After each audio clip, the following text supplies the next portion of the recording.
Guerilla cricket. Whoa. Guerilla cricket. Whoa. Guerilla. Take guard, man the barricades, patrol the cover boundary. At last the time is come, this is a cricketing emergency. Hear this call to arms for every cricket revolutionary. Take up your bats and stumps for the test match insurgency. At first they tried to silence us, but we would not be silenced. They threatened us with lies, so we threatened them with violence. Che Guevara, Sangakkara, Joseph Stalin, Douglas Jardine, Robespierre, Darrell Hare, Vladimir Lenin, O'Brien Kevin, guerrilla cricket. It's not about the winning, it's about how many rules you break. Even in cricket commentary, this is the best advice to take. Pick guerrilla cricket, it's the finest choice you'll ever make. There's so much more to cricket than rev counters and a slice of cake. But first they tried to sanitize us and clean up our act.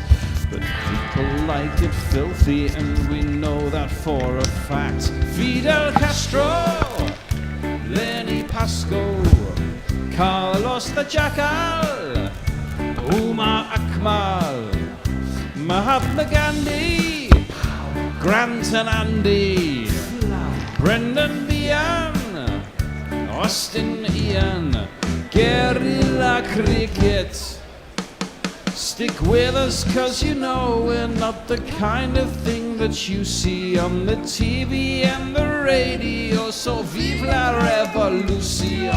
First they tried to buy us, but we would not be bought. Okay, we were, but then we ran away, and we will not be caught. We would not give up the ghost when they left us all for dead. They decapitated us, but we just grew another head. Chairman Mao, Jamie Howe, Ho Chi Minh, Asif Din, Václav Havel, Graham Saville, No Surrender, Percy Fender, Che Guevara, Sangakkara, Joseph Stalin, Douglas Jardine, Robespierre, Darrell Hare, Vladimir Lenin, O'Brien Kevin, guerrilla cricket. Well, England know what they've got to do. The question is, can they do it? It's winner takes all, at least until Friday or Saturday. In this particular game, England against Afghanistan, a game under a cloud to a certain extent, although I personally think it's the right decision for it to go ahead, and I can explain that later. Good morning, good afternoon, good dawn, good dusk, wherever you are in the world. Welcome to Guerilla Cricket. I'm Guerilla Hendo, Nigel Henderson, and we have the three-man board of the Guerilla Cricket fraternity here. The executive board. The executive board is in position. Who's taking minutes? Well, not me. It won't be the bear, will it? No, the absolutely bear, not. Can you imagine what absolute chaos it would be if the awful, bear took minutes?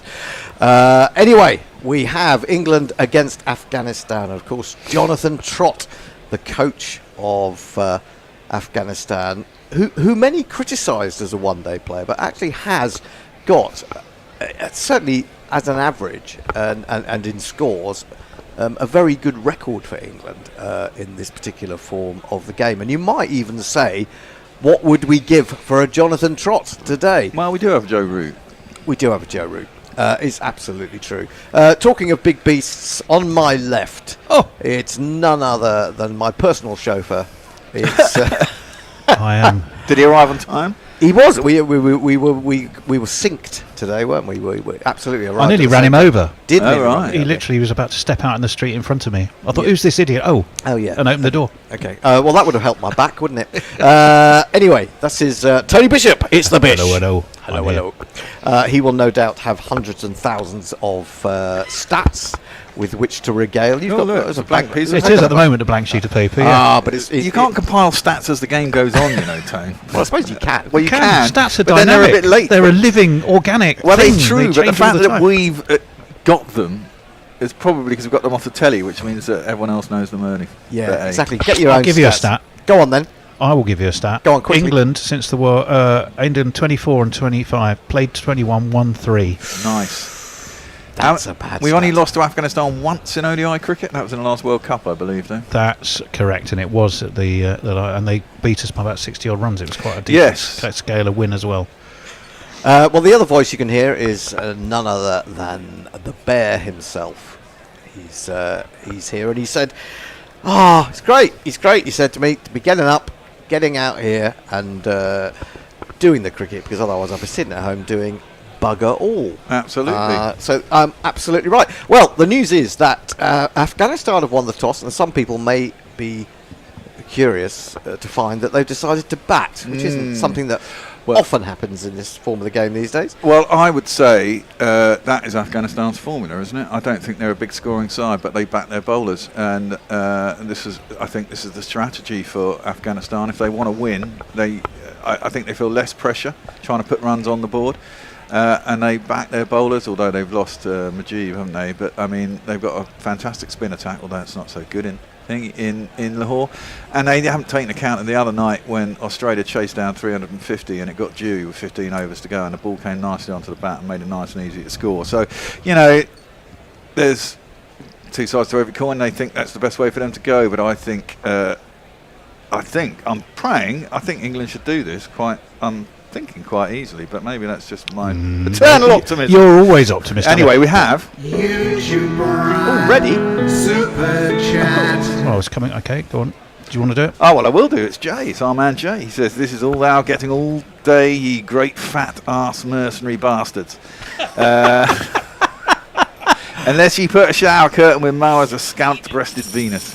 I do have to say that although most of me is fat, I would say that my arse is quite bony, if you really want to know. You've got very skinny legs. Yeah, I've got very skinny legs, bony arse, and then the torso takes over. Now, the news is that England have Is that made your dating profile? It should be, shouldn't it? England have got one change. It's one enforced change because Bryden Carse, maybe it was his toe that was causing the problem. Why he couldn't bowl a very good line and length and went for so many runs. He's the only change. He comes in. Jamie Overton comes in for Bryden Carse, and otherwise England line up Phil Salt, Ben Duckett, Jamie Smith, Joe Root, Harry Brook, Joss Butler, Liam Livingston, Jofra Archer, Adil Rashid, Jamie Overton and Mark Wood. Now, according to this lineup on the BBC website, Jamie Overton is down to come in at 10 and Archer at 8. I'm not sure that's how it's going to turn out. Afghanistan, Ramadullah Gabach, Ibrahim Zadran, Sedikullah Atal, Ramat Shah has been around for a long time. Hashmatullah Shahidi is the captain. Azmatullah Amarzi, Gulbuddin Naib, Mohammed Nabi, he's been around for forever. Rashid Khan, Dangerman, Nur Ahmed and Fazal Haq Faruqi. First ball of the morning is tucked away down to third man, and they take a single. England are doomed. Talking of England, I got a reply on a tweet the other day from someone I had no idea who they were, and I thought I saw that I was following them, and I thought, who on earth are you? And then I realised that it was Woi Pom under yet another pseudonym, which sounded Finnish. Yes, no, he's in Finland. He's back in Finland. Yeah. I think when we first knew him, he was in Finland, didn't we? I thought we first knew him as Warwood Palm. No, he's in he was in Woi, but I'm sure there was a connection with Finland. But anyway, Gabach and Ibrahim. Gabach is off the mark. Ibrahim to face his first ball, and this one comes back in off the pitch slightly from Archer, and he goes onto the back foot. He's trying to force, but it's a little bit full for that. Shall we have some jingles? Go for it. We have. Break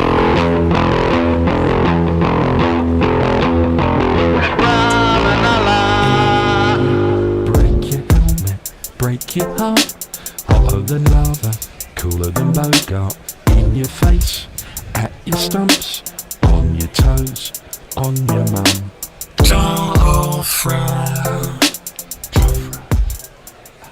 He's got the slip in, and he's in. Oh, he brings that one back, and that's a rather nasty ball for Ibrahim to deal with.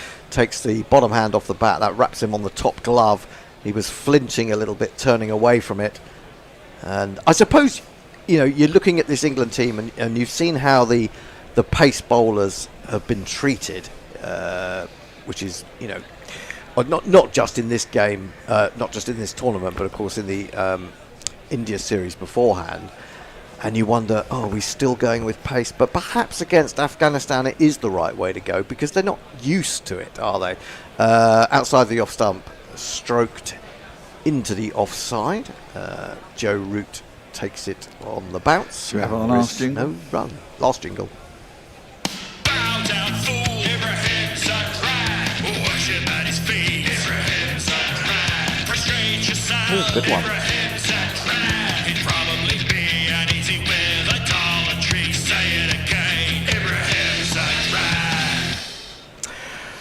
One for none. Who's in the commentary box? The usual suspects at Sky. Archer in short, and he swivels. Gets a little bit of bat on that, not a great deal. He will get a single down to long leg, so he'll get off the mark as well. Ibrahim, should I say? There are some Afghanistani fans in the ground. There are not many other people. We saw a couple of England fans just now. Did we? Well, at least, yeah. Okay. Maybe they were the only two. They might be the only two. Is it the same ones that were on the Gulliver's group in India, looking really grumpy every day? Well, as I don't remember them, I wouldn't know. It's a chap with a fairly droopy moustache, if that helps. No, I don't think it was him. Archer then to complete the over. Oh, he's got swing there. He's got swing down the leg side. It's a bit unlucky that's going to be given as a wide because it was quite a good ball, really. Just started perhaps a little bit straight if it was going to do that much. 3 for no wicket. I suppose we should talk about the GPL. The GPL is open for an hour and a quarter from the start of play. The Guerilla Prediction League, if you don't know what the initials stand for. And it's about estimating how many runs you think will be scored in the day, paying us £1 for each guess. Archer in, again, plenty of swing, Fuller this time, but Ibrahim sees it well and tucks it away for a single. Now, hang on, I'm a bit confused here. Oh, it was a leg by. No, there was one leg by earlier. Yeah, no, not that one. But I thought Ibrahim was off the mark, and Oh right, okay. yeah. But so that's a second run for the Brats. Right, let's do some socials.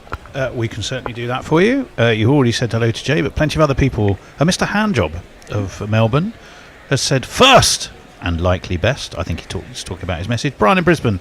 Hey, I was first on the first feed that crashed. It didn't crash. I had the wrong title, so I stopped it immediately and restarted. The senior team of Gorillas on show today, says Brian. I expect some good rants and when Duckett bowls. Oh, look, tuk-tuks. Oh, yes. Right, let's see who else. Jonathan Shorland, morning all. Good morning to you, Jonathan. And Mr. Henderson of Perth. Morning, my lovelies. Bow to the power of the executive board. Yes. Quite right. Fair enough. I'm going to start issuing executive orders soon. What? Well, that's basically what you do, isn't it, now, if you get into a position of He's power? gone all Trumpian. Yeah, exactly. Oh, Lord. Wood into Gurbats, and he leaves a lifting ball outside the off stump. Signs of nerves. He walks away towards square legs. You can almost see him Chewing furiously. Well, chewing and also sighing with a certain amount of relief at getting that first ball dealt with. Shall we do a bit of Mark Wood? Do you know Mark Wood? Yes, he is an England bowler, quite good and pretty quick. So just a normal guy. Of course, except for just one thing. What? He thinks that he's a horse. Right. What? He's got 2 slips as he comes into Gurbats, who again leaves a ball that, if anything, maybe just went a little bit away in the air. That was 92 miles. Imagine that, 92 miles an hour, your second ball of the morning. You've got to be in good nick to be able to do that, good condition, although he'll probably fall over and die in a minute. I should just point out the stats I gave you earlier were utter nonsense. Oh, really? Yeah, I've clearly gone dyslexic with my typing. In 24-25, England have played 12, Right. won 3, lost 9. I've got it typed as played 21, won 3, and lost 89. So wow. I could see, but I know where I can see where I made my mistakes. One wonders how many bottles of something you'd had last night. This is dropped into the offside. Got to hurry! It's a direct hit by Salt sliding in. I think he's got there, but it was quite tight, I have to say. Good piece of fielding, nonetheless. Afghanistan moved to 4 without loss. Is it Blind Joel out there? It is Blind Joel, and umpire Shah Abdullah should be at the other end. I thought I saw Rod Tucker out there. Well, I've learnt already in this tournament that what they actually tell you and who actually turns up, umpire-wise, can be quite different things. Who turns up? No, he's well home. He's well home, but I mean, a good run. At full pace, it's one of those that you think might have been interesting. Ashan Raza, I think, has got his chubby fingers over the keyboard for TV umpire. Ah, right, okay. Wood then to Ibrahim. Still waiting to get off the mark, plays a really awful shot. His feet were completely static. He played a waft at that ball as it moved away in the air. And you just got the feeling that was far too good and far too quick for him, to be honest. And to be honest, it's hard to come in and face this sort of pace when you rarely do. By the time you've actually got used to it, you've probably got out. Well, that's what England are hoping. Well, yeah, absolutely. That was a good ball, though. It did go. Lahore is probably the only real ground of the grounds they're playing on that will encourage this sort of pace. He's in again, bowls. That's much better played. Gets in behind it, perhaps because it didn't do quite so much, perhaps because it was a little bit shorter. Had a little bit more time to react, but nicely played nonetheless into the offside. And there is no run. It's good to hear Jay is with us. Jay, what do you do these days? Because no more octopus tentacle. Well, I wondered if you're still involved in the tentacle world, because otherwise, I'm just wondering.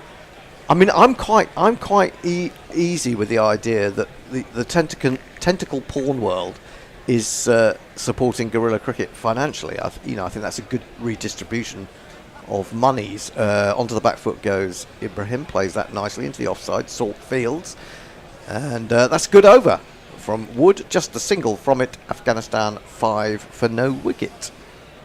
Tony. Yep, don't worry, I'm just about here. Mog down the bright stream. I don't quite know what that means, but it was from Jay. Eric Jay says 50 Shades. They are very grey, aren't they? Oh, that's why Mr. Handjob had said. I'm not, I'm in blue. I think he's talking about the three of us. Someone wear something colourful, says Jay, in great big capital letters. Yo-Yo Plus, who again is having a bit of an up and down day, says, how much do you guys think Afghanistan can defend? Ooh, that's an interesting question. England don't play spin very well, and they've got some very decent spinners. A big swing again for Archer, but going down the leg side. It's not been given as a wide, so I can only imagine it brushed the pad as it went. But certainly plenty of in-swing there. If you can get the right ball there. If he gets the starting line right, could be all over. Back to Yo-Yo's question. England's batting lineup is powerful. Afghanistan can spin. If there's any due, batting second might help. Yeah. Let's throw all the things in the mix. He does get the line better there, but perhaps just a bit too short, and it's jabbed into the onside with that movement by Gerbat. And there is 290 upwards will be hard to defend, is my... Hard to defend? Oh, sorry. If Afghanistan, yes. How much can Afghanistan defend was the question. Well, so if they get... Sorry, so what am I saying? 290. If they get 290, then they probably they're in the game. Yeah. Anything under 290, then they will struggle. To be honest, I wouldn't agree with that. This England team is, I don't want to say weak, but on paper it looks good, doesn't it? But it's just not producing. Well, it did produce 352 at this ground, just 2 days ago, 3 days ago. Yeah, So we kind of figured that ended up not being enough. Well- Archer in bowls, and it's good. It's tight to the middle stump. There's swing. Gurbach, all he can do is come forward and defend up to mid-on. There is no run. 5 for no wicket. yeah, but that's my point. It wasn't enough. But they got 350, and they didn't bat actually. Take out Duckett's 164. They didn't bat particularly well, apart from Root really. Hopefully, some other people come to the party. I know they don't play spin very well, but these pitches aren't as spin friendly as the last time England lost to them in India. I don't think. I think it doesn't spin as much and it's slower.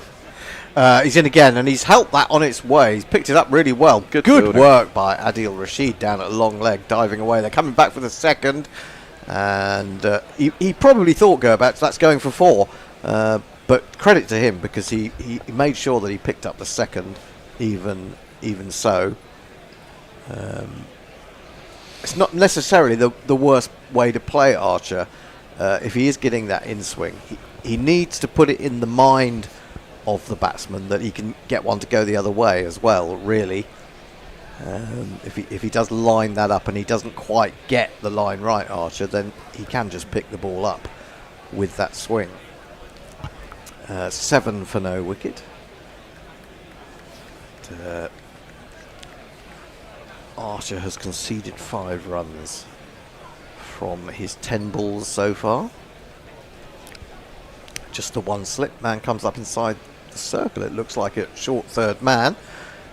In comes Archer again. Bowls, swinging it once more. Perhaps not quite as much. Defended watchfully by Gurbach onto the onside of the pitch. There is no run.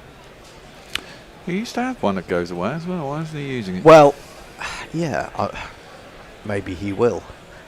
It may be the let him think that he's bowling nothing but in swingers, and then find the one that goes away, or even go straight on. To be honest, Yeah. or even just nibbles off the pitch. Just looking at the... we got a shortish mid-wicket in as well. He's in, bowls him a bouncer, and he plays it well. Gets down almost onto his knees, sways out of the way. That is the end of the second Archer over. The third in all, it's 7 for no wickets. Yeah, I'm just nipping over onto the other plant channels. Oxymoronic had said, so England will have to beat Afghanistan and South Africa to go through. Do they bring in Overton and Ahmed? Well, yes, they did. Let me see. Dave Barrett. Of this parish said, make Archer great again. Oh dear, oh dear, oh dear. I think we should have some action over on Blue Sky as well, which I will see. Jonathan Shawland again. Yes, it's Chris Drew. Morning everyone from Normandy. Normandy. Well, bonjour. Bonjour et bienvenue. Delighted you are with us. Who else do we have? I shall nip back to YouTube. David Durrell, there you go. There he is. I can confirm that there was no link with Finland until I took a job in Turku last September. Though I've been in South Africa for the last month. I started listening to the sofa when I was in Woi Woi. Exactly. I'm sure you had visited Finland occasionally. Anyway, I must be mistaken. This one swings away. Good delivery again by Wood. Ibrahim struggling to get going, and he was, I wouldn't say he was wafting so much at that one, but it was too good for him. Beats the outside edge. Wood is frustrated that he didn't find the edge, and there is no run. 7 for no wicket. Ibrahim has faced 8 balls, yet to get off the mark. He will get off the mark here, will he? Pushed it to the left of mid-off and has come through for the 1. So he is finally underway. Butler was the man doing the fielding. The GPL is open. I should finish that thought from a few minutes ago. Go to guerillacricket.com/competitions. Follow the prompts. Have as many guesses as you wish. What was in the pot to start with? 72. 72. So I don't think we've had a winner yet in this tournament. And so 72 quid to start with, but that could go up. The more of you that take part, and you can have as many guesses as you need or want. And what a ball from Wood! That is an absolute corker. It was angled into the leg stump and it straightened in the air, maybe did a little bit more off the pitch. And I would challenge any batsman of whatever ability to have played that. So there's no shame in being beaten by that delivery at all. Shame he didn't get an edge. Shame that he didn't Deserved get it. an edge. Yeah, that was an absolute stunner. He's in again. Bowls and he passed him another one. Or was that a replay? I think it was a that replay. was a replay. Okay. It's Why not are they just doing it me. at full speed? Why at full speed? He comes down the wicket to that one. He's finding a little bit shorter. Gets the shoulder of the bat on it, and it flies down towards third man for a single. 9 for no wicket. The GPL, yes, £72 in there. The more of you that take part, the more fun it is towards the end of the game, as we see if And you've anyone got can 10, take the 15, money. 10:15, is it? 10:15, English time, the first hour GMT, and, yep. hour and quarter you have. Well, God, it's only about 3 weeks till the clocks go forward.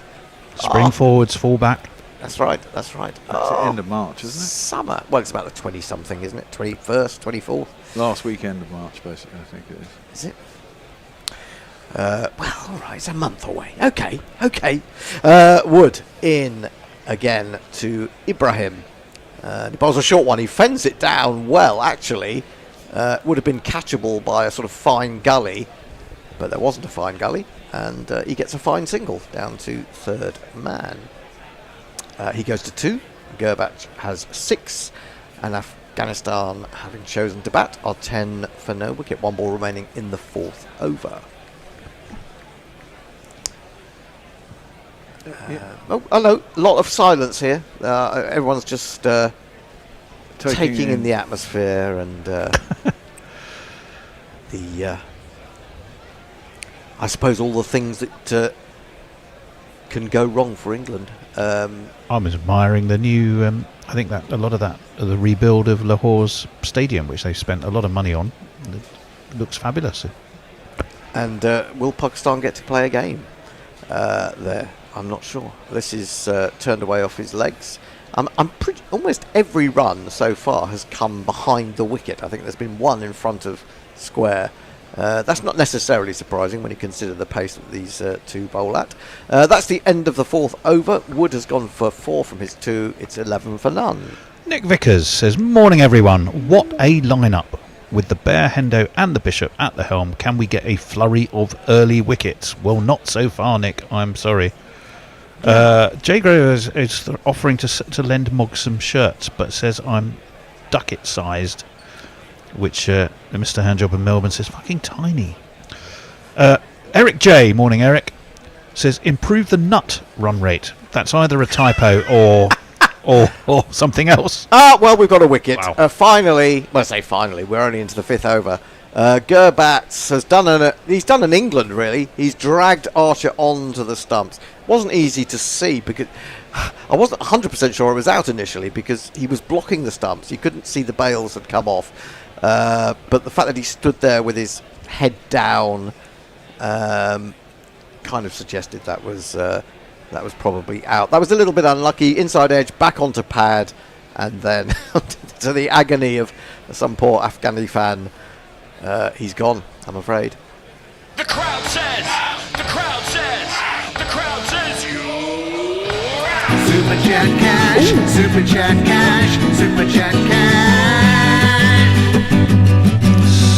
Stephen Kelk, stand and be appreciated, because he said the ship with the Euro cents came in. Nice. And he's donated some lovely euros. And Stephen, thank you. It's hugely appreciated, I can tell you. Let me see. Someone else said something quite interesting a second ago. I just need to find it. One of our tweeters said something interesting. I know. Well, I know. Absolutely. Can't believe that. Absolutely. Sadiq Atal has come in at number 3. I have to say he's a new name to me in this Afghanistan lineup. He's a left-hander. He's just taking guard. And 23 years of age. And a one-day career that has got 100 and a 50 and an average of 41, which is not bad at all. Archer makes the breakthrough then, and it's been a slow start for Afghanistan in the power play as England's big guns. He comes in, bowls, and he gets a leading edge to that one, but fortunately for him, not so much that it goes in the air. Straight back to Archer, and there is no run. I suppose we should address the notion of whether England should have boycotted this game. I personally don't think they should have done, because I don't think that the Taliban can be compared to apartheid South Africa in the sense that they don't have big banks that I know of that will be affected by their bottom line, and that kind of thing, which is an argument that I've seen. Tucked away, beautiful shot from Sadiq, first boundary of the morning, beautifully played. That's brought the Afghanistan crowd to life. That's one of these.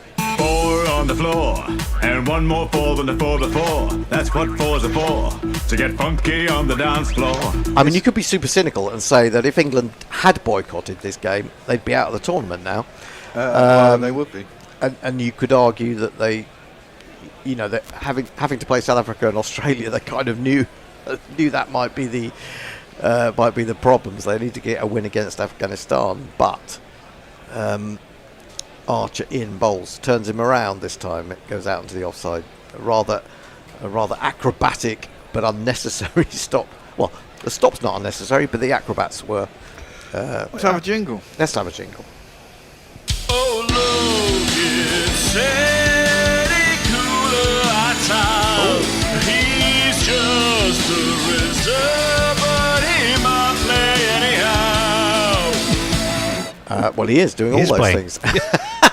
That's a fabulous jingle. That's brilliant. It's a Shame he doesn't play Pearl more. Jam. Really good. Oh, we were supposed to play a jingle this morning, weren't we? Which one were we supposed to play? Archer bowls, hits him on the pad, wants an LBW, and I think that Joel is going to give that one. Not out then. Sadiq is, well, I presume he's going to have a little word with his partner. He's also possibly, it was looked fairly straight. He did look as if he'd got a bit of a stride in. Did he review it? I think he did. I think he did. We're going to review.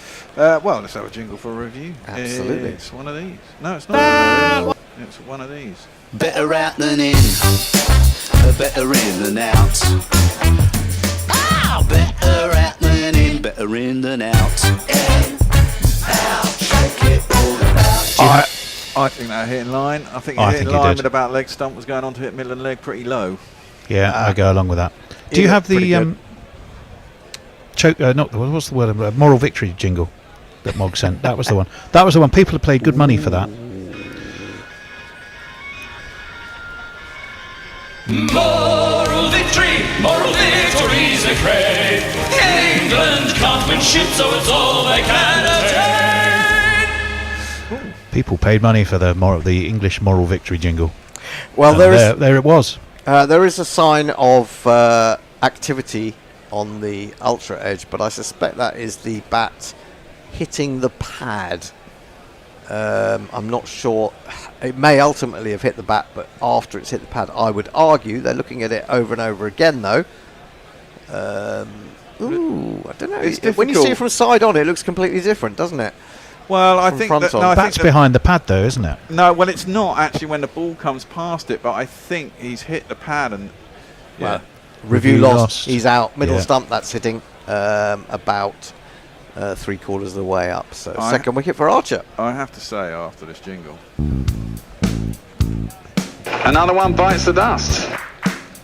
I think that is going to be out, Fred. Another one bites the dust. Yeah, Sedikel, his technique is not very good. You can see where his bat comes. He's all wafty and he's always coming across his pad. So he's Yeah. total target for He that. has hit the only boundary of the morning. Yeah, he has. Well, I mean, he's obviously good enough to play international cricket, especially for Afghanistan. So, he can't be that bad. But, I mean, you look at his technique against these guys right at the top, and he looks like the kind of guy who'll get found out quite quickly, quite often. Equally, rather interestingly, Ashan Raza, when you just see the little square of him and he's sat behind a desk, he looks about 10 years younger. That's what sitting down does for you. Well, it probably hides the chunkier parts as it were. Does that work for us as well? I'm not sure. Well, we don't have desks, unfortunately, do we? No, that's true. We try and present our best face to the camera, but Funny, the other day when I was doing commentary, I think it was on Sunday, my full body was on display. ooh, As opposed to just my... you sure that wasn't your OnlyFans channel? You'd accidentally broadcast by mistake. Instead of just a tiny head at the bottom of the screen, which is what normally happens. I always thought that the tiny head at the bottom of the screen doesn't look very good, but I was quite perturbed to see my whole body on display. Ramat Shah, Not surprised. very, very experienced batsman, very experienced in international cricket for Afghanistan. He's captained the team in the past, and he's probably one of their major hopes of a big score, I would say. Let's search England up. Ooh, madness! All are watching Ramat Shah. He's not quite Sangakkar. As long as he can survive, he'll average round 35. Sometimes he will have a bowl, but he ain't that good, so I'm told. Brilliant. That's brilliant. Ramat Shah plays the first ball into the offside, and there is no run. Tony. Another super chat, Bear. Super chat. Get ready with that jingle finger. Okay. Righto, bait. You've got you work. When you're ready, Bear. When you're ready.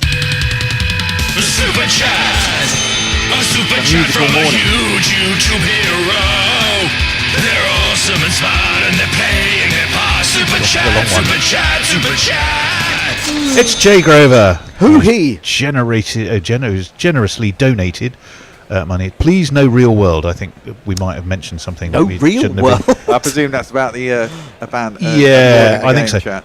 Wood in to Ibrahim, who plays a fluent shot with one hand. The top hand up to mid-off, and there is no run. 2 slips still for Wood. And we look at the points table, the Group B points table. South Africa have 3, Australia have 3, England have none, Afghanistan have none. Definitely loser goes home, this one, isn't it? It surely is. And probably curtains for England's captain as a captain. Yes. Well, that's assuming we lose, Tony. Well, yeah. Were But we to lose? I think even if we win this, if we win this tournament, he probably gets to carry on. But I think he should go. Outside the off stump, aiming a drive off the back foot. Ibrahim makes no contact. Through the keeper it goes. 15 for 2, 2 wickets in that over for Archer. And Afghanistan, having won the toss and decided to bat, are in a degree of trouble from 5.2 overs. The thing that made me chuckle earlier was the suggestion that we should play the Forgetful Tony jingle and just shout Hendo over it at the point at which it was after you'd What did I fall. Well, you fell into the commentating on a replay Oh, yes. trap, which we've all fallen into. Some, I More have than to others. confess, more than others. Or more deeply than others. Yes. Wood in. He aims another drive off the back foot. It's rather wafty. Wood is thinking to himself, bloody Archer. He gets one off the inside edge. The pad goes back onto the wicket. I've bowled, 5 unplayable deliveries, and I still haven't got an edge. Bear, Where get that is super the chat. justice? Sorry, Henry. Super chat. I was going to say, get your jingling finger ready, Bear. Best jump on the super chat bandwagon, says a Mr. Handjob of Melbourne, against all my better instincts.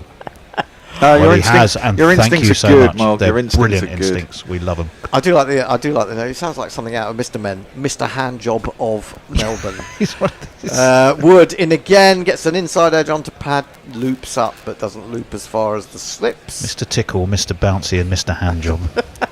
Yeah, I don't think that's quite what Roger Hargreaves had in mind when he conceived that would have the BBC referring you to the action line, wouldn't it? Yes. Anyone triggered by Mr. Handjob from Melbourne. Oh, please. Do you want us to try and rephrase that one? Or it's too late. No, That's escaped, isn't it? It's out there. It's out there now, I'm afraid to say. 15 for 2. We seem to be getting through these overs quite quickly, I suppose, because it's the fact that the ball is not disappearing to all parts of the ground. Wood in bowls, chopped down to third man, and he played that quite well, Ibrahim. Archer was threatening to get round and take one of the catches of the century, but he would have probably killed himself in the effort. And so we just accept that it's gone for 6, if only just crossing the boundary at third man. It's always the same two thoughts, isn't it? I thought first one is for a minute. Well, the first one is will he catch it? Yeah. The second thought is don't pull a hamstring while you're trying to do it. Yeah. Don't or an elbow or anything. Yeah, exactly. Wood does not look pleased at that. It was actually well played. It was well played, but you'd be upset about that. He's in again, bowls, and he beats him again over the top of the stumps. This one goes. So this over was ... 6 .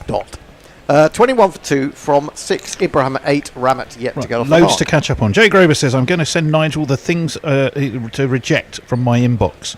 Please read it out live. Mesnil Man says the clocks in the US have gone back to 1939. Indeed. I'm afraid that's the real world I think Jay was hoping to avoid. Eric J. More like Chicago in the 20s, Mesnil. Yeah, Sabrina B. Good morning, all. I would like to know, Sabina. I'm so sorry, Sabina B. I'd like to know how Billy's date went. Well, we don't know. Oh, he's on next. I'll ask him. But Sabina, sit tight because the lad himself is going to be there. He can tell you if it's happened or not. Did he actually go on it? That's the question. Well, he's kept very quiet if he did. Well, we shall find out. That's the first question I'll ask him. Archer in bowls to Ramat, and Ramat does look a little bit of a class above what's come before already. Just seems to have a little bit more time. Goes onto the back foot, defends that down into the gully region, more like backward point, I suppose. Another one. Oh, you're right. It's a Mr. Henderson of Perth. A mog match. We invaded the Bishop and Bear pub today, found a Watford scarf and an empty whiskey bottle. Well, you're always welcome in the Bishop and Bear, you know that. Archer in again, onto the back foot goes. Ramat drops it down once more into that region. Salt hurries round to field. Actually, we're going to do quite an interesting, a more serious-ish Bishop and Bear coming up soon. Yeah. Oh, really? How boring? Why? Yeah, we're going to be talking about sustainability in cricket, and we're going to be talking about climate change and how it impacts cricket. And we're going to be chatting to Tanya Aldred, who has made something of a study of it. So we haven't quite got the date for that, but she has graciously contacted us and said, please can I come into the Bishop and Bear? I mean, people do that now, you know. She's actually going to come here. Well, she wants to come to the Bishop and Bear. The pub. Yeah. We have people actually get in touch now and ask to come and drink in our pub. Extraordinary. Nice drive by Ramat. He's only going to get a single up to mid-off, but he set off quickly. And he'll get his first run. Well, we could actually, superimpose the Fox and Firkin onto the Bishop and Bear and do them from there. It'll be downstairs from the studio. Get the Fox and Firkin to sponsor it. Well, yeah. Oh, we've had that conversation. Oh, don't worry. I'm going to be chasing the landlord down. Well, I think we have to befriend him first. Yeah, that was it. It's going to be a more subtle approach. I'm not just going to ring him up and go, can we have some money, please? I'm going to go and drink in his pub a couple of times and have a chat to him. Archer in bowl, smashed well by Ibrahim. He's got confidence from that uppercut 6, and he picks up his first boundary, second boundary. Sorry.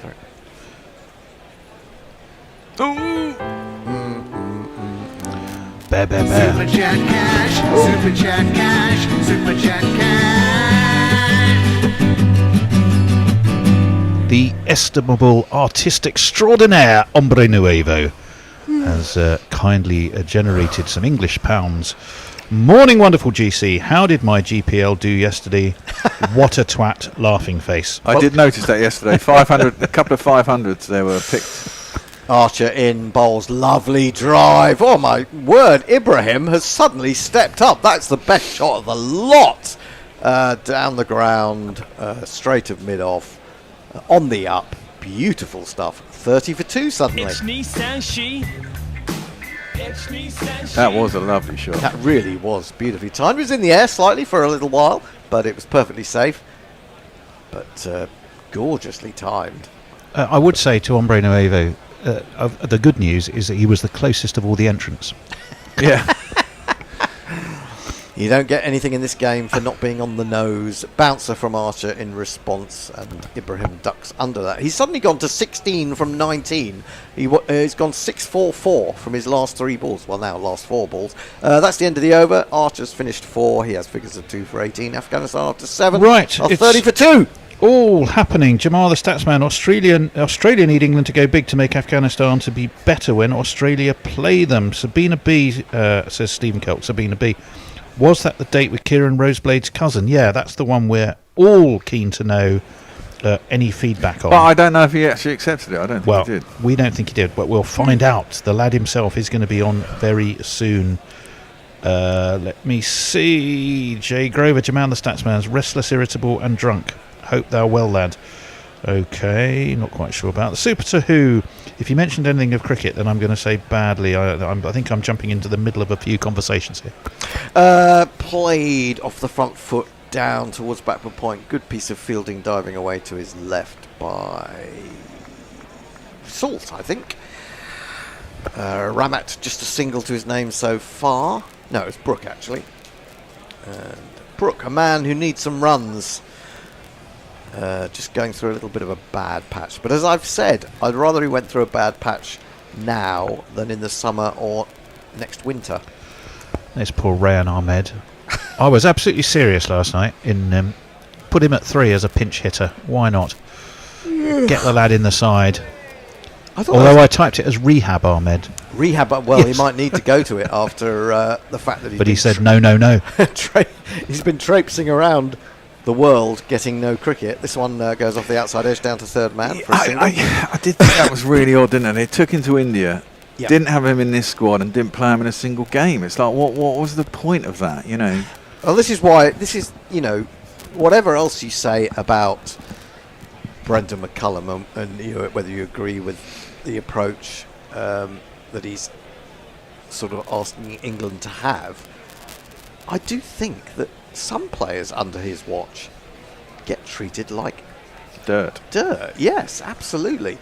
Wood in again, bowls full, driven through the covers. Good shot again from Ibrahim, who's really beginning to motor. Good piece of fielding by Butler. Oh, now they were looking for a third. Well, certainly Ramat was, but Ibrahim had slipped at the far end, so Ramat had to go back. He's moved to 18 now. 33 for 2. Oh, here. Someone's in LaGuardia Airport. Ooh. Mayank is currently at LaGuardia Airport. En route to Houston. Hope the Wi-Fi on the plane is good and we can make it without landing upside down. Well, don't say that. Well, we hope. Fortunately, everyone survived on that one, didn't they? Crikey. Yeah, goodness me. I couldn't believe it that no one had been seriously hurt or killed in that crash. That was amazing. Wood in again, bowls. And Ibrahim now looks like a man who's got the pace of the pitch and plays that with some comfort back to the bowler. Of course, 7.4 overs in, maybe a little bit of the hardness has gone out of the ball, especially when it's been thumped into the surface by people bowling 90 miles an hour. Houston, says Eric J, we have a problem. We would have if you're coming in to land upside down. I shouldn't laugh. After I had my near-death experience on a plane, I had to fly to Houston the next morning. And I got on the plane, and the pilot, he didn't really seem to have a uniform on. He just seemed to have a leather jacket on. And I thought, hello, is he a bit of a sort of... Anyway, all right, there's some gasps now because Wood is... he's got a twinge of some sort. Bring Jimmy on. Oh, God, he's going off. He said, I say he's going off. They've called for the physio. I think that's a precursor to going off. An early exit. He's definitely pulled something. A fat lock. I don't think it's a hamstring. But then he does really thump down on that front foot, doesn't he? That is Rod Tucker. Yeah, I told you Rod Tucker was out literally, I think they just play umpire roulette. And they ring one up 5 minutes beforehand. They've got them all waiting in a holding pen, and they go, right, it's you. He can't put his weight down. It's literally never the one they say. No, he's sitting down. He's gone down. Oh, it is his knee, I think. Knee or ankle or any of those things. Well, I suppose that the physio is trying to diagnose where the main problem may be. Well, it looks like his knee. He's got strapping all over it. Well, that's from before the Yeah. start. Oh, he looks in a lot of trouble. I'd say he's on his back. He's having that knee and that lower part of the leg straightened. Concern, even amongst the, even on the visage of a man who rarely shows much in the way of emotion. Oh, he's up now, and he's I think he wants to carry on. He does Whether want it's the to. wise thing to do is a separate discussion, I think, because I'm not sure it is. Well, he's going to be out. If he's injured, he'll be out after this anyway. So yeah, but you don't want to make this any that's true. worse, do you? I mean, really, he's a man who's constantly. that on means the we've got to find an sidelines. extra 6 overs out of bloody Wood and Well, Livingston. already on YouTube, there's a body of interest in replacing him with a certain 5'7" opening batsman. Oh, I'm sure there is. Seeing opportunity even in adversity. I don't think he's going off. He's going to No, try he's and not. run through it. Through the physio's pain gone. barrier. Yeah. I mean, the thing is, on the basis that the physios can't tell why I broke my vertebrae in my back, although, as I said, I think it was coughing. How could he have diagnosed that in that brief period, going out there? It was when he went down, fell wasn't over. it? He fell over again. So maybe it was just a knock. Maybe it's just a knock on the knee. Anyway, here he comes again, racing in as if nothing's happened. He's in bowls, and Ibrahim. Oh no, well, he's still limping after that delivery. Ibrahim defended that. He's still 91 miles an hour. It's still 91 miles an hour, but he doesn't look happy, does he? No, I think they might just get through the over and then send him off or something. Well, I don't. What's the point? If there is the potential for injury there, go off and have it looked at.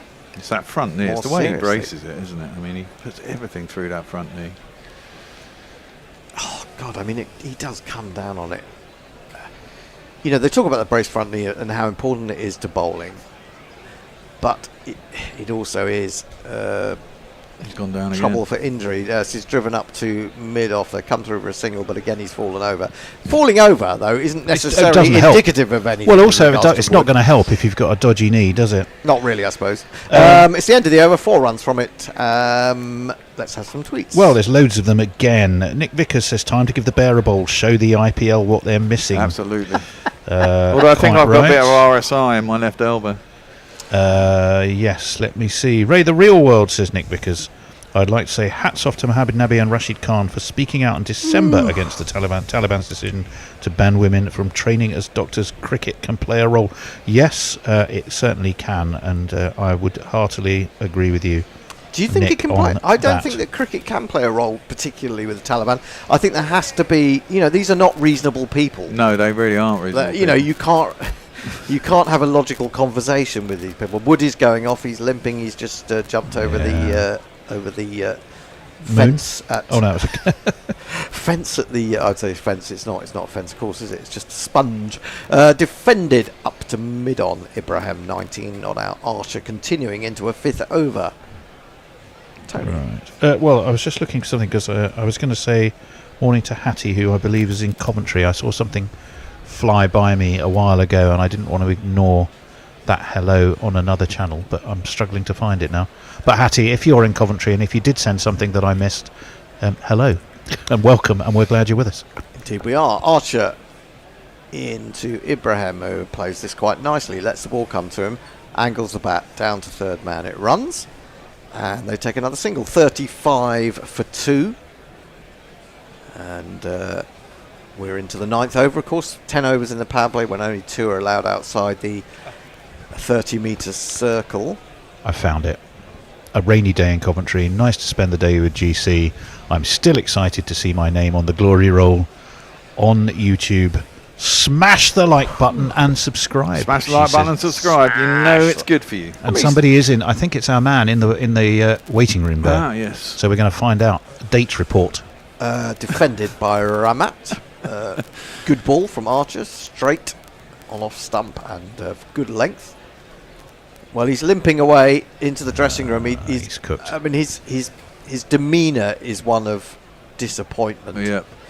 Which is suggesting that he's not going to come back. No, you're absolutely right, Bear. You're going to have to get not just 10 overs out of Root and Livingston. You're going to have to get 10 overs out of each of them. Well, no, you need potentially.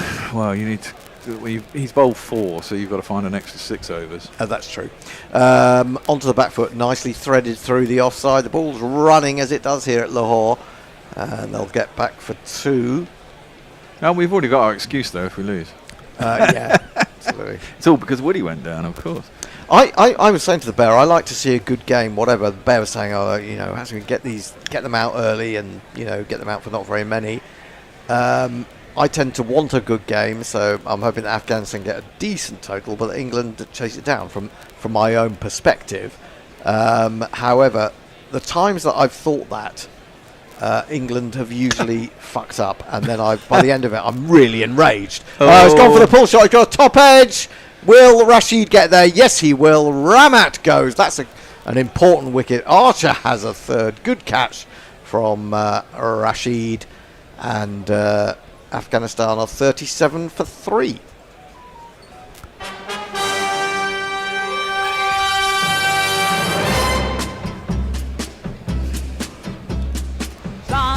Well, he was the man I thought was the most important in this lineup for Afghanistan, as a man who might get you 100 if it was his day, but it's turned out not to be. He's gone for 4 from 9 deliveries. That said, Ibrahim is batting pretty well at the other end now that he's got going, so maybe it's going to be his day. Tony? Yes, certainly. Legacy Ad Brian over on Blue Sky says, morning fellow cricket simians, why do England insist on still selecting bowlers who just cannot stay fit? They need to move on from Wood, Archer, etc. once and for all. Yes, but everywhere they move to also then is either injured or about to be injured. Well, I was going to say every etc. is injury prone as well. There are no England fast bowlers that are not injury prone, it would appear. That is indeed the problem. Ollie Stone, where's he gone? Is he injured again? He was injured again, I think. Well, he went out to New Zealand, didn't he? Hang on, it was Pakistan where he came back from to get married, I believe, wasn't it? I can't remember. Yeah, Hashmat Shahidi has come to the crease. He's Captain. got 22 50s to his name, and this is his jingle. Look out for Hashmatullah. He'll be a part of your future. It was never there to hook, was it? Well, virus bringing humiliation to your Hashmatullah's watching, waiting. I got the impression that whether he didn't pick it up or not, I don't know, but it looked to me as if he was initially thinking of ducking, and then it was almost an afterthought to play the shot, and it wasn't controlled, it wasn't really anything. This is very short. That might actually be a wide. It's gone well over Hashmat, who sounds like some sort of nuclear... I mean, I know I was taking the mickey out of some names the other day, and I shouldn't do it. Hashmat does sound like some sort of nuclear covering. Well, it does rather. He's the captain, and he'll need to play a captain's knock right now, I think. Or a mat for rolling hash. Spangly Sai, what ho, chaps? Hello to you. Hombre Nuevo, the Dynamo Ducket Destroyer to bring balls of destruction. Well, that would be good. Though it isn't going to happen, I have to tell you, alas. I do think it's interesting that, we always say cricket and any sport or anything in the world is a game of opinions. This is driven quite sweetly up to mid-on. Livingston Fields, Ibrahim now on strike, 20 off 26. We do talk about that, but I have seen some incredible takes on England's defeat by Australia at the weekend. On below the line on the BBC website, I discovered someone blaming Joe Root. Joe Root doesn't score quickly enough. It's all his fault. Yeah, I know. Fucking insane. Someone else blamed Duckett, didn't they? Well, that was Herschel Gibbs. Herschel Gibbs has blamed Duckett. This is the one that really gets you, because he's a professional cricketer, or was one. What? Defended to mid-wicket. There is no run. Please explain Herschel his explaining. Gibbs said that Ben Duckett was responsible for England losing because he should have got 200. Anyone batting that long, 140 balls, should get 200. ignoring the fact that, hang on, he had to consolidate a little bit because, one, he's been criticised for giving it away too often, and two, because he'd lost 2 early wickets. And how many double hundreds have ever been scored in ODI cricket? Exactly, that was the point I made on the Guerilla WhatsApp, but no one responded. Overton is into the attack. I didn't notice that, and that's chopped down to third man by Ibrahim for another single. I was waiting for you to notice so I could play his jingle. You could have given me a nudge. Jamie Overton, he can score a quick half-ton. Can he? Less racist than his mother's other son is Jamie Overton. I was thinking we have spoken about needing another Overton jingle. Maybe it could involve a window. If anyone out there in Jingle Land is the Overton window? The Overton window, yes. Overton in, bowls, aiming a drive. Hashmat beaten by that one. Through the keeper. I was going to say, I was thinking, should we do it? I mean, the Joss Butler jingle is great. There's no doubt about that, and it is a classic. But I was just thinking about a universe Joss jingle. Perhaps we shouldn't do it if he loses the captaincy. But if he has a good game today and suddenly rediscovers his form, perhaps a universe Joss jingle would be in order. He aims another drive at this one, at a wide-ish one from Overton. Again, he makes no contact. Swing and a miss, as they say. 37 for 3, Afghanistan. Did Afghani get a century the other day? No, so he got 80 odd, didn't he, or something? That was the only innings they had when they were. Who were they playing? They were playing South Africa, weren't they? South Africa. I mean, they got to 220 or something, didn't they? I don't even think it was quite as many as that, but yeah, it was over 200. Overton's been a good over. Just thought 1 run from it. Final ball, he's bowling around the wicket, finds the outside edge in defence, and that proves more lucrative to Hashmat. He gets a single. He goes to 2. Afghanistan, in fact, were on 38. They're now gone to 39. The power play is over. The run rate is 3.9. And England would be happy with that start, I would say. Coming in to do your ball by ball with the bear, Messers is joining us, and Billy is going to tell us about his romantic life. Yeah. Did you hear that, Billy? No pressure, Billy lad. Did you hear that, Billy? No, I didn't hear that. Carry on. Everyone wants to know, did you go on a date with Kieran Roseblade's cousin? Sadly, I haven't been on a date with Kieran Roseblade's cousin. No, he didn't make it. I didn't think you would. Everyone thought you'd gone out on a date, but no. I haven't gone out on a date. I just had a quiet 2 pints at the pub last night. No, well, there you go. What do you reckon, boys? Where we at? I mean, how nice is it to see Archer amongst the wickets and kind of in full flow, as to say. I mean, Wood going off with an injury. I mean, is it inevitable? What, that Wood goes off with an injury? Playing back that game. Well, kind of. Around the wicket comes Archer to Hashmat. It's habitual, certainly. Yeah, I mean, there's always a chance, isn't it? It looks like he had a heavily strapped knee already.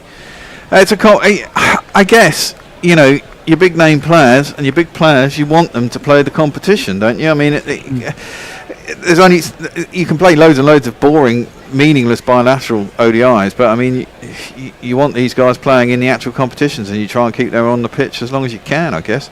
That one's shortish. Hashmat lets it through to Jamie Smith, and there ain't no run. Well, the difficulty from McCullum, Butler, and I guess Wood himself is, of course, that this is a must-win game. So there would have, I'm sure, been discussion about the fact that, you know, ideally, Wood potentially wouldn't play this one, but optically, if he doesn't play and we lose, you know, everyone will go, why wasn't Woody playing? Everyone will go, why the hell wasn't Wood playing? Exactly. So we're in a difficult position. That's short, and I don't know what Hashmat was trying to do there. It looked like he was trying to uppercut it, but he got a bottom edge into the pitch, and there is no run.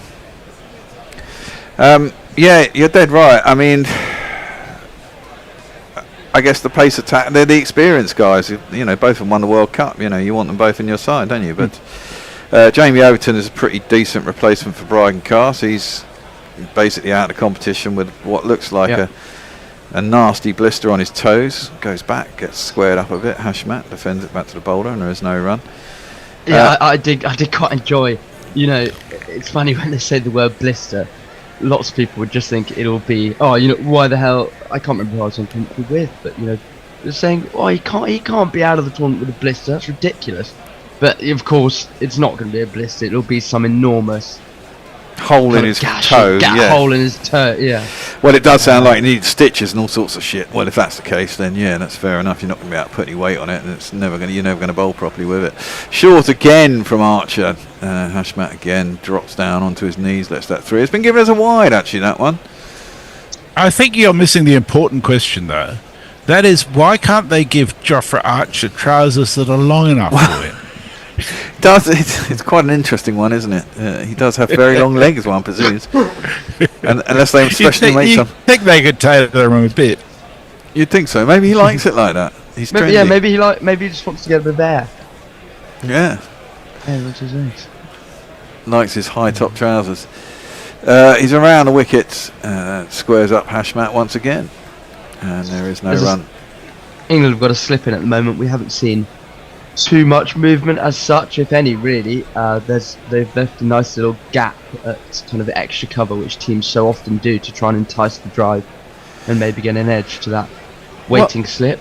Well, I guess the hope and the pace works. Now, you wonder whether Joss Butler's strategy will now go to try and get them all out before he has to find those extra 6 overs. Yeah. That would certainly be mine. Archer in. Oh, Jesus, that's horrible from Hashmat. Steps to the leg side, tries to smear it through the offside. It's a dot run. Looks at square leg umpire wanting a square, but you shouldn't get a wide for such a shit shot anyway. And that's the end of the over. And we'll pass it over to Messi. Okay, the first thing I should say is it's another 15 minutes or so till the GPL closes. Oh, yes. I went way too high given the start, so get in and get the right scores in. Well, Jay says all of Hendo's pain stems from a diseased cerebellum. Is this the wisdom of experience you're sharing, Jay? Sudahu says, I think Billy needs me and Jay to teach him how to talk to women. Give him good that can only go well, Colin. I have been accused of the girls in my house and my mother, in fact, of not being able to talk to women. So well, I don't know. Colin posted earlier that his wife said he's not good or something like that, but he wasn't listening. So I'm not entirely sure I take Colin's advice when it comes to talking or listening to women. Jay just says Yorkshire. Yeah. Well, there is a change in the bowling. I shall talk over his jingle as he comes into bowl. It is this man, Adil Rashid. He's going to bowl his first ball, and it's up, tossed up outside the off stump. Ibrahim drives it out of the covers, and there's no run. Adil Rashid on the 45. Adil Rashid on the 45. Adil can turn it both ways. Adil can turn it. Adil can turn it both ways. Adil can turn it. Adil can turn it both ways. Adil can turn it on the 45. Rashid tosses that one up on leg stump. And it's just turned into the leg side 2 mid wicket, and there is no run. Always enjoyable to watch Adil Rashid bowl, and I think this is a perfect situation for him to come in on. Just keep the runs nice down. Tight. Yeah, keep it nice and tight. I mean, their predicted score just came up as 186. Well, that's a long way to go. That relies on England taking wickets in this middle period. That one is driven back to Adil Rashid, and there's no one. I just don't think there isn't a great deal of turn in these wickets out in Pakistan. I don't think spin is as dangerous as it was in India. And a little bit easier to play. That's tossed up well outside the off stump. Driven. There is a man down at long off, so it'll only be the 1 run. Oh, he really gave that he did, didn't he? Rashid. I wondered if it might be caught at extra cover there. It was aerial ever so slightly from Ibrahim, but he did strike it nicely. I think he needs to get that to just dip a little bit further and pitch a little bit shorter, but I guess he's trying to find out how much turn there is in the wicket. If he gives it a big rip and a bit of air, get some drop. Yeah, absolutely the right thing to do. See if they can tempt the. Well, exactly that. I mean, try and get a score.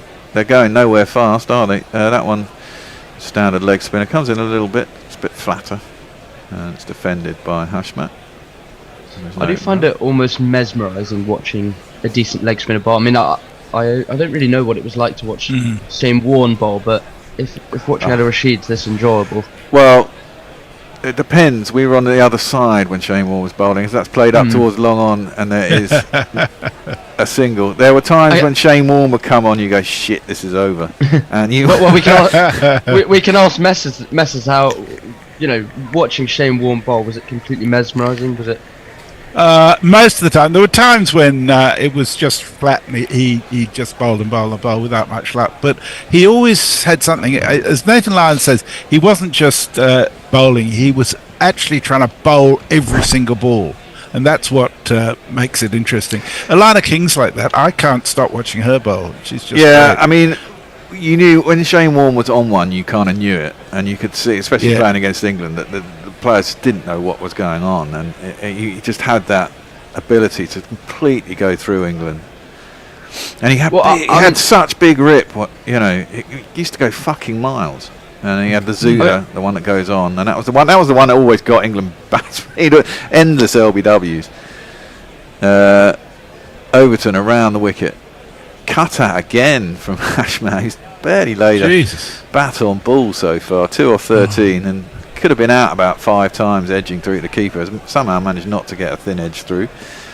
This feels very much like boys against men. This game, doesn't it? Well, I do think this is Afghanistan's best strategy for winning. I mean, it was their strategy in the World Cup was to actually try and bat first, get a score on the board, because I think they think they can defend it. They are missing Mujeeb, as I said earlier, which is quite a big miss in their bowling armoury. That one he does this time get hold of. It didn't get up from Overton. It's still wide, and it's cut down to third man for a single. I think my favourite thing about Shane Warne that I've read, I've watched him bowl in old clips quite a bit, is the fact that he'd turn up to England, or I guess any country, but most England, and he'd have completely new names to what's essentially the same delivery. The Zoot, the Flipper, the everything, and it just completely gets into the batsman's mind. Yeah, totally. Absolutely no idea. I think that's probably. The Zuta was the famous one. That was after he'd come back from his 1-year ban or something, and then he was back in an Ashes side. I'm pretty certain that was it. And then he came over and said, "Yeah, I got any ball. It's a Zuta." And everyone's like, "What's a Zuta?" It turns out it was just a top spinner. But Ibrahim drives up to mid-off, and there is no run. Ibrahim is looking the most comfortable of the Afghan batsmen so far on 22, and I guess a lot of responsibility rests on him. If Afghanistan are to get a score of around 250, you'd really think, I mean, he's got to get a century, you'd really think for that. Pretty much these two, haven't they? Oh, nearly chops that onto his stumps. He gets an inside edge onto his pad, it goes out in the offside, and there is no run. I'm not sure if Messi can have a look at, if he's got a chance, some of the averages of the next players to come in for Afghanistan. Well, I think they should have Rashid at 4 myself, and to give themselves a chance to hit themselves up a bit. So I can tell you, Omaze's got an average of 46, which isn't bad. Come on, Crickingham's really slow for me today. Overton is in short of a length, and it's just defended by Ibrahim, and there is no run. Well, there they are. 88 mile an hour, that one. He can bowl quite a heavy ball. Azmat's got an average of 46.25, Nabi 27.26, and Gulbadine 20.11. So two more wickets, and you think England would be chasing a pretty low score. Good old Sky, they heard you, Billy.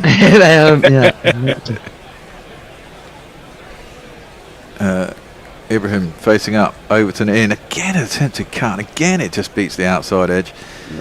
There's a little bit of bounce, isn't there? Both Archer and Overton have both got. He's bowling quite quickly. I think Overton's bowling isn't the problem. Guys, I haven't done any tweets for a little while, so I'll get in. Spangly Size says, "What are chaps?" Jonathan Shorland says that Afghanistan set a score yet that England can't catch. Jamar says, have they used spin? Yes, well, England never used spin before the 10th over. Really? Mark says, would it surprise you to know that there is another Jamie Overton jingle already? Wow, there you go. Stephen Kelk said, I got the fear for a moment. I thought he was going to say that giving the lad the ball wasn't a valid opinion. That is down leg side from Adil Rashid. It'll go down towards Salt at long leg. Oh, they should have got back for 2 there, surely. Yeah, you would think so. Adil Rashid's really taking the pace off a couple of these, 48 mile an hour. Was that one he's bowling over the wicket at the moment with a slip in, so he might just try and bother googly and get one to go the other way and see if he might nick it to that awaiting slip. Adil Rashid tosses that one up. It's played up towards long on. It'll be a single. That's and we got another super chat. Left-handed Hashmat. Oh, we do. Jay is being very generous today. Send us a fiver. Super chat. There you go. Have we heard Mog's new moral victory jingle yet? Yes, I'll play it for you. Yet. Yeah, we have actually, but I'll play it for you again at the end of the over. Yeah. Thank you. Wait. Big full toss. Shit, it's me, isn't it? Sorry. Driven up to long on for a single. You can see what he's trying to do here. He's trying to tempt the batsman, isn't he? He's not pitched one dead right yet, but if he does, it'll be a challenge. Jay says, Colin works on an oil rig. I live in Sheffield. I'd plough their own furrow, Billy lad. Might miss some patter, but for the best. That's a horrible ball. That's going to be a wide down the leg side. Adil Rashid bowled that really slow and quite flat, but down the leg side. Missed out on it, and there's no run. No, I've only got one Jamie Overton jingle. Have you sent another one in then, Mog? Because I haven't seen it. Maybe I should look in the folders on the mail. That one is a googly, and it's really nicely late cut by Ibrahim down towards third man. They should come back for 3. Again, they're missing out on runs here. I mean, that should be a 3. You have to chase it all the way down to the boundary. Yeah. Really, really nice shot. Always difficult to play googly. It was very close to him to cut and did it nicely. I absolutely agree, Bear. You know, where runs are at a premium in the situation they're in, they've got to be running harder than that, surely. You've got to think so, haven't you? That one is played, it's again a little bit too short. Again, it's a googly. This time they've got 2, an easy 2 out into the deep.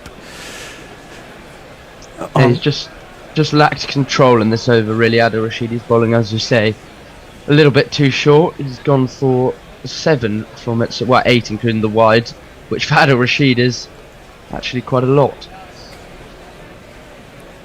This one is tossed. That's better. It's on the right line, right length, and it's just defended out into the covers, and there is no run. That's the end of the Rashid's second over. 10.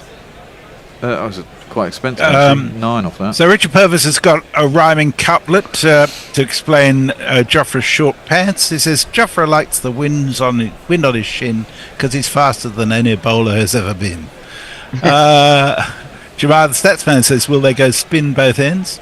I've got to say, Bear, looking in the mailbox is quite a good way of finding out if someone sent you something. Incidentally, I've sent you the Bishop and Bear recording on the Dropbox. Oh, okay, cool. Sabina says, breaking news, the Pope has passed away. Oh, sorry to hear that. Oh, man. No way. And Richard Purvis says, Ollie, no way, or nicked from Newcastle United. Oh, well, Liverpool playing Newcastle tonight, aren't they? Yeah, that one big game is big game. Guided down towards third man, and there's a single. Although the space created by Arsenal losing to West Ham at home has quite made it. Not so come bad. on, Bet, you can't. I know you can't go like that. But I mean, you guys have got it stitched up. Should have. Don't get greedy. You're nearly as certain as Celtic is to win in Scotland. Round the wicket, Jamie Overton driven at down towards third man, and it beats. Good shot. It was a good shot. Hashmat beats a diving Jofra Archer, and it will be 4 runs. It's me, Sanshi. It's me, Sanshi. Yeah, nice shot. Just guided past backward point and bisected the field nicely. No, there is a Jamie Overton jingle here, I think. Around the wicket, Jamie Overton bowls, and the screen goes blue. It happens at this time every fucking day. I think there's a bird that goes and attaches itself to my satellite dish at this time in the morning. It's like the weather's not bad. Has anyone got a feed? Because I can't see anything. Yes, I have. Yeah. They're just replaying that last one. Have you got one, Billy? Let me quickly get one up. Yeah, they're still doing replays at the moment. Hang on, with your set there. So it's Overton in 2 Hashmat, short outside the off stump. He does yet another slash that misses it by about 17 miles, and it goes through to the keeper, no run. Try 401 tone rather than 404. I don't know if he can. I do have a feed, but mine might be a bit behind what Messes was just describing. They're just showing the field short cover, mid off, gully, slip, shortish mid on. So they're keen to save the single in most areas. And it's Overton in again for the 5th ball of the over to Hashmat. Pitched up just outside the off stump, defended into the offside for a quick single point. Yep, I'm back. Hey. It's weird how some of the channels, they lose the satellite signal. I don't know why it goes on that way. I tend to watch it on the cricket channel, although it's always, most of the time, it's on the main event channel as well on Sky. Yeah, 56 for 3 Afghanistan. So that, I mean, the pitch doesn't look like a bad. I think if they can get to 250, certainly gives them a chance to expose England's abilities against spin. Well, indeed, attempted uppercut by Ibrahim. It's a dot ball as it goes through to the keeper, and there's no run. Yeah, we said that the other day though, and the score got that, and it was waltzed past, wasn't it? I do think. I mean, this is the batting pitch, isn't it? This is the one where England got 352 the other day. So you'd like to think that if Afghanistan got 250, England should nail it. I'm not sure. I'm not sure lightning can strike twice in England. Well, to 350. The one important thing here is actually England have got to think is that run rate will never come into it now, because if they win and beat South Africa will have got a 1 point for a no result yesterday. So South Africa are on 3 and they can only get 5 or remain on 3, and England can only get 4 or remain on 2 or 0. So Messi, just quickly, who was it who said the Pope had died? Because I can't find Sabina. It's nowhere on any of the news sites. I'm just looking. So maybe they're seeking confirmation, or maybe it's just something that's been put out there wrongly, which often happens. Indeed. Maybe Sabina's trying to get us to say something. False news. Fake news. Well, we had 12 overs gone, 15 overs gone actually, 56 for 3. They're not going along particularly fast, but they've managed to stabilise a little bit. Jamal the Statsman says, "Hello, how are you all? Even you, Bear." Thanks, Jamal. Jay's getting very personal. Jay just says, "Bear is annoyingly bald." Well, that's a bit rugged. I'm not annoyingly bald. It's not. Bear's not that bald. I've got very thin hair that I inherited from my mother, and I've got a high widow's peak, but I'm not going bald. Never have really gone bald. No one in my family went bald. They all went grey very early, which kind of happened to me and my brother as well. So but don't lose hair. Sudahu's, it just happens, doesn't it? Sudahu's obviously not a fan of the green and white. Says, "I'll come and get you at the mention of the septic." Eric J says, "J for Pope." My God, that's a thought. Oh God. Well, he might loosen up the Catholic Church. On the Times of Malta. So maybe the Times of Malta has got a scoop over the Times, the Guardian, and the New York Times. Well, they might have an in at the Vatican. You never know. Supposedly Malta. I don't know. Knights Templar. Don't have nothing to do with Malta. Some weird shit down there. Yeah. Got a back door into the back door into the Vatican. Know all the shit that's going down. Now, I presume they're having a drinks break right now. Yeah, I think they are. Right. A few more messages if they're on. I'm just checking to see if you've got anything on Blue Sky. You got Legacy, yeah, you've done that. Jaffa Archer, no, sorry. Light Roller says we're all claiming a moral victory to the tune of Yellow Submarine. Oh yeah, Can we have the jingle bell? Yes, I was going to say you need the. It's this. Moral victories are great. England can't win shit, so it's all they can attain. Very good. Very good Thank indeed. you, Mark. How did everyone think we had a moral victory against Australia the other day? Because English was more Leeds. Because English was what? Because English Born in Leeds. Oh right, that's right, of course. And a Coventry City fan. Oh right, okay, that's fair enough then. Of course, then it was our victory. God damn it! Exactly. Clipped out to deep square leg, and we'll have a single. I mean, he left England when he was about 15. It's not like he left when he was 6. Yeah, that's true. He cut him open, and he's basically England. Yes. I read it was 50. Oh. But I was listening to the cricket podcast, and they were saying how embarrassing it was to see the BBC just grabbing at any straw they could. Yeah. Well, of course. That's defended back to the bowler, and there's no run. I didn't like that article when I read it. It's an absolutely ridiculous headline. Yeah. Adil Rashid bowling at Ibrahim. He's over the wicket. It's a standard leg spinner. He drives it up to long off. It'll be a single, 58 for 3. You get the impression that Ibrahim, out of the two, is the more likely to try and get after Adil Rashid or Overton at the moment. I think Adil Rashid just needs to continue to toss it up, really. Maybe. Yeah. So I wouldn't mind him to see him try and go across Hashmat here, who's on strike now, the left-hander, maybe with a googly or something. Well, he's reverse swept him out towards deep cover. There is someone out there. They'll get one. They're going for 2. They'll get there easily enough in the end. Yeah, I think he should toss it up. I think they should try and entice some wickets, basically. They're going along at snail's pace at the moment. Of course, if it goes wrong, they'll be in and they'll be feeling like they can hit the ball. But you can always change tactics later. But you should be trying to get the wicket.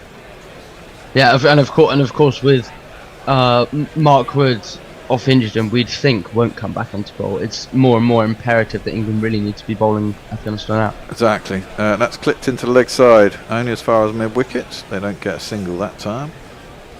It's not really turning a lot though, is it? No, it isn't really. But we haven't. It doesn't necessarily in Pakistan. No, that's what I mean. Maybe later on in the tournament it might a little bit. Well, I just think most of the time it's going to be a barely used pitch and it shouldn't really turn. Well, and the ground over there isn't grippy like India for some reason. That one is just turned around a corner for a single. Well, of course, Bear. We'll probably be playing in Dubai for the semi-final and the final, which is a real shame. Exactly. I think that's the shonkiest thing about this entire tournament. Yeah, I'd completely agree. Feels like it devalues it somehow. I agree. I think it's mad. I'm sure there's loads of it. We had this discussion, didn't we, in the first game there? Yeah. I think there has to be a better solution than that. But Jay says it's good to hear from such dedicated Liverpool fans, like that great Northeast rider Stephen Breaky. And Richard Purvis says, as a Liverpool fan, Bear, stop smoking or he won't win the league. Oh, shut up. It's just defended that ball and there is no run. Smoke more as it gets more tense. I mean, if we get out tonight with a win, the last two, it'll be brilliant. It is conceivable that Forest beats Arsenal and we knock over Newcastle, but it's also conceivable that the other way around. Well, that's played airily down towards third man. Joffre's down there. It was an uppercut and didn't carry it on the bounce out to Joffre. It'll be just the one run. But I mean, we've had a tough 2 weeks as well, haven't we? Away at Everton, away at Villa, away at City. Football. 5 games in 15 days we've had. Yeah. But luckily, the next we've got our last 11. 7 of them are at home. Yeah, I know. So hopefully they'll get us some respite. And being knocked out of the FA Cup by Plymouth has given us a lot of respite. Indeed. So that's actually quite a good thing. Overton in That one comes maybe back into the batsman a little bit. He's head off for one, thinks about two, but it's definitely not there. Will just be the one run. I mean, as far as I'm concerned, the only important thing with football is whatever keeps young Hendo happy. And the fact that Wimbledon is currently fourth in League Two with a game in hand is very encouraging. I just want to see Hendo happy. Don't forget Tony and his Watford endeavours, Missy. Oh yes, Tony's relatively important, but nobody really expects much of Watford. No. Overton around the wicket to Hashmat. He's kind of standing ready. He's open, and everything is guided out through the offside. That one is again out to deep backward point. It'll be a single. Tony will be chuntering in the away in the green room, probably about to storm in and steal the microphone and respond to this.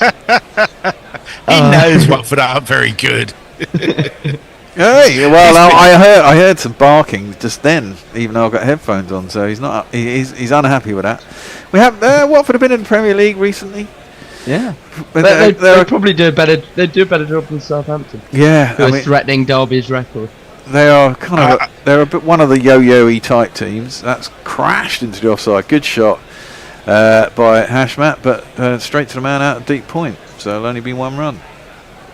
My main concern is that Watford's results aren't as important to Tony's mental health as Wimbledon's are to Hendo. Well, I don't think that's true. Hendo just wears his heart on his sleeve more when it comes to football. Hashmat and Ibrahim have done really well to consolidate this Afghanistan innings. It was possible that they were going to slightly crumple Afghanistan. But 65 for 3, they've made some sort of recovery. It's true, but I mean, again, England have got hump wickets here. Get another wicket, it all changes again, doesn't it? That one is pushed in the offside out to point. It's a cliche if ever I heard one. And there's it's slightly curious. It's slightly curious fielding. England have got kind of a gully, a backward point, and a point. Well, they're bowling short of a length. They're obviously looking to bowl back of a length and just see if they might guide one to one of the waiting men there. I don't know. Sidahu says English copium is hilarious nowadays. Mogg says it's rich that Australians have embraced the likes of English when they spent a good many years hanging shit on England for all their South African born players. Yeah, well, I mean, we've got Labuschagne and Enriquez, Khawaja, all born elsewhere. I think the thing about South Africans generally was that most of them were fully formed cricketers by the time they moved to England. Yeah, certainly KP was. I don't think the Currans were. Jonathan Trott was, yeah. He was Zimbabwean, wasn't he, anyway?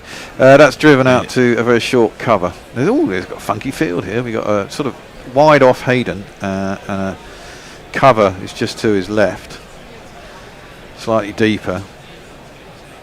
They're trying to cover off the drive, so he's, and they've also got a backward point for the late cut. So they're trying to starve Ibrahim here of options. It hasn't been Rashid's best 4 overs. No, it hasn't. So 3 and a bit overs. It's been a slightly struggled for rhythm, it looks. Yeah, that's better though. Comes down the track, Ibrahim drives it up to long on. It's a single. I think it's always very important if you're facing Adil Rashid, and of course this is easier said than done, but to be using your feet. I feel like the people that play him best, and we saw Ibrahim do that nicely there, but the people that play him best seem to get on the move. If you're just sitting in your crease, he will really tie you down most of the time. So I think you've got to look to be proactive, as difficult as that might seem. Well, he's in. He bowls that one, and it's played from the crease on the back foot by Hashmat down and on. Be a single. I mean, any turn that Rashid's getting at the moment is what I would call slow turn. Yes. Really, it's but that's why they hang on the back foot, though, Billy, because I think I've said this before. Any spinner hates getting hit off the back foot. You want to draw people forward. That's the whole point of spinning, almost. And so people who play you off the back foot are kind of annoying. It also gives the batsman a lot more options on a slow turning pitch. That one is clipped out wide of long on and wide of a mid wicket in between them both, and they'll get back for 2. Well, yeah, very good point there. And well, as a spinner yourself, you You do know the art better than most. I used to hate getting hit off the back. Getting hit off the back because you're always trying to drive forward into the drive. I mean, I'm just a finger spinner left armour, but the principle's always the same. That one goes on with the arm, but again he's played off the back foot to mid wicket, and there's a single. Well, it looks like Woody's coming back on. This is interesting. Maybe it's not as bad as we thought. Maybe we can get some overs out of him. Maybe just bowl him as soon as he comes back on before he goes off again. Well, you'd think he is only coming on if he can bowl. There'd be absolutely no point in him coming on if he can't bowl. Still looks like he's limping a little. That's very interesting. Looks a bit ginger. Mayank says if there is a God, then Nottingham Forest will find a way to become Premier League champions. Jay Grover says the Pope is alive because God read Eric J's suggestion. Yeah, the Times of Malta isn't running that story anymore. Their main story is about how a Maltese cardinal is in the front runner to replace the Pope when he does die. Ah, right. That could be the mix-up. Richard Purvis says, seriously, Bear, how do you think PSG think about drawing Liverpool? And Jay says, everyone outside of Sheffield because they're not blessed. Mog says, I'm hoping the next Pope goes proper old school with their name. Hilarious. Calixtus of Formosus or Hyginus. Right, around the wicket. Next over starts. First ball is driven up to long off for a single, and it's this man. His voice is high-pitched and ginger hair like a picked, but massive runs he has hit, so there's that. Introduce yourself. Joe Root. Introduce yourself. Joe Root. Introduce yourself. Joe Root, actually. I wouldn't mind if Joe Root actually put a slip in here. He's coming from around the wicket to the left-hander. I more mean Hashmat than Ibrahim. Don't you think, Bear? Just to try. I know we haven't seen much turn. There's but no much turn. I always think it's a worthwhile option though. I wouldn't bother. Roots around the wicket to Ibrahim. It gets smashed back to him, but he pulls it off to mid-on, and therefore he stops a run. Yeah, he's decided to come around the wicket here. Just trying to cramp him for room, one presumes. Worked into the leg side. Duckett fields at square leg. Well, I think he does it quite often for the LBW. Yeah, but it's got to turn for the LBW. If it's just going across, I mean, it's very difficult to otherwise to pitch it in line and get it to hit the stumps unless it's coming back in some sense. That one's driven back. Root half stops it, but I'll get through for a single. Batsman wants something. Yeah, it was a rather unshapely drive from Ibrahim there. It's skewed off the slightly outside half of his bat, and Root managed to get a hand on it. Yeah, he was just trying to force it, wasn't he? Around the wicket, Joe Root to Hashmat, who is cramped for room once more, plays it back to the bowler, and there is no run. I mean, if you can get Joe Root to get out of this over with 3, you'd be very happy as a first, wouldn't you? Well, he's going to have to get through a lot of work, him and Livingston between them. Indeed. Tosses that one up a little bit more. Hashmat advances down the track. Can't get to the pitch though, and just plays it back to the bowler. No run. 72 dot balls in the innings. I mean, that's a lot of overs. I mean, out of 19 overs, that's 12 overs of dot balls. Yeah. Which means they've scored 17. Bear does maths. Yeah. Hey. Richard Purvis says this game is obviously not that interesting as we're all talking about football, which is still good, like you guys. It is known for us to stray slightly from cricket from time to time. Well, we are sports fans. I think you've got to. Yeah, absolutely. We are sports fans in general. In terms of overseas players, Sudahu says there is more of a mercenary outsourcing for England, though. Look at Joffre when they changed their own years in the country rules to get him in the team. Yeah, there was that. Was interesting. Yeah, that was just before the World Cup as well, wasn't it?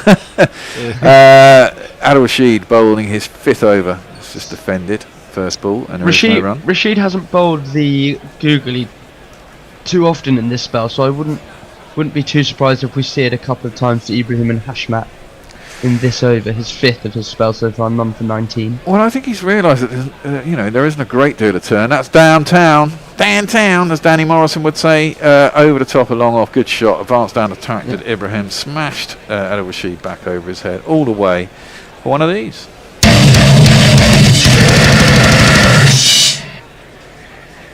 That's the thing with that's what I mean. I think the difference in Pakistan is that spin is less effective. I mean, it does turn, but I just do think it's less effective than in India.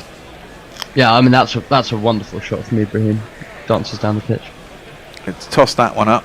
That's driven out to wide, long off, and there will be one. They have rotated the strike relatively. That particular delivery that was smashed over his head for 6 was the Guerilla. Yep. So maybe he'll put that one away. Yeah. But they have rotated the strike relatively well. This partnership so far. And Rashid is in, bowls that flat, and Hashmat just goes back, punches it up to long on. There's one. I mean, it's something that we've mentioned in almost every Champions Trophy game so far, that 50 overs is an incredibly long time to bat. Yes. You know, you just can't afford to be reckless. No. And we saw with was it Bangladesh against New Zealand?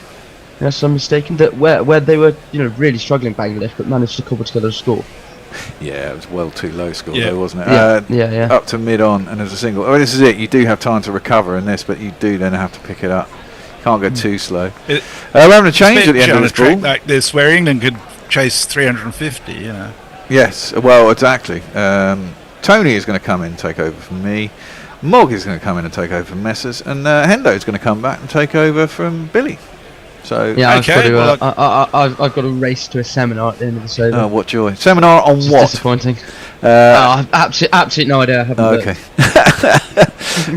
Good to know you prepared. Adam Rashid hit the ball. What looked like a very flat delivery. It was going down leg, and Hashmat just helped it on its way. Got himself a single, retains the strike. He's on 20 or 35. Ibrahim is 42 or 57. Afghanistan are 81 for 3. Why are you not sitting down, Tony? Because you're going to come in here. Where's Hendo? Because there's no one to speak. He's about until you, because it's the 3-man change. So someone needs to come on and speak. Mog's there. Speak with Billy while these two get themselves in order, will you, please? But Billy has to run. Well, I do have to run, but I'll be alright for a minute. Mog, I love your moral victory jingle. Very good work. Very good work as well. You managed to produce these things rather quickly. Well, you've heard the quality of them, so it's not that tough. Joe Root comes into bowl, and this one's played up to long off, and they'll wander through for a single. Ibrahim on 42, Hashmat on 21. Right, Tony's just rapid change. I'm here. Headphones on. Here I am. Tony, so Here you can take over on the ball by ball, and I'll race off to my conflict and crisis reporting seminar. Oh, that sounds absolutely fabulous. Well, I wouldn't say this is a crisis from England's perspective yet. However, these two are going along quite nicely. Joe Root is in round the wicket, dives to his right and prevents a single. And play the Super Chat jingle. Oh, Mog. And yes, what are you wearing today? That looks like a rugby shirt you're wearing, Mog. Round the wicket comes Root, tickled round the corner, down to fine leg. They will take a single. In honour of Jay complaining about everybody being so grey, I'm wearing my Namibia cricket shirt. It's blue. Super Chat. Well, you could be a catalogue, the front of a Man at CNA catalogue. I just think you need to be sort of pointing into the sort of middle distance and looking thoughtful. Round the wicket again comes Root. Would have gone down leg. Hashmat puts a big front foot forward and actually defends with his pad in the end. The Super Chat in question was Jay Grover saying no. No what? Yes, we Just have no no. bananas. Told me I should go to rehab. They said no. No milk today. Pushed by Hashmat back again to Joe Root, who's probably going to get a little more bowling today. Mark Wood. He fell over several times, but we expect that. But it looked like it was possibly a knee that he had done. Either way, it didn't look good. He tried to bowl. That's a quick single taken to Harry Brook, who's at mid-on. But they were lively. It's the end of the over. It's 3 from it. And, we'll go back to you, and then we'll carry on with the story of Mark Wood, Mog, after a few messages. Very well. Not entirely sure where we're up to, but Jonathan Shorland says the Currans were part of a cricketing dynasty, so they're probably already formed by the time they base in England. Richard Purvis says, wonderful Jay, and love your comments always. We love them all when there's super chats attached. Certainly do. Mayank is asking where I got this Namibia shirt. If you're on the Discord, I'll send you a message because I can't remember the name of the site off the top of my head. I think you're on Right. Well, England, as we said, are going to be shuffling their bowling resources because they've got to find the best part of, 7 of Mark Wood's overs. So we're going to see a bit of our England Swiss Army knife man. It is going to be this fellow. I am Livingston, I play for the light. Liam Livingston it is. He's round the wicket to Hashmatullah, who defends again, and there is no run. Play the super chat jingle. I will do that in just a second. That's driven. It's an off break from Livingston. Driven into the offside. No run, as Mogg is already prompting. There's another one of these. But we'll have to do it off this ball. Livingston in. Down the track. Whipped away towards mid-wicket. It's going to be fielded. Phil Salt is just jogging round from backward square. They'll come back for 2. Comfortably enough. And Josh Buttler looks a little vexed there. And I wonder if he was really thinking that possibly could or should just have been a single. But it's 86 for 3. Super Jack chat, super Grover's chat. £2 says it's for Mogg's shirt. It's now the most colourful I've ever seen him. Top lad, it's like a carnival. It's Okay. always like a carnival. So I'm assuming he's not saying £2 is therefore the value of that shirt. I think he's just donated Had to go towards. shipped from Africa, of all places. Well, goodness me. Right, round the wicket comes Livingston, defended again back to him by Hashmat, who's not exactly been racing along at 24 or 43, but he has looked pretty solid, I have to say. Mark Wood's actually out on the pitch. Maybe he's not as bad as we thought.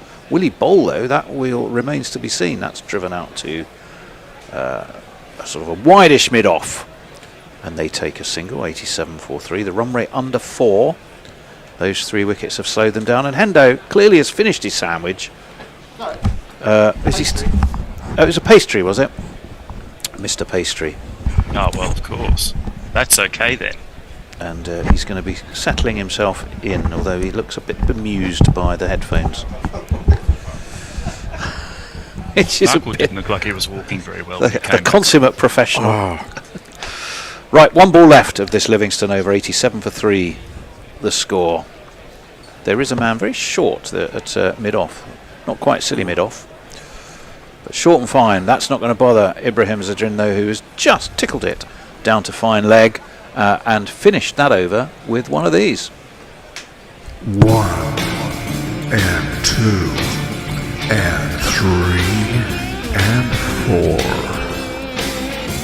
Plenty of drift in the air, but it was a full toss. And it was really just helped around the corner by Ibrahim Zadran. It's a foot down the leg side. I mean, if you can't hit that for 4, I'm not sure what you can hit for 4. No, especially as you put the man very short at mid-off. Right, 91 for 3 after 22. Mogg. I think this is talking about soccer, but Jay says we just shuffle around in the muck in the hope of eating a pig's bladder. Joe Root in, round the wicket. Defended out to cover, no run. Still 91 for 3. Where were they after the power play? I think they were 41. 41 for 3? 39.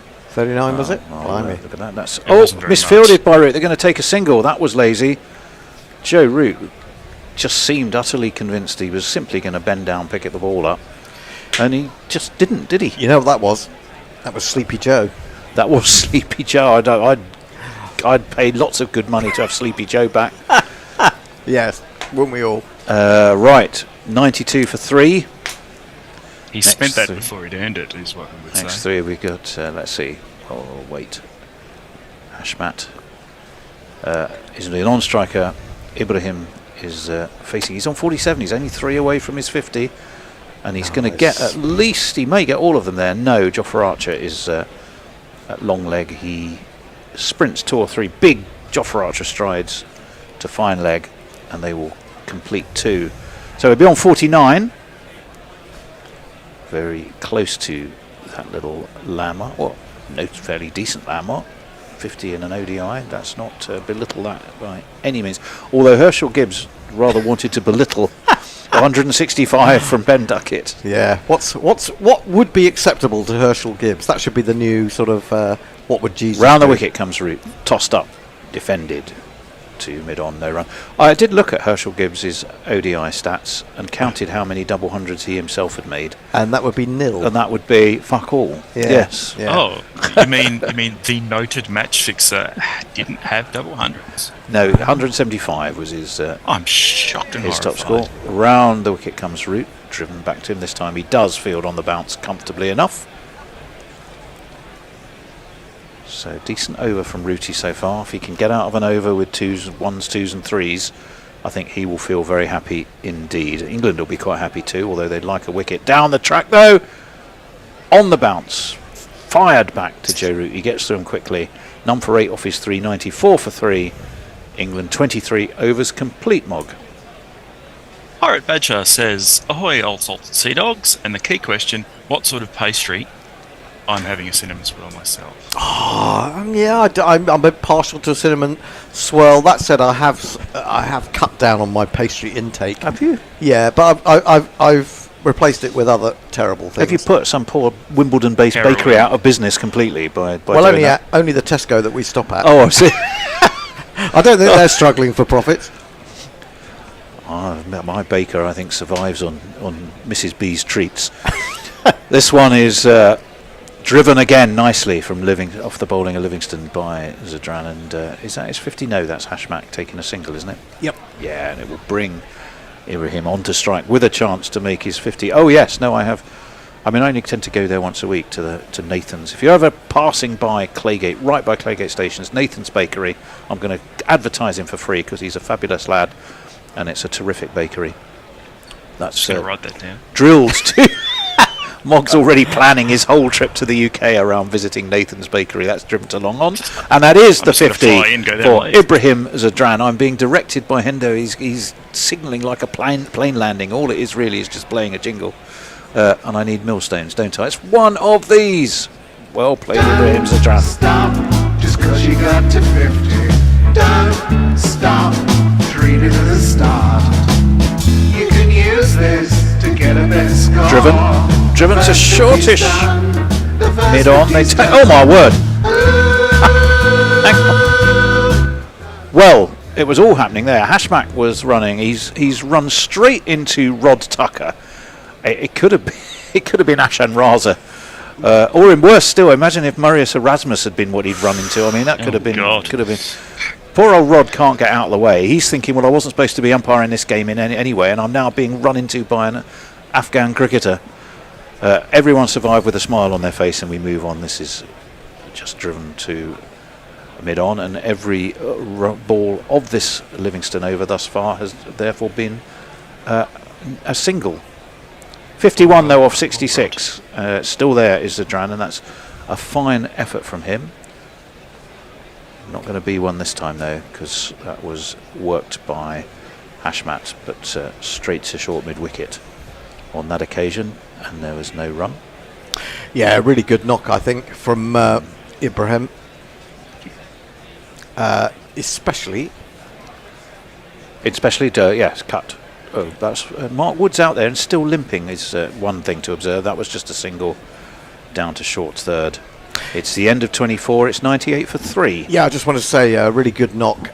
Struggled to start with. I mean, he looked all at sea with the pace of Archer and Wood, particularly Wood, and then he managed to chip Wood for 6 down to third man, or uppercut, and he hasn't looked back since then. He batted really well. He's played some absolutely glorious shots. He's just switched up a gear totally. Fabulous knock. 51 I like the off idea of 66. chipping Wood as well. Chipping Wood, yes. Very good. Mog. Earl Anthony says, PP.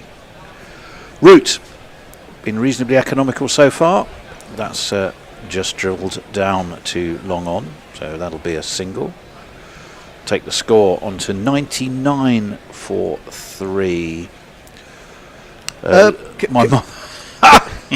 There's a chap in the crowd holding up a big zoom in. My mother thinks I'm studying. Presumably your mum's not watching the let's hope broadcast. not. But they say, right, this is launched high, handsome and up over mid-on by Hashmat. 2-3 bounces over the sponge. He's decided he's not going to fiddle around anymore with Joe Root. He's going to put some runs on the board. And there's 4 of them. About fucking time. I missed that one. Just said under his breath there for Mog just... And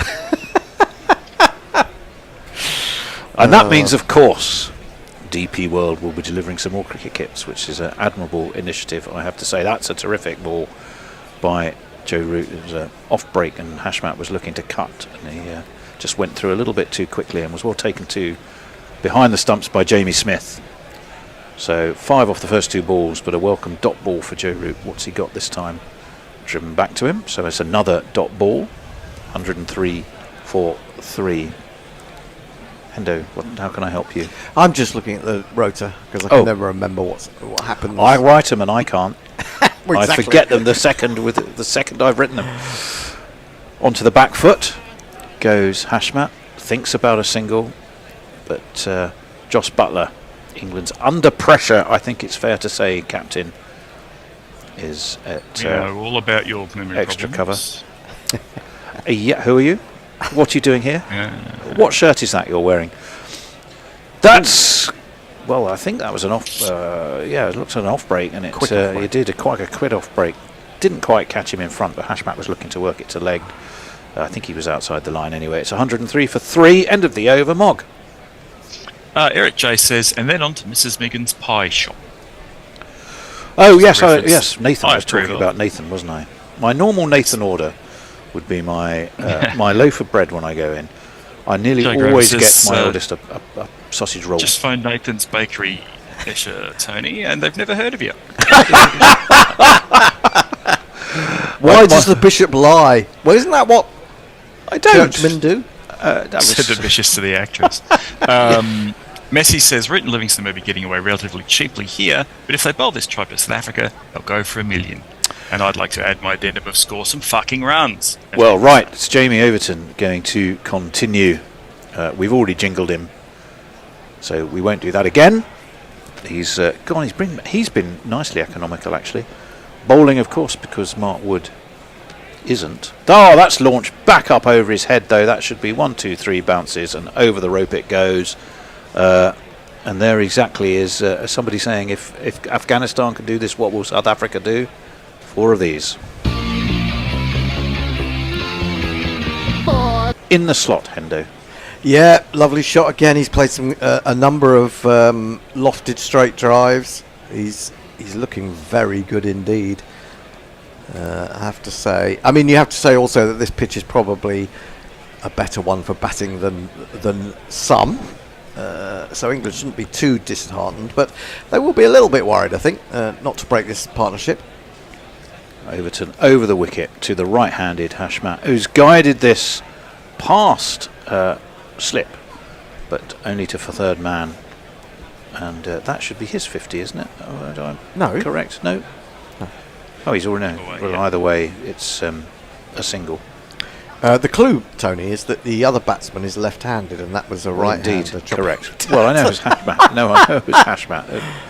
But he's not close to his 50 yet. You're absolutely No, Hashmat right. has got his 50. Yes. No, not Hashmat has got his 50. Zadran's got his 50. Zadran's got his 50. Yes, and we're just Play seeing... the Forgetful Tony jingle.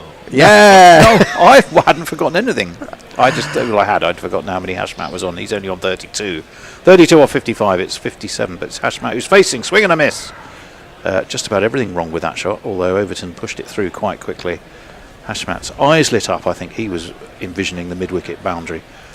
I think it just crashed into Smith's gloves. I think he just got a little bit overexcited there. Actually, it didn't miss the top of his off stump by much, did it? No.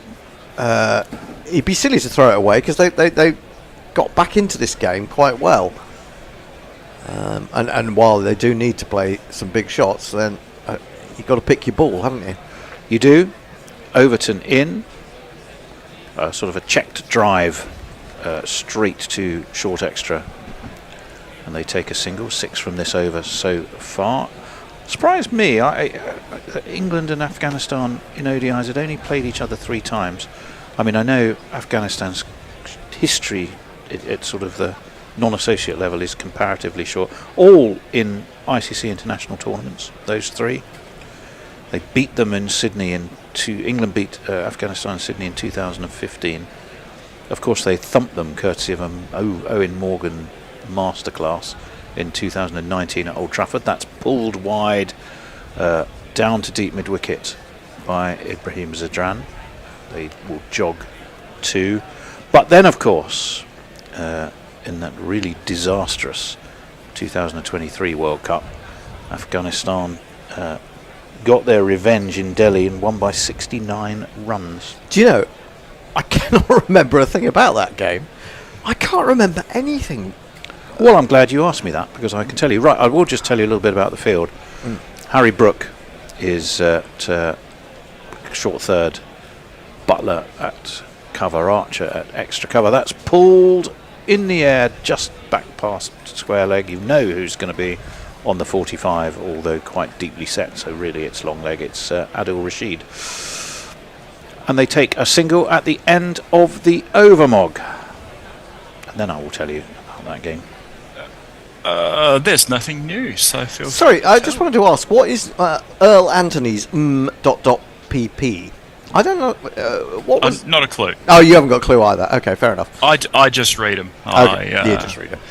Struggled to interpret that one. Well, it was in Delhi. It was the smog. It must have been the smog. 69-run win. The toss was won by England, who chose to field. Afghanistan set 284. Gabaz made 80. Ikram Ali Keel 58. Adil Rashid took 3 for 42. Mark Wood 2 for 50. England managed a pitiful 215. That is down the track from Ibrahim Zadran, but he doesn't quite get all of it and really just trickles it down to deep mid-wicket. And they'll take a single. So England managed only 215. Harry Brook made 66 of them. Dawid Malan 32. Rashid Khan took 3 for 37. Mujib, I'll wait for Joe Root, who's round the wicket.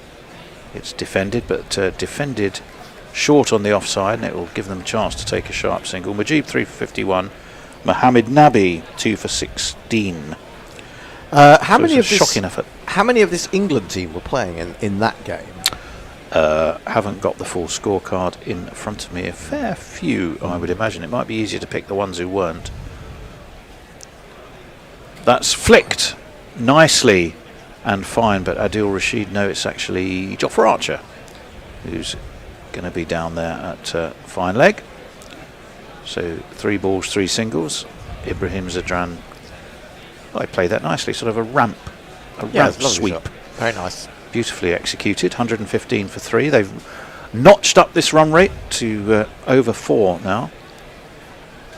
That is slapped, but half stopped by Adil Rashid, who finds himself now at short back of point and has to dive. And I don't think, although he got a decent pair of hands to fielding it, I think it slipped away and will have given them a single as well.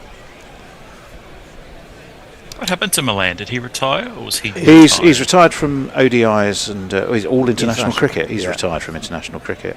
He's just been playing in the Bangladesh Premier League, or he was not so recently. He's a franchise gun for hire.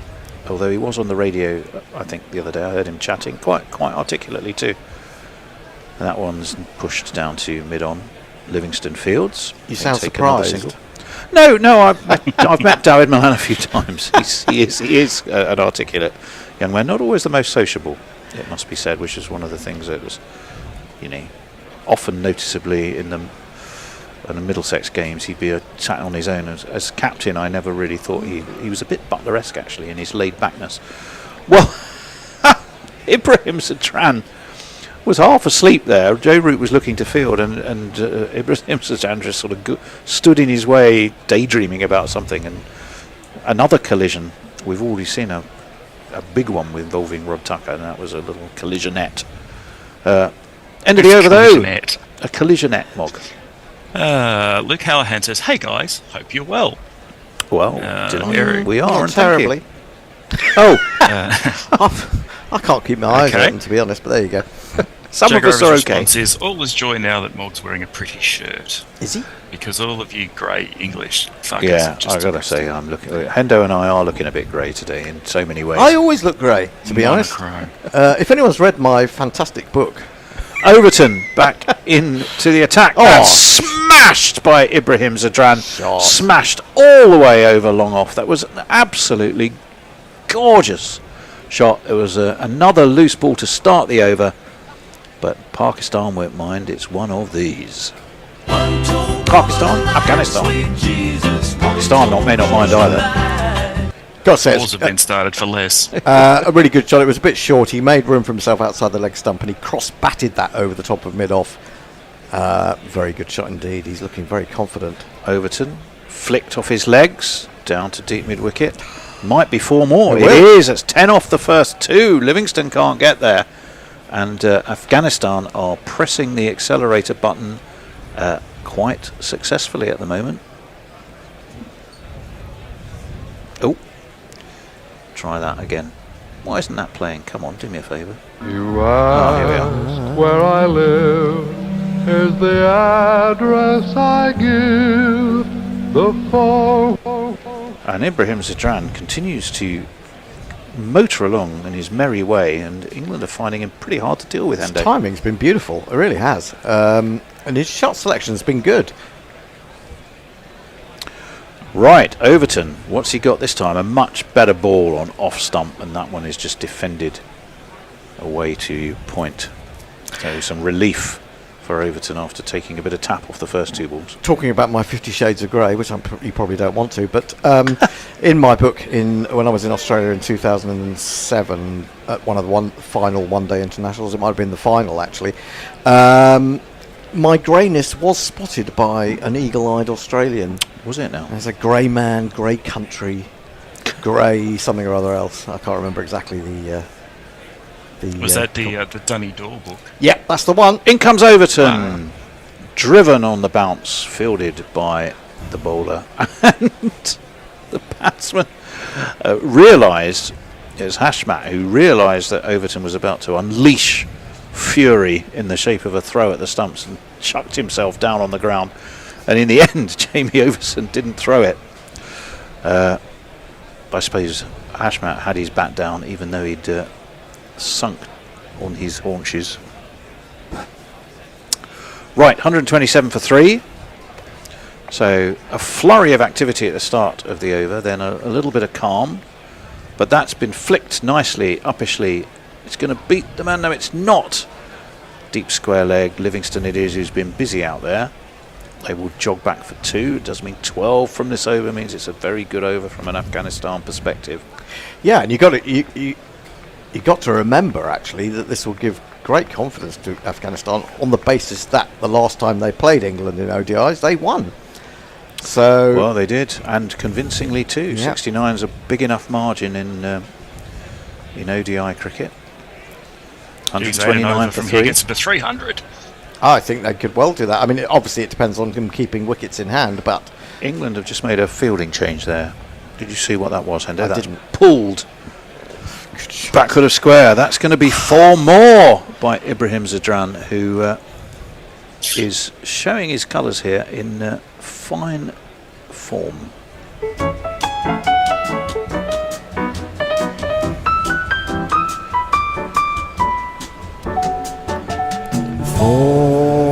And suddenly Jamie Overton looks worryingly hittable. yeah, and we haven't seen any variation from the quicker bowlers. I mean, if you're expecting slower balls, Overton is your man really of in this attack. But even he is not mixing it up at all, really. That was not a good over. It wasn't. 1-3-3 for 3. One good over, and the pessimism is fucking switched on like a dam bursting. Mog. Jesus. I don't know, 133 for 3 is not a bad score as far as I'm concerned at this stage. 28 overs in, really. No. You may have to be quick, Mog, because Go, Mog. SQDA ZX says England is absolutely F with Afghan spinners. We all know England can't play spin. Well, that is the concern. And, Something's making Mog chortle. Richard Purvis says, this isn't looking good for England. Seen this stuff turn to shite often. Joe Root is in. He's punched, but punched straight to a finish mid-on, and there is no run. 133.43. Yes, that would be the concern. Down the track comes the left-hander, launches this up over deep extra cover, and has got 4 very elegant runs indeed. Yeah, absolutely. Yeah. Oh, sorry. Oh, that's the one I try and avoid. That is reasons for selecting his landscape seasons. Beautiful shot by Hashman. 100 partnership too. Defended this time, but he's going to get runs because it bisects the 2 short fieldmen on the offside and goes down to deep cover. Yeah, 100 runs at about 5 and over as well. It was a lovely shot, and you know, as long as they don't throw it away, the placement's been very good as well, hasn't it? I mean, you know, he knew that if he could get that up over extra, he's got 4 runs. There's a gap there, so he got a deep point and a long off. But England did and a make very short cover. 350 the other day. Just saying. Yeah, true. They did, and that was batting first as well. Here at Lahore, that one's nicely tickled around the corner down to backward square Archer Fields. They'll take 1, so 6 now. They've timed this. They just had a little period of consolidation after 3 pretty early wickets, but this 100 partnership by Hashmatullah and Ibrahim Zadran is really putting Afghanistan into a decently strong position. That's defended back to Joe Root by Hashmat, so no run there. I think you've got to think about the fact that you know, England probably are lacking confidence as well. So a decent score from Afghanistan might make them doubt themselves a little bit. So you know, I think there's that element to be taken into account. Also, Root comes very wide around the wicket to the left-handed Hashmat, who pushes back to him, and there is no run. It's the end of that route over. It's gone for 6. It's 139 for 3 off 29. Just one thing before Mog comes in. I think also the injury to Mark Wood at that point might turn out to be quite important. I think if England could have, you know, eked out a couple more wickets in that power play, or another wicket in that power play, could have made all the difference. Well, interesting change of bowling we're going to see as well. Mog, do you want to just slip in a couple of quick messages? Lucky Six says, in reference to Hendo, other books are available. Pirate Badger says, pessimism is the natural state of the cricket fan. Absolutely. Or indeed sports fan on many occasions. Apart from the bear, who's just, I mean, I don't understand the bear.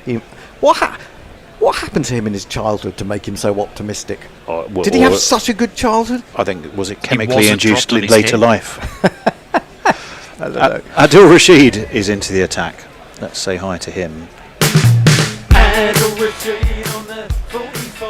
First ball's a leg break, doesn't straighten that much, but it's on off stump, and Ibrahim steps onto the back foot, drills it to deep extra cover and takes a single. And indeed,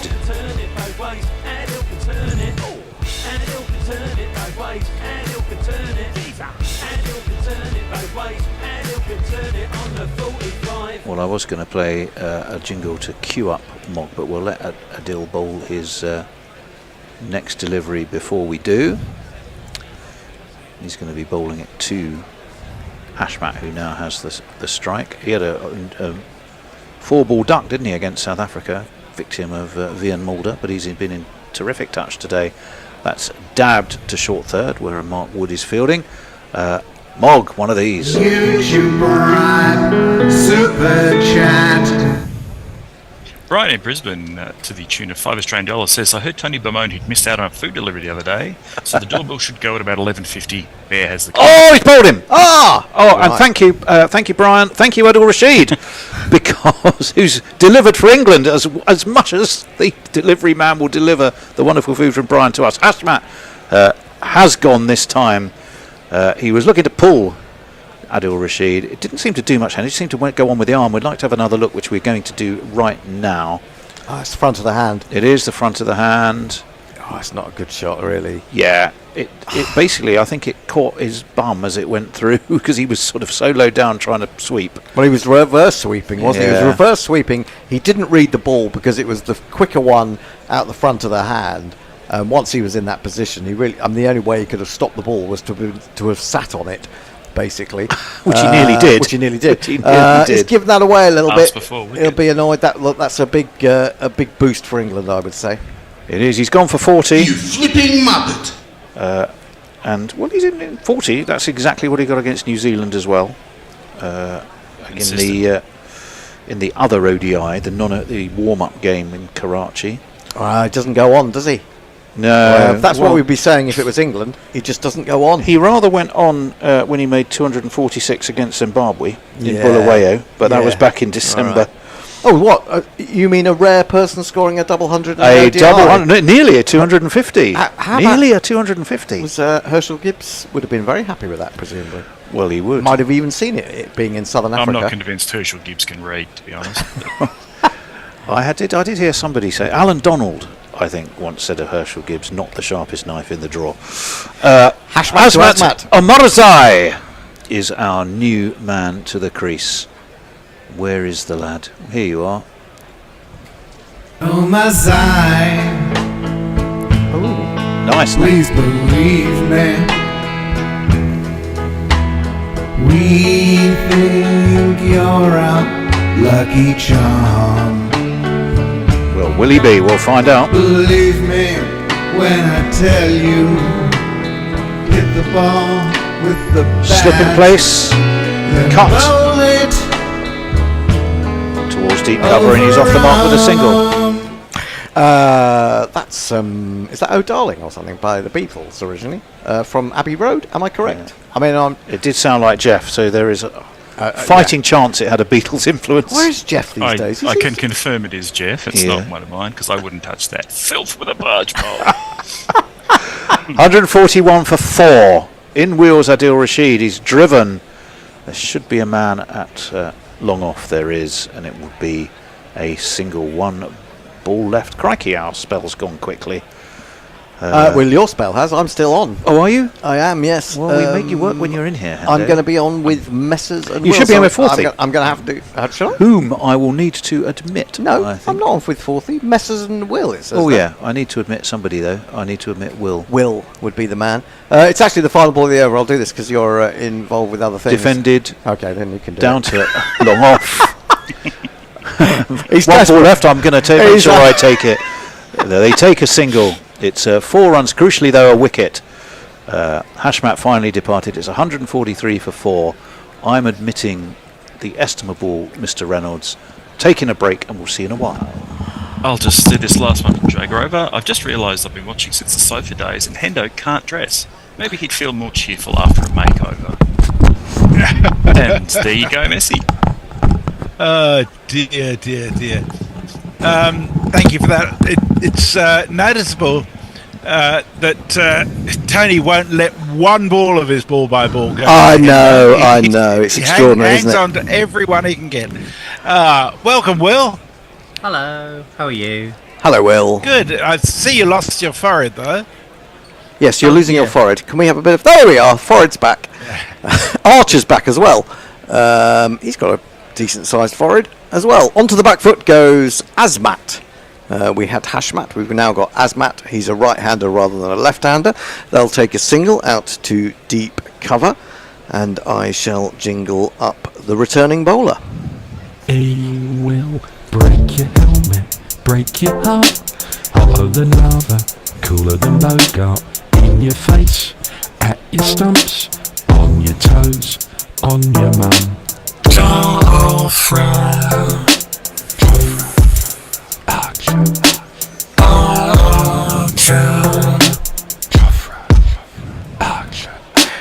Interesting stat that's just come up. I'll bring that after this ball. Archer into Ibrahim. Oh, slower ball. That was a clever delivery.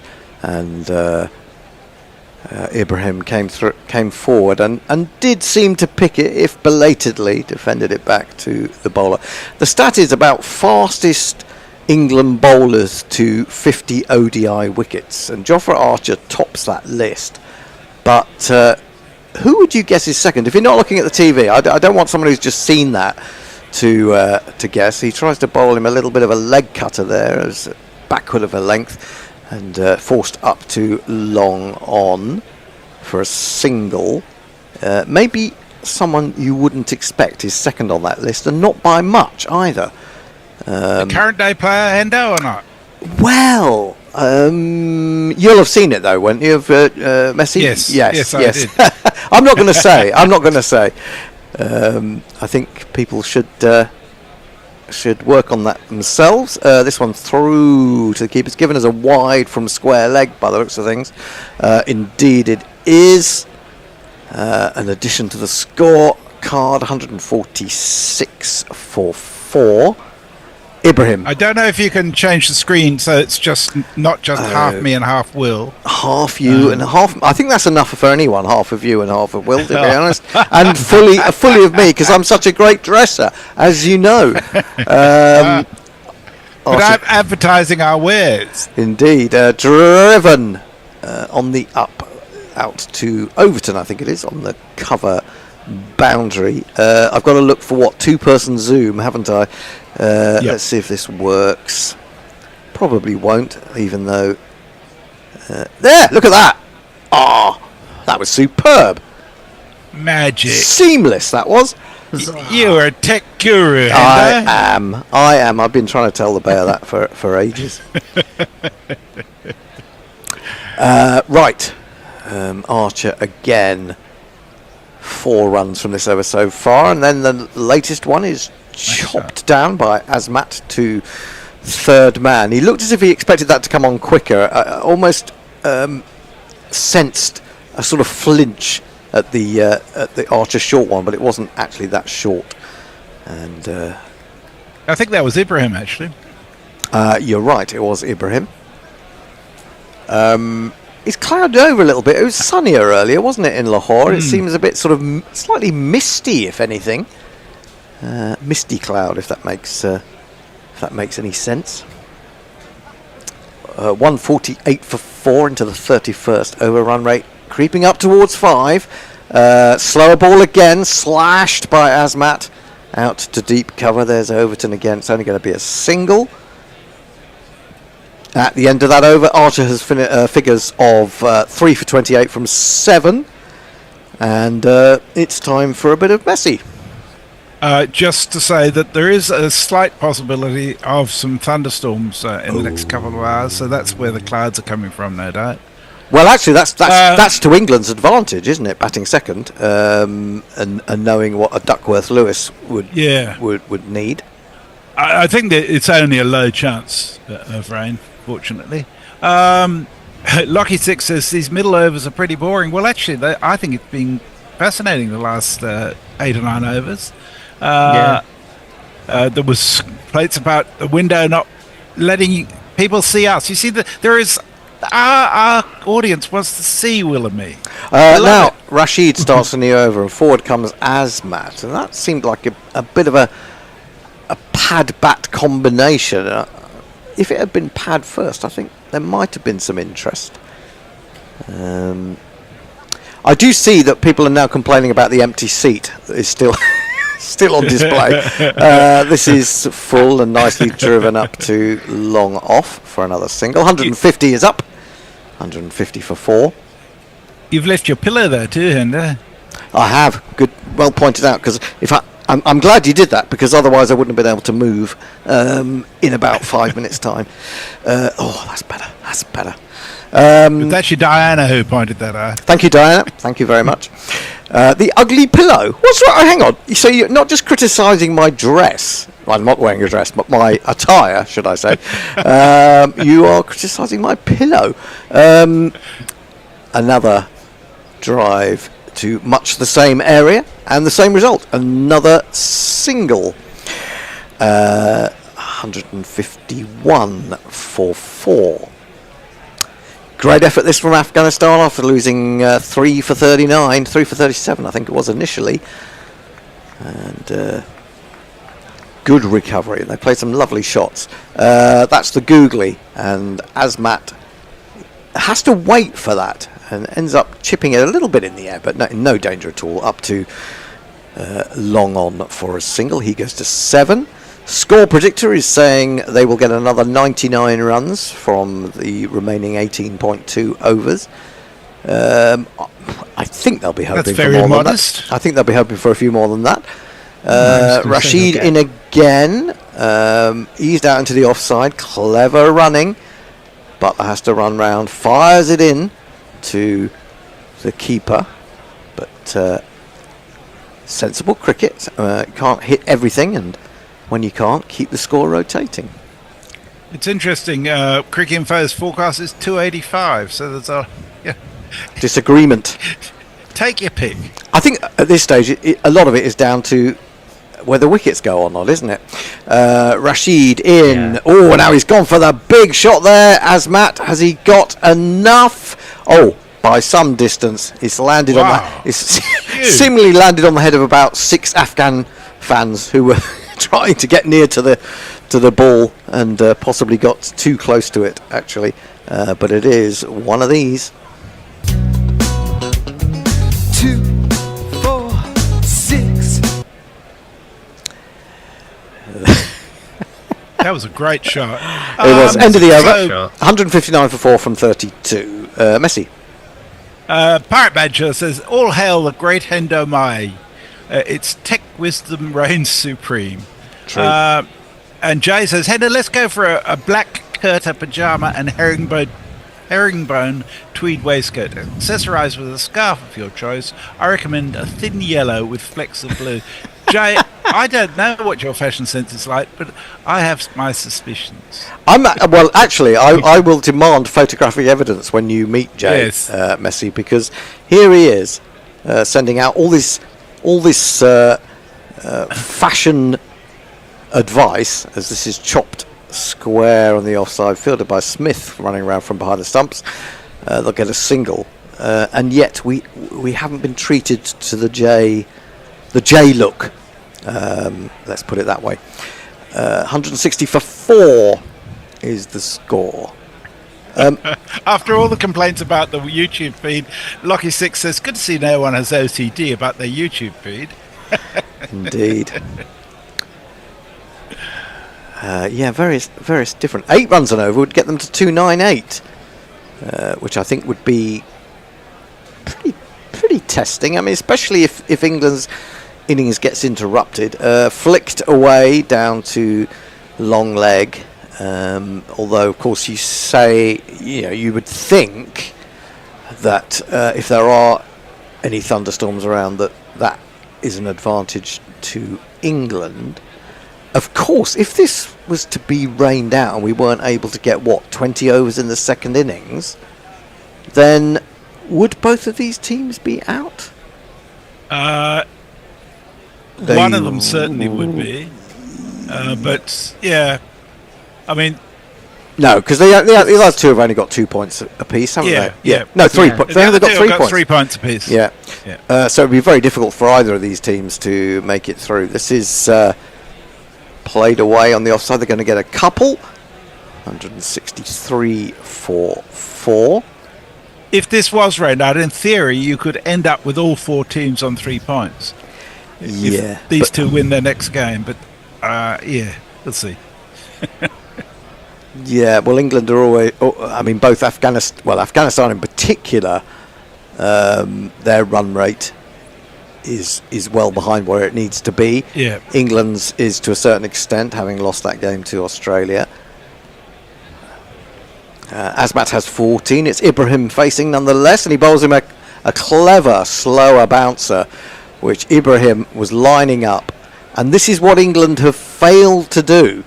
Bowl that ball much more often. It is such a difficult ball to hit, and even if you do hit it, there is so little pace on it that the chances are you won't get it in the middle of the bat and you will offer up a catch. So that was the first time I've seen Archer bowl one of those really effectively. He's in again. This is a genuine bouncer down the leg side, though it's going to be given as a wide, and so another run to the total.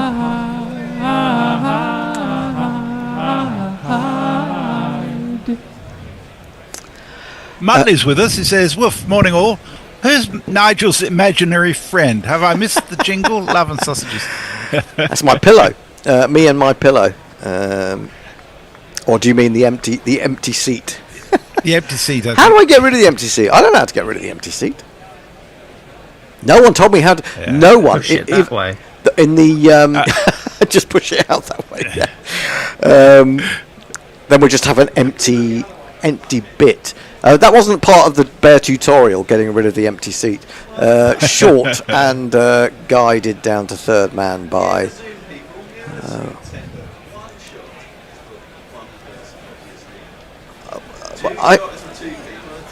But that's what I just did, and that's what perfectly brought them in. How am I supposed to know that? How am I supposed to know that? Asmat 14, Ibrahim onto 90 now from 92. 165 for 4 is the score. Wood is jumping around. He's happy just to be out there, out in the paddock, roaming, sort of chewing on some grass. Magic! Looking for some hay, no doubt. Bears work the magic. He has worked the magic. Everything is well with the world. Archer in bowls. Asmat got inside the line of that. And I suspect he got inside the line because he was a little bit nervous of how quick it was coming and how short it was. That's the end of the over. 165 for 4. We have time as drinks are brought onto the field for Messi to get through some tweets. Just to say to Muttley, we have played the moral victory jingle a couple of times. We'll probably give it another run at some stage, particularly if we get encouraged to do so by super chats. Oh yes. Andreas Rosso says, "What score will England be comfortable chasing?" Remember, it's basically 40 overs for England with the 10 from Rashid Khan. I reckon 350 plus is well within their scope on this wicket. Mark Arnold says to Diana Patterson, "I'd never likened Hendo to an ugly pillow, but now that you mention it, that's a bit rough, Mark." Jay says, "The horrors that pillow must have seen." Shudder. Diana says, "Poor Hendo, let me praise him because he does not make sucking noises next to the mic." Cheers. I'm not trying to kill myself with vaping, you mean? Is that basically it? I mean, apparently vaping's worse than smoking now, isn't it? They're saying. Shut up. No, it's not worse, but it's well, not. no. I definitely saw something the other day. I think it was in the Guardian saying vaping is worse than smoking. I don't know if that's true, but you get all these studies all the time, don't you? Any more? Mike says, "Messi, when you're in the UK, I'm from the 5th of May till the 22nd of June. So lots of time. England may chase 300, says Ashley Partridge. How's everyone doing? Where's the wickets, lads? We got a super chat. Oh, right. Let's go there straight away. Super chat cash, super chat cash, super chat cash. Bartley says, "That's what I was hoping to hear. More than happy to super chat to hear the new jingle, please." Right. Well, I'm very happy to play it. I'm not quite sure which basket it's been put in.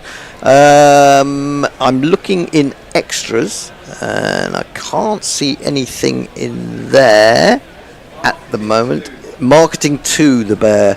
Have a look for the morals. Bear says marketing 2, marketing 2, Guerilla Vibes, Bazball Blitz, Super Chat 1, Super Chat. It's right over here. Well, if you will put it miles away from the rest, that will confuse me. Here we go. Moral victories are great. England can't win shit, so it's all they can attain. Let's bring Will in here because we haven't had a chance to chat to Will. We've probably been monopolising the conversation. There's been lots of tweets coming through. That's all right. Will, what are you making of this so far today? I think Afghanistan are going to win. Ooh, big call. Big call. Ooh, he's out there. That is interesting. And well, of course, they did win the last ODI between these two, as we were talking earlier. Back into the attack, and England fans all around the world will be happy to see this because he went off with an injured fetlock earlier on, but it's this man about to bowl his 5th over. Do you know Mark Wood? Yes, he is an England bowler, quite good and pretty quick. So just a normal guy? Of course, except for just one thing. What? He thinks that he's a horse. Right. What? It's going to be Ibrahim to face. He's 10 runs from a century. What will be a memorable century. This is defended back to him. Back to Wood, who doesn't... Well, he's still a bit ginger. Not as ginger as Johnny Bairstow, but he is a little bit ginger after that first ball. The food is on its way, Brian says. Oh, is that another super chat? Food, Brian? It is. It's another super chat. Hang on. Here we go. Let's do another one. Sorry, this is my favourite super chat. Super chat cash, super chat cash, super chat cash.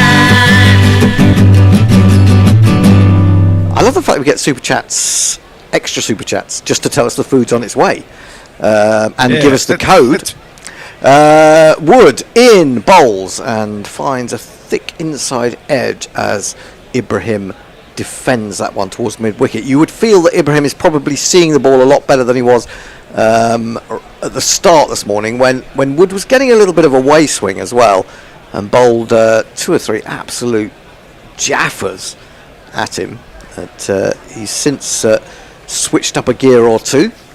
I don't know, Wood seems to be grimacing with every delivery, and you really don't want to put him out of the summer stroke the Ashes to come.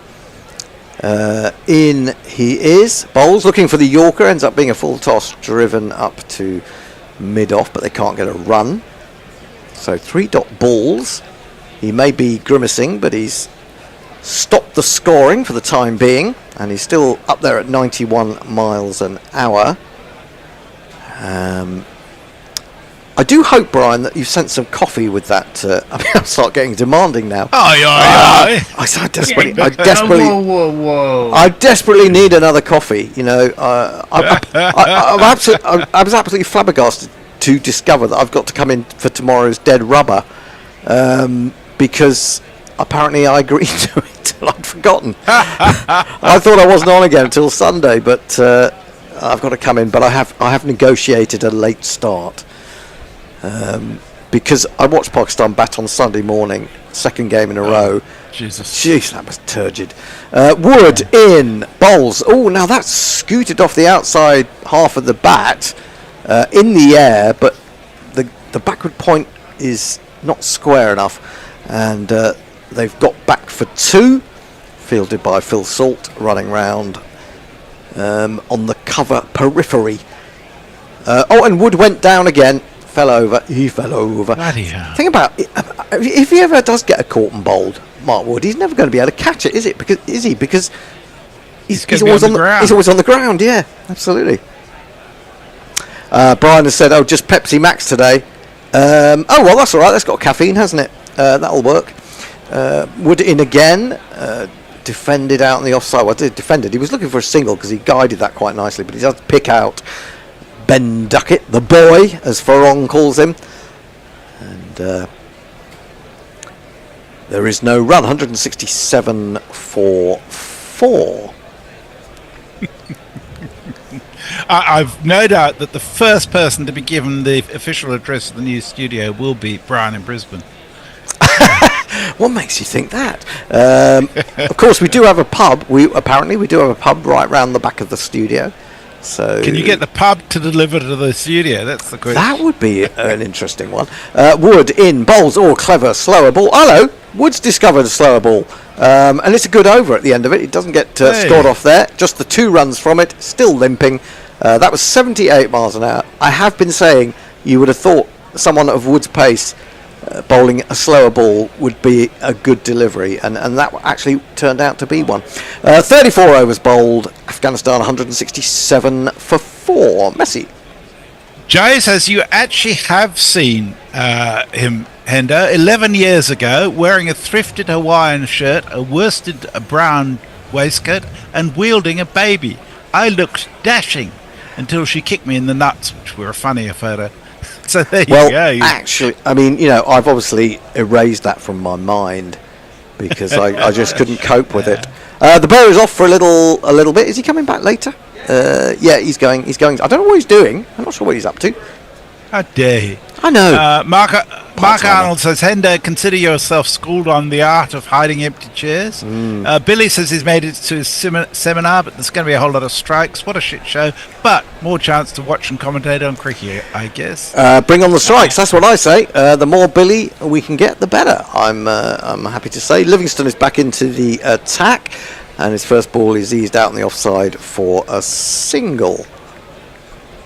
92 to Ibrahim, who will now face. He's 92 off 98 deliveries. Livingston is into a third over. Bowled 2 to start with. He's in, and this again is just eased out on the offside. Another easy single. We've got a curious field position, which is being occupied by the diminutive Duckett, which is not easy to say. He's not exactly the off Hayden. He's a little bit wider than the off Hayden would be, and in fact, if he was in the off Hayden position, then he'd be getting in the way of the bowler. To be honest, this is again played square. The cover fielder, or the orthodox cover fielder, is straighter than that, and they're just picking off these singles. We have 2 more super chats. 2? I can only see one. Well, one's from Jay Grover, saying for £2 saying, what the fuck is all this Leeds shit? Oh, right. Which I don't know if it was in the chat. Oh, yes. I don't know what was going on there. Butlerfield's the next delivery. Ibrahim is getting a little bit stuck maybe in the 90s. Maybe he's concentrating too much on his own score here a little bit. He's pushed that through the covers. He'll take another single, go to 94, and within 1 strike of that milestone. 262 the score predictor now. I'll do the super chats at the end of the over. 1 ball remaining. 4.91 is the current run rate, and Asmat just steers that down to long on for a single. 5 runs from the over. 172 for 4. And how about this? YouTube comments were not getting a mention. Too many lonely folks needing some attention. You post your super chat and then you pay the price. These things we read for cash. These things we read for cash. And I'll do this quick one. YouTube Prime super chat. That should cover them both. What was the other one, Messi? The other one is Muttley sent us another £5. Thank you, Mutts. He says the way Super Chat's buy seems to have changed this morning, and I can't change what card I use. Trying to write that. We didn't have to pay to tell us that, but I'm very glad you did. Wood bowls. Asmat falls over in driving that quite sweetly out to deep cover for another single. I do have some sad news for you. Brian in Brisbane says it's just Pepsi Max today. Oh no, I saw that, but I did say, well, at least it's caffeine. So, Yes. and that's upset Jay. I can see that Jay is very upset by my demand for coffee. I'm not demanding. I'm absolutely, every time Brian or anyone sends us anything, I'm extremely grateful, and I'm just amazed how easy it is to do from distant places like Australia, and suddenly you can talk to someone. I suppose you don't actually talk to them. This is laid down to third man for a single. I was going to say you talk to someone, I don't know, like in Tony's bakery in Esher, and from deepest Brisbane, and suddenly it arrives in darkest Sydenham. It's the modern world, the marvels of the modern world. There need to be a few marvels, don't there? Because there's a lot that's not. Right, 2 runs off the over. Asmat on 18 to face. And Wood is... Stalling. He's stalling at the top of his run. Yeah, absolutely. Gives me time for a rhyming couplet from Richard Purvis. Purvis says, "Oh, it's England, and we are shite at spin. That's why Afghanistan are going to win." Not sure the scanning was that great, or maybe I'm not sure maybe the it's singing was that Yeah, good maybe either. the singing. I've heard too much of you singing recently. Driven by Azmat through the covers. Not great timing, but it'll get a single. Oh, you're cruel. I am cruel. But, you know, to be honest, I'd like to encourage those people who can sing a little bit better. And I think I'm hoping that my criticism will sting you into silence. Yes, you may well succeed. Hendo and Forthy are actually both quite good at it. What, making you sting or singing? No, singing. I'm quite good at singing. Sorry, no, Bish and Forthy. Bish. Wood in bowls, driven by Ibrahim. Very straight indeed. Will that go all the way, or will the man at long on get round? Livingston will get round, sliding along the ground to get there. 2 to Ibrahim, goes to 97. 97. It's been an absolutely wonderful innings. It really has. He's never really tried to overhit things. He's played some beautifully controlled shots for boundaries, and he's looked very good. Apart from those first 2 or 3 overs when he was really troubled by Wood, he's looked on top of his game. Wood in bowls, and he chops this down to third man. He'll happily take another single. 178 for 4. 98. He's very good, isn't he? He's played very well. Azmat 19 off 16. Played very well indeed. I've really enjoyed watching him, actually. Although I am a little bit worried that Afghanistan might be going to get too much. I mean, you know, we talk about scoreboard pressure, and you talk about England could chase down 350 quite easily, but I wonder whether this England team, with its sort of lack of confidence. You brought it on yourself, Ed. You said you wanted a competitive score. Now you're getting worried. Well, no, this is exactly right, and I did mention that at the beginning of the game. This is driven through the covers by Azmat. They might be looking for a second. They will. Salt can't prevent it. Decent throw though, but they're easily home. And at the end of that over, the 36th, Afghanistan are 180 for 4. Messi. Muttley has got the prize for the best idea today. He says, get the pub to go on to Deliveroo or Just Eat so we can send the primates pints. Okay. Yes. You could cut a hatch into the back of the studio if it backs onto the pub. That's a fabulous idea. I don't know if you remember in the old sofa days when we were in Westminster University in the centre of town, that at one point, I think when we were doing Pakistan or it might have been India, we did have deliveries from a curry house early early curry. I mean, when I say early, we were talking about curry at 10 o'clock in the morning. Some treats. Yeah, I'm not sure that I had too much of it, to be honest. Livingston is going to continue. Bowling to Ibrahim, and Ibrahim drives. He'll take the single. Looks like he's going to ease his way to his milestone rather than try and do anything spectacular. Any thoughts about that, Will? How Ibrahim has batted? Oh, I thought you meant morning curry, and I'm all for it. Oh, you're all for morning curry? Yeah. Well, yeah. I'm not sure I am. I tend to think curry is a dish best served in the evening. Livingston in bowls, cut over the top of the infield, but straight to Overton on the boundary. I didn't really need to go up and over if he wasn't going to get the placement more spot on, really, or more accurate. It was just added risk in a way.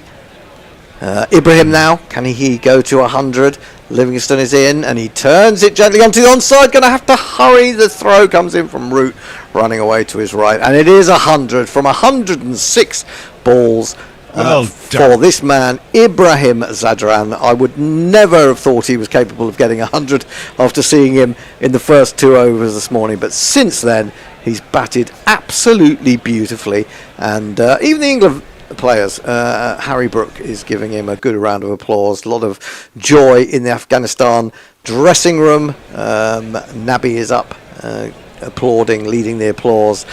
That is his 6th one-day 100 to go with 7 50s, and that may well be his best one. Not that I've seen any of the other 5, but let's just celebrate a job well done so far anyway. You know you lift me with your 50. But of course, anyone spotted the deliberate error there? I'll do it. Change in a minute. Asmat goes back, lifts this down the ground. That's gone all the way. It is 6, but I won't tell you that because I'm still in the mood to celebrate this. 10, 20, 30, 40, 50, 60, 70, 80, 90, 100. Congratulations, sir. You are a centurion.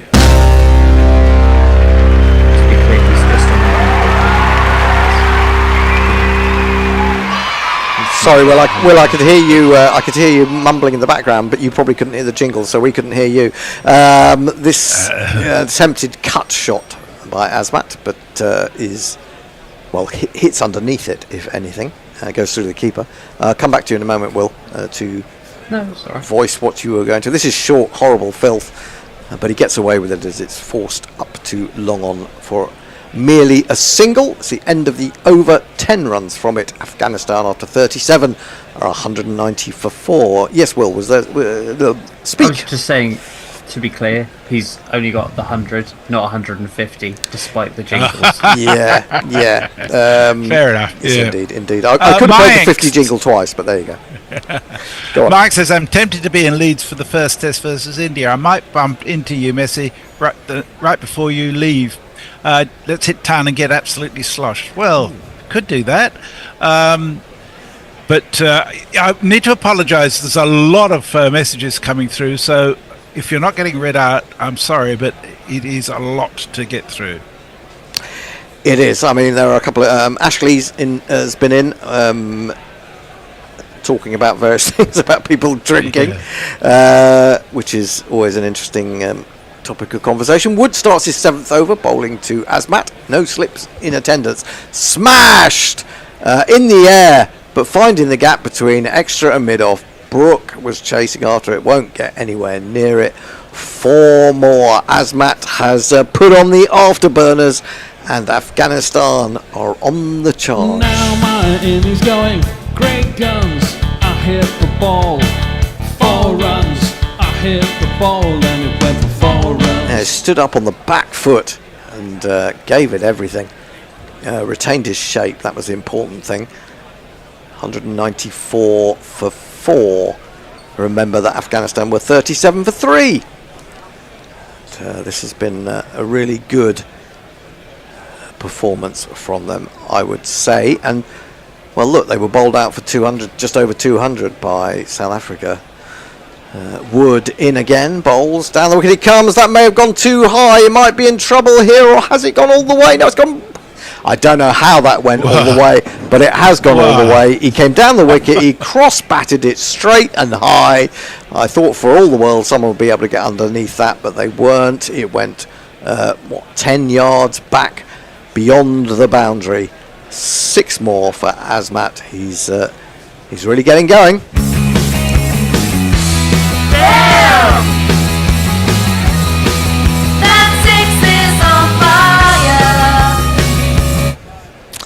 I have to say, even the Afghanistan batting is looking better than England's batting. I mean, there's no way you should be able to hit that for 6. It's a short ball.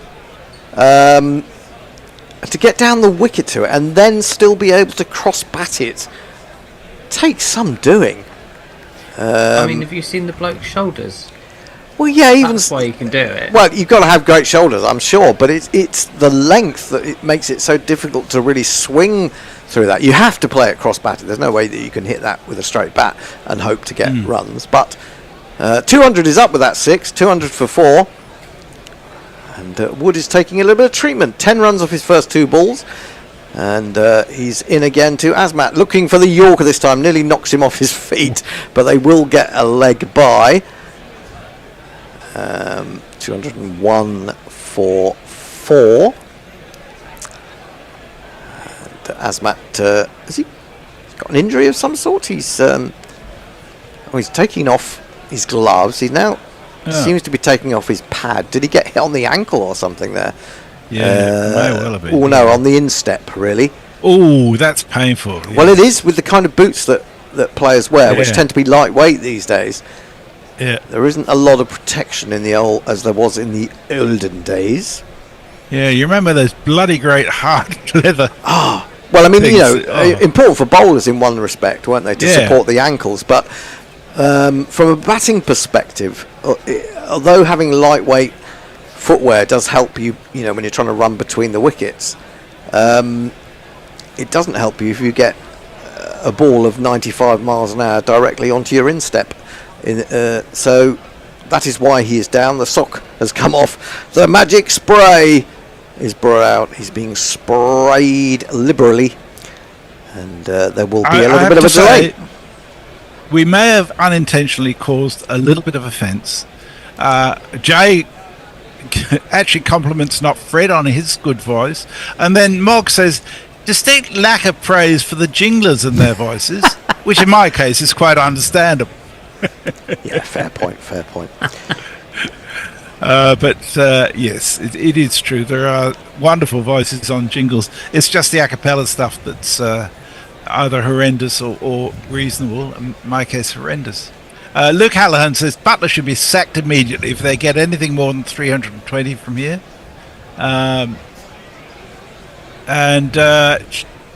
Jay says Sheffield is a simple place for simple people. None of this fancy Dan Leeds shit. There's obviously some shit going on about Leeds. I think it was Jay who started that. The anti-Leeds propaganda. Hugh Sheridan is with us. He says, please may I ask whether Bear has sold his flat, as I may be looking to buy somewhere in the area. If not, then please could I have the link for the details. He's actually succeeded in selling it. Well, it's subject to a final settlement, but he's entered into a contract for sale of it, which is why we are going to be moving to a new studio in Lewisham around early May.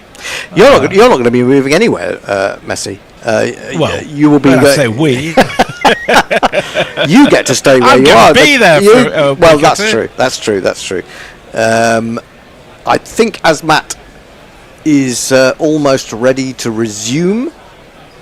Now we've got through the 10 overs from Root and Livingston at a cost of 50 runs, which is pretty good, but it's one or two of the others going for a few now. Wood then to Ibrahim. It's in, and he plays a pull shot in. Well, he's almost ducking as he played that shot, but he's managed to flap it away behind square. I thought it might run away for 4, but Overton has got round from deep square, and they get back for 2. 203 for 4. Well, obviously Butler is going to take all the flack, but and I suppose this England being poor at ODI cricket didn't start with Brendan McCullum's introduction as white ball coach, but I don't think he's come in, and I don't think that his tactics have really been particularly good. I feel a little bit sorry that Butler's going to take all the flack when I think that perhaps McCullum will deserve some too.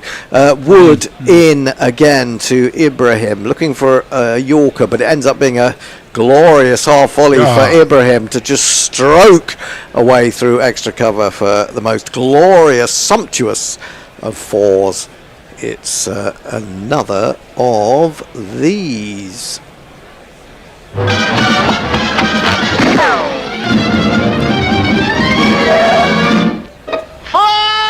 Well, that was another attempted slower ball. Well, it was a slower ball. It was about 10 miles an hour slower than he normally is, but it looked like it was just an off-cutter. It was a half-volley off-cutter at 80 miles an hour. It's about all he's got left in him now. He looks absolutely fucked. He does. He's now gone for 16 in this over, plus the leg by. Final ball coming up. He's in, bowls off the edge, down to third man. It's gone a little bit wide of third man. He's thinking of a second, but I think he was a little bit blocked by the bowler, or was unsighted as to how quickly the third man was getting round to. That is the end of the over, and well, it's certainly going to be an interesting game, this one. I think we can say that. Messi. Don't you get Mark Wood off at this point? Yes, I think you do for a little while. Yeah, he's not been the same bowler, has he? Since he bowled one really good slower ball, but that last attempt really wasn't. I meant like he looks absolutely crocked and needs to go, and you've got to think about the Ashes and the tests in the summer and all that sort of thing, because he's more of a test bowler.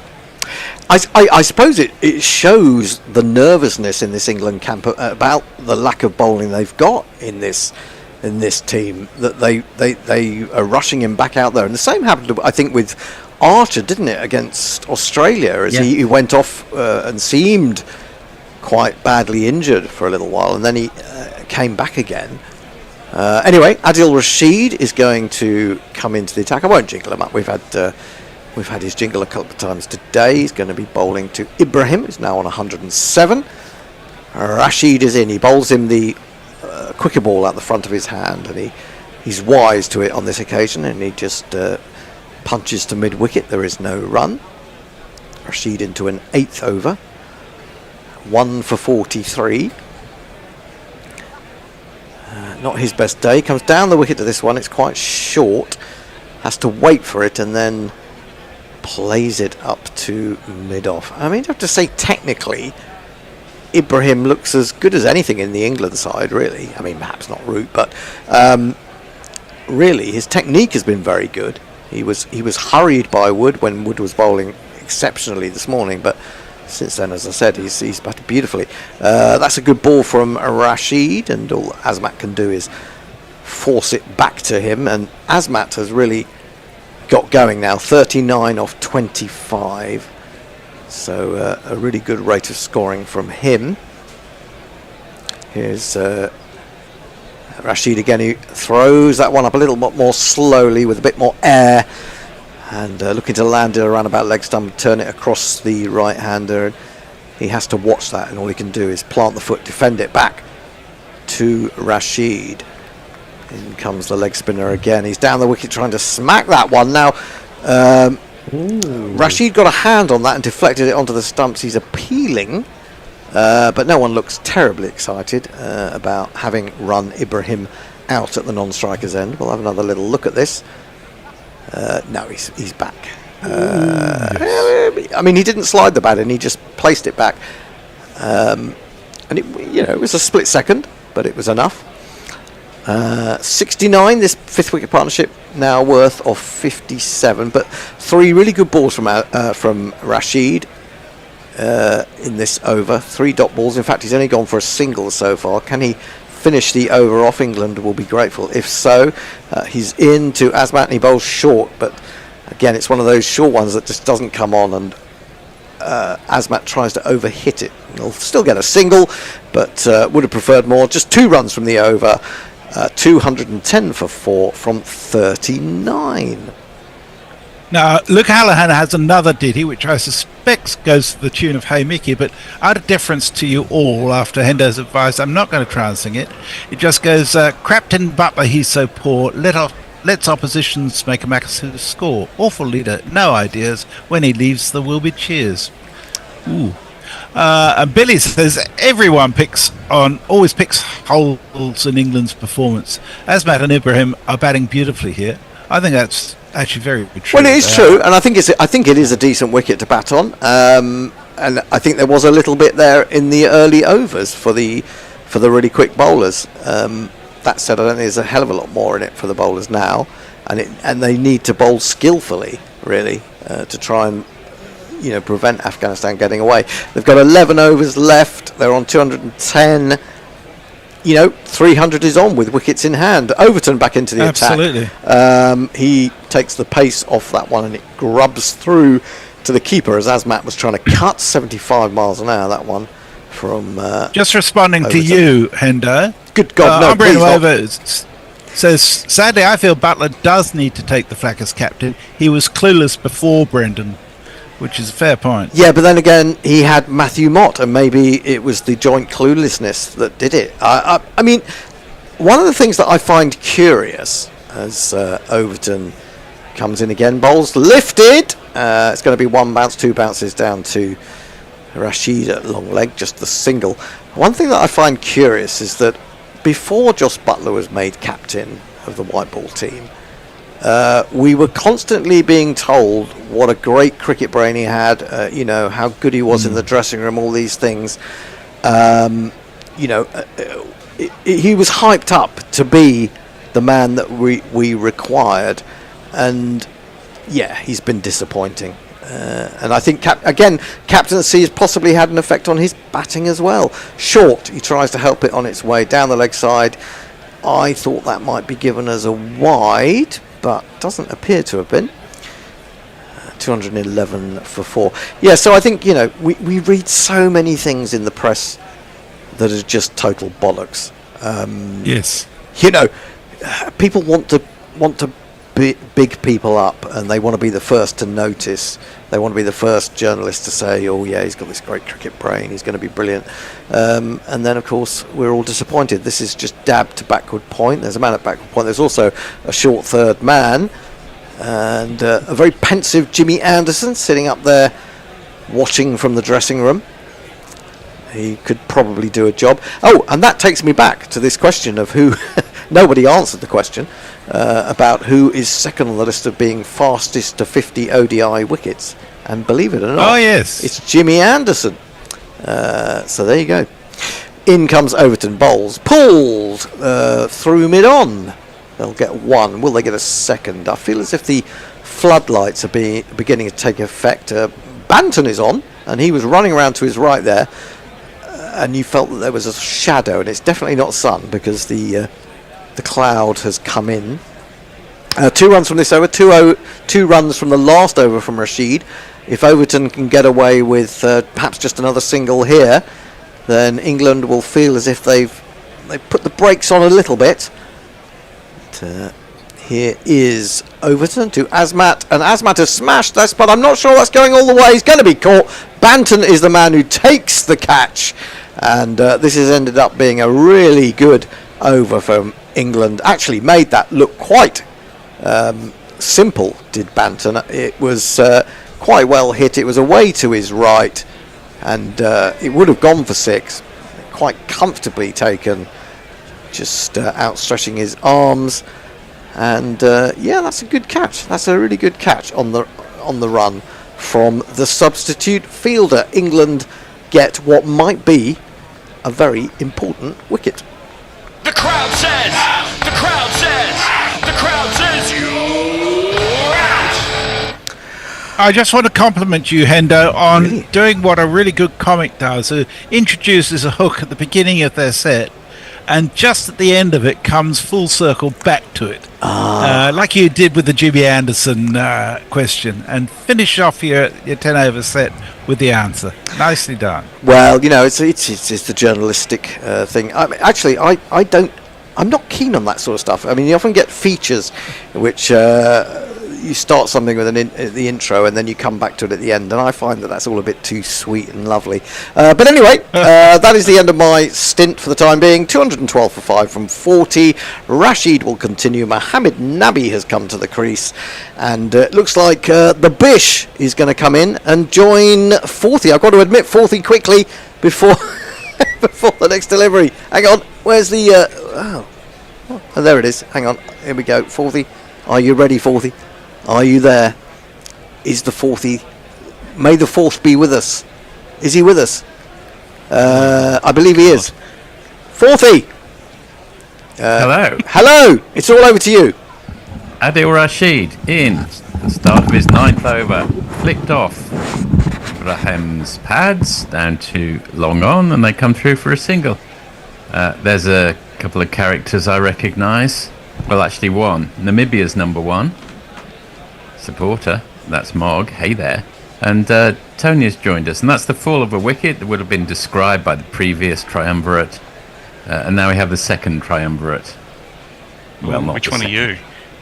I'll be Crassus. I'm going to get led to a plane in Parthia and then used as an elephant's footstool by the king of Parthia later in life, I think. I wanted to be Crassus just because he was really rich. He was really rich. Didn't do him much good in the end. Well, still died. Everyone dies, but not all men live, as the saying goes. That was a nice catch out on the boundary, and that was just as well for England. They managed to snaffle that one. He was beginning to look rather good. And was I? Yeah, 41 off 31, but if Rashid could maybe get one more wicket, if that's not being greedy in these last 2 overs, that would settle England's nerves. That's played to mid-wicket by the vastly experienced Nabi. 40 years old now. He's seen it all in his time. And got the wickets and runs to prove it as well. Oh, he's beaten on the outside there by a tempter.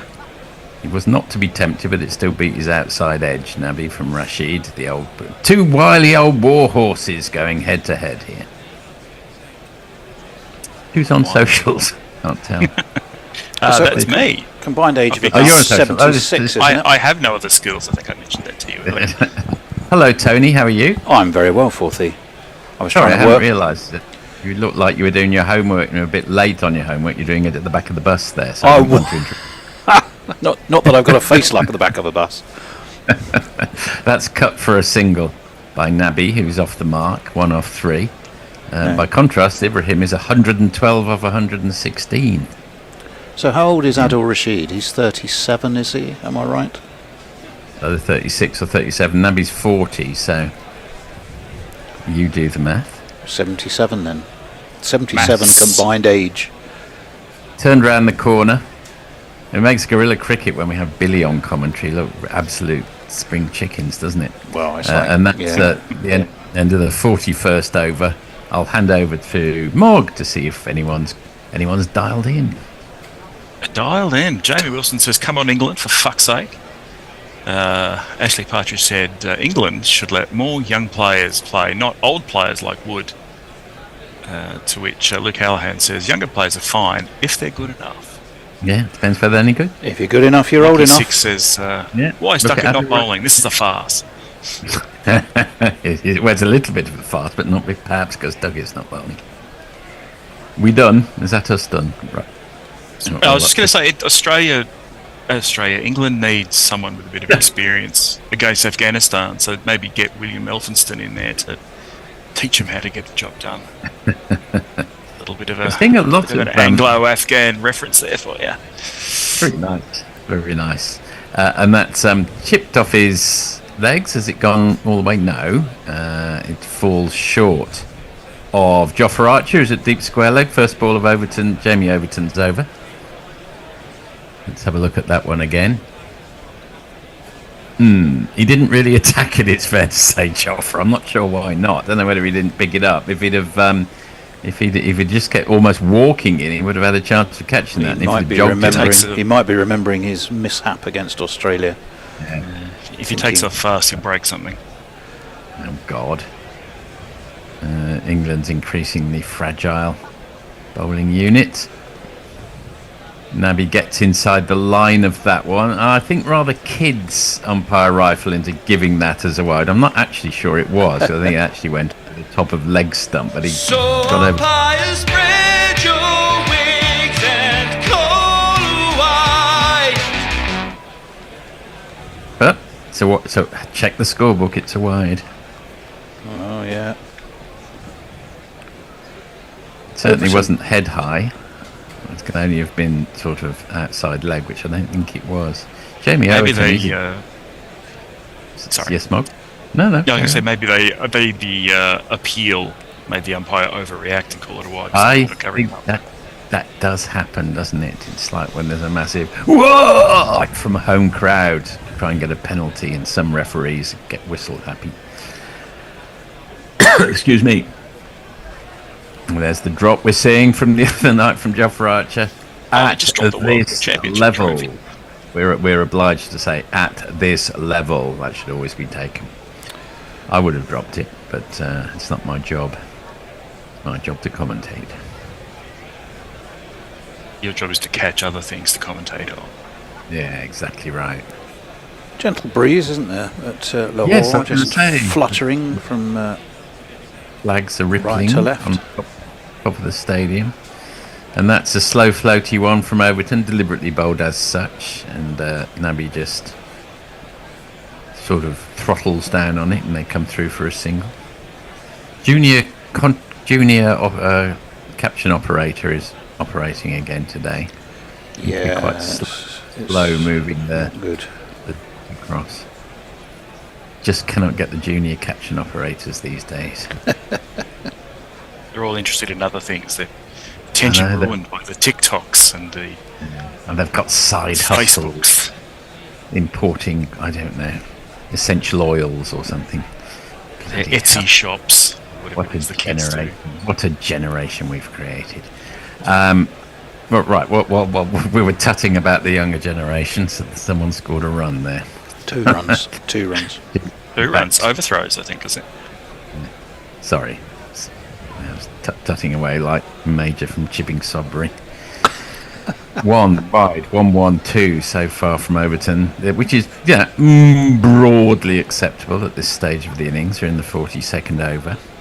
And that's uppercuts. Beautiful. Has it found fielder? No, it's gone all the way. Fantastic shot. No, it was short, just short. Just short.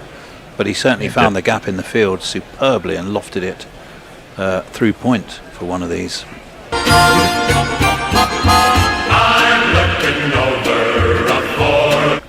And he's bowled it short. It just didn't get up enough. But excellent control in terms of being able to get on top of it and know exactly where his field was. Well, there was a man at deep point, but and it could only have been about 5 yards away from him, but it was fast enough to beat him. Now so that's ruined over. Got all that experience to draw on it there. Yes, he has. Just defends the last ball, quite happy to do so. At the end of the 42nd over, Afghanistan 227 for 5. Ashley Partridge says 37 is very old. Not as old as some people. I'm not entirely sure I'd go along with that, to be perfectly honest. Luke Hallahan says, "Oh my God, it's the Bish! Working magic again. Bishy, get Ibrahim out." I'll do my best. Old Luke. I will do my very best. I was just thinking about what would a good score would be. I mean, they're 5 down, but already they've done all right. Remember, in the Tri-Series, the 2 games of the Tri-Series was 322, New Zealand 339, then South Africa got 304. In 70 matches overall, it's 256. That's probably got some very old data in it, though, maybe. Well, it will have, Andres Rusu thinks that 280 will be very tough for them to chase. I think I'd go along with that. I would say that's very true.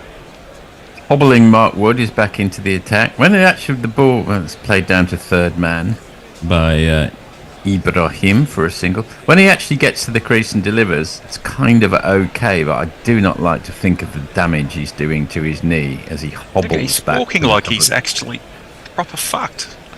But Australia, when you look at this year, England, they got 365, didn't they? 300. What did England end up on? They got 350. In the last match. So that would have. So if you look at almost every game, for this year, 339, 304, and then 350 odd. You've all been in the upper 300s, and it does look like Afghanistan are going to fall some way short of that, aren't they? They will fall short of that, but they rely on their spinners to defend large totals. They like to bat first. Will it be large enough? Probably you'd be thinking 60-40 England at the moment, but everything can change. Quick single, dabbed down on the offside by Ibrahim, who, lest we forget, scored a very good century in the Glenn Maxwell game, which obviously got completely overshadowed by Glenn Maxwell's double century, which is rather unfortunate, but Afghanistan have constructed a pretty good batting lineup here and a very good bowling lineup, so it'll be a close game. They're to be reckoned with these days, Afghanistan, in case you're in any doubt. Most of our listeners will know that, of course. Can't call them minnows anymore. No. In comes Mark Wood. I mean, he moves reasonably effortlessly to the crease, takes 2 steps back, and whacks it. Ooh, No, I right think that around might over have. around. Did it? Livingston saying 4. Livingston saying I think 4, I'll but wait they for the were- umpire to confirm that. It was certainly. It was. It looked like a 6 to me, but I don't know why he would signal the 4, because they'll just check it. It doesn't make any difference at all what Livingston signals. It's not a village match. he's building up goodwill. That means that they'll start to believe him, and then he can start lying later on. Oh, like someone who walks. I think it was we 4. trust him. Exactly. Let's call it. He's run to the wicket's fine, actually, Mark Wood. It's everything else that isn't. And that's thick outside edge down to third man. That'll be Rashid doing quite an athletic piece of fielding for a 36 or 37-year-old. We're not sure which. Quite the Terpsichorean collection of the ball. Yes, it was, wasn't it? We were talking earlier about England's team selection and how. Who's our other leg spinner? Mental blank. Livingston. No, the one who's not playing. Ahmed Rian in the Ahmed. squad? Ryan Ahmed. Rian Ahmed. Yeah. If you look at the stats here, quick bowling. Well, we'll tick. We've got plenty of quick bowling. That's definitely decent for bowling average, and that's the best for bowling averages here. Quite and a chance comfortably. to run out, and a shy at the stumps, and a miss, but backed up and fielded. So the quick single applies. Afghanistan to go to 2-3-5 for 5. But if you look at bowling economy rate and average combined, leg breaks go for about 5.7 and over, and have a bowling average of just under 40. That's second best to fast, and by far better than fast bowling on economy rate. Is this on subcontinental pitches? No, this is at Lahore, most specifically. Oh, at Lahore specifically. Well, look, yes, it's a subcontinent. We expect spinners to do better than fast bowlers in the subcontinent. Oh God, Mark Wood is. Yeah, he's still struggling, isn't he? Well, he fell over again. Does someone need to fucking teach him how to run? He does, doesn't he? And it hurts. He's straight fucking down. He goes under his knee. Yeah. Well, lots of sympathy coming from Ormond, Australia. They might have to Will Pekowski him, I think. Yeah, well, I mean, poor old Will Pekowski. I don't know how old he was when he retired. He was about 23, wasn't he? Yeah, it was early 20s, nothing more than that. It's distant percussion. It was a concussion. So that was a great shame. I'd love to see a percussion substitute coming on. We've had late change of drummer in the band. Just think in the West Indies, it could be a steel drum, and it'd be so musical. Be a symbol of modern times. So good.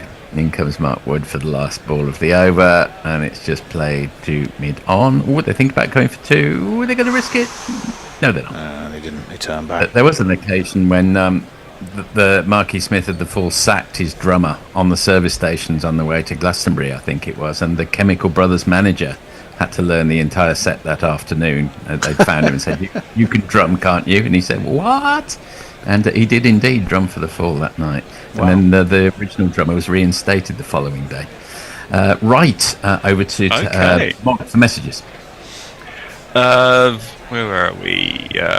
Will Reynolds says side hustles are required because you lot have taken all the real jobs. All you old admin. What, the boomers? Boomers got all the jobs. We get pushed out. We get pushed out the door, mate. That's what happens to us. Eric J says, talking of the Muppet Show, who do the two grumpy guys in the balcony remind you of? Waldorf and Statler. Stadler and Waldorf. It could be me and Hendo. It could be me and Bear. It could be any of us, really. Is that where he was going? We do have Ray Ahmed on the pitch, by the way. Did someone mention Fred? They're funny. The Stadler and Waldorf are amusing. I didn't say that, Fred. In comes Archer for the start of his 9th over. Ooh. And that's a slower ball, which is picked by Ibrahim and launched over long on for one of these. My goodness me, that was a fabulous shot. I hope he's not getting Glenn Maxwell vibes.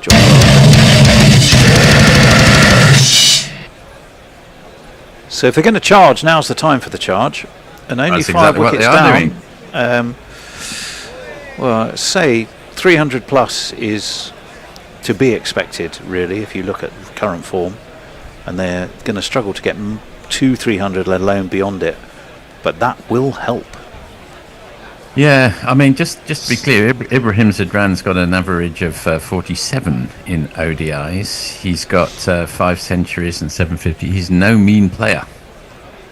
So this is not. It shouldn't come as something totally unexpected that he's timing sixes off Jofra Archer. Although it's a harder thing to say than to be able to do, of course. 92 meters, that one. It's a long one. Okay, Archer in again, and that's the uppercut. As it, where's that gone? The answer is to Harry Brooker, D-back point. Good point. That's the answer. Jofra Archer, I beg your pardon.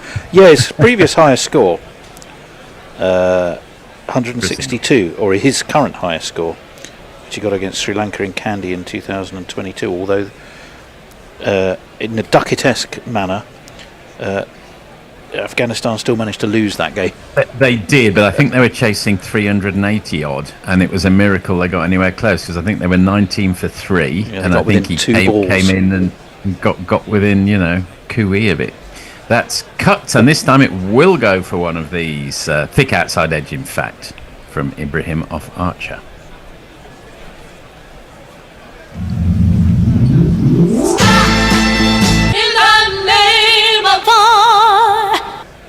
That was a horrible ball. Was he trying for the full Yorker, do you think? It slipped out of hand. I sensed it was a knuckleball gone wrong, because he seems to be experimenting with the knuckleball today. But I stand to be corrected if we had a look at the replay, which probably won't. Got 129 against Australia as well, 129 not out. That was the Glenn Maxwell game. Where he got, well, of course, as you're rightly saying, that was a Maxwell game. And that's again cut, and again it's going to be same area, same result. There's not one boy for me, I must have 2 or 3, I need 4. Whether it's true of Archer or whether it's just true of all quick bowlers, they see when they lose it a little, they lose it in clusters of balls, don't they? And that's definitely true of Archer so far in this tournament. Well, you can't fault him for trying his variations. That was a back of the hand job, so to speak. I'm not remote. I'm showing considerable disinterest in that. You called? Oh gosh. Moving on. 6.244. This was the an over that Afghanistan were dreaming about, and that one's gone. Oh, I don't believe it. It's a terrible piece of same fielding. Area, same result. One of these. 1 and 2 and 3 and 4. Well, saying they won't get near 300, I might revise my point of view on that, because Archer has suddenly, as I said, lost rhythm, direction, you name it. Maybe trying his varieties, but they're all varieties of rubbish at the moment. Smorgasbord of shit. Smorgasbord. Well, yes, but they've got to be hit, and Ibrahim did a fantastic job during that over. So well done him. Mog. Luke Hallahan says the bishop looks like he's on Tinder, swiping right. How do you know I'm swiping right? Probably because he could see you on the screen swiping. Actually, I was swiping right. You're quite right. It was on from one set of notes to another on my phone. That was all. Sure. We believe. Mark Arnold says 153 watching, but only 27 likes. Like and subscribe, people. Yep, smash the like button and subscribe. Come on, help us out. We've got a new studio. Well, I talked about, didn't I? I said it's fast bowling and leg breaks that do most of the damage here, and we've got them in tandem. Well, we've got Adil Rashid back, but he's only got 1 over left in him of the remaining 6. They'll be quite happy probably to see him off for 5 or 6. First ball's a dot, of course. But, I mean, it's going to be a sorry lookout for England when they can no longer rely on 10 steady overs. And you refuse to play and even give your other leg spinner a real try. Well, that's that as well. And that's launched into the outfield as an attempt to the catch. I think, out there, but in fact, it's gone all the way. Yeah. Over cow for one of these. Oh, it's not. It's not 6 consecutive sixes, is it? So I'll play another one. Oh, no, okay. It was a 6. It was the a number 6, of the yes. beast. He just dropped that a little short, and Marco Janssen, had he been English and fielding out there, might have got that. Phil Salt, so it was no. Just That's 18 a lot of inches. variables. Yes. True. And I mean, he could have reached it and might not have stuck as well. Who knows? There's so many counterfactuals. It's irrelevant. It's 6. Excuse me. I think England, Right, it's not I think from Afghanistan universe, rather will be quite happy with this now. I think they Oh, will already yeah. feel they're well and truly in the game. If they have a Definitely, big 5 overs, they'll consider themselves possibly ahead of it. No, come on, guys. Come on, Tony. Let's really concentrate on trying to sort this out in the last 5 overs. We can do it. I'm So not quite sure what. Fabulous dive for the cameras that never really looked like it was ever going to take the catch. Right, and that one's been launched, and Joffer Archer, he manages to time sort of parrying it and actually catches it. Well, not on the full, you understand, but restricts them to 1, which was a bit of a surprise because it was a fearsome shot. And we're looking at There's tattooed Gary again. heavily tattooed Gary in the crowd, which is it's good. Well, why is he excited? Doesn't look Afghanistani. No, he's English. He's trying to encourage England. Isn't he right? That's I'm sure they're listening. a half volley just outside off something. That turns out to be a reasonably effective ball because they just drill it for 1. Ibrahim is on 143 off 130 and going brilliantly well, and has got Ben Duckett in his sights. Nabi's 17 off 12. He's on strike. Rashid in for his penultimate ball. Launched. Has it gone enough on it? Well, it's got, fortunately for him, it's got not quite enough, so it goes on the bounce to Livingston. Long on. They come through for a single. Just 1 ball of Rashid's allotment. 9 already off this over. That's probably 5 more than I suspect. They'd have wanted Adil Rashid to give away off the last ball of his spell. Exactly. And that's squeezed out on the offside. They think about 2, and they decide against it. Goes out to Archer, sweeping on the offside at the end of the 45th. Afghanistan 266 for 5. Banu Prakash says, looks like the Afghanistan versus Australia rivalry is on. Yes. Which maybe. Yes, let's ride off England. Lucky 6 says Oscar the Grouch was Pete Muppet. Yeah, except I can't even pronounce it. Mayank Leal says England seems good favourites just for 5 to 6 years after 2015.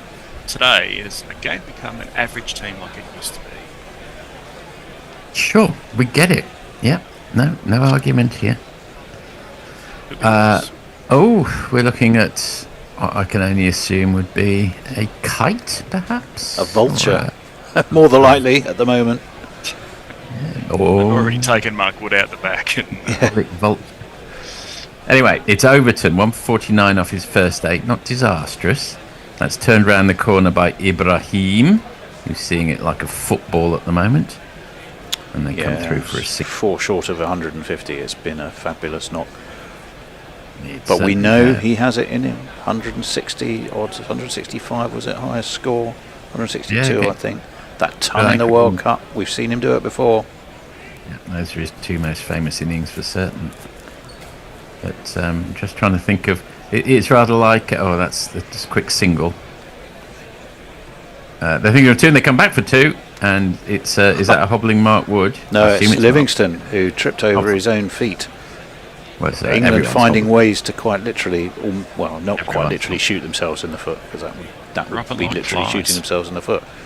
But Livingston seemed to trip over his own feet as he ran in, and he's done himself some damage. So that might be one of their part-time options also gone. No, he didn't seem to do anything at all. He just seemed to... He tweaked something on the way in, actually, and you can see he's not comfortable there. He pulls up short just as he's about to field. Looks like a classic hamstring, doesn't it? It's a very hamstringy sort of run he did there. 2-2, 2-2, and will it be 3 twos. Yes, it is. It's 2-2-2 off Overton's first 3 balls of the over. Ibrahim moves to 150. That's a fantastic effort by him. We have 150. Yes, we do. Here we go. Let's celebrate it. You shall not shift me. You shall not shift me. I have made it to 150, and you shall not shift me. Quite so. Well, everyone who's got to 150 in this tournament so far has ended up on the losing side. So good news for England. Ibrahim's on 150. Always look on the bright side. Overton is coming in for his 4th ball of the match. It's a low full toss, which turns out to be his most effective ball, except I do believe is that a no ball. I just saw the umpire's arm sort of shooting out. Given us a single. No, it's given us a single. I think we're all right. Okay. Breaks that Well, run having a of look at 3 twos in a row. Yes, it does. And Livingston is being treated in the dressing room. He's wincing bad style. He ain't going to be bowling any of these last 4 overs, that's for sure. And that's pulled to the man on the deep mid-wicket boundary. And that is just one more single. 2-2-2-1-1. So far this over. Talking of, when Ibrahim was overshadowed by Maxwell, it rather reminds me of Aldous Huxley, who died on the same day that JFK was shot. That's not a good day to die, is it? All the obituaries were not about. Finally cleansed. Were not about Aldous Huxley the next day, it's fair to say. And that's clipped off his toes by Ibrahim. They'll come back for a scurried 2. There's a lot of 2s out there. There were. Joe Root miffed 10 off the in line with the way England's playing shit, I suppose, all those number 2s. No boundaries, but 10 off the over. End of 46. Thank you, Mark. 276 for 5. Back to you, Mark. Lucky Six says, Jay, all you can do is super chat. It's only money. You can eat dog food. And Joe replies, dog food? I give all my money to GC and the local koi farm sprinkles fishy treats when I look proper sad. Fuck Cinco, I've lost loads of weight. That's good. Well, might have missed the start of that conversation somewhere. But, yeah. I can't imagine any food is too filling, unless you're a fish, obviously. The koi can get pretty large. They can. They can. There's so many fish-related puns, but I'm not going to go there. Current run rate is exactly 1 run per ball. 276 for 5 off 46, which I've just done in my head. I haven't. It just came up on the screen. Nabi's 19 off 14. Ibrahim's at 153 off 136. So not only has he piled on the runs, he's done it at a very decent clip for his team. So he can have the freedom of Kabul tonight, or wherever he lives. Probably not Kabul, in fact. Let's have a look at what I don't know how many other towns could you name? Well, they're going at 6, aren't they? Yeah, exactly. You're right. Exactly a runnable 6 and over. Thank you. I did the math. Joe Root, perhaps we weren't expecting to see him for the 47th over of this innings. No, I don't think we were. That's what we've got. And that's launched. It's a half volley outside off stump. I think it's probably gone all the way. It has. It absolutely has over long on. One talk over the line, sweet Jesus. One talk over the line. Well, England surely will take some comfort, won't they, from having got that big score against Australia. But this is way more than they would have hoped they could restrict Afghanistan to. Well, that's rinse and repeat. Whether it's gone straight to the man. Oh, it didn't quite go. Anyway, look. In the end, net 6 from it in exactly the same spot. Didn't go quite as far. But it didn't need to.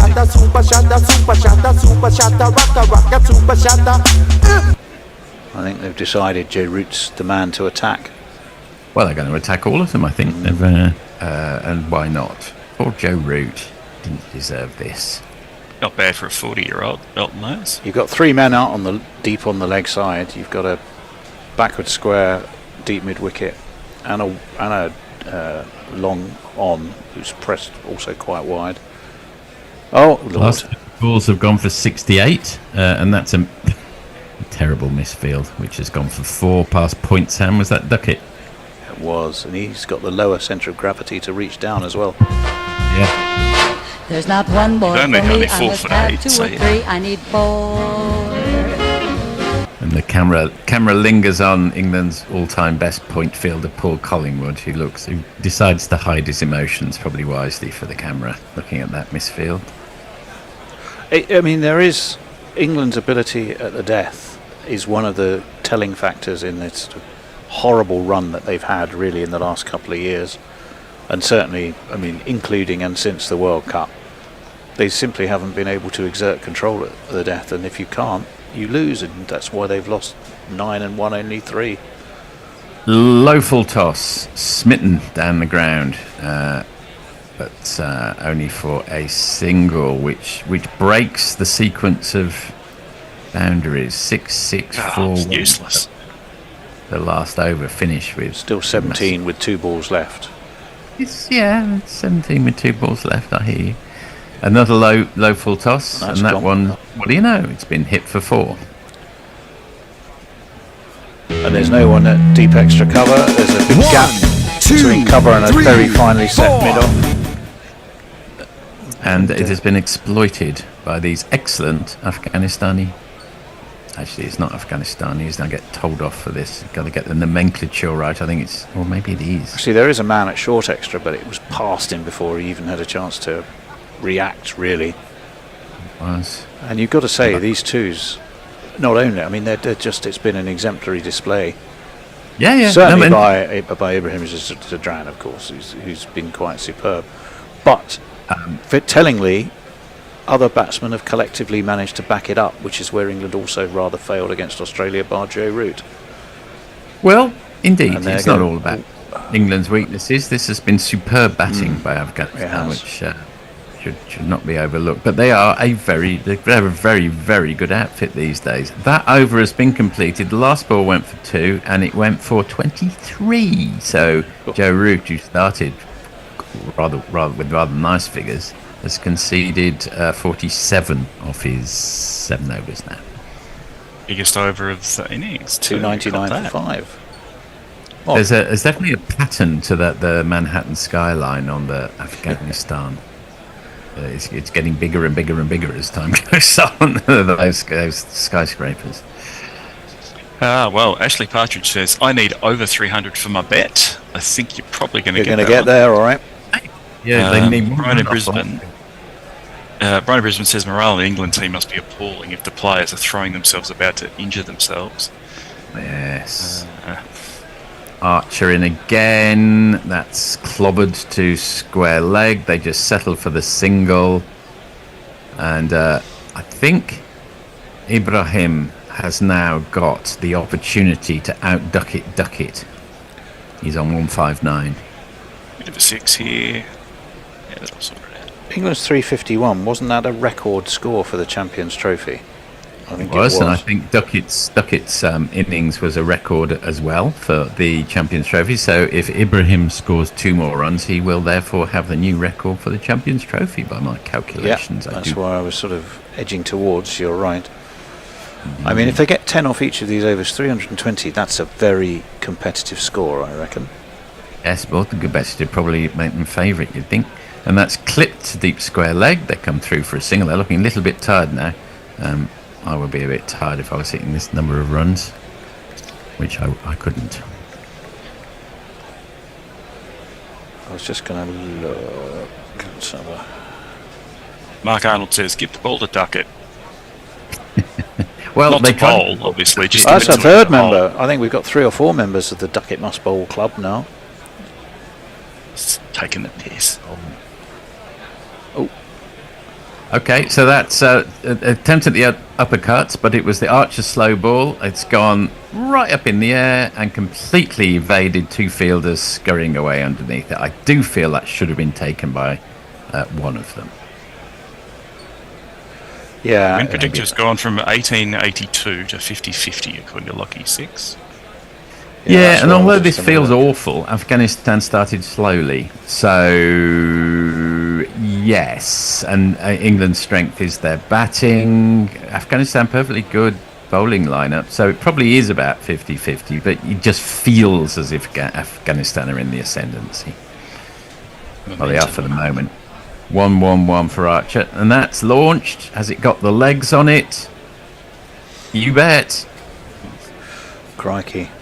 This has been great from Afghanistan, but you have to say very, very poor from England. The number of the day really hops and kicks. The number of the day is 666. Right. To quote Nerex, England is hopeless. That is now officially the biggest score ever achieved by anybody in an ICC Men's Champions Trophy. Ashley Ducky got 165. Ibrahim's now got 166. Told and you they the 6. Yes, The slot, and it's in the slot. And England are still just about respectable opposition. So it hasn't come against the United States or Oman or something. This is Oh, how dare you! That's a single. So I know how to get a rise out of the social. Win probability, by the way, is 63% for Afghanistan. Yeah, that probably feels about right. There's a single hit down to long off. So 1-1-6-1 so far in this Archer over, which in the context of recent overs isn't quite as disastrous as some of them. 324 is forecasting as a final Afghan total. Sounds about right too. And that's hit Nabi. And if you're hit by Jofra Archer, it's not much fun. I think it's hit him in the helmet as well. There'll be a delay, presumably. He just looks annoyed. He has to stop for a minute. As the protocols are observed. 6, 7, 8, 9, 10 off that. Yes, 10 off that last Archer over, which has now been completed. 2 overs of the innings to go. Afghanistan 309 for 5, Mog. Mayank Thatlayal says, if England wish to bounce back in international cricket, it should look for a leader in the team. There can be options available for captain, but finding a leader is difficult, and maybe there isn't one there currently. Shipiso Kamisa says, anything over 300, and England are struggling. So they're struggling. They're struggling. There is a point about that. We've had that discussion. Joss Butler seems bereft, and his body language when things start to go wrong, and we're just seeing an example of it on the screen at the moment, seems to be contagious. Harry Brook would be the name you might put forward of the contenders in the side at the moment. Give it back to Joe Root, who at least is a calmer head. And who's to say under the new regime might not be a decent option. But looking past that, where might you, those two sort of Yorkshire options, Brook or Root, where else do you go? Livingston, give it to him. I don't know that he has really any much captaincy credentials. Yeah, you don't know until you give these people a go. I don't know whether Duckett's got any captaincy potentially in him. I rather doubt it. I wouldn't give it back to Joe Root, and I'm sure he doesn't want it. I mean, every bowler at the moment, as well, has consistently gone above 6. Root being the most expensive at 6.7. So left field option as a holding option. How about Adil Rashid for the last 2 years of his international career? He's always going to get picked. So the problem which is usually stated about you don't want a bowler because they don't always play every match. Well, Pat Cummins has given the lie to that, hasn't he? Quite successfully for Australia. Maybe Rashid just seems a slightly sort of diffident type character. He does, but maybe that's not to say he is when you know him. He's a shrewd analyst of the game, I might say. He does. He doesn't really get stuck into the action because he's usually tucked away at long leg or on the 45, in fact. Yes, or indeed on the 45. Anyway, just a thought. Messi's slandering Root's bowling from before. Tripe is the word he's used. Lucky Six says Duckett, and Eric J goes well with onions. Yes. Sudo says Christ, England. The marked absence of Christ in their performance, I would suggest. Yeah, it's yes. I mean, this match isn't over yet. There's probably 2/3, 1/3 Afghanistan, and then maybe England win it and then go on a roll. It seems, though, that sometimes you just feel that there's zero momentum. People are hobbling around. Josh Butler's got a face of a wet bank holiday Monday in Widnes on him, and it just it's extremely unlikely that they can pull this one around. If we have any listeners from Widnes, and I'm sure we do, I just want to say, I'm sure there are multiple distractions were it to be pissing with rain in your high street. Okay, are we off again, or is that some sort of repeat? No, we are off again. Jamie Overton. Your live ball. Overton to Nabi, and they come through for a single. We're having a look at the man's scoring, which is the equivalent of watching paint dry, really. Why would you go? It's nice that people want to do that when they go to the ground, but it's very time consuming, and people will do it for you. Isn't he the official scorer? I think he's doing it for a living. I don't think it's just some random Johnny Nobody. And that's a shy at the stumps, which actually results in an overthrow, so it's all going wrong for England at the moment, and they come through for 2.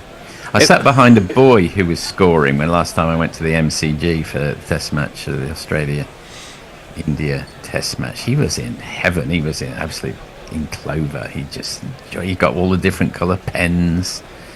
I didn't think we still bred children like that in today's society. It was nice to see, in a way. Didn't you, that's a good ball. friend? Yeah, Overton tucks him up, tucks Nabi up, and they just run through probably for a leg bye, I'm imagining now. I think Nabi would be happy enough not to be on strike for a bit. That was a nasty blow. That's why there was that long delay. I don't think he got any bat on it. It was a leg bye, wasn't it? 40 off 23, Nabi, which for a 40-year-old, he's now matched his age. Ibrahim's 168, then he's not Methuselah. He's not matching. The his other age. clue for you was there's a great big Pakistan cricket board logo on the score sheet he's filling in. Well, that's true, but he might have. I thought maybe bought thing. Is that a dot ball? No, it's not. It's a wide. Joe Wilson with his eagle eye spotted that one. All right. Waldo, Mr. Magoo. 4. What am I doing? What, 4? No. I've gone all England. I had to put it on the score. Now you've just given them an extra 3 runs. No, I haven't. I meant to give them one of these.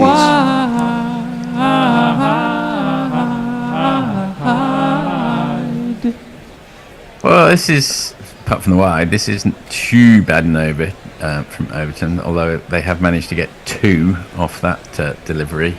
Livingston's back on the pitch and fielding that. No wonder they got 2. He's hobbling around. Conditions today are not as bright, are they? I mean, I know we're now not going to be bright. Quite now, the reverse. But I see mist on the horizon. Yeah. I don't know whether we're entering the regions of DLS later on. But it's more bowler friendly is where I was going. Oh, smash down the ground. Oh, that's a big hit. Huge hit. Straight down the ground. Old-fashioned 6. Overton to Ibrahim. And he's looking like Chris Gale in his pomp. One of the England support staff looked like he might have been in the firing line there. Not literally. Not getting fired in the morning. Don't think he might be, I suppose. That was a wobble seam from Overton. But it was did it just do too short. Yes. Didn't wobble enough. 90 metres. Got absolutely nailed. Let us not Zadran. overlook poor bowling, no doubt, but this is one sensational innings from Ibrahim. It really is. I mean, that's not a bad ball. That's right up in the block hole, but they still come through for 1. Ben Duckett does the honours on the 45 on the offside, and that's the completion of the 49th over. 3-2-3 for 5. Afghanistan. Just 1 more over of this cornage to go. Cornage. Sudahu goes on a minor rant. Let's be happy about the team vibes. Small wins. Then he says, Harry Brook, based on what evidence did you give him the captaincy? Fuck Livingston, shouldn't even be in the team. Roots bowling is up there with Marnus. If you need to bowl bounces as a slow bowler, then something's wrong. Well, does he go on like that through the entire team? This could be a very interesting 6 balls coming up, chaps, because you've got Livingston. It's 26 he's gone 4 off 4. You're not going to give it to Joe Root. He's bowling to a man who's 177 off 145. So let's you do the math. Lucky Six says, whatever happens, this is a moral victory for England. Yeah. No, it's not. I wonder, would You it be cannot call this a possible moral victory. at some point to retire that phrase? I know. The more I say that, the more, of course, it will get used. So. I'm just looking for the moral victory. I don't know where the bear put the moral. Oh, victory Hendo thing. struggled to find it. It was over to one side in marketing 2 or something. Over to one side in. I'll look in marketing too. It was in marketing or something. Oh, it's one of these. The authors are jesting. Moral victory! Moral victory! That said, we better let Forthy call for the last 6 balls. Oh. Livingston, and that's flicked off his legs high into the air. Has it gone all the way? Out. No, it's been caught by Joffer Archer on the deep square leg boundary. So that's a turn. That's a twist in the tail we didn't see coming, and the magnificent innings of Ibrahim has come to an end in the most unexpected of circumstances. He's gone for 177 for 146, and Afghanistan are 323 for 6. I'm looking for a suitable. It's not really a shit takes wickets because it wasn't that bad. No, it wasn't. No. Give him the fuck off. No, I think that's. He really doesn't deserve that, Mog. He's giving it away too. So. Yes. You're thinking you should have pressed on into the 100 to 185 or something. He's giving it away. You could conceivably gotten to 200 from there. Yeah. I mean, should Afghanistan lose, Herschel Gibbs will be saying, well, do you know what? It was all Ibrahim Zadrin's fault. Yeah. He should have gone on to make 290. What's he been doing? Never fail. I cannot understand the logic behind that kind of statement. Anyway, Gulbuddin Naib, he's in. He's got license to do something or other for the last 5 balls. Have a good old whack. First love was only lifting weights. Talk over it. Livingston in, and as if to prove that you need to, you've got quite a lot of runs on the. And he completely misses. Still going. He's completely jingles. Point to leg, so they'll take what they can get, and that has gone one bounce down to long on. So Gulbuddin gets off strike. Wicket.1 from Livingston. We were expecting carnage. We're not getting it, although the man who's in form is Nabi, 40 off 23. He's on strike, and that one goes straight up into the air. I suspect that's going to be out. Joe Root. And it is. Joe Root manages to get it. He checks where his feet are, Trent Bolt style, but he's managed to avoid the Trent Bolt paradox. And that's Livingston. This is a Labuschagne-like end to the innings, as we knew that Labuschagne would get a hat-trick of wickets, and he duly did when he came on. Livingston's got 2 in his final over. There was nothing I could change. I was gonna go out strange. Very well played by Nabi as well. 40's excellent support act to Beautiful. I mean, the beauty of these wickets, really, Forthy, is that there's no runs attached to them. No, that's their sole value at this stage of proceedings. You're absolutely right. Nabi's 40 is this is Rashid Khan, who's come out to bat without a helmet on. He's had a big old swish at that one. He's got away with it. It's gone straight up in the air, but behind Salt's, who's keeping Smith, his head, and they come through for a single, and that gets the other new guy back on strike for the last ball. Gulbuddin Naib. Gulbuddin Naib. Here we go. Wicket 1.1. Wicket 1 so far, and he's been bowled. No, he hasn't. No, he hasn't. He's just through him. It's a good leg break, though. So it's effectively might as well have bowled him because it was the last ball of the innings. So Afghanistan have finished on a tantalising 325 for 7. They haven't secured the deal. It's not 375 or anything like that. 325 means that England will still feel they're in the game, and after their batting heroics of the other evening, they'll fancy their chances. It's a fairly flat wicket, nonetheless. Not only a brilliant score from Afghanistan of 325 for 7, but they've shattered all sorts of records. The primary one being Ibrahim's magnificent 177, which is the highest ever score in the Champions Trophy. What did you make of all that to sum up, Tony, would you say? Well, again, I'm just going back to the scores in this, the tri-series, and then the England game. I mean, 339 for 6, and they won. That was New Zealand against Pakistan, wasn't it? South Africa got 304 for 6, but they lost to New Zealand. And then England got that 355 and lost to Australia. So 300 and something is not necessarily unexpected. I think what might be unexpected is people were saying Afghanistan don't have the batting power, but really England just lost their way bowling wise. They can't read the averages then, can they? Because they're a perfectly decent batting attack. And as much as I love Mark Wood, and I'm a Mark Wood fan, you know, the fact is you've got a pretty good leg spinner who you refuse to play. Wood none for 50. Okay, it's not a disaster off 8. It's about just over shade over 6 and over. But was that the right choice? Especially when he was injured. Bring him back even after he'd had an injury and clearly wasn't comfortable.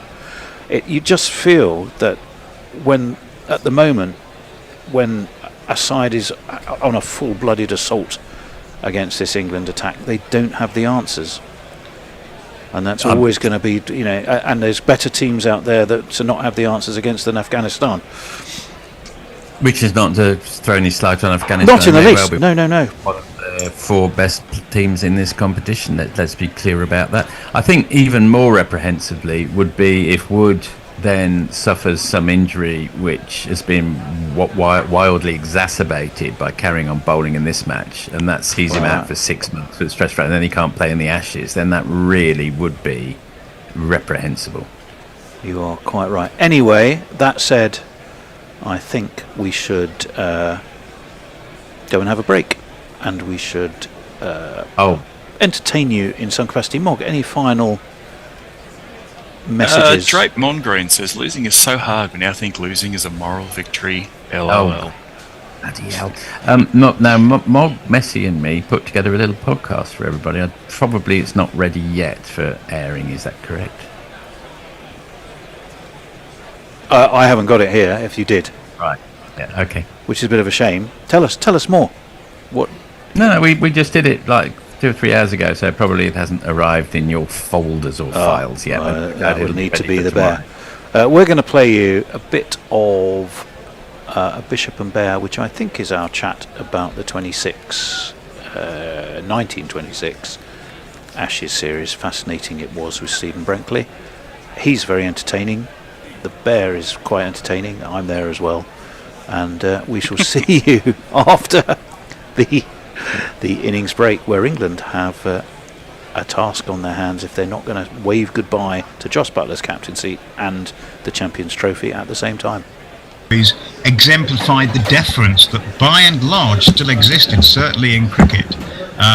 The cricket professional, by and large, expected and almost desired to be led by an amateur, assuming that the amateur was a good enough player. And in Arthur Carr, they had one who was just about good enough to bat in the middle order. Can someone explain, did you have to be upper class to be a professional? Or was it just you were good enough to be paid? Good point, Bear. Increasingly by then, and that had been the case for 20 odd years, it was more difficult to be an amateur because amateurs were having to work. We talk about the Edwardian golden age. There was still a crux of amateurs who were in a way rentiers then, who had their own money and lived off property that had been left by their parents or whatever. But by the 1920s, that stock had declined. So the proper amateur was certainly in decline. Arthur Carr, who was captain of England in the first 4 tests of 1926, was only able to play because his dad was a rich stockbroker, and they'd come to an accommodation that Arthur, who was darn good at cricket, Arthur could play cricket as long as he became captain of England, which he did. Percy Chapman as well was well, I do have a soft spot for Carr, I'm not saying he gave the world to Harold Larwood, but my word, he had much to do with honing him to be ready for Test match cricket. Larwood made his debut in 1926. So there was still a difference among, as I said, among professional cricketers towards the amateurs. Even among Hobbs, who was, I guess, by then, and I try to make this point in the book, the most revered man in England, bar none. I suppose the King might have been an exception, I know not. But because he played cricket, because of the way he disported himself, but even he didn't expect to be captain of England, though he did captain England during a couple of days. It was one day at Old Trafford, wasn't it? And he was the first non-amateur to ever be a captain of England, I think. Well, Arthur Shrewsbury was the first professional captain, but they weren't really England or MCC then. They were tours gotten up by pros. So, in a way, because Jack Hobbs during the fourth test had to captain England when Carr fell ill with tonsillitis, there was uproar. It was not a scandal quite, but it was a genuine surprising thing, because there had been one amateur in the side, one other amateur in the side, Greville Stevens, who's a 25-year-old university college boy, Middlesex man, and a stockbroker at the time, I think. Yeah, but they didn't ask him. They asked Hobbs, but there was no question that Hobbs would then keep the job. I mean, it is. Should we talk a little bit about some of the cricket? One of the things that I hadn't appreciated until I read the book, and I like to think I know a bit about cricket, was all the tests up until the last test were effectively 3-day games, or 4 in total, with a rest day. That was the way then. So here we are, bemoaning the fact that games finish early in sort of 2000. Yeah, I mean, there was hell on as well. After the Lord's Test, the first test at Nottingham was rained off after 40 minutes. They didn't play on the second and third days at all. The Lord's Test was just a runs feast, and it was after that agitation started, boys, to make tests longer. But what we forget in all that, and there was a case for making tests longer than 3 days, but what we forget in all that is that they were bowling 23 overs an hour. Now, the Lord's Test finished in a draw, and forgive me, it's several months. I hear Gary in my ears at the moment. But in the number of overs bowled in that Lord's Test, something like 40 other Lord's Tests have been finishing in fewer overs. It wasn't the days, it wasn't the overs, it was the fact that the bowling wasn't that good, the pitches were probably too good, and the batting lacked ambition. Whereas today, some of the batting may have too much ambition. It had none. So they were tootling along at about 2 and over. Weren't the Australians slightly more guilty of that than England in playing for a draw all the way through? Well, discount the first one. Were they 8-ball overs in those days as well? Sorry, Bear? Were they 8-ball overs in those days? Or no, they were 6-ball overs. Oh, they were 6-ball overs. Yeah. The 5-ball overs have been stopped a few years earlier, so there were 6-ball overs by then. The 8-ball contests were in Australia. Okay. Yeah, they were. I mean, there's some things in the book which I think, to me, do a fantastic job of putting you in the period, as it were, as well as That's what I set out to do. I'm very interested in cricket, as you boys are, but I'm interested also in the society in which cricket is played. I find today fascinating. Well, the one thing I find interesting about that is it seems to be that Winston Churchill's fault that everything went tits up in the country. Because I come from the northeast, people still haven't forgotten Winston Churchill's part in the general strike and in the miners' dispute. He did not cover himself in glory, and that is still mentioned. And of course, he is truly a great man who England, the United Kingdom, wouldn't have got through the Second World War without him. But nonetheless, I was keen to point out that he did have a feat of clay as well. Yeah, well, he was the one who said that we got to go back on the gold standard, isn't he? And basically screwed up the economy. Yeah, screwed up the economy. Standard. And that caused all sorts of problems because the sterling just couldn't carry it then. It went back to First World War levels. Well, it just wasn't worth that. Yeah. But the Conservative Party were very keen because it delineated Great Britain as a world power. It was very keen to demonstrate that by returning to the gold standard, which it had been judged on up until the First World War. I don't think Stanley Baldwin comes out of it. I mean, I've always thought of him as mildly ineffectual, but when reading the book, whether you agree with the politics or not, he seems to come across as quite decisive. At least he was a conservative man of his times, and he certainly didn't get everything right. But he went up in my estimation with everything that I read about him. Really, look, he was eager to make sure that there was no crowing after the general strike collapsed, which is just on the cusp of when the Australians arrived and just before the Test series started. The general strike lasted 9 days, and the workers were broken. And Baldwin was keen to try to ensure that victory, while the government was not crowed about, as I said. I think he lost that battle a bit because, like many Tory leaders since, he had a right-wing cabal in his cabinet with which to deal. He didn't quite... Well, there straight away is a parallel to very recent times. Baldwin was a decent man, and there is a bit in the book where I mention the fact that he did give away, I think 20% of his personal fortune. He gave back to the government to try and alleviate poverty, asking other millionaires to do the same, which sadly few. And he was a very keen cricket fan, so there's a tradition. He was a huge. I'm thinking John Major and Theresa May for a start. Yeah, huge cricket fan. And his missus, wasn't his missus? Lucy. She played for the famous cricket. White Rose Ladies team, and I refer in the book to a luncheon that was held for the Australians days after their arrival, which, with the country in absolute turbulence, with the general strike round the corner, the Prime Minister found time to attend with his wife, and his wife sat next to Sidney Smith, the Australian manager, and he was absolutely flabbergasted to find that this woman knew so much about cricket. He was a decent man, and there is a bit in the book where I mention the fact that he did give away, I think 20% of his personal fortune.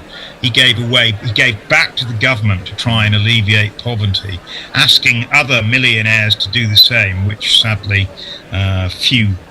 And he was a very keen cricket fan, so there's a tradition. He was a huge. I'm thinking John Major and Theresa May for a start. Yeah, huge cricket fan. And his missus, wasn't his missus? Lucy. She played for the famous cricket. White Rose Ladies team, and I refer in the book to a luncheon that was held for the Australians days after their arrival, which, with the country in absolute turbulence, with the general strike round the corner, the Prime Minister found time to attend with his wife, and his wife sat next to Sidney Smith, the Australian manager, and he was absolutely flabbergasted to find that this woman knew so much about cricket. That was a representative of the Times too. But she's more of a cricket expert than Stanley. Well, there's somewhere there. I think of St Hawke's presence looming a little bit. Either a sense that it wasn't. The norm would not be to have them in a lot of places, and that was still the sort of the way things were. So, as I say, I think what you've done is sort of capture the surprise. I tried to capture society. I tried to capture a moment in time of which cricket was a fundamental part, because I still probably naively believe that cricket is a fundamental part of the way we live our lives. I think it is important. Certainly is for us. To remember, to remember, boys, that the number of great cricketers who appeared in that series is utterly astonishing. Go down the England team for the final test. Hobbs, Jack Hobbs, Herbert Sutcliffe, Frank Woolley at number 3, Percy Hendren at number 4. 3 of the highest 4-run scorers of all time in that. Wilfred Rhodes, you've got number him 5, 48. Bash Chapman, a blonde god. Number 6, Greville Stevens, an amateur who didn't achieve all he could have done, but nevertheless an accomplished cricketer. Number 7, Wilfred Rhodes. Number 8, Maurice Tate. What a bowler he was then. Number 9, George Geary. Boy, I wish we had 10 seamers like him today who could hit the top of off. Number 10, Harold Larwood. Well, can I stop you on that legends. one? Number 11, Herbert Strudwick with a wicket-keeper. Larwood is fascinating in this story because, you know, you're talking about a strike which was a general strike and supported by the dockers and the train drivers, and it became that to the general strike. But it was fundamentally about the mines. You had a miner who'd been pulled out the mines to play cricket. So what surprised me a little bit is that he didn't become more of a central focus of the series, perhaps because it was earlier in his career. Well, it was. But you had the ultimate kind of poster child for the working man playing. Yeah, he only the played test 2 matches. test matches. He was picked for the Lord's match and acquitted himself pretty well. He did. And then Pallam Warner, the chairman of selectors, decided that the series could better be won with other types of bowling. He was wrong, but by the time of the Oval Test, England were desperate and they needed Larwood. He was clearly the quickest bowler in the world at that time, and they needed him. I looking back, and obviously I've done a lot of research into this particular summer now, I think that they got it wrong, and Larwood should certainly have played throughout. Well, I think it was in this series that Percy Fender spotted Larwood's potential with a future thought on body line and how much it might have discovered. Oh no, it was when Bradman's first tour, wasn't it? But yeah. We did all this. We did all this in a past podcast, Tony. Well, we did. But the other thing that I love in the book is, and the sort of ways that you recall the past. There's a couple of techniques which I think are great fun. Ready to launch your business? Get started with a commerce platform made for entrepreneurs. Shopify is specially designed to help you start, run, and grow your business with easy customizable themes that let you build your brand, marketing tools that get your products out there, integrated shipping solutions that actually save you time, from startups to scale-ups, online, in person, and on the go. Shopify is made for entrepreneurs like you. Sign up for your $1 a month trial at shopify.com/setup. One is you use cigarette cards as the illustration of the players, which to me just feels so 20s. You've got literally the players' cigarette cards as the portrait. Yeah, I must admit, I gave myself a little pat on the back when I thought of that idea, actually. Well, I'm giving you another having one. thought about it, I then got lucky because it turned out there was one particular collection issued in 1926, which of the 30 players that played in the series, I think this collection of 50 had 24 of them, and I was able to get singles of the other 6 from other collections. Are they worth lots of money these days? Oh, well, I bet they are. They should be. Yeah. I just a question. It's like baseball cards and all that kind of stuff. That's why I'm talking to you from a mansion in Barnard Castle. Yes, I went played from mansion, but look, I managed to get. Look, boys, I'll let you into a secret. I was lucky. I managed to get a facsimile set of cards, which are absolutely like the originals. So that was a real boon, because while there are some of the originals still knocking about, they're into 4 figures now, and I really want to. So anyway, yes, I was fortunate, really, and Tony, I think you're right. I do think they add some atmosphere to the book. I really do, and it's a trick that I might play again if I've got another book that I'm toying with at the moment. I might use that again, actually. Well, the other one is use of nicknames and the names of the day, which I think again seems to work. I mean, Plum of course is one that always comes to mind with Warner, but there's other players who you constantly use their nickname so the names they were really known Yeah, and I at the refuse time. to put them in inverted commas. I do explain that in the brief introduction at the start of the book. This is what they were known as, so why put them in inverted commas? Pelham Warner was Plum Warner to everybody. Henry Lawson Gore was Shrimp to everybody. Nicknames were not an exclusive preserve of the upper classes, but they seemed to like them more than the boys. Jack Hobbs was just Jack, I think. Herbert Sutcliffe was never anything other than Herbert. Patsy Hendren, well, that was his nickname, in fact. Frank Willie was Frank. And that was I think Frank was known as Stork, maybe something like that. He was Stork. I think it was Stork, and you do refer to him Stork Hendry, wasn't it? Yeah, I do. Yeah. So you've talked about some of the characters on the England side. I mean, the one that, apart from Harold Larwood, leaps out at me was obviously Jack Hobbs for my Surrey friends, and the Hobbs and Sutcliffe partnership. Didn't strike its highest chords in 26, but obviously it went on to do. Oh yes, it did. They averaged. Well, the Oval. They did. They batted magnificently, didn't they? Yeah, they never put on less than 50 after Nottingham, where they were interrupted. So.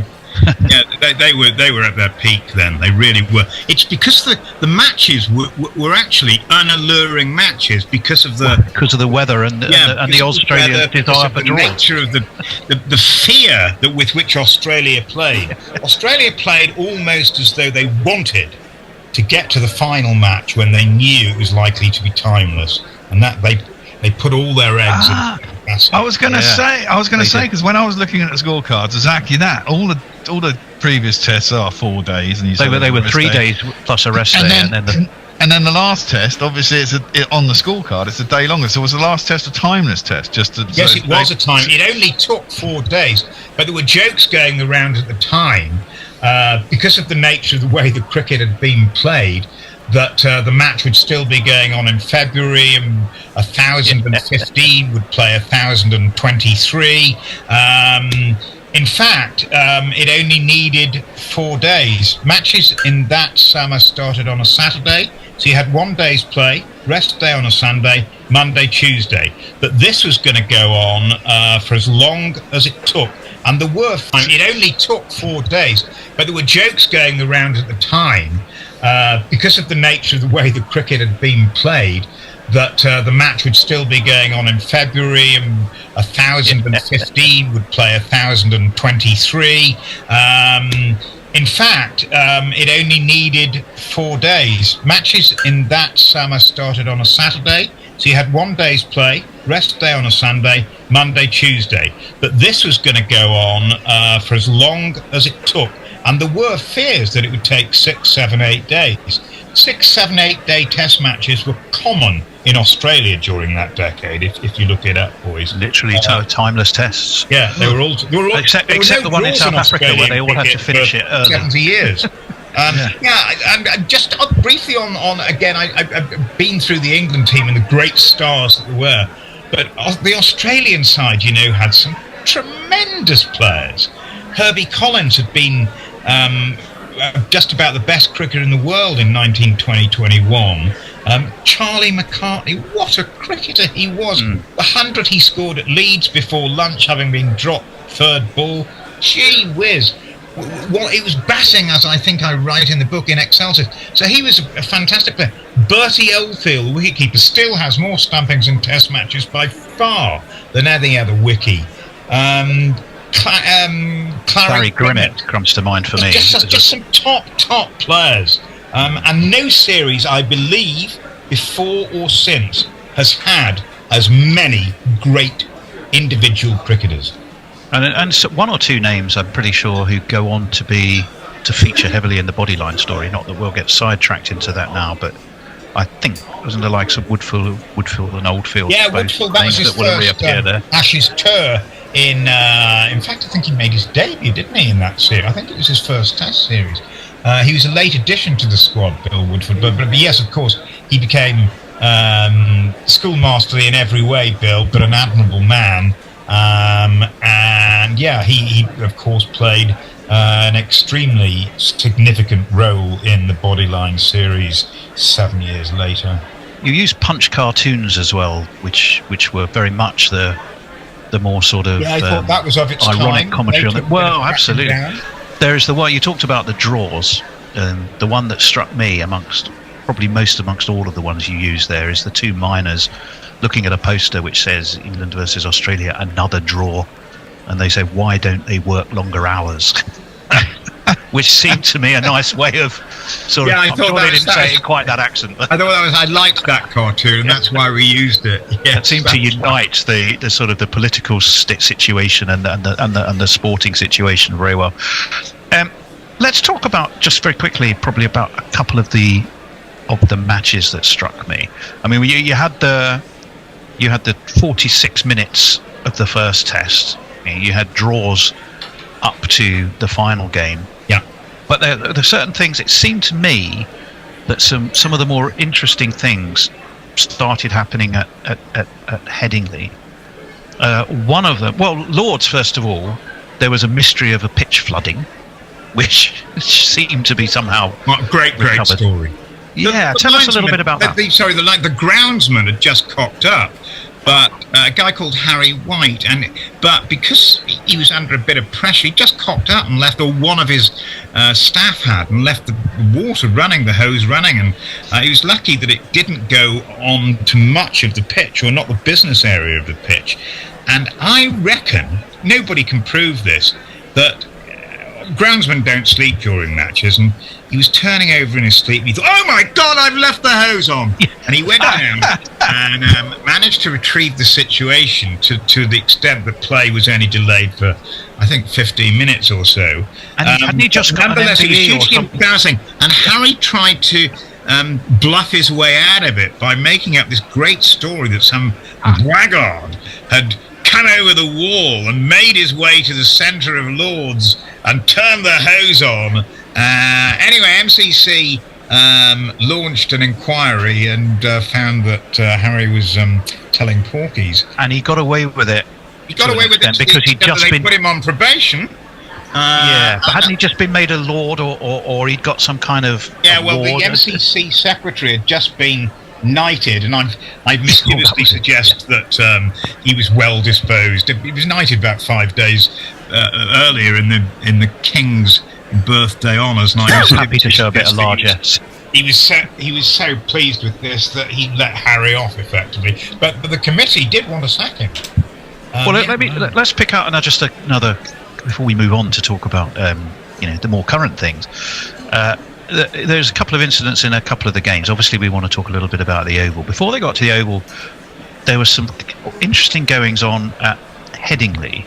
Again, although it finished in a draw, for the first time in 31 successful tosses out of 63, an England captain, and there had been 13 of them, chose to bowl.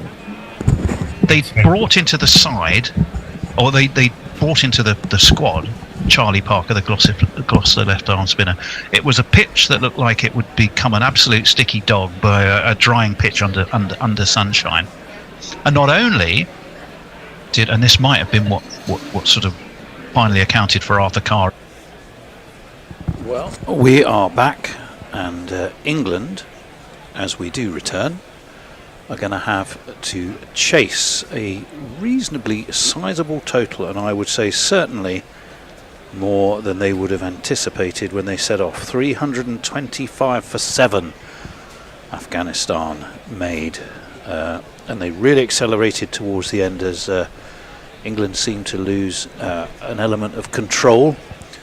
Archer bowling slower balls and not quite getting them right in the slot, slapped away for 6 on the first ball of an over, and it just seemed to get worse. That said, you have to say that Zadran was quite magnificent. He scored the highest total ever by a batsman in the Champions Trophy, and thoroughly deserved it too. Billy, you should be joining me, I sincerely hope.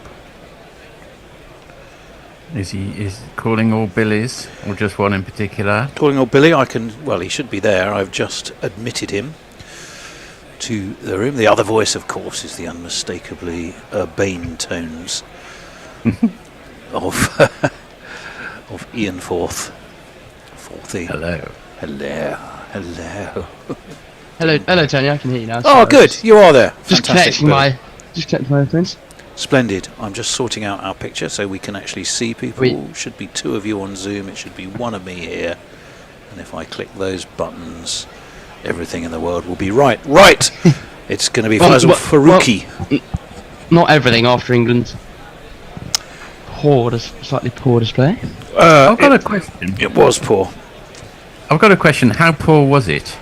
I mean, Afghanistan was fantastic. I'd say. I'm not sure. I'm not sure that it was terrible. Actually, I think it was a flat pitch. There is a slip for the left arm. Faruqi. He's driven away. First ball. He's driven wide of mid-off, and he's driven all the way by Salt for 4 runs. And well, you're going to chase a biggish total. You might as well get off to a flyer, and that's just what Phil Salt has done.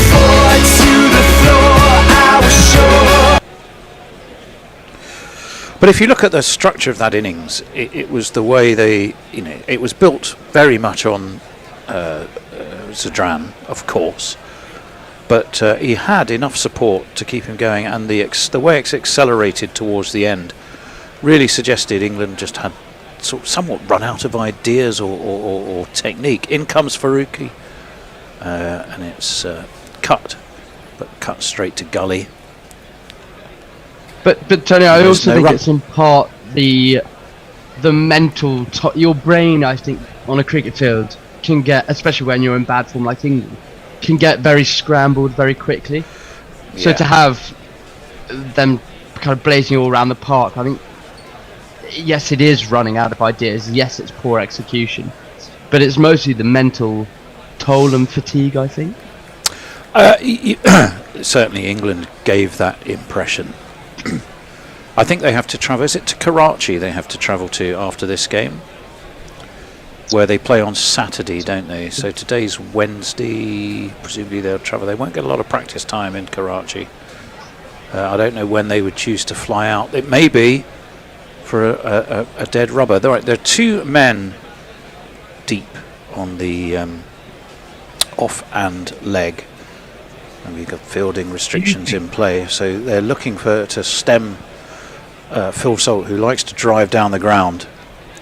Do you think, by the way, there's a faint hint of patronising coming from everybody, commentators and everything, suggesting that England just bowled poorly? I think Afghanistan batted brilliantly. No, I'm trying to be balanced on it and say they did bowl brilliantly, but equally England bowled badly. That's no run, as it was an attempt to just work it off his pads that he was outside a leg, and there was no question of LBW, but it's a dot ball for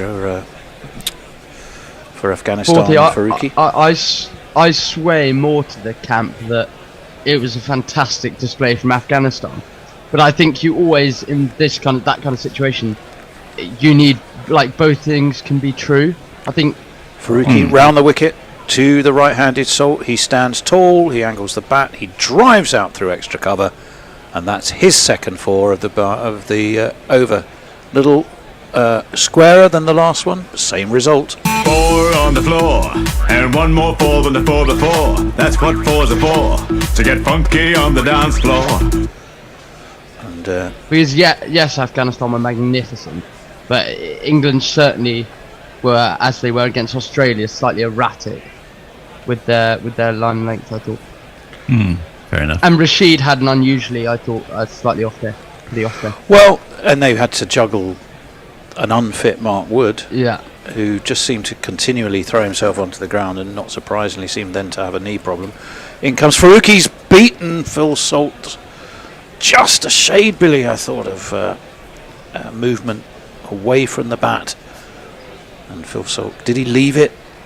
Did he half play it? We'll have a look and let you know. There's a little bit of straightens, doesn't it? And then nipped away. It did. Nipped away. It did indeed. He had a push at it, Phil Salt, but luckily didn't nick it. Forthy, you are on socials for us, aren't you? Yes, I am. Stephen Kelk said, "What? Just escaped from teaching? Crikey, where did 325 come from?" Now I've seriously got the fear. Luke Hallahan, the Cracking Butler special, Stephen. Defended by Salt to 1 of 3 who are quite, again, tightly packed on that offside. I thought you queued me up, sorry. a backward point. A backward point. A cover and a short extra cover all on that offside. That is the end of the over. It's 8 runs from it. And we can go to Fourthy on socials, who's shot his bolt a tad early. I went too soon. Stephen Kelk, I left it at 35 for 3. What happened? Note to self, do not turn your back on the cricket when England are going well. Luke Hallan, Butler's passive captaincy and lack of leadership happened. Stephen Kelk, sigh. He really seems to lack creativity ideas when the standard stuff doesn't work. Oh, hang on. Yeah. But Luke Hallan. Oh, sorry. Yeah, way too reactive rather than proactive. I miss Owen Morgan. Eric J reversed the polarity. The thing I say to that, I know Butler's the captain, but there's so much leadership out there. There are so many players who are the captains, who've been around the squad for a while. They also need to, take a bit of the bulk and a bit of load off Butler and give him some Right idea. arm medium fast of Amarazai going to take over. He's bowling to Duckett, who will see his first ball off by pushing it into the onside, and there is no run. You would have said hero against Australia. Not in Herschel Gibbs's book, as we've been discussing a fair bit this morning. 165 wasn't enough for Herschel. He should have gone on, said Herschel Gibbs. What a stupid thing to say. 165. Not a bad effort at all. But he did need more people to support him, as England just didn't get what they needed to get, especially when you look at how Afghanistan were able to accelerate. That slapped to cover. There is no run. Amarazai took, let me see, against South Africa. 1 for 39 he took against South Africa off his 6. He did get the wicket of Marco Jansen. Took a wicket in Karachi in the the sort of the gentle warm-ups, and indeed in Lahore. He took 2 here in Lahore against the Pakistan Shaheens. So he got recent wicket-taking form for not too many runs against, one would say, lesser opposition. You would hope. Mind you, you wouldn't say that New Zealand were lesser opposition by any manner of means, but it was in a practice game, effectively. A non-official ODI, and the Shaheens were a decent-ish, but nonetheless Pakistan B. That's pushed away to square by Duckett. He's cross with himself. He didn't get hold of it. He was only able really to nudge it to short mid-wicket. No slips in for Asma. I mean, there hasn't been that much movement throughout the day, but you would have thought He's not few overs that at least quick have though, one is in, he? wouldn't you, Tony? I would. He's medium fast. So yes, probably I would. He seems reasonably gentle. That slapped away, beats that with a ring of 4 closely packed fielders on the offside. Somehow he threads it through them. It's away through extra cover, and Ben Duckett is off and away.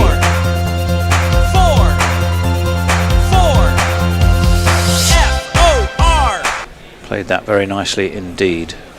The one thing I would say in England's favour is that the pitch has did get better to bat on throughout Afghanistan's innings, and certainly early on here it looks like the ball is sliding onto the bat really nicely, you'd have to say. Well, there's a moment to celebrate. It's 1,000 runs for Ben Duckett in ODI cricket. That one slapped straight to gully though, on the bounce. No run, so just the one boundary. Yep, 1,000 runs for Ben Duckett in his ODI career.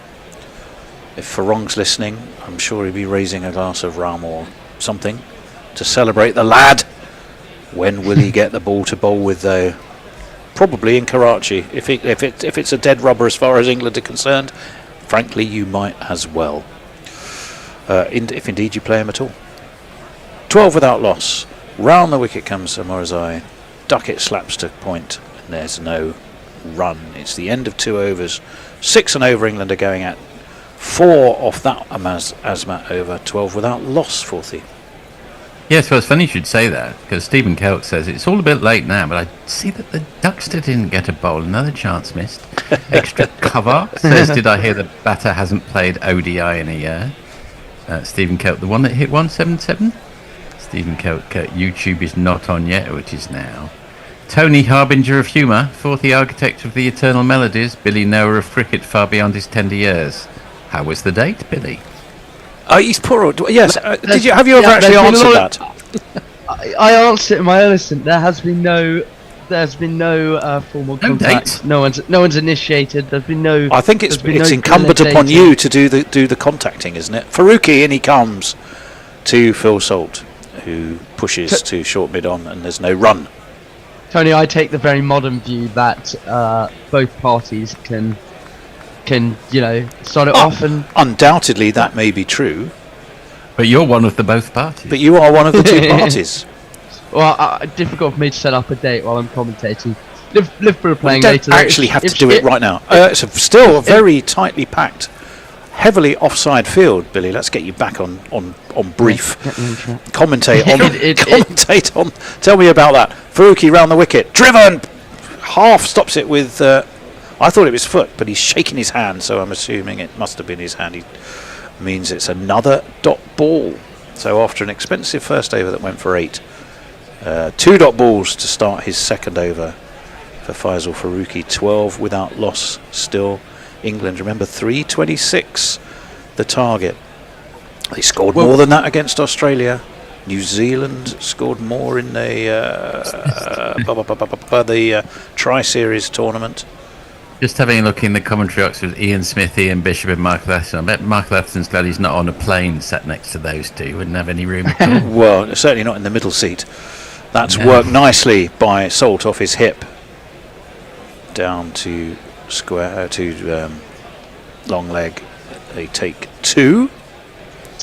With the last couple of deliveries that Ben Duckett's faced, he's struck very nicely, but has failed to pierce the infield. So Afghanistan bowlers, as at least, bowling to a plan nicely. Good running there from England. We saw in Afghanistan's innings, especially early on, we didn't feel they ran twos particularly hard and certainly left a few runs out there, which is something that chasing 326 England certainly need to be good on. Just made 10 against Australia, did Phil Salt. So he's equalled that. 10 off 10 he has here. 10 off 6 he made against Australia before he was Dorsiest. The walrus moustache. Not quite Merv Hughesian, but not bad. He's a very hit and miss batsman, Phil Salt, and therefore logic would suggest that he's probably due a score. Well, I feel he struggles to adjust to the 50 over format. He's sort of got a T20 mentality, Phil Salt. Maybe. I'll have a look at some stats for him in a minute. It's 14 without loss. Salt is off 10 off the 10 he has faced. Just 2 from this over so far. That's a real inside edge. He was looking to haul that over mid-wicket. He's going to get 1, I think, down to fine leg, which was absolutely not where he was aiming it. But it's 1 more to the score for England, 15 up for them. 326 is a long way away. Will the dew play a factor? Will it be harder for the spinners? Will it come onto the bat quicker? Well, I think it's already coming onto the bat very nicely. I think it will actually play a factor. I always wonder if sometimes it's quite an over-talked thing, because, in many respects, you've got, this sounds slightly silly, but you've got to actually make it to the dew first. When the dew comes down, you're kind of 2/3 of the game in. Faruqi, the left armour, that tailed in nicely to Duckett, but he judged it beautifully by flicking it off his toes. It's not quite going to make it to the back of square boundary, and he'll come back for 2. Yeah, so when you look at before this series, which is only 1 game, or before this tournament, 27 ODIs, averaging 33. Highest score was against Netherlands, but Netherlands was very much buffet time in the Amstelveen Woods, wasn't it? When just about everyone, as I recall, seemed to power runs. Wasn't that where they kept finding for sort of weeks afterwards cricket balls in the woods? Because it was comparatively small ground, and they, as the runs were plundered by England. 17 without loss after 3, Forthy. Dan de Castro, what an embarrassing last 8 overs bowled or so. Shocking shite. 280 looked to be good for Afghanistan. How got 325 is near insane. Drake Mongreen says low high rods. Asmat. Eric J. Sorry, go on. We're back on, are we? No, he's not quite there yet. I thought maybe there was a fire alarm in Sydenham. Hazmat suits, everyone. Eric J. Woody's antics interested. It is Hazmat now. That's stroked away down there to third man, and we will just take a single 18 without loss after 3.1. Fourthly, while I think of it, I have a favour to ask of you. Do you? Yes. It's not a huge one. It just carry on doing what you're doing for 10 overs after this. So although I had you originally to be summarising, the bear is back, and I realised I had 3 remote folk on commentary. So now the bear's returned, and the bear doesn't favour the social duties. Does he not?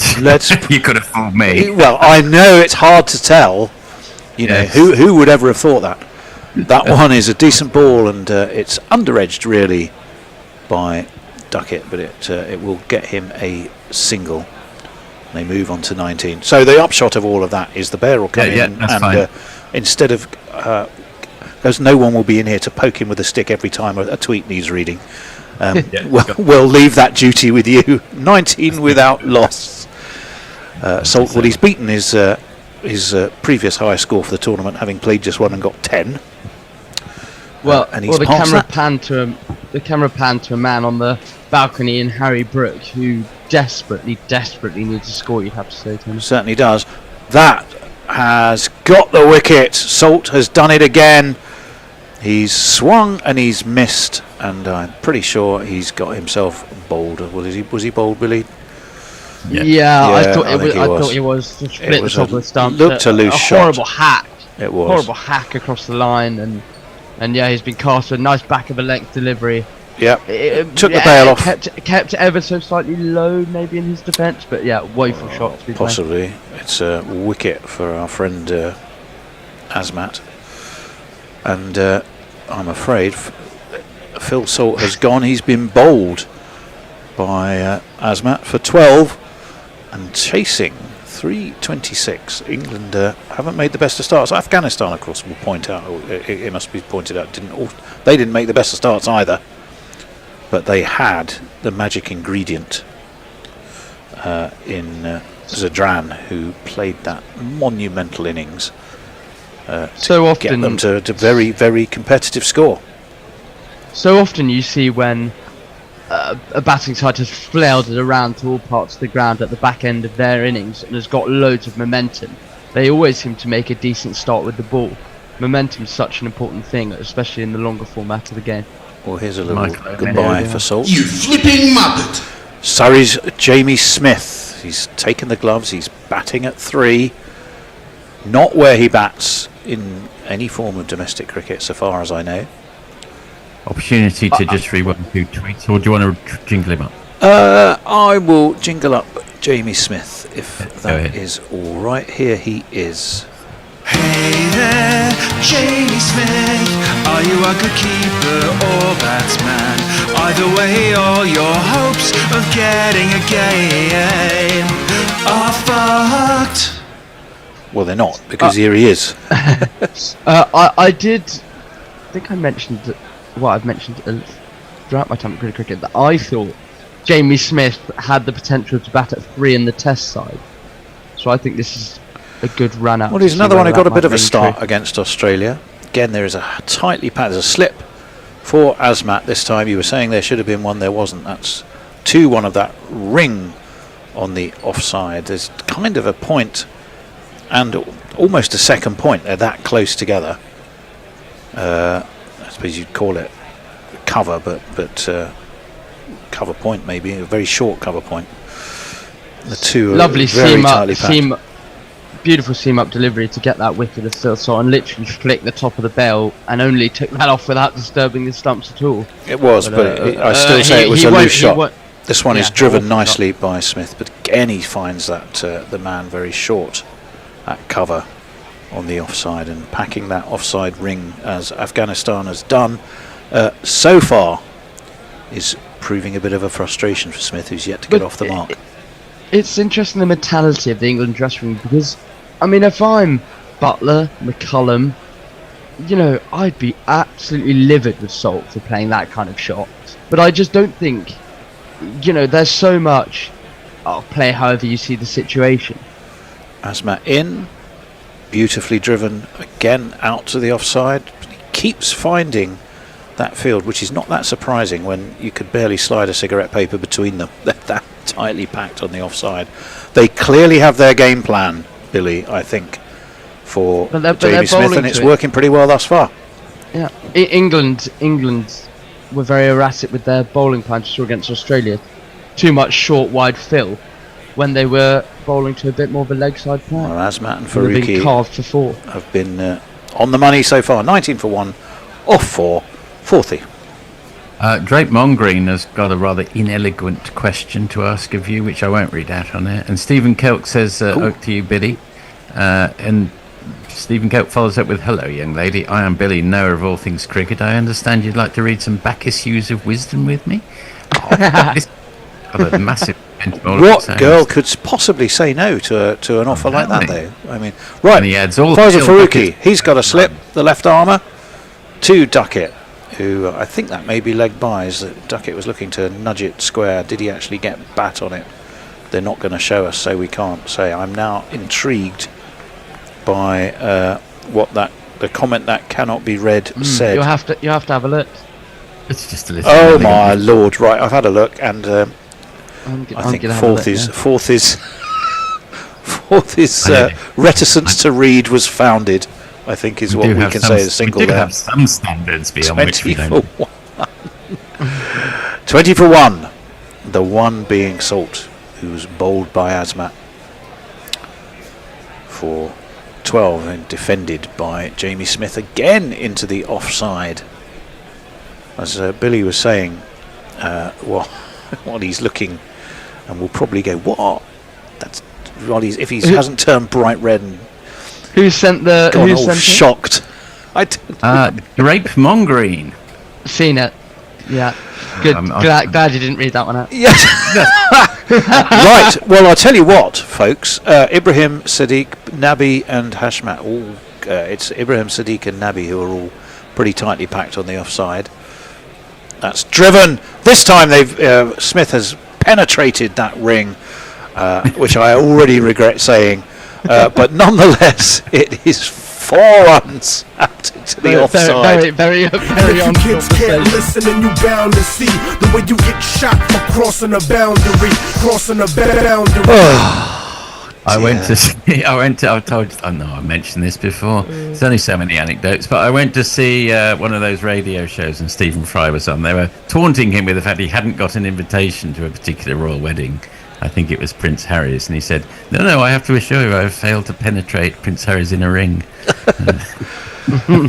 In comes Faruqi, nudged into the offside this time by Smith. No run. He's got himself up and away with a beautiful balloon, but not, in fact, on this occasion a beautiful balloon. It was a gorgeous stroke through the covers, which is not that easy because, as we said, they were tightly packed.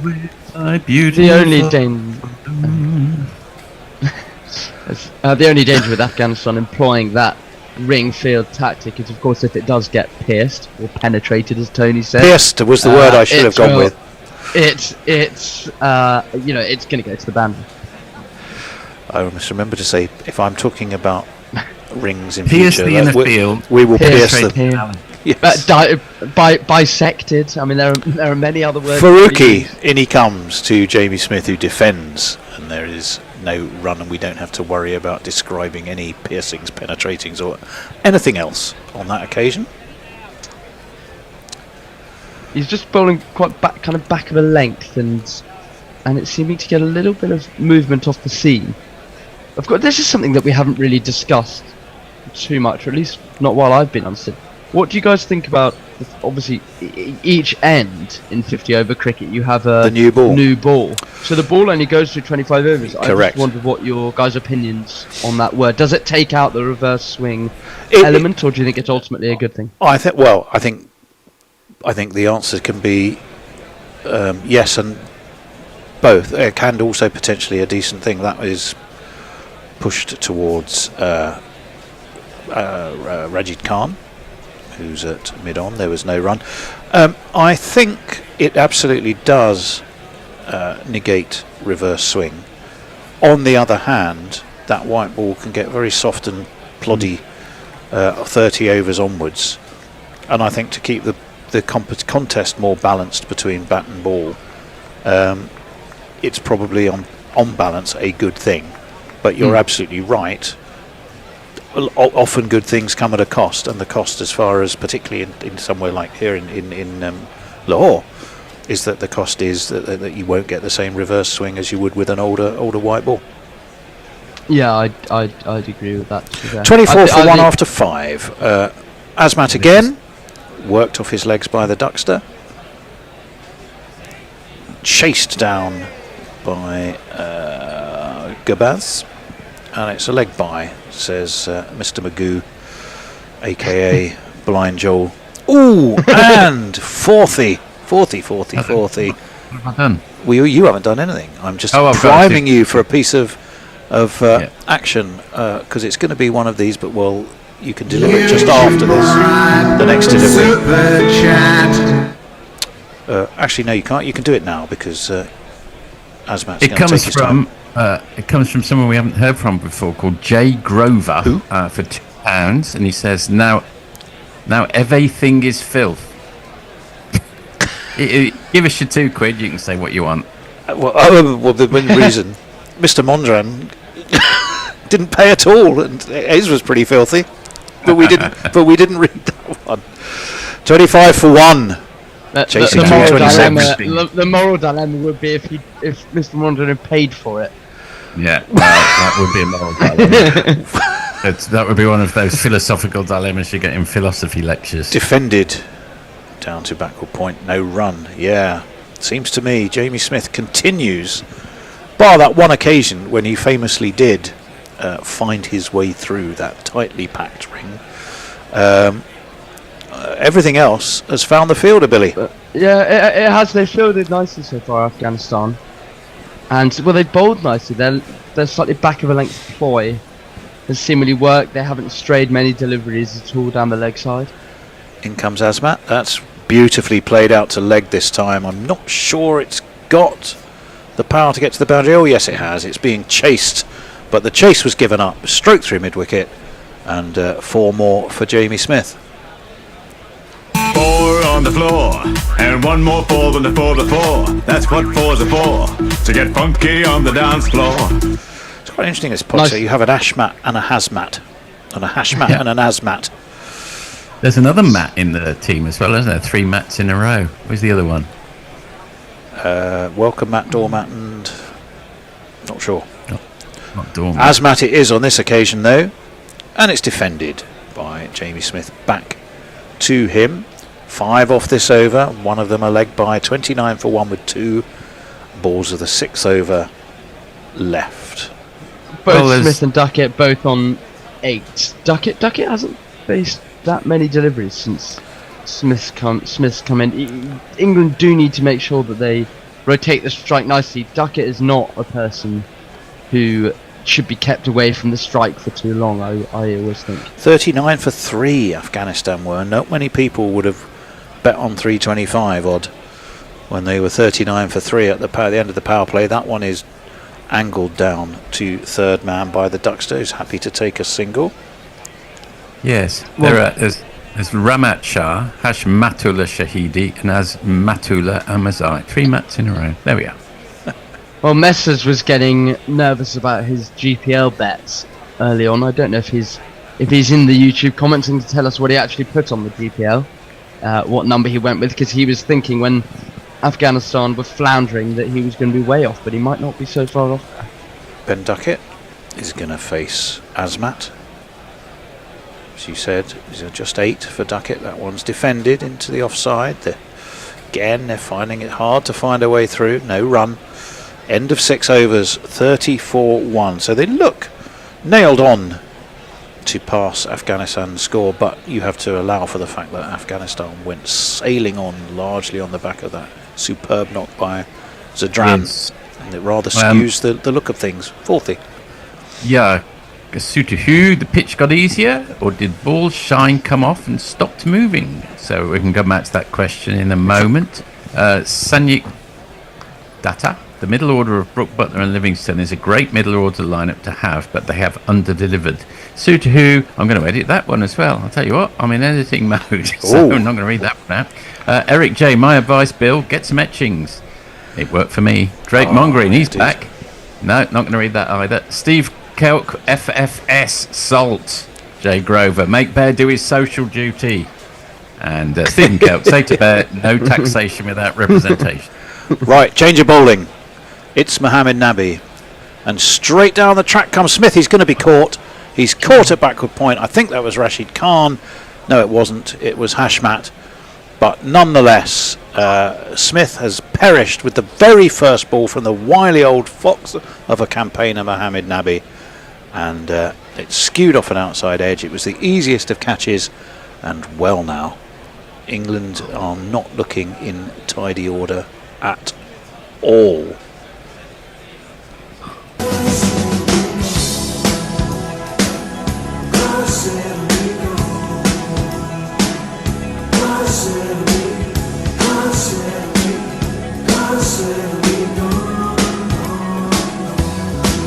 Well, that's Jamie Smith gone. He's gone for 9 off 13, caught by Azmat, in fact. Tony, that is utterly ridiculous. You've got Mohammed Nabi coming on to bowl, who is, a very, very decent spinner. Yeah. You're having your very first look at him, and you've decided to dance down the pitch and try and nail him against the spin over mid-off. I mean, seriously, what the hell goes through some of these England cricketers' minds at times? And he skews it over to cover. But that is. I was going to say, Billy, I was trying to work out how many wrong things added up in that one shot. The fact that Jamie Smith is playing at 3 at all. Start there. The shot. Then the shot itself. Well, the new man, upon whom I suspect a lot of hopes are pinned. His voice is high-pitched and ginger hair like a picked, but massive runs he has hit, so there's that. Introduce yourself. Joe Root. Introduce yourself. Joe Root. Introduce yourself. Joe Root, actually. Well, yeah, 39 for 3. England may pass the 39, but you wouldn't be surprised to see it 3 down. I mean, Duckett and Root had a good partnership. In the Australia game, so let's hope that they can resurrect it. But I mean, seriously, that you will not see Joe Root doing that. And hey, I mean, he's surely famous the last example words. for Let's every hope not. batsman to follow. And Joe Root, as if to emphasise your point, Billy, just waits, pushes it into the onside, has a little look, and it's a dot ball. Jamie Smith was 2 paces down. He gets nowhere near the pitch of the ball, Jamie Smith. There. I mean, it's a horrendous cricket shot. I think your Billy is saying, "Don't be a hero." Yeah, well, didn't we go through all Billy songs the last time? We were on as a trio. Right, Nabi in. Up onto his toes goes Joe Root. He has pierced that ring. And it's pass point for 4 runs.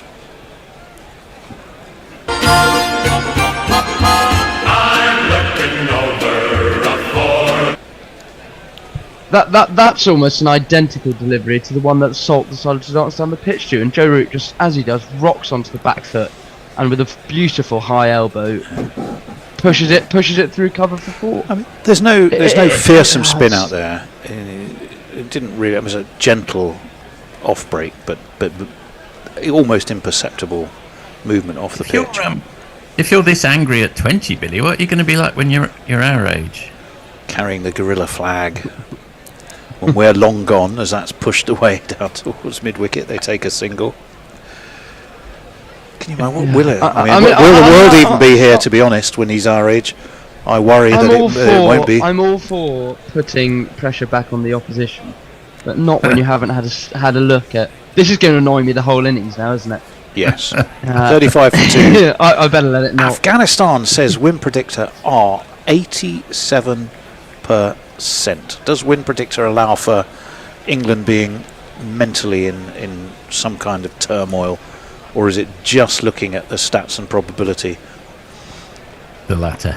Yeah, the slip's very close for Nabi as he comes around the wicket to the left-handed Duckett, who defends. There's no run. 35 for 2. 1 ball left of the 7th over. This is why you need to get a love interest to calm you down between balls, Billy. Oh, did he get any bat on that? I don't think he did. I think buys. It's given as buys, but I also thought it hit. Didn't brush the stump on the way through. I think it deflected off Gurbaz. I thought his glove. More likely. Well, it's the net result is it's 4 buys, which I'm not even going to jingle because I don't think 4 buys counts. 39 for 2. Well, they've equalled the gave power himself play. Room. Yeah. I think maybe flip the pad. Possibly flip the pad. 39 they are for 2. So they've reached Afghanistan's power play score with 3 overs to spare. 1 less wicket at the moment than Afghanistan conceded, but crucially, Ibrahim zadran made that unbelievable difference to that innings, and backed up by Azmat, by Nabi, by Hashmatullah, all who got scores in the 40s. Azmat in, defended by Root to mid-on, no run. Fourthie, we didn't give you the chance at 39 for 2 to chuck in some messages, so pop them in between balls. Ooh, I'll do that, yes. Hang on. God, there's a lot of them. Hang on. Sorry, I'm just scrolling up. Wow. Fourthie, will remind you, was brought in to social media for his consummate professionalism. An expert, because they've been piling up. I'll do it after this ball. Which is defended by Root into the offside, no run. Farong, so now all on his shoulders again with the bat, should have been bowled out for 180, 200. Stephen Kelk, yep, the Duckster has to do it all himself again. Jay Grover, for a socialist, beer is pretty anti-tax. Stephen Kelk, playing how you see the situation is fine, but if that is, I'm going to play a really dumbass cross-bat shot, it's probably not. And Steve Bruce says, just switching on now is my lovely doner kebab, need a Duckett special again.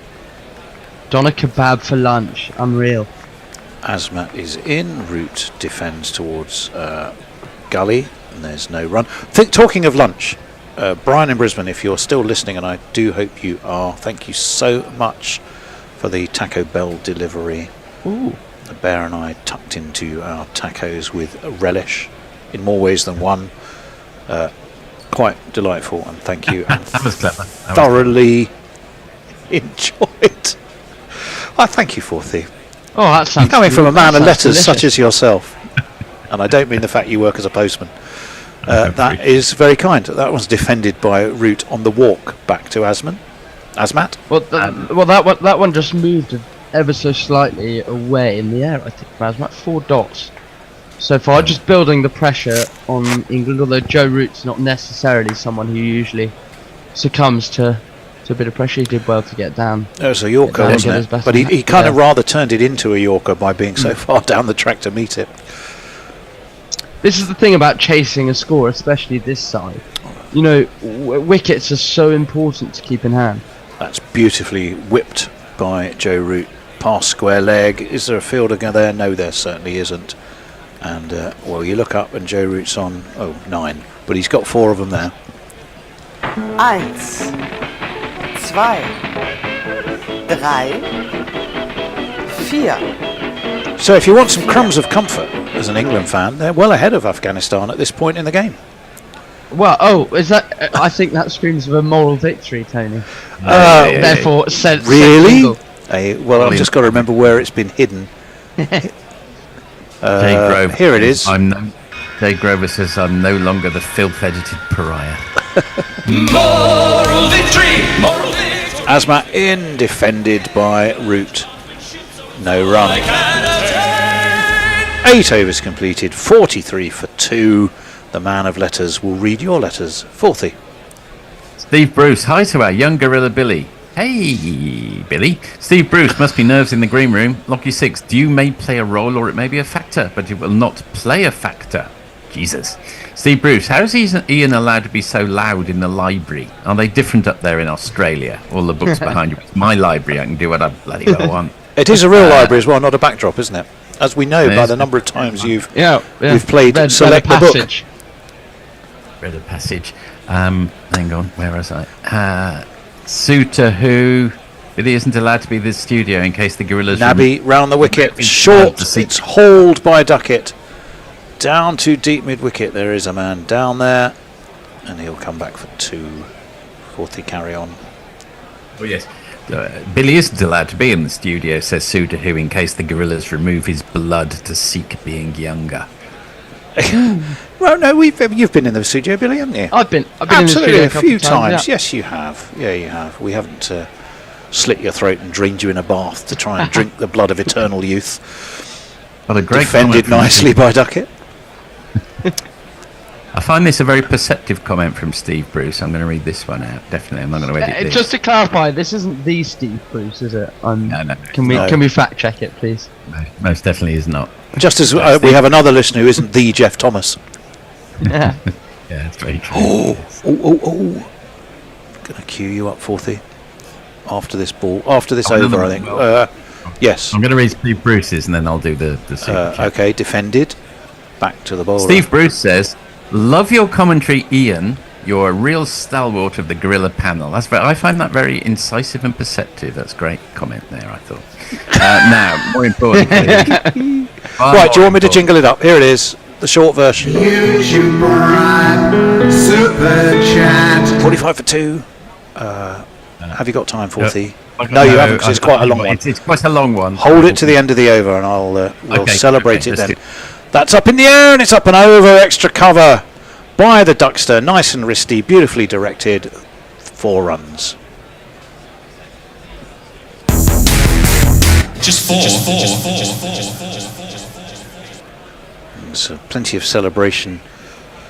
Well, yeah. So this is the crazy thing with the good old wind predictor, which looks at the game, and I suppose it would argue in the round, as it were. But England comfortably ahead at the moment on the run rate and on wickets lost. That's just pushed to square by Root. Takes a single by Duckett, I beg your pardon, and will bring Root back on strike. The 50 is up. 50 is up after one ball left. Throw quickly to me because I'm so far behind. Don't worry, I will, unless there's a wicket or an avalanche or some other rending of the earth. I will absolutely do that. 50 is up for England. It's 50 for 2. Remember, just 39 for 3 is where Afghanistan laboured to in their power play. England have got an over and a ball before they get there. A reverse dabbed by Root. He's going to get that's really 4 nice. runs beautifully down to third man, which became fine leg because of the reverse sweep. 1 and 2 and 3 and 4. 54 for 2. 40. Well, I think we've got 2 super chats. One from Jack Grover. Billy, don't be led astray by geriatric rage. Thank you very much. £2. And thank you. $14.99 from Jehan Ariyaratnam, who says Ing's strategy when they realise they're shit is to just indiscriminately go hell for leather, resulting in Morgan's ODI revolution. In Test cricket, Bazball, 2019 was probably just a better quality team. Thank you very much for your super chat. Thank you so much. Well, it had a quality second spinner in Moeen Ali, didn't it? Well, it had a stronger enforcer in terms of Plunkett. I'm behind. Asmat round the wicket, defended. Back to you, Fourthy. Jay Grover, Steve Bruce, don't trust him, he's an Asman. Steve Bruce, Billy is banned from the studio. You have to bring beer for the bear to be allowed in, and he's too young to buy it. Indian vlogger, how has England managed to concede 330 plus scores so easily, whether in the India series or here in the Champions Trophy? Jay Grover, Billy, you know you don't have to go anywhere with these people. Please stay safe. I'm very much old enough to buy beer, although I do constantly get asked to show my ID, which is slightly outrageous. So it happens to me all the time. That's drilled by the Duckster away through long off for 4 runs. It was a great shot too. 4 on the floor. Straight a little bit one in more line ball on the and floor. That's what length Asmat there. To get funky Too short, on Billy. the dance floor. Yeah, too short. Really nice shot from Ben Duckett though. Pierced the infield wonderfully and raced to the boundary. He's striking it cleanly, Duckett, I would say. I was upset so far at the weekend the fact that I wasn't searched. That really upset. I'll tell you in a minute. We'll wait for Asmat to come around the wicket. He's bunted this up in the air and leading edge, dropped just a fraction short of mid-off. It completely squared up Duckett. That would have been an all-time commentator's curse. It would have been. We'll have another look before I tell you about the weekend, because this Might is have been a infinitely cutter. more important. It looks like a cross-seam delivery, and Ben Duckett just was caught in several mines. Came off the full face of his bat, but he was dangling it out. He survives. Well, but I only just. think it was an off cutter that just slightly stuck in the pitch, so he was very early on it. Afghanistan fans in the crowd are upset. Asmat around the wicket. That's driven away though. That's going to beat the two fielders between point and cover, but Sadikia is who's going to haul it in.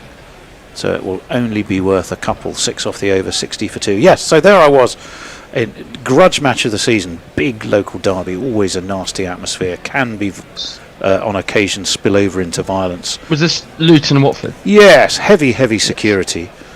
Everyone's lining up to be fully frisked by the burly security men and women there. Round in comes Asmat, worked off his legs to mid-wicket, no run. And when it comes to my turn, they just smile at me. Oh, go on, after you.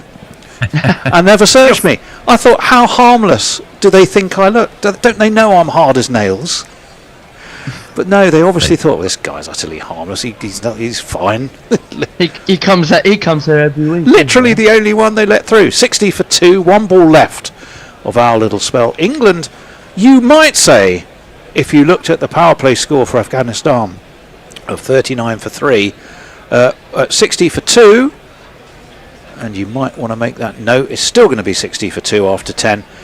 You would say England are going nicely. You would be ignoring Zadran's magnificent knock and the fact that England are going to have to play very well if they're going to hold in 326. Right, the bear should be joining you. Here he comes. I'm going to take a little break and be back later.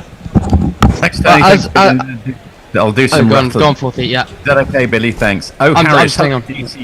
Oh, you're staying on. Oh, Harris. Hello, GC Radio. We will see who has the better bowling attack today. Phil T20 Salt is out already, I see. Yes, I agree with you there. Stephen Kelk, it's only a question time before the conversation turns back again to big, heavy men and their delicate hands. Steve Bruce, Billy is skipping uni lectures to do the commentary. The commitment, love it. Pirate Badshaw, Ramat Shah, Jay Grover, Steve Bruce, we should all feel guilty. Eric J prefers lectures to lectures. Mohamed Nabi comes in from over the wicket, 40, and tucks us into the leg side for a single. Welcome. Oh, sorry. Yeah, finish the message. No, that's fine. We're all done. We're all done. Just welcoming in the bear. I'm back. Yeah.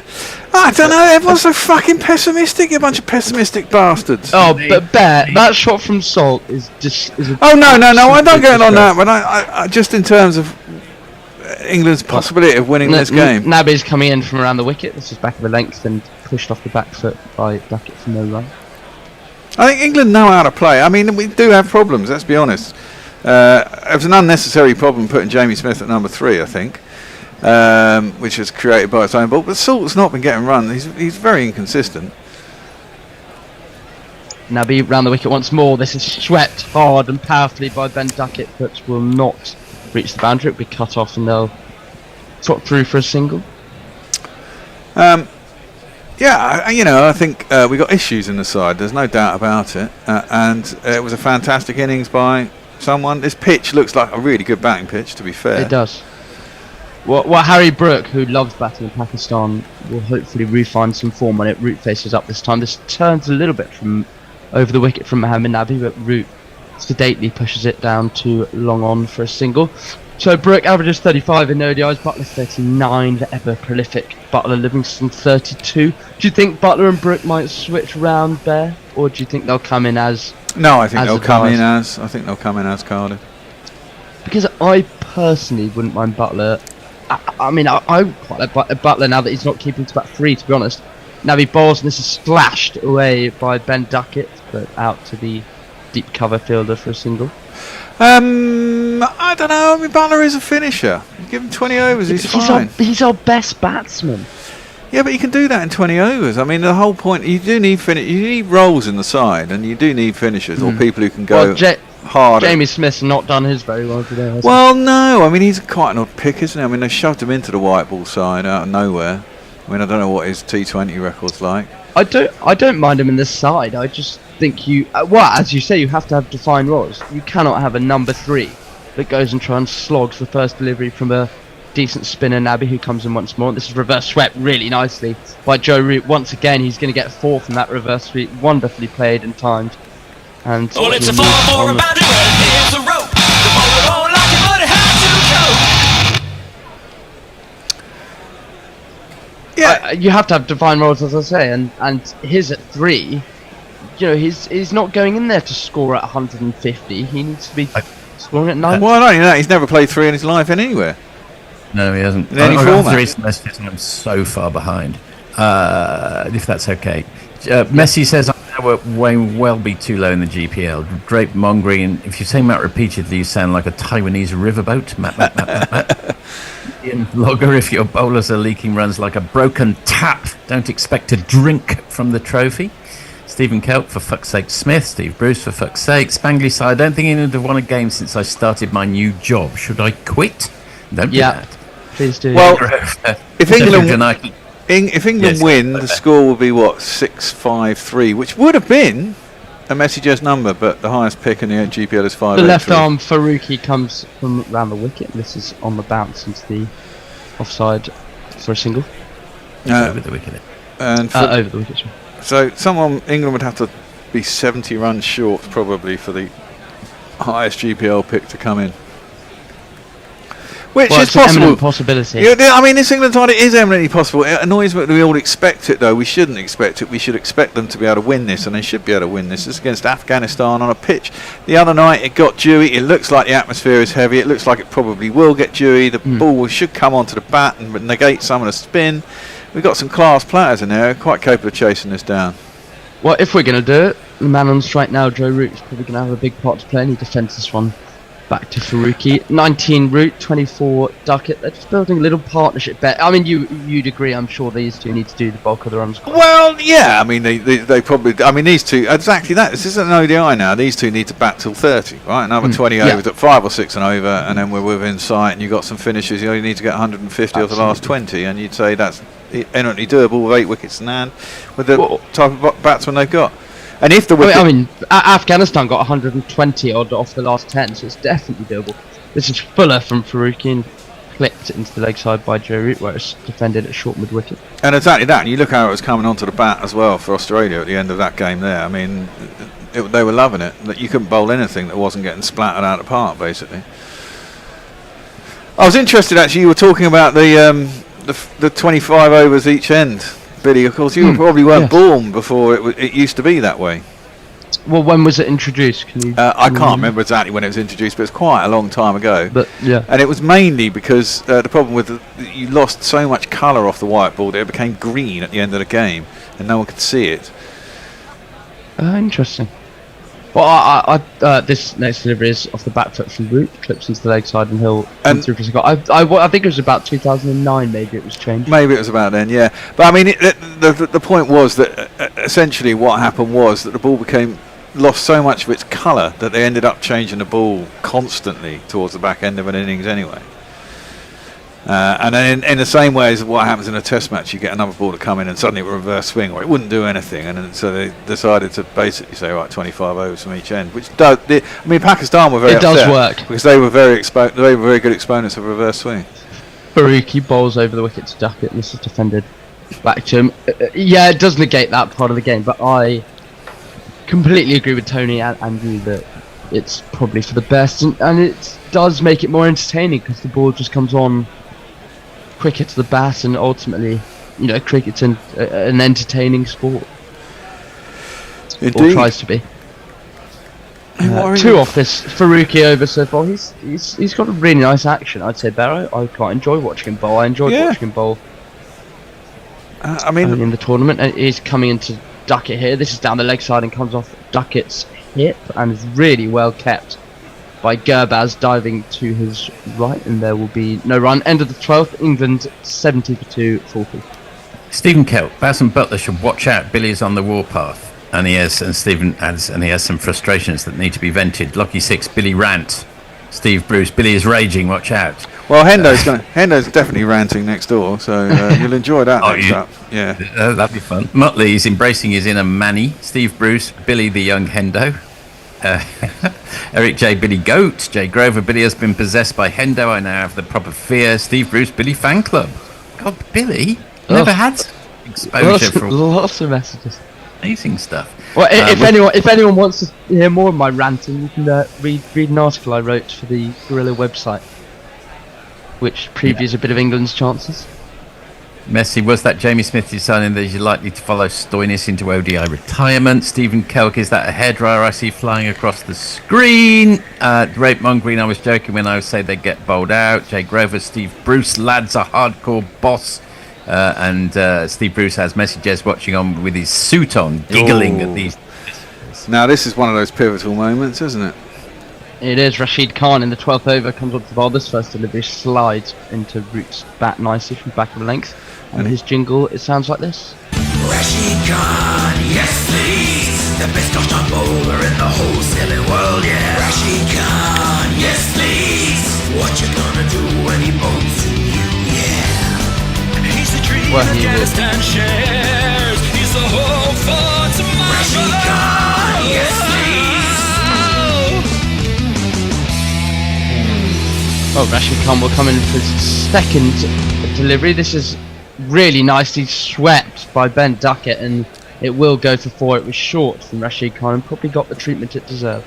4 on the floor, and one more 4 than the 4 before. That's what 4's are for, to get funky on the dance floor.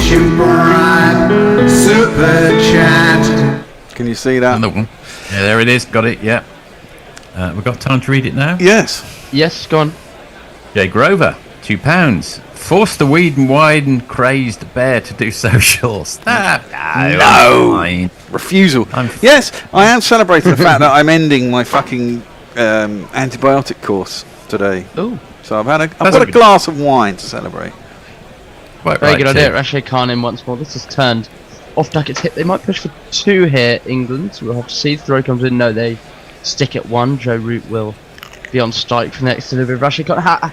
Rashid Khan's one of those bowlers like Rashid, like Zampa Bear, who teams usually tend to milk. How do you think England will play him today? I think that's exactly what it should do to him. Don't give him the opportunity to get a wicket, because that only gets him up. He was quite ineffective the other night. Comes over the wicket to Root. Googly, and it's a misfield. Afghanistan need to be better than that in the field. It might even go for 4. Oh! Oh, it does, surely. No, I don't think. I think he let go of it. Well, they're going to check it. I think a part of his body was touching the rope there. Whoever was fit came round at long on. He dived to get it and almost sat down while he was doing it and potentially sat on the rope. We'll have to see. England have got 3 if it wasn't a 4. You know what? I think it's Dewey already, because they're sliding around out there. Yeah, well, the ball's coming on really nicely. It was a googly back of a length and well timed by Root. It should have been stopped originally. Yeah, I think that is 4. No, I think it isn't 4. I don't think he touches the. Oh, okay. It hasn't been given. Your eyesight is better than mine. This is turned off the hit by Ben Duckett. They'll trot through for a single. Benefits of age, Billy. Our eyesight improves. Yours will get better when you're old. It's completely wrong. Or a glass of wine and a big TV. Well, the big TV helps quite a lot. The wine you'd think wouldn't, but you never know. 50 partnership out from these two. Batted nicely, rotated the strike well off just the 43 deliveries. They've gone exactly the pace they should. Over the wicket, Rashid Khan. This is timed nicely by Joe Root, but he will not come through for a single as it fielded at cover. 13 overs gone. England, a rebuild of sorts, 80 for 2. Yes, a suitor who says, it's weird. I keep hearing all these English batsmen of the future. Smith, Brook, Bethel. That's the view from north of the border. The Indian vlogger, how are Pakistan and England alike? Both on a mission to make others look good. Muttley Von Erich stream hopping for a couple of hours. Love and sausages, primates. Lockie 6, Billy is the Sunil Gavaskar of guerrilla cricket. Eric J, who burnt the sausages. Drake Mongreen, I was born with a burnt Gruber Schnitzel. Russell Hibbard, who we haven't heard today as far as I'm aware. The guerrilla commentary of the English bowling performance reminded me of the Dad's Army cricket match. Lockie 6, I'm assuming that whenever Australia wins, it's an immoral victory. Yes, good point. Ricky Bowles, this is good turn down into an S, and it's been dropped, I think. Difficult to tell. Bear might be able to give a better I'm pretty certain he dropped that. He was trying to turn it into the leg side. Massive leading edge, just popped up to mid-off. I thought he got there. I thought he was going to catch it, but it spilled out. So thank God for that. It was a nice length to duck it, as you say, just turned it into the leg side. He was a bit early on it, and it should have been taken, really. Not a difficult chance. He tried to dive, but almost didn't need to. And, yeah, spilt. Spilt before his arms even hit the deck. That could be a huge drop. Well, Faruqi will come in once more, and will Duckett make him pay? He might. This could go for 4, or it will be cut off. It's carved into the leg side, and there's a relay throw in. They will get 2. So a life for Duckett there. Very much so. He was pretty lucky there. That should have been out. Will Afghanistan rue that? Crikey. Can't be dropping those. It's like it could be like when they dropped Maxwell in the ODI in the World Cup. Look what that cost them. That is one of the greatest innings I've ever had the pleasure of watching, I have to say. Freaky will try and steam it again. There's no slipping, just a keeper. This is bounced. Could be given as a wide for height. No, I think just one for the over. Oh, it is a wide. It was wide. They did think about it. It looked wide to me at the start. So 6 extras. That totals up to. That's disheartening, isn't it, for a bowler as a spinner, and me as a in-swinging medium-pace bowler. You know how disheartening it is when one of your teammates drops a catch off your bowling. Yeah, and England don't seem to be struggling to keep up with the rate here at all, do they, really? I keep thinking, they're a bit behind, and I keep looking and going, well, no, they're not, actually. Faruqi comes in once more. This is defended off the back foot from Duckett into the leg side. There's no run. Well, chasing 326 for those of you just joining us. England 83 for 2. Looks to be some way off, but as the Bear says, dew seems to be coming down. Looks a wonderful pitch. England have got a threatening middle order, and these two at the crease. Really, they should chase it, but our expectations are certainly dampened. I mean, the thing is, you do have competition pressure, isn't it? And how well are England? How good are this England side aren't very good at soaking up pressure. Faruqi will try and break the partnership. This is for Fuller and probably a cutter once more. Duckett dead bats it into the ground. And there is no run. That obviously comes from confidence. I mean, they don't play a lot of white ball cricket, and the white ball cricket they've played, they've lost a hell of a lot more than they've won recently. So, I mean, there must be some nerves in this side, just because. Root, I wasn't in that side, to be fair, and there have been a lot of chops. I mean, this is the problem as well. It's not been a settled side in all those ODIs. I mean, the amount of different people who've gone in and out of this one-day side, it's not been settled for donkeys. They don't play enough. And then they're expected to go into a competition and do well. They've got the potential to do well, but if you keep losing and no one knows, there's no steer from the top, which kind of comes down to Butler from my point on the field. Then you can be in trouble. Over. This is short. Duckett pulls really nicely, rolls his wrist over it well, and they will just come through for a single. Do you not think? I mean, you know, if there has to be leadership on the field, and I'm not sure that Butler gives it. Well, that's kind of what I was saying earlier. I also think that, you know, there are other leaders around him that need to help him out. It can't all fall on one man. No, but but that's the thing about the captain. I mean, I've argued you don't really need a captain in cricket a lot of times, but if you do have one, he's got to be guiding the ship, right? Faruqi left arm bowls and tucks the root into the leg side. They will come through for one more single. England rotating the strike very nicely. That's 14 overs gone. 85 for 2. 40. Jay Grover, I think I'm being taken for granted. That would never happen, Jay. 40 never. Is now on the list. No, don't put me on one of your lists. God. Lockie 6, Duckbert had bowled. The target would be only 150. So true. Jay Grover, true that. See, we're agreeing, Jay. Jay and Ariyaratnam. Jason, Roy Morgan, Bear, Stokes, Root, Butler with Archer and Plunkett with his licorice, all sorts were just a quality team. Yeah, they were. They were a very good side, you know, and they've been grooved as well. And there was a direction and a project from 4 or 5 years out to make sure that they won the 2019 home But we World played Cup. so much ODI Yeah. cricket in that period, which we don't play at Rashid Khan. Back into the attack. This one turns a little bit off the straight, and Root defends it into the offside for no run. And An unusually expensive first over from Rashid Khan going for 10. You'd assume that economy will come well down, and as the Bear was saying, Root and Duckett will try and milk him and not make too many errors, but he will come into Joe Root over the wicket, 19 on his back. Bowls, this is tossed up and driven down the ground by Root to long on, and they'll come through for a single. I mean, that's exactly it, isn't it? I mean, it's this side just haven't played enough, and too many changes. Yeah, that's absolutely the case, and I don't think too many positions that are up in the air. Really know. Yeah, we don't have our best squad. We've got lots of depth in English white ball cricket, but it never seems to all come together. This is a lap sweep from Ben Duckett, really nicely around the corner, and it should be cut off. They should get 2, though. They do. These two have a good understanding between the wickets, having spent a lot of time together in the middle against Australia. So 238 more England need from 35.5 overs. Very doable, as we've been discussing. And they're going on nice strike rates. Ben Duckett 35, 15 from another half century. He defends this next delivery as Rashid Khan gives him a little bit of a stare. He always loves to get in the contest, Rashid Khan, doesn't he, there? Yep. Oh, he's great. He is fantastic. Yeah. But I mean, this is it. I'm not sure. This isn't India. This is Pakistan. It's slightly different for spinners over there. Absolutely. This is short. That's a bit of filth, but it's been hacked into the air by Ben Duckett and goes on to the bounce to long on. He got that very wrong, Duckett. That really would be a shit gets wickets. Yeah, I think he knew there was a gap out there, and probably the guy was deep. But yeah, slightly clothed it. Root will try and make a better fist of it. This is wider from Rashid Khan and wonderfully guided by Joe Root. Wonderful shot with the spin down to the backward point boundary for one of these. It's Nissan She. It's Nissan She. Now that is a class shot. You see how late he played it. He just opens the blade, makes sure it gets just past the guy behind. That's a brilliant shot. Indeed. Stephen Cale, Tony, they didn't confiscate your book of puns.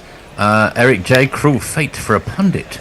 I'm not having that Brook is England's best bat, says Sue DeHoo. Leah, has the ECB already asked for offers from glue factories for this useless lot? Also, hello. Lucky 6, Billy well recalls the law change that happened when he was 4. Eric J, they render horses, don't they? Yes, I think that is the correct verb. Jay Grover to Leah. Hooray, Leah, take pity on our broken nation. And he adds, Eric J, spat, old-fashioned. Baruki over the wicket. Duckett really nicely timed actually. Placed nicely between mid-wicket and mid-on, and they'll come through for a single.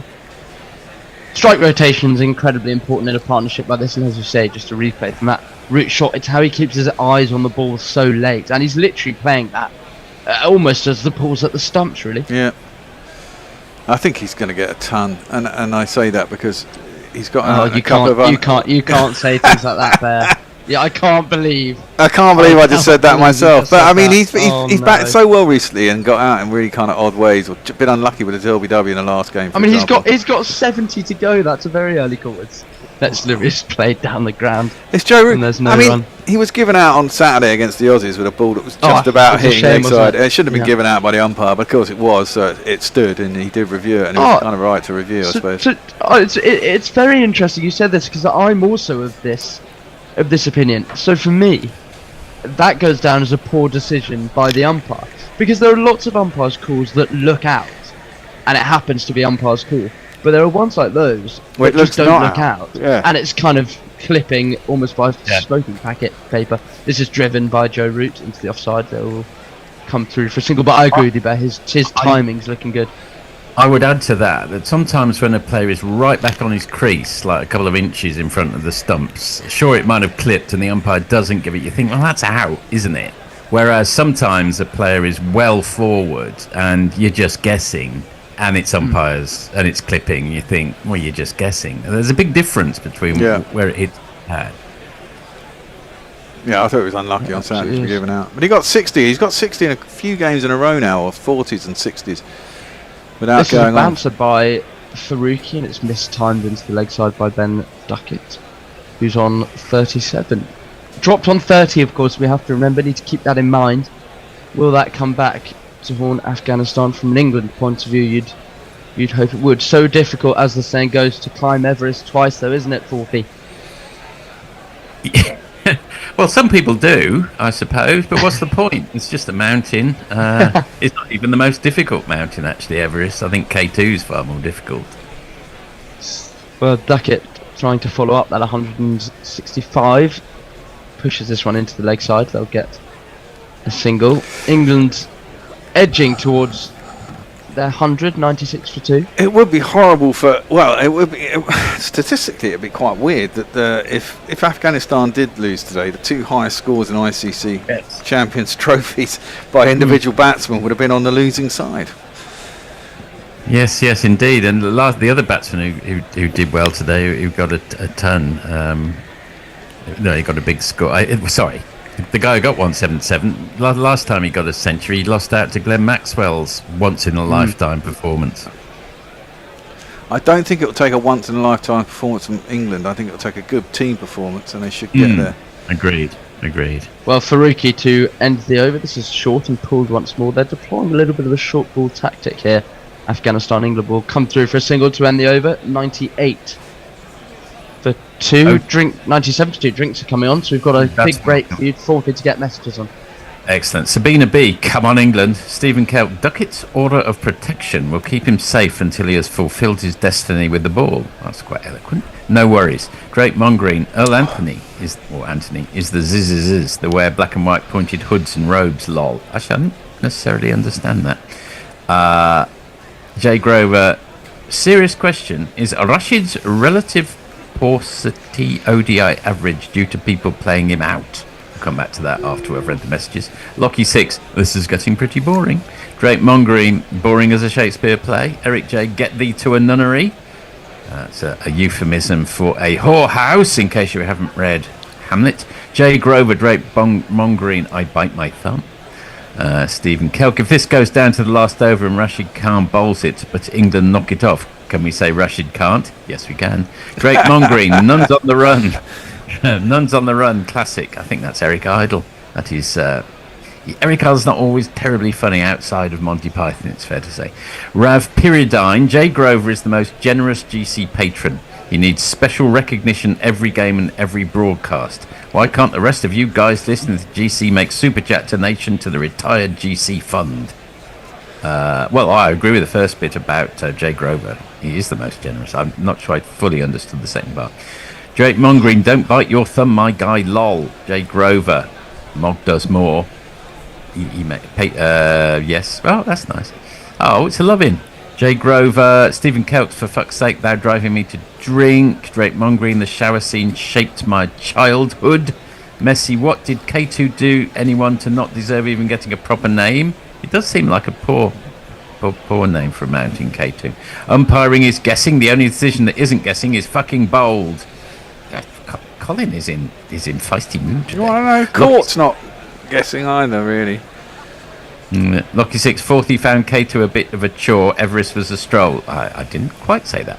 Drake Mongreen, what? Lol, I've never seen a Shakespeare play brother. The only shower scene I know are ones with busty women, lol. Oh, sometimes I don't read Drapes, and that's the reason. I presume he's talking Psycho. We were, that's a shower. Eric J. Psycho. Not you, Psycho, but Psycho. I'm up to date, finally. Wow. Bear, I've just had a rather unwelcome message that you'll be interested in from a friend of mine to say that it's been confirmed Slot and his assistant will serve their 2-match ban. Yeah, I heard that this morning. I don't know, at home game it should make less difference. Surely now they just go up with a fucking radio, don't they, in the back of the stand? Yeah, I think the assistant has an AirPod in, or however it works out. Yeah, sure. Exactly. I mean, they're allowed in the dressing room at half time. I think it's literally just a touchline ban. Exactly, and they'll just still not ideal though. No. You know what? I always think you're actually better off about 10 rows up, where you can see the whole of the game. I don't understand why managers are pitch side. I wouldn't have thought you get the best view from there, but traditionally they always are. to shout at their players on. Absolutely. Well, you can't see the whole game. No, you need a bit of an aerial view. When we watch it on telly, we don't watch it at head height, do we? No. But then also on the telly, you don't see the whole pitch. But I presume they have a TV feed there as well these days, don't they? Yeah, they do. They do. With Aussie rules, they sit way up in the stands and they have a little phone and they phone down to their assistant. That's what they do in rugby these days. Yeah, they do in rugby. They have like a coach's hut up in the stands, like a box, presumably on the halfway line, so you're equidistant and get to see the whole thing. We're back underway here. Starting the 17th over is Rashid Khan. This is short and pulled away. Good fielding. That short mid wicket keeps it to no run. Well, they do say drinks breaks bring wickets, and now that Bears put the mockers on Joe Root, you wouldn't necessarily be. I might back up my talk with a bet, Billy. Very good idea, Bear.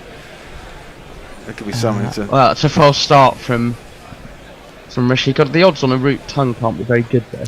No, they're not. That's why I probably won't bet on it, because they're usually really shit. It'll be like 2-1. It's like he's on, as you said, pointless. He's on 30-2, and they want to give me 2-1. It'll get all the way to 100. Well, he faces up. Rashid Khan has a slip in. This is back of a length and pulled nicely by Root, but for no run. That man again at short mid wicket, putting in some good work. Go on. It's been a tournament of hundreds, actually, isn't it? There's been about nearly 10 of them so far. Vast numbers of hundreds. The cricket has been really good to watch, you'd have to say, in this Champions Trophy so far. Not very many close results though. Yes, I agree with Bear, but not really thrilling in the sense. But I think most of the games have been pretty watchable. Rashid Khan in once more. This is down the leg side and might be a leg by. I don't know if he did get any better than that, Joe Root. The problem with saying that is that if you're a fan, great, you can always watch cricket. But I mean, the point is, there doesn't seem to be any jeopardy. The only jeopardy was on Saturday, and that kind of died actually about 4 overs out.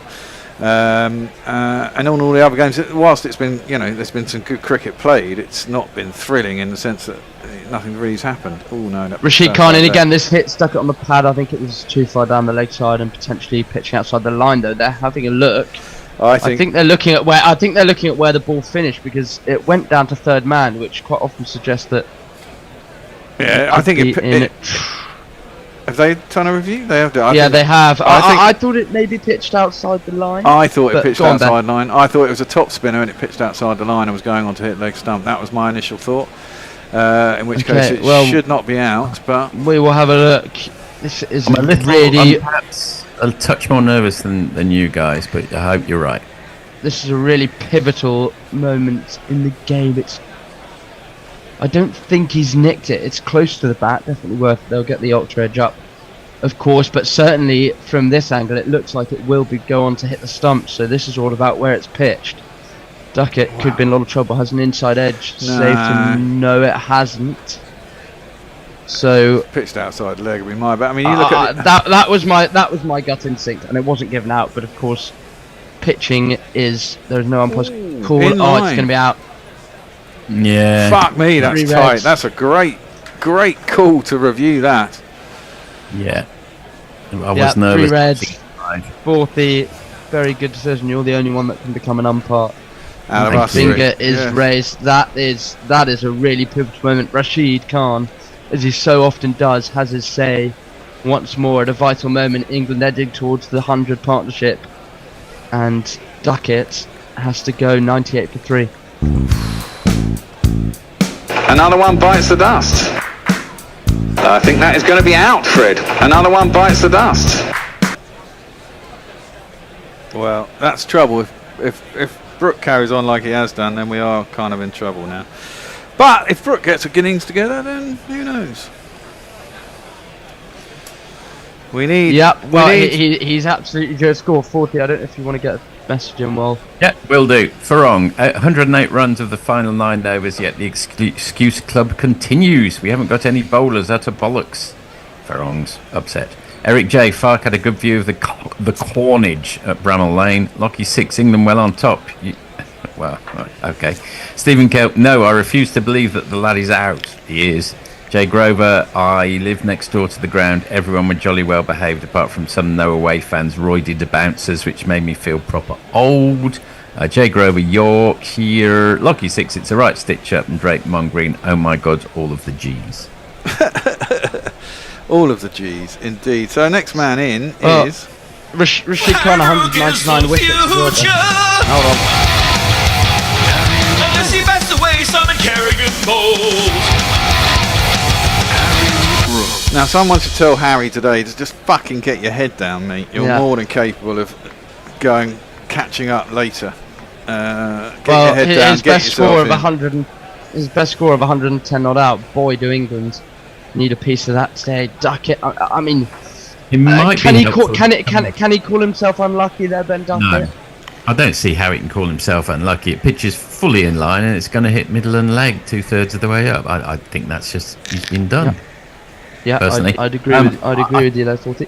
I think one thing that Brooke has got on his side here is in pretty early, so he doesn't have to do anything stupid straight away. Play himself in, get it. That didn't stop Jamie Smith. Rashid Khan balls. No. This is really nicely guided by Harry Brooke. He might get 4 to get off the mark here, and he will. A dive at backward point, and Rashid Khan will be irritated that wasn't stopped, but it goes for one of these. With the super shatter, super shatter, super shatter, super shatter, super shatter, rocka, rocka, super shatter. Nicely guided under the eyes from Harry Brooke. Well played. I'm just looking at the ground to see if there is a bit of dew falling. It's tough to tell from that Terrible angle, but the fielding, ball, Really yes, very poor fielder. Agreed. Agreed. Very poor fielding. Should have been stopped. So Harry Brooke off the mark with a 4. Now, just knock this one for a single if you can, Harry, or defend it, which he does. It was a googly from Rashid Khan. Comes with the inside half of Brooks' bat. 17 overs gone. It was a wicket in that one. 102 for 3. Leah says, I'm pretty sure England will go home winless. Well, we shall see. You might be right, you might be wrong. Yeah. Eric J, that would be pointless. It's a good programme.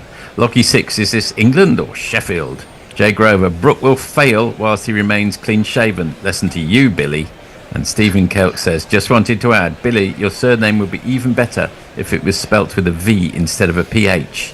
Carry on. Why? Yeah, go on. Can you? Well, because his name is Stephen with a V. That's why he's Stephen Kelk. Oh, got you. Yeah, I was a bit slow to that one. Noor Ahmed's gonna come on and have a bowl.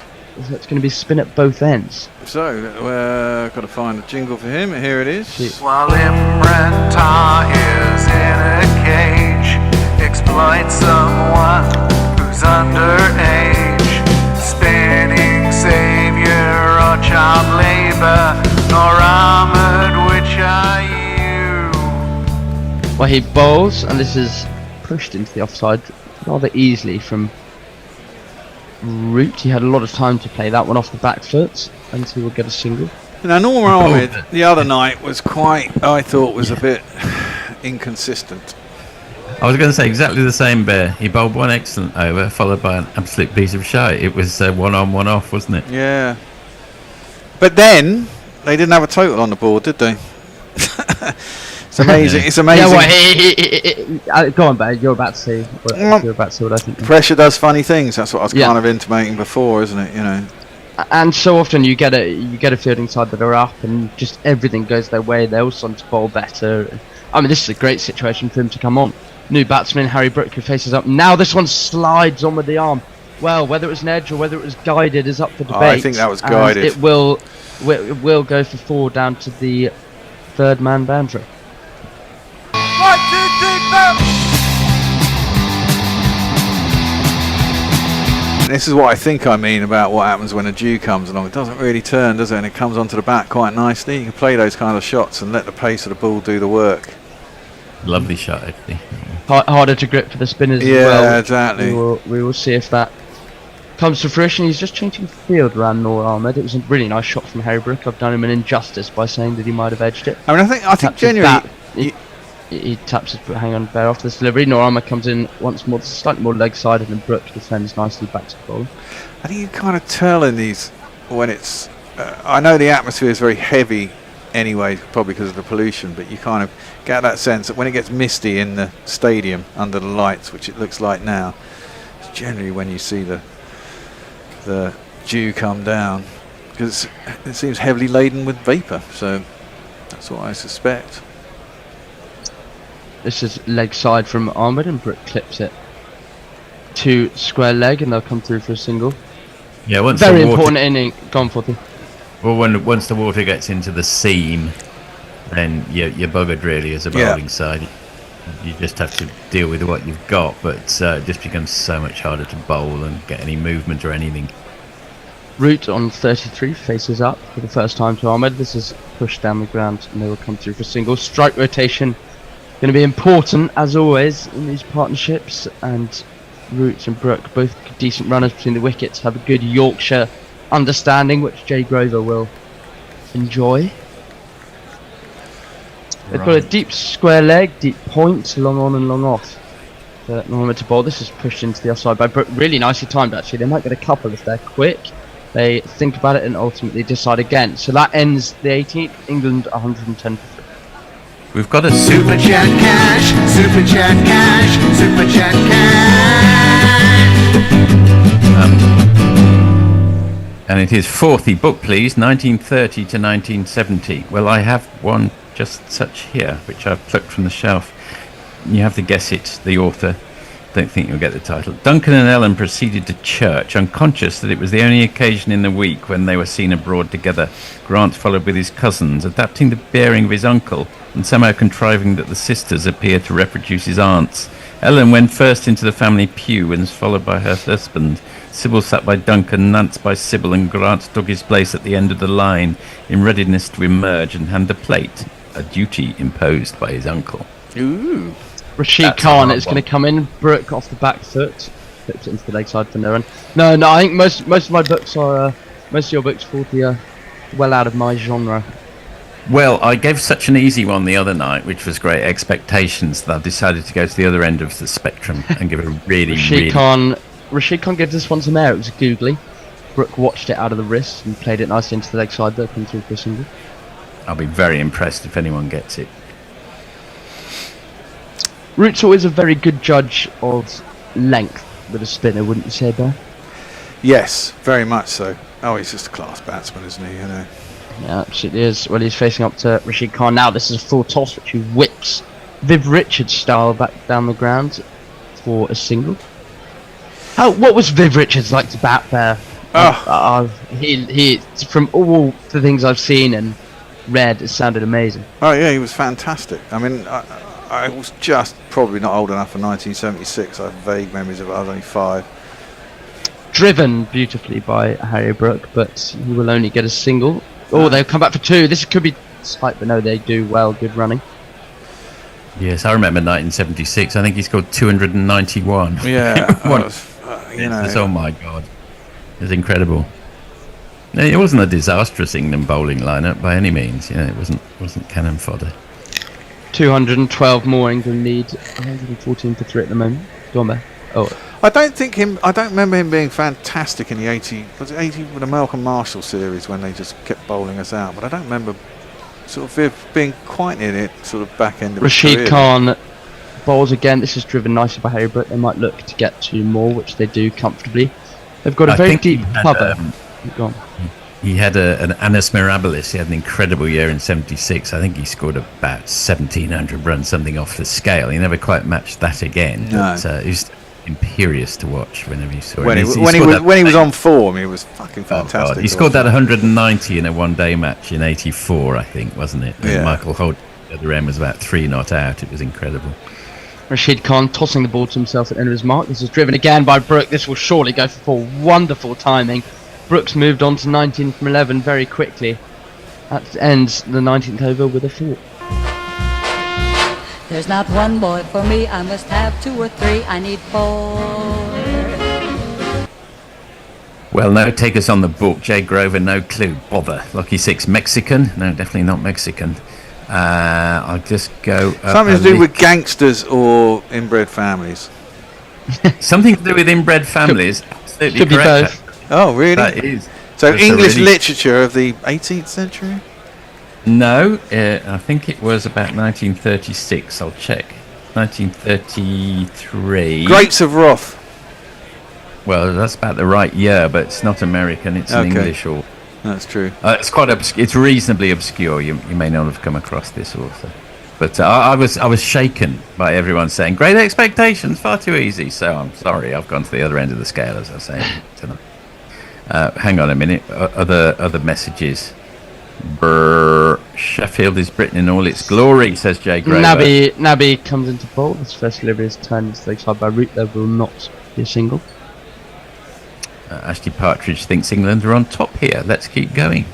Not sure. I think it's quite even. I think it's quite even. Balance. I think it's quite even. England, wouldn't have liked to have lost 3 wickets. They've got plenty of time and they're certainly up with a rate. Naby bowls. This is pushed down the ground by Joe Root. They'll get a single. I think in these situations they always say add a wicket to the score. If Afghanistan get a wicket here, they're certainly on top of the game. Yeah, England have got to go deep now. They did need to go deep before they lost the last wicket. These two need to take England to past 200. David Snout intelligently guesses war, and it was said that these two authors were vying for the comedic authorship, leading authorship of England at the time. Naby bowls. That's a bit of slow turn, and Harry Brook defends with ease. Back to him. Jay Grover says Carlton, but it's not them. Brook taps his bat on the ground. Well, there's the win prediction, 79% to Afghanistan, so very much in their favour at the moment. According to that, they'll look for 2 here as Brook pushes into the offside, and they will get it comfortably. Stephen Kelk says, Grandpa Bear, what was the world like when you were young? Well, we didn't have the internet. we had 3 TV channels when I first, started watching telly. And when I was born, there were 2. BBC 2 came along after I was born.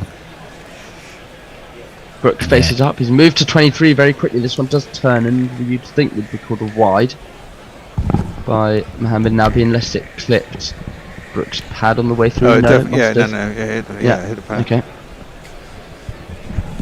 Well, he will face up for the last ball of our stint. England 123 for 3. This is turns, and well, he gets lucky there. Brook is edged, but really well stopped at short third man, and there is a single. So Root 36, Brook 22, England 124 for 3. That is the end of the 20th over.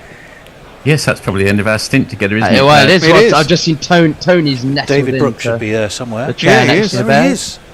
So just quickly finish off. Lockie 6 guessed George Orwell. It was not, although again an intelligent guess. It was Ivy Compton Burnett, A House and Its Head. Never heard of it. An author who's little read these days, but is brilliantly funny. And I've read all 20 of her novels. Fantastic. Good for you. At the book club. Well, you have done one for the book club, yes. Okay. And Jay Grover says, damn you 40, now I think I should know. Well, you do know now. Well, you do know now. See you tomorrow. All right, Dave. Hello, Bear. Hello, Tony. Hello, David. Are you all aboard the Bear optimism train? Well, we'll come on to that. Nura is Italy. Oh no, it's second over. That one's turned out by Brook. Well, I think England fans can relax a bit because Brook looks in very good form, doesn't he? And he looks like he's got a point to prove today. Well, so, that's a death knell of Brook. But yeah, I'm with you on that one. Your namesake. Long way to go. Hopefully he can't hear me.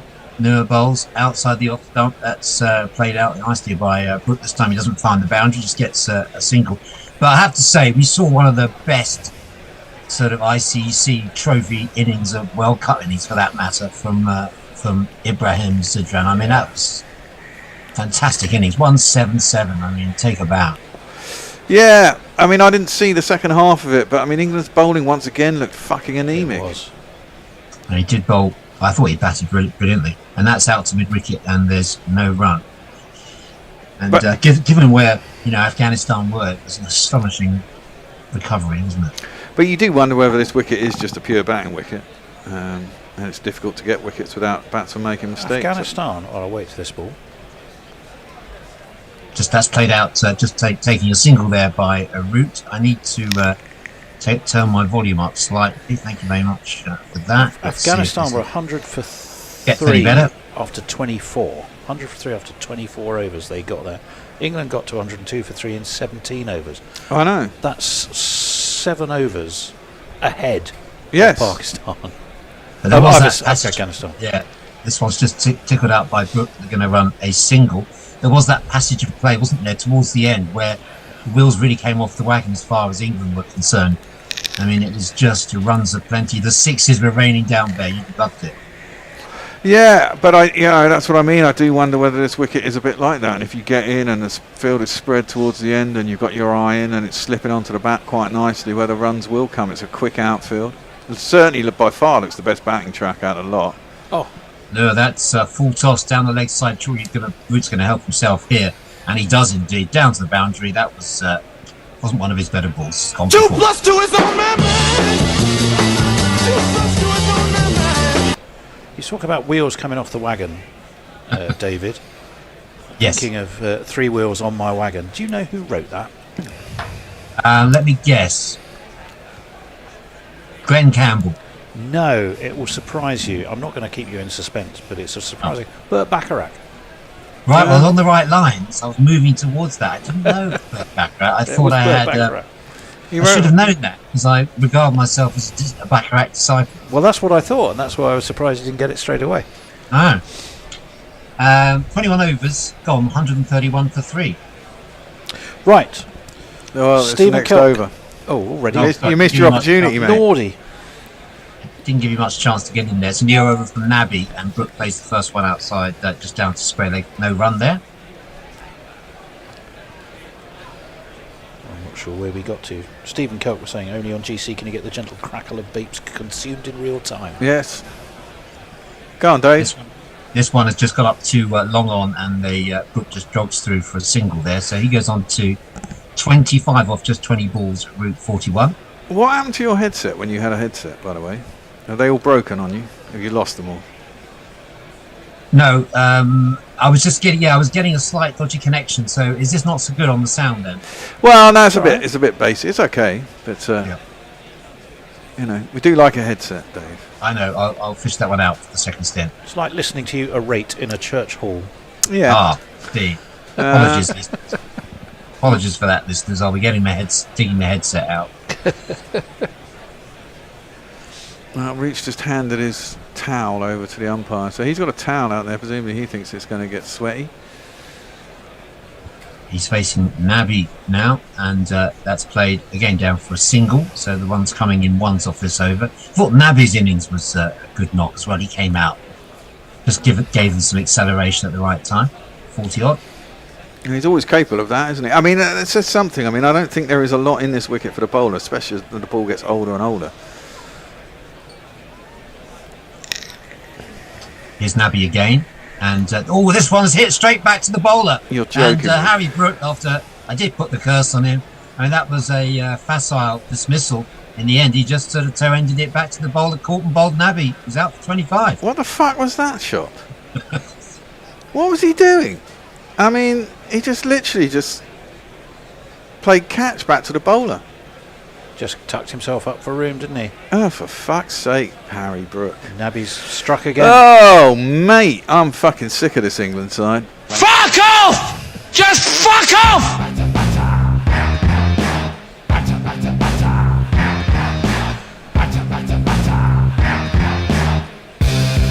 your bike, mate.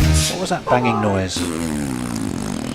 I think that was the sound of your optimism slamming the door on its way out. Oh, I mean, come on, man. It's ridiculous. I was trying to give you reasons. They're still ahead of the run rate. Oh, yeah, I know they're still ahead of the run rate. They could still get there. But I mean, they're throwing away wickets of gay abandon with stupid fucking shots. I mean, apart from what was a marginal call on Duckett on, what turned out to be a good ball from Rashid Khan. The fact that he managed to pitch it in line, it slid on, and he played it around it and got an LBW. But Salt, fucking useless shot. Smith, useless shot. That, useless shot. I mean, what can you say? Pathetic. Well, here comes the captain, who needs to save the day. We'll give him a jingle. Pryor ain't no loss, 'cause we found someone Sattler. Okay, he can't spell Joss, but he also can't spell Butler. Joss Butler. Just because he is Joss Butler. 1 S and 2 T's. Joss Butler. I just don't know what he was trying to do there, Dave. What was he trying to fucking do? Looked like he was just trying to get himself out. I don't know. It's, it was a brain lapse, I think. But I mean, why wasn't he just patting that down to long on again for another single. I have to agree. There's been 3 very soft dismissals. So Phil Salt playing across the line, bowled for 12. Jamie Smith, nothing shot. Well, yeah, but the point with Jamie Smith is Hendo, I'm sure is going to be in having a fucking right old rant after this. But the point with Jamie Smith was that the first ball that Nabi had bowled, and he'd only been out there for about 6 balls himself, and it was only in about the 5th fucking over or 8th over or whatever. What the fuck? They didn't need to run down the track and try to smack him over their first ball. Have a look at what you're facing up to. It is only Nabi after all. I mean, he's quite wily, but he's also pretty up and down. Well, captain is playing for his captaincy here in this game. Josh Buttler needs a captain's innings to save the day and to save his captaincy. Probably down to a single gets him off the mark. Well, Josh Buttler.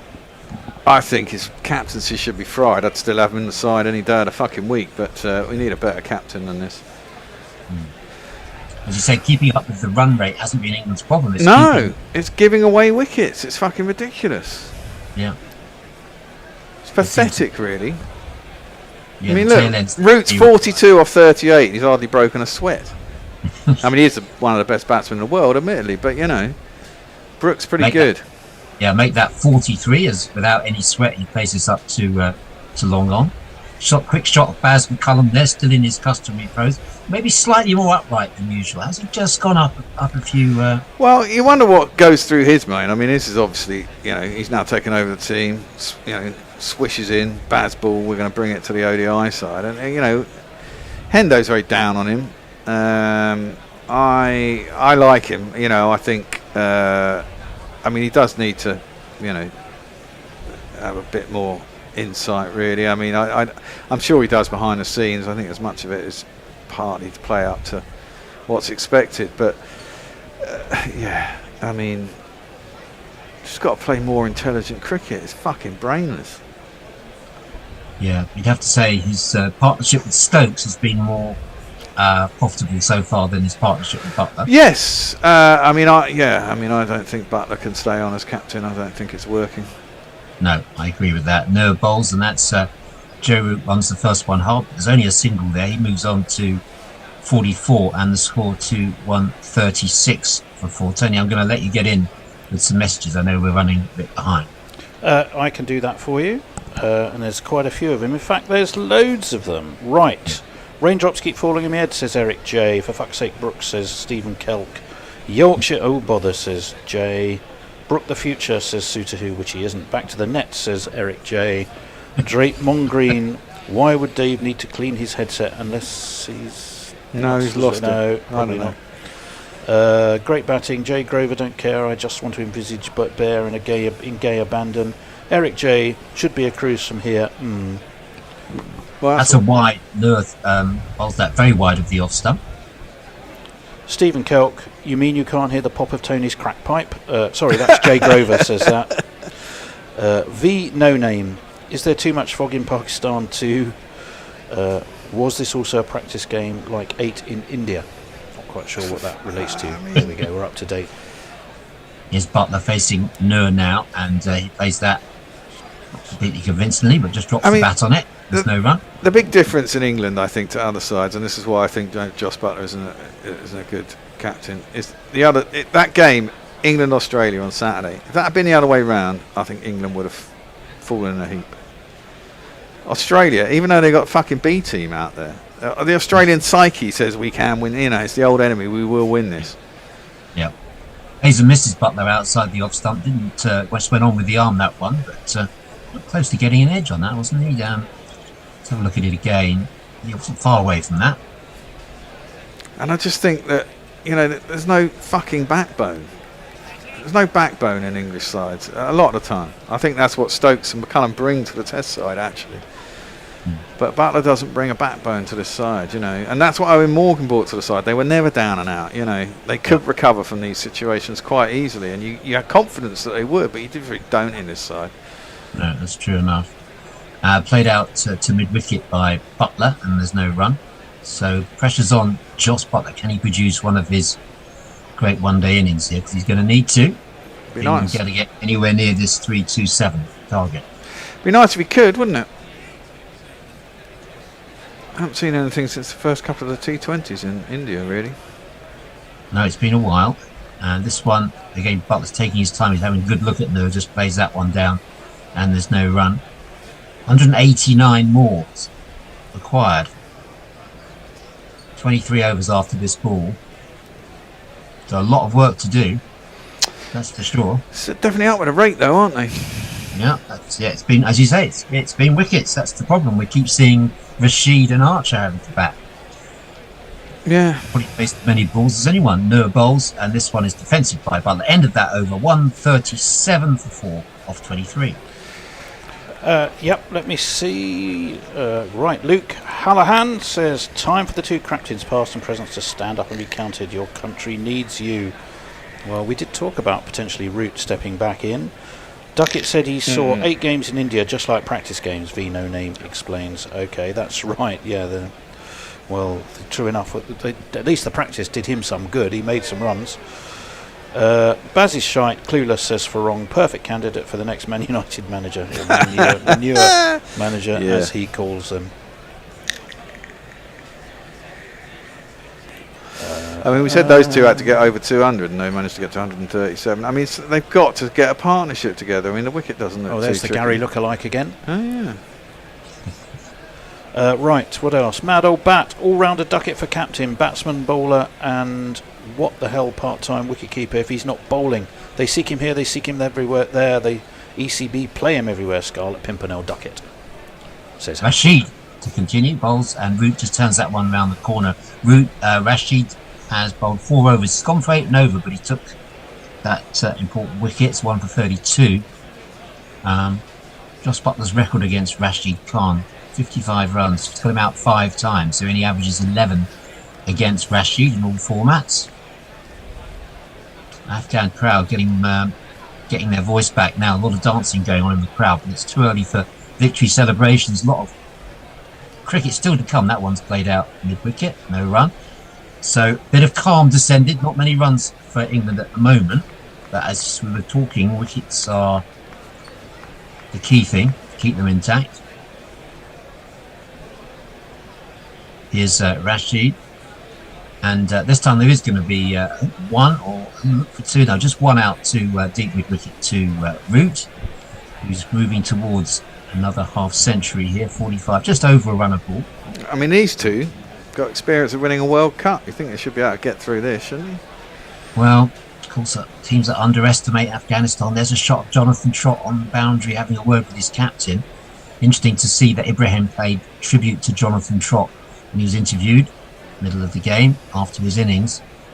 We're very well liked in Afghanistan, Jonathan Trott. That's gone out for a single to Butler. Well, 139. What he's drilled into them, and I think is right, is that Afghanistan have got pretty good bowling attack, and their batting can be quite flaky. But if they get their batting right, they're always in with a shout, which is why it was probably right for them to bat first.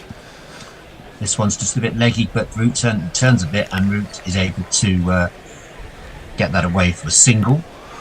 I mean, didn't Australia win from around about here? They were in the mid-hundreds before down, weren't they? And they went on. I mean, Jonathan Trott has been brilliant for Afghanistan, hasn't he? Yeah. Since he took over as coach, the results have been very, very good.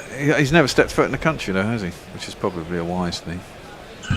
And that's driven to long off. It's going to go on 2 to Joe Root here, and to finish off that over, which is bowled very quickly by Rashid Khan. There were 5 off it. 24 overs have gone, and England are 1-4-2 for 4. Gareth McKinnon, no consistency in this England team. Consistently inconsistent, says Luke Hallahan. Mayank, Afghanistan, 83.7% likelihood, Crick Info. Indian vlogger, if England loses today and Australia wins next match with Afghanistan, then South Africa goes through with 3 points. Don't need to get a win against England. Yep. Only 64% on Google, says Luke. Okay, we're looking at various odds. Butler thinks he's playing a test match pre-Bazball. Well, he's got to get some steadying influence now. Nick Vickers, I seem to remember that when Root was captain, his batting often dug the team out of a hole. Hopefully he has passed this advice on to Josh. Indian vlogger, I don't think England's going to win from this situation unless someone plays an innings like Maxwell in the World Cup, which won't happen every year. It doesn't need to be a Maxwell innings here, actually. Moore to Root to mid-wicket. There's no run there. It's interesting looking at the odds. 4-7 on now, Afghanistan with Bet365. Other bookmakers are available. England 11-8. So I want Afghanistan them favourite. 11-8. That's too short for me. I want 3 or 4 to 1. Right. This one is played out by Root. Going to take us just a single. So bringing Butler back on strike to Noor. I mean, Butler's 4 from 8. I mean, Butler all know the pressure that's on him now. Harry Brook looking very solemn back in the pavilion. That was just a shit way to get out for someone who's so talented. It was just fucking poor. I mean, he did neither. He didn't hit it over his head. He just basically plopped it straight back to him. And the easiest shot was to just hit it along the deck down to the man at long on. This one is driven out gently by Butler. Takes the single that's available down to long off. Now Harry Brook's got his hand over his face. He's obviously hearing what Bear's got to say. And we're seeing on cue, we're seeing that dismissal that Bear was just talking about. It was indeed absolutely nothing shot. Bolton Bold Navy. Terrible. Noor here to Root. That's going to be a single up to long off. So long time since we've seen a boundary, but we're nearing the halfway stage. The hand is still over Brook's face. Yeah. He's visualising something better. I mean, I guess the thing you can say is if England do get out of this, they'll take a lot from it going into the last game. Maybe there's still some brittle confidence in this side. I mean, they don't look. I mean, this is the thing. Part of it is the complete side that's massively drained of confidence. You see that in the field as well, don't you? With, but again, that's for me, Dave. A bit of that comes down to Butler and how you drive the field. Yes. And what's coming from your captain. I mean, if your body language of your captain is, for fuck's sake, this is all getting away from us, then what do you expect? Noor's come around the wicket, and that's right. On the money, Root can only just play that out to mid-off for a single.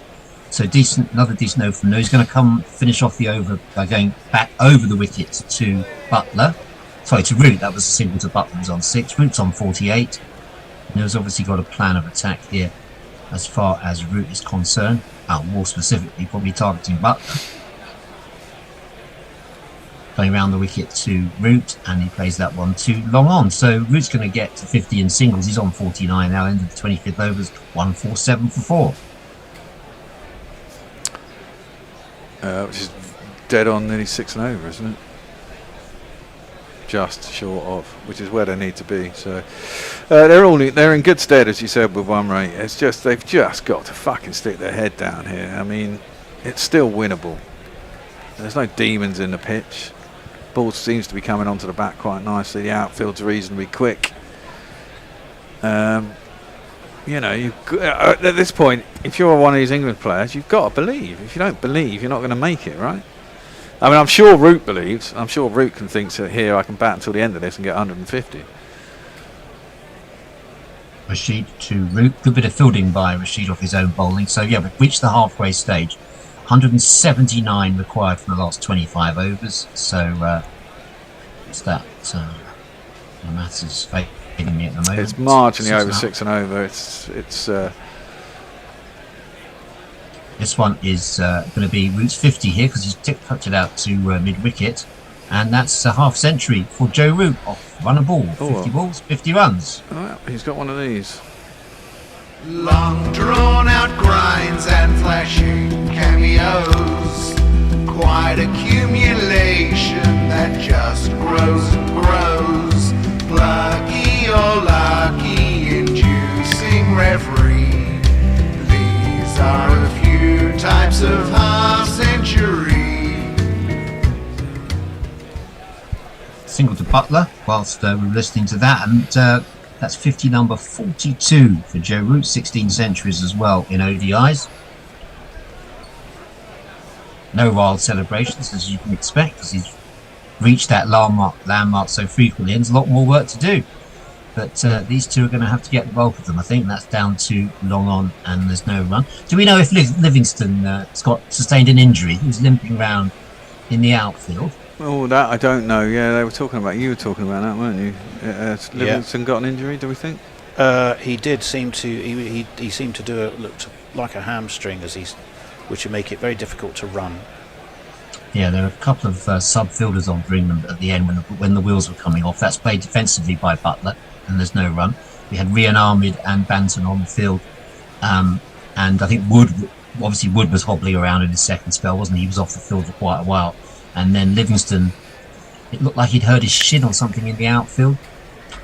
This one from Rashid is played to Butler. He's going to get a single. So Butler, taking his time, having a good look at the bowling first, he moves on to 8. At the end of the 26th over, England are 1-5-1 for 4.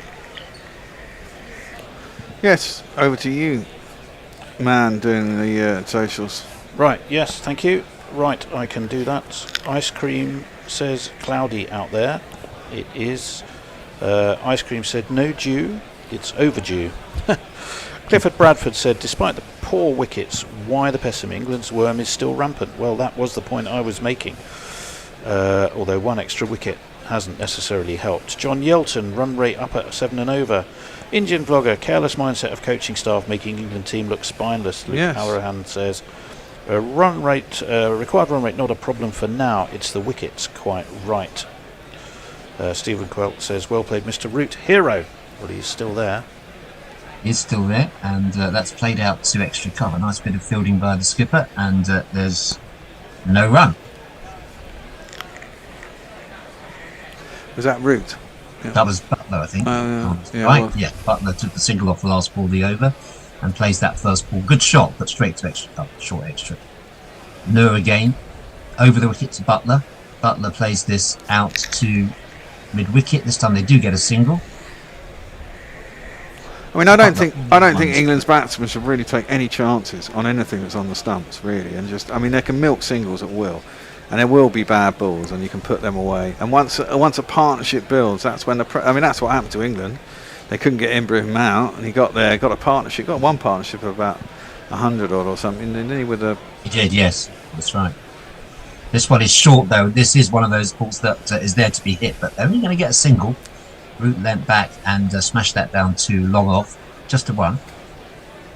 But no, absolutely right there. There was that good partnership, decent partnership between Ibrahim and who was it? Check.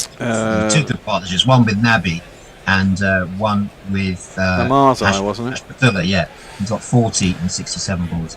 Well, exactly. Omasai got 41. And then Nabi 40. Exactly. But when you look at it, they were hitting all those sixes and blah, blah, blah. But, I mean, you look at the amount of dot balls they faced as well. Yeah, and England don't need to hit all those sixes. They're going along at a run rate similar. They've hardly hit any boundaries. They don't need to. I mean, there's runs out there. Oh, I haven't said that. Look at that. Butler had a little chase at one outside the off stump. And this time, doesn't make contact either. So he's tried no contact with the last 2 balls. We're seeing the dew factor here. There's a bit of moisture on those wheels. What will that do to the conditions then, Ben? Well, it makes the ball come onto the bat better because it slides on. Just this one just squares up Butler, and so that's 3 dot balls for Butler to complete the over. So another good one for Afghanistan. The current run rate 5.6, 7.2 required now. Tony, how are we doing on the socials? We are doing very nicely, thank you. We're up to date. Oh, bang up to date. So, Bear, you can tell us how you see it going from here now. Well, I think England got to stick long. They've just got to go long. They've certainly got the firepower to get them over the line if they go long. They're not far off the run rate now. Rashid Khan's bowled 6 overs already. He's your danger man. I mean, they've gifted 2 wickets to bloody Nabi. The seamers, if it does come onto the bat skidding off the wicket because it's dewy later on, they've still got to bowl 10 and 12 overs of pace. That's true. Nabi, that one is well fielded at short mid wicket, so the Afghan ground fielding is looking good at the moment. There were a couple of catches spilled, but they didn't prove to be expensive. Duckett was dropped earlier, but he was out for 38. LBW to Rashid. Nabi, that was dead straight. Reverse sweep, slightly risky from Butler, but does it really well. Good bit of fielding on the boundary. Going to get 2. And in fact, he's gone for 3. So a good shot by Butler. Moves on to 3, 155 for 4. Yeah, I'd say a lot of firepower not much firepower to come. I mean, you've got Liam Livingston, and then your favourite number 7 was it number 8, Jamie Overton. Well, I prefer him at number 8 than number 7. Yeah. I mean, no, he's capable. We did see him get a 40 in one game, didn't we? He's, more often than not, he's done bugger all. That one on the back foot, Root places it nicely. Big chase for Rashid, and they've taken 2. Are they going to come back for 3? No, I think there's 2 to Root there, who goes on to 56. We've got a switch coming up in a couple of overs. But that wasn't Rashid on the boundary, that was Karoti, who's on as a sub, so we don't not sure who's off the field at the moment. Nabi, this one's down the leg side. Root gets a lot of bat on that, but there's a man down at long leg, just a single. He looks like he's hobbling down there at long leg. Don't know who that is. I mean, you've got to say England as well. I mean, they got an injury to Wood. They went into a game with a player that was obviously on the line.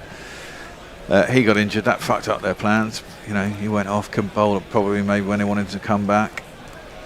And then when that's he close. for LBW there, that's a close one. I think that's going down. I think that's actually turned. It's Joel who's now. Without the dark glasses. Are they going to take a DRS here? Some discussion. Rashid Khan getting involved. Looked pretty straight. Have gone for it? I don't think he has. Well, they have. I think they England have. 4 down. I would take. Have gone for it. I would go for it, but I think it actually gripped and looked like it was going to go down leg side. Have they reviewed it? Two reviews remaining. So it's the appeal for LBW against Butler. Pretty key this. I know we described the previous review as a pivotal moment. Here's another pivotal moment. Well, it is another pivotal moment, but I think that pitched, and he doesn't come in close to the wicket.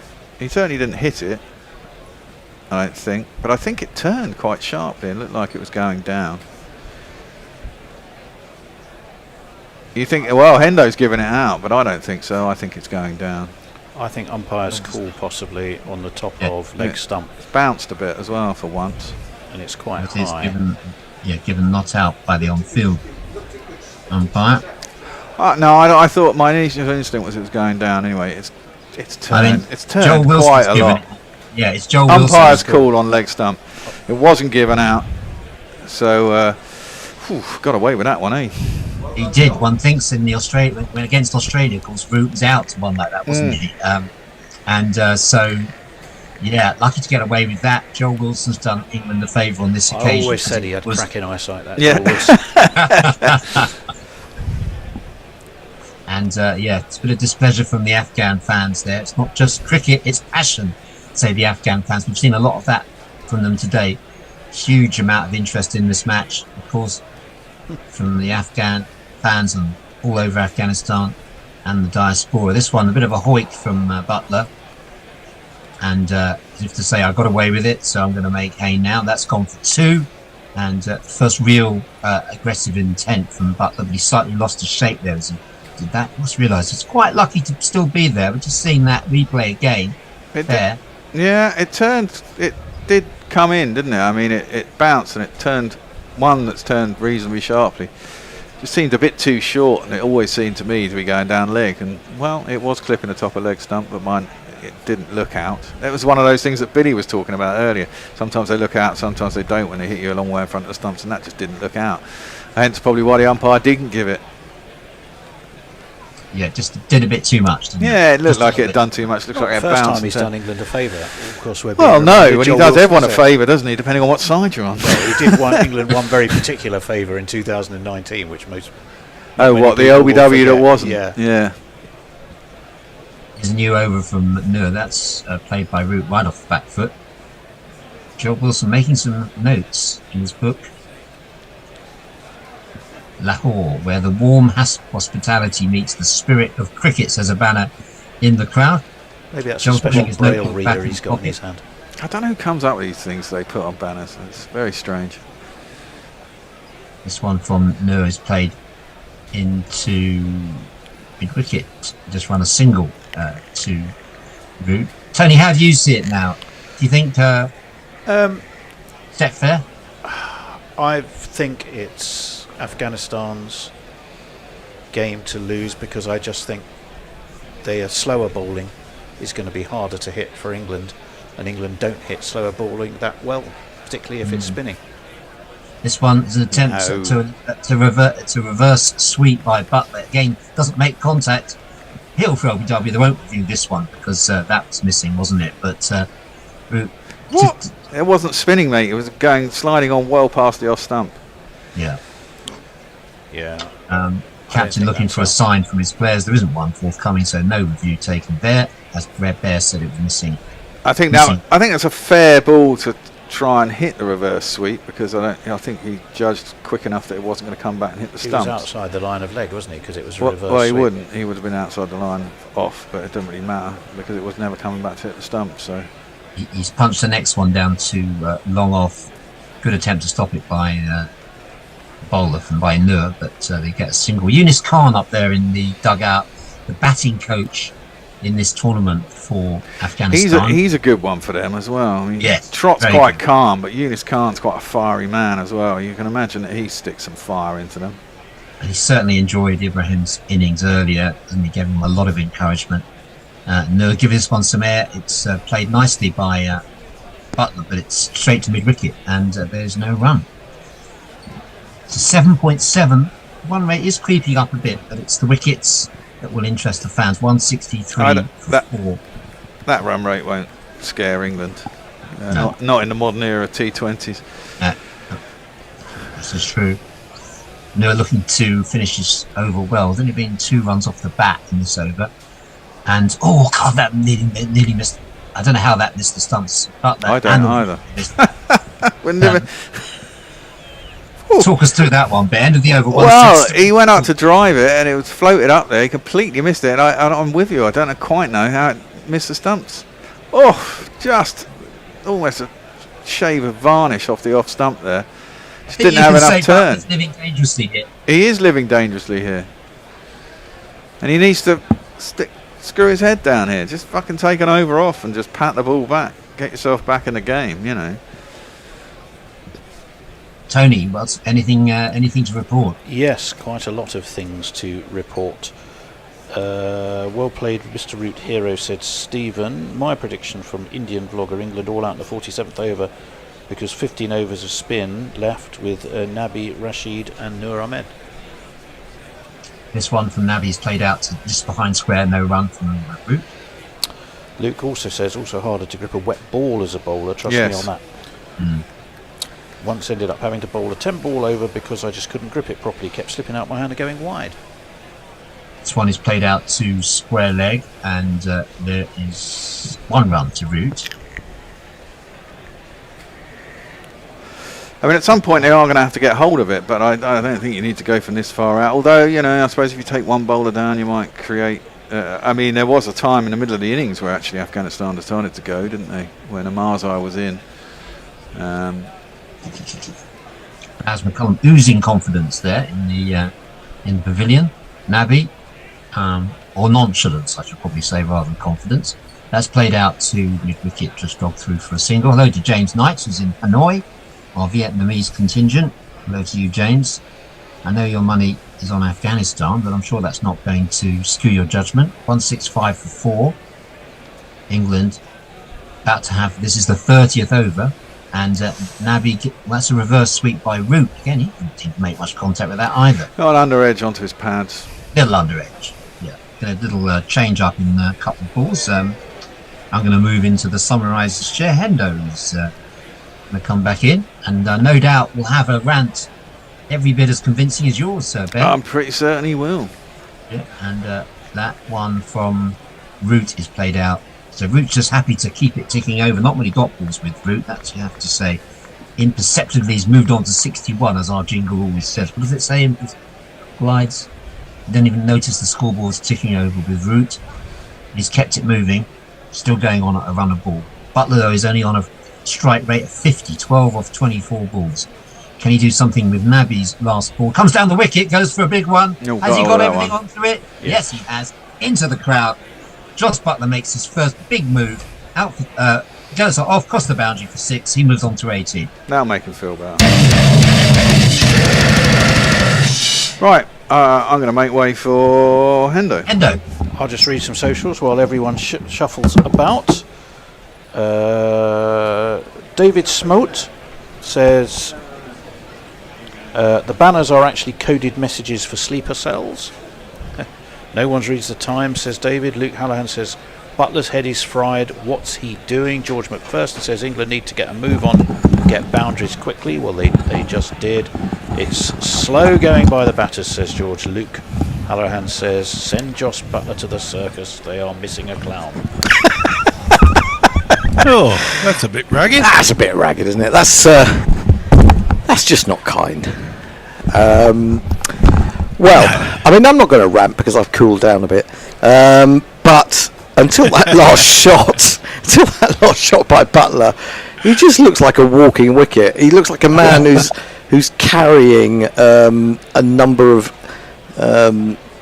dumbbells on each shoulder at the moment. I mean, he knows that if a defeat here, his career as England captain in white ball cricket is over. And no one likes to be a failure, however many successes you've had in your life. Noor in, bowls to Root, wide outside the stump, cuts that firmly, and that will be 4. There's a man fairly square or even behind square on the offside. There's a man at long off. Big gap if he gets it past the infield, which he has. And that's 10 runs in 2 balls, which is handy. Going, great guns, I hit the ball. 4 runs, I hit the ball, and it went for 4 runs.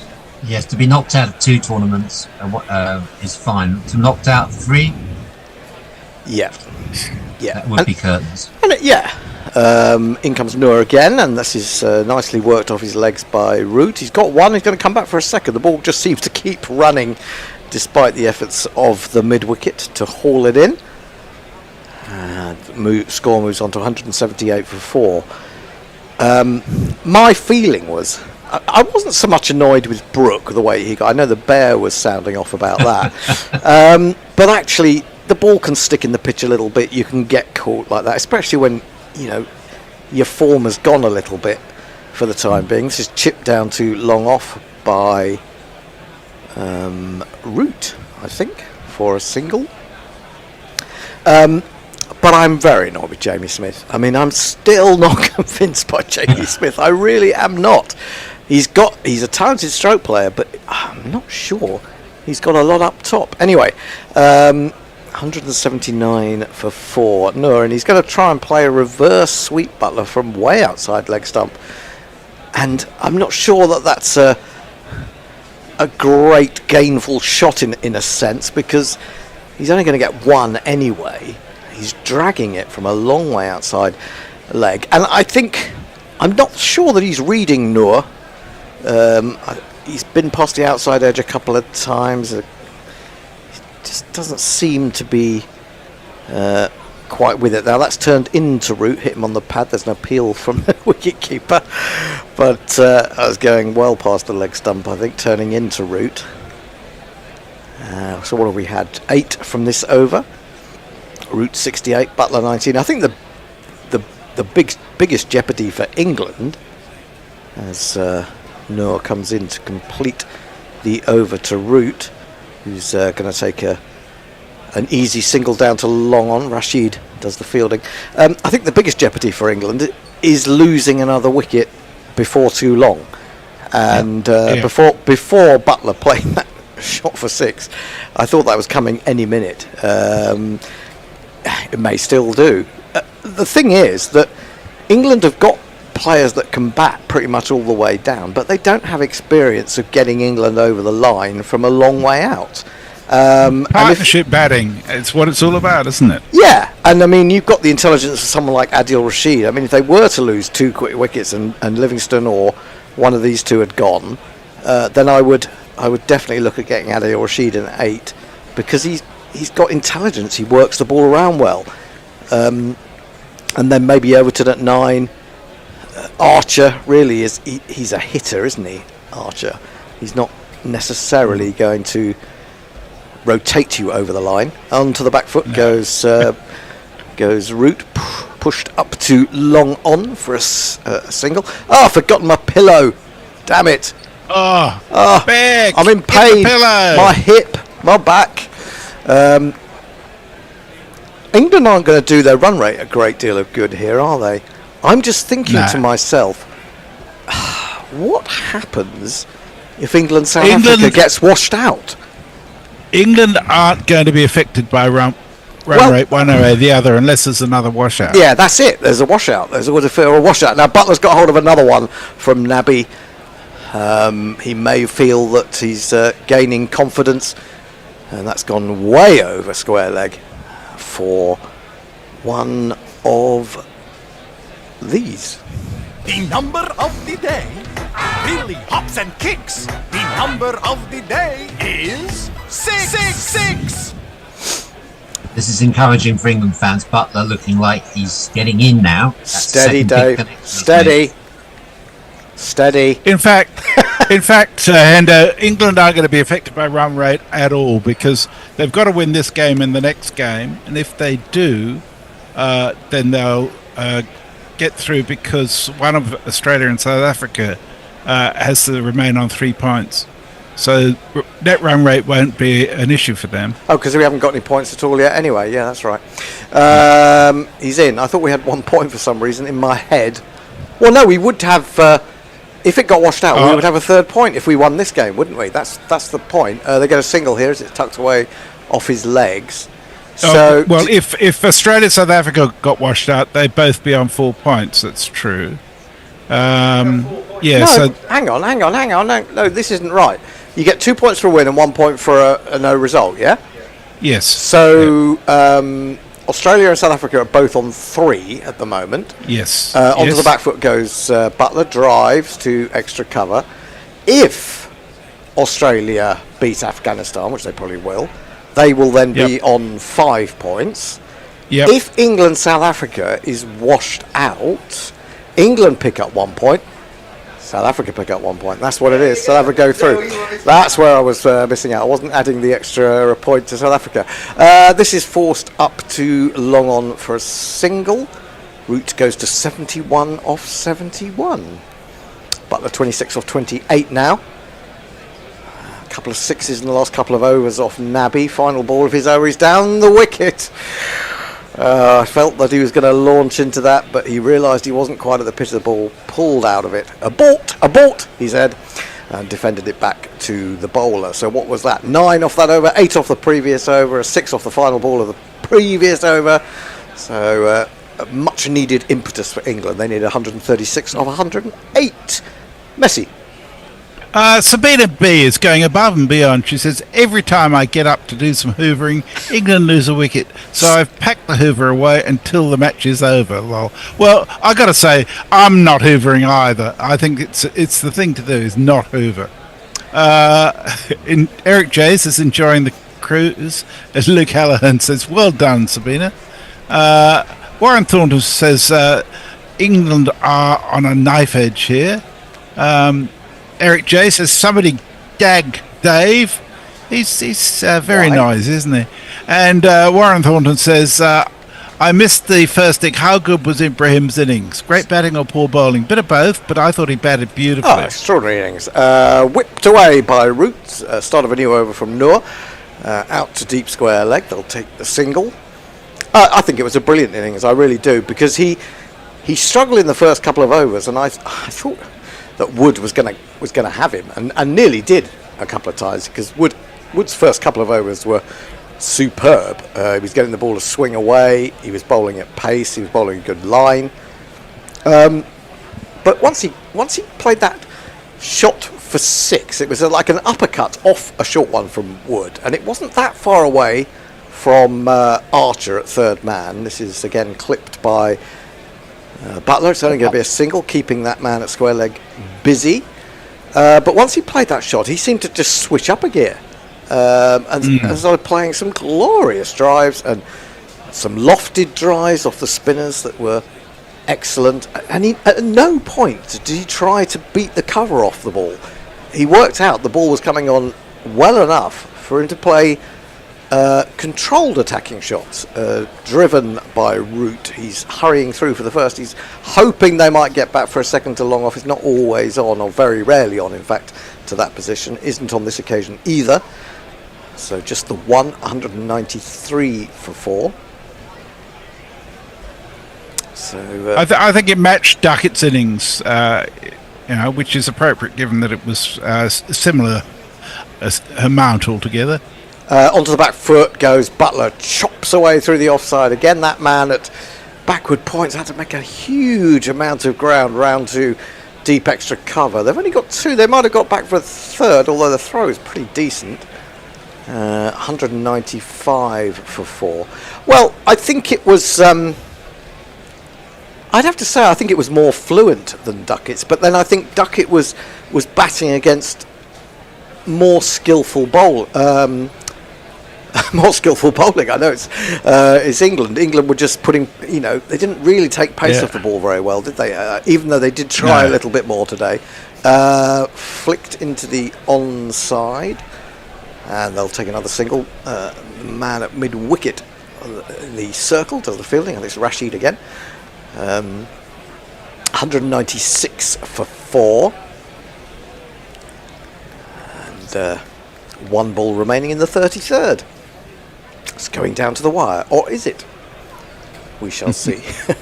Root to face up, goes back and clubs that past the bowler with a cross bat, but only gets 1. It was actually well struck, but long on was able to get round. 3, 4, 5, 6, 7 off the over. Looks like we're going to have a drinks break. Before you do some tweets, Messi, I might just do a little advert to see if we can get some money out of our adoring listeners. We need your money! Alternative cricket commentary, bringing you laughs, bringing you jingles, bringing you joy. We are Gorillas. We need your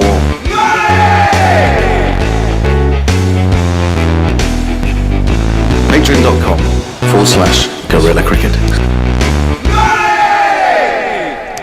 We've had a lot of money from you today, all of those who have sent in super chats. We're currently at 67 quid, which is tremendous.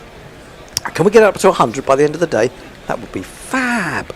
But thank you very much for your generosity. Jay Grover leading the way, Muttley, and plenty of others as well. But it is Patreon that really keeps us going. Patreon.com/Guerilla Cricket.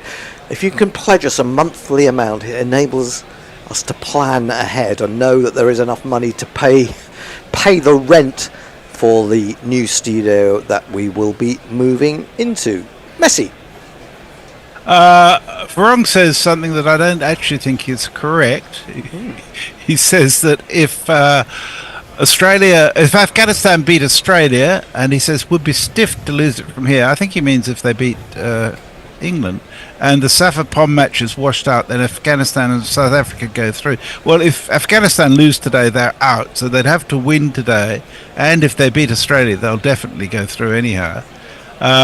And the Safa-Pom match being washed out would put South Africa through because they've got a better net run rate than Australia. But it's a long way to go in terms of all that. Yep. Many calculations yet to be made, it would appear. So basically England can win here, and then the washout would finish them off, wouldn't it? In a sense, that's what made things so difficult for them in the World T20, wasn't it? Losing, not losing the game, but losing all that time in the game against Scotland, the opening game against Scotland, which meant that they were always playing catch-up and were really having to do some quite miraculous things against the likes of the US and one or two others. But Rooty is still there, and while Rooty is there is hope. I think you can say. England are favourites with the bookmakers now, 8-15. England firm favourites, so that's not me talking. I don't want to be commentator's curse. I know I've been gagged for saying that Butler looked in good form. Oh, sorry, no, I wasn't gagging you. I was just urging caution upon you. I was just contrasting it with how he looked when he first got out there. Oh yeah. Lucky to be reprieved by Joel Wilson on ALBW that ended up being umpires, called on review, and so close to being out bowled with was it Nabi or Noor who got through his defence as well? Yeah, Noor. So contrast that, it does look like he is beginning to time the ball.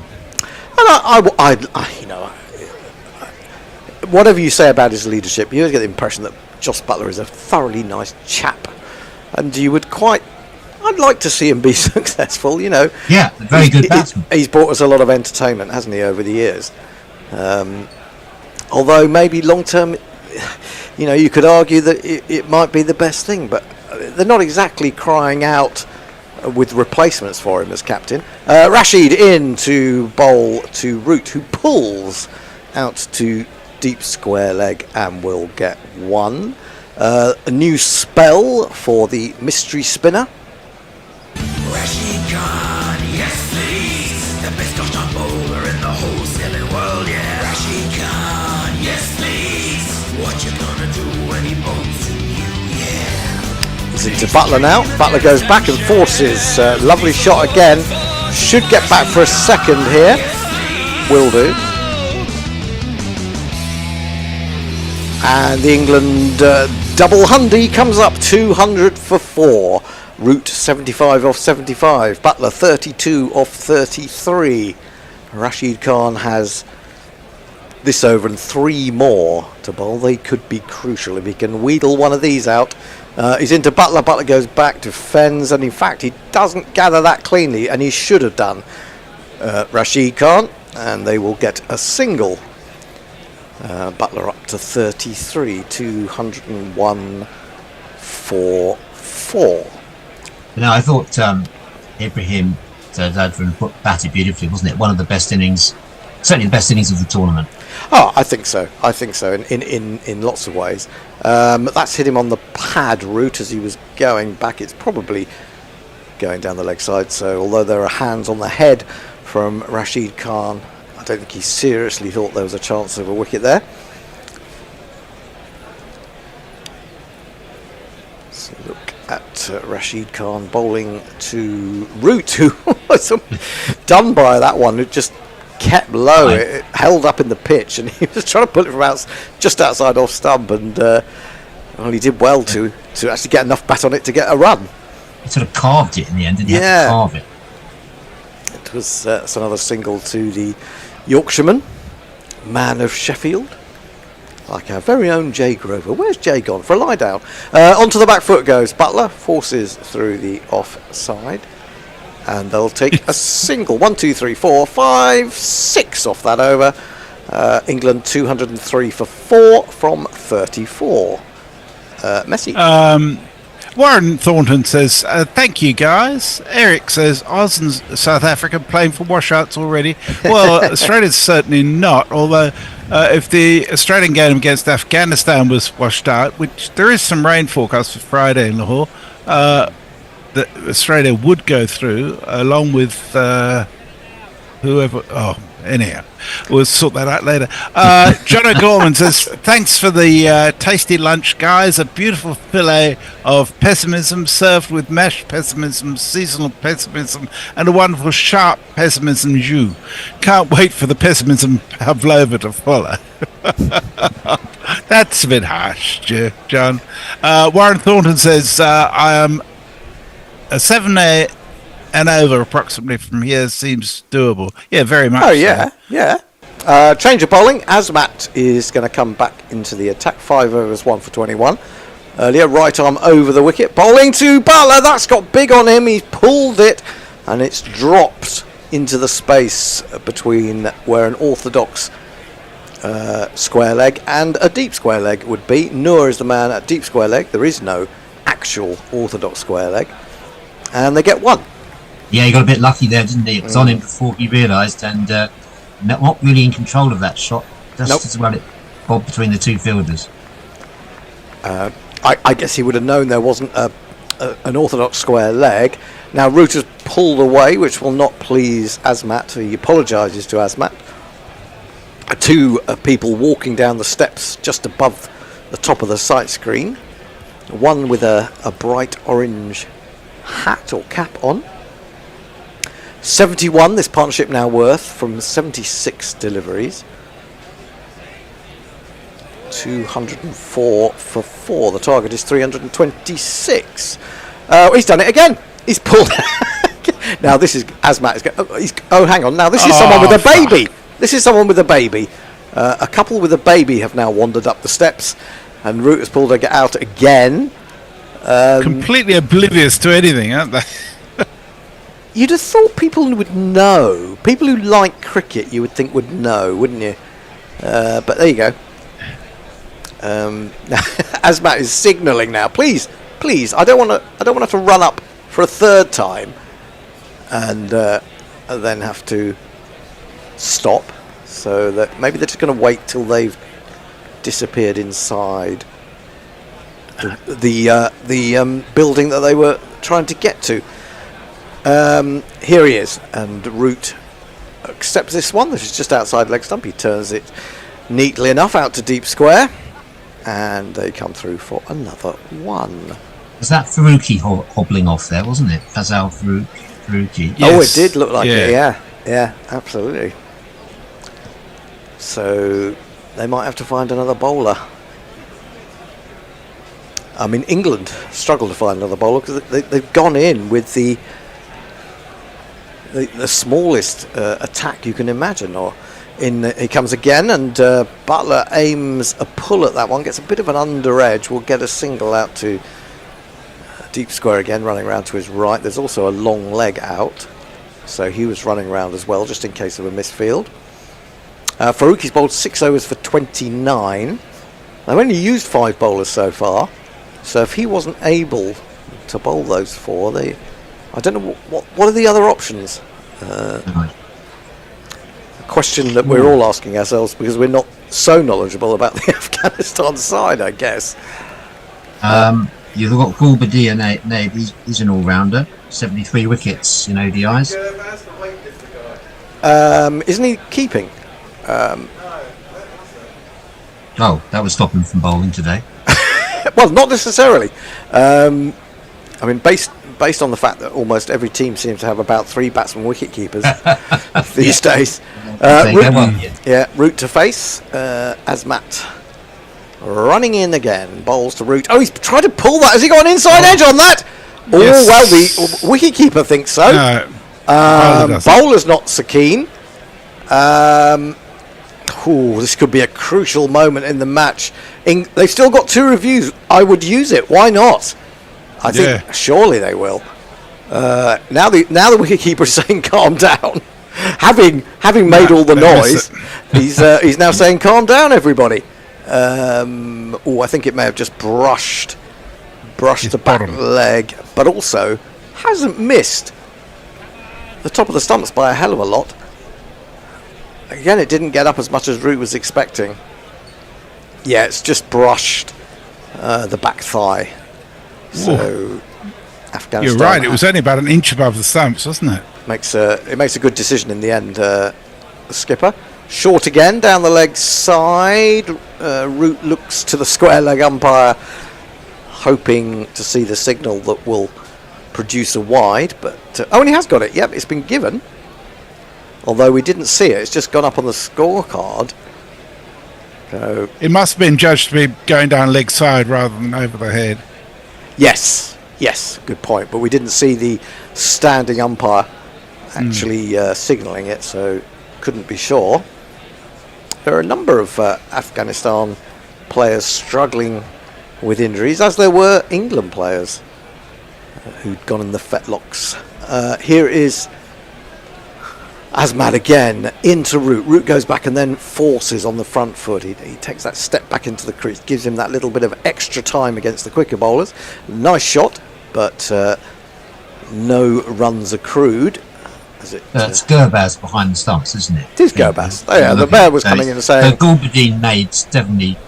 Naib is the next. It's a 6th bowling option. Right. So he's an all round. Okay, well they might well have to go to him. So you see Fazal up there in the dressing room, the camera picking out the back of his shirt with his name on. Just the 4 runs from this over, 1 ball remaining. So a good return for Asmat. It's taken a while to get through this over with all those full starts. Here he is again to Root. Root picks that off through the leg side again. Deep square in action. And another single. He'll keep the strike. 208 for 4. 15 overs remaining. England need 118 at a little over 7 and over. Yeah, piece of cake. Warren Thornton says, first time viewer, great stuff. We'll watch more. Lovely to have you with us, Warren. Thank you so much. Next to cash, compliments are our currency, I've got to say. Brown in Brisbane says, with all the technology available to teams and with all the messages being relayed from team management during every drinks glove new bat break, how important is the on-field captain? I think very important in terms of energy and I mean, that's one thing I really liked about Afghanistan in this tournament. They've kept the energy up right through, whereas say Bangladesh and Pakistan have been very, very lackluster in the field, and I think the captain played a big role in that. Yeah, I've been quite disappointed by Pakistan in this. I mean, I suppose it's not ideal that they had to fly out to Dubai and find themselves in their home tournament on a pitch that's as dead as a doornail. Rashid Khan continues, driven by Root. He wants 2. He started off really quickly. He'll get nowhere near it. The man at long off has got there quickly too. 209 for 4. We have a super chat. We do indeed, and I like this super chat. I really, really like this super chat. I'm going to jingle it up in a moment.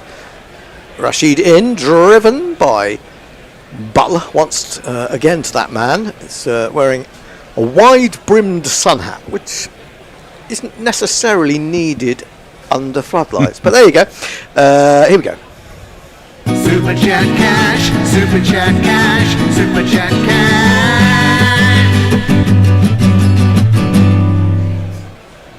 Worked to mid-wicket by Root off the stumps. And there is no run.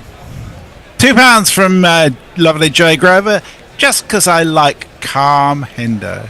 Nice. I'm Thank totally you. zen. I'm totally zen until we lose the next wicket. So a couple of singles from the first 3 balls.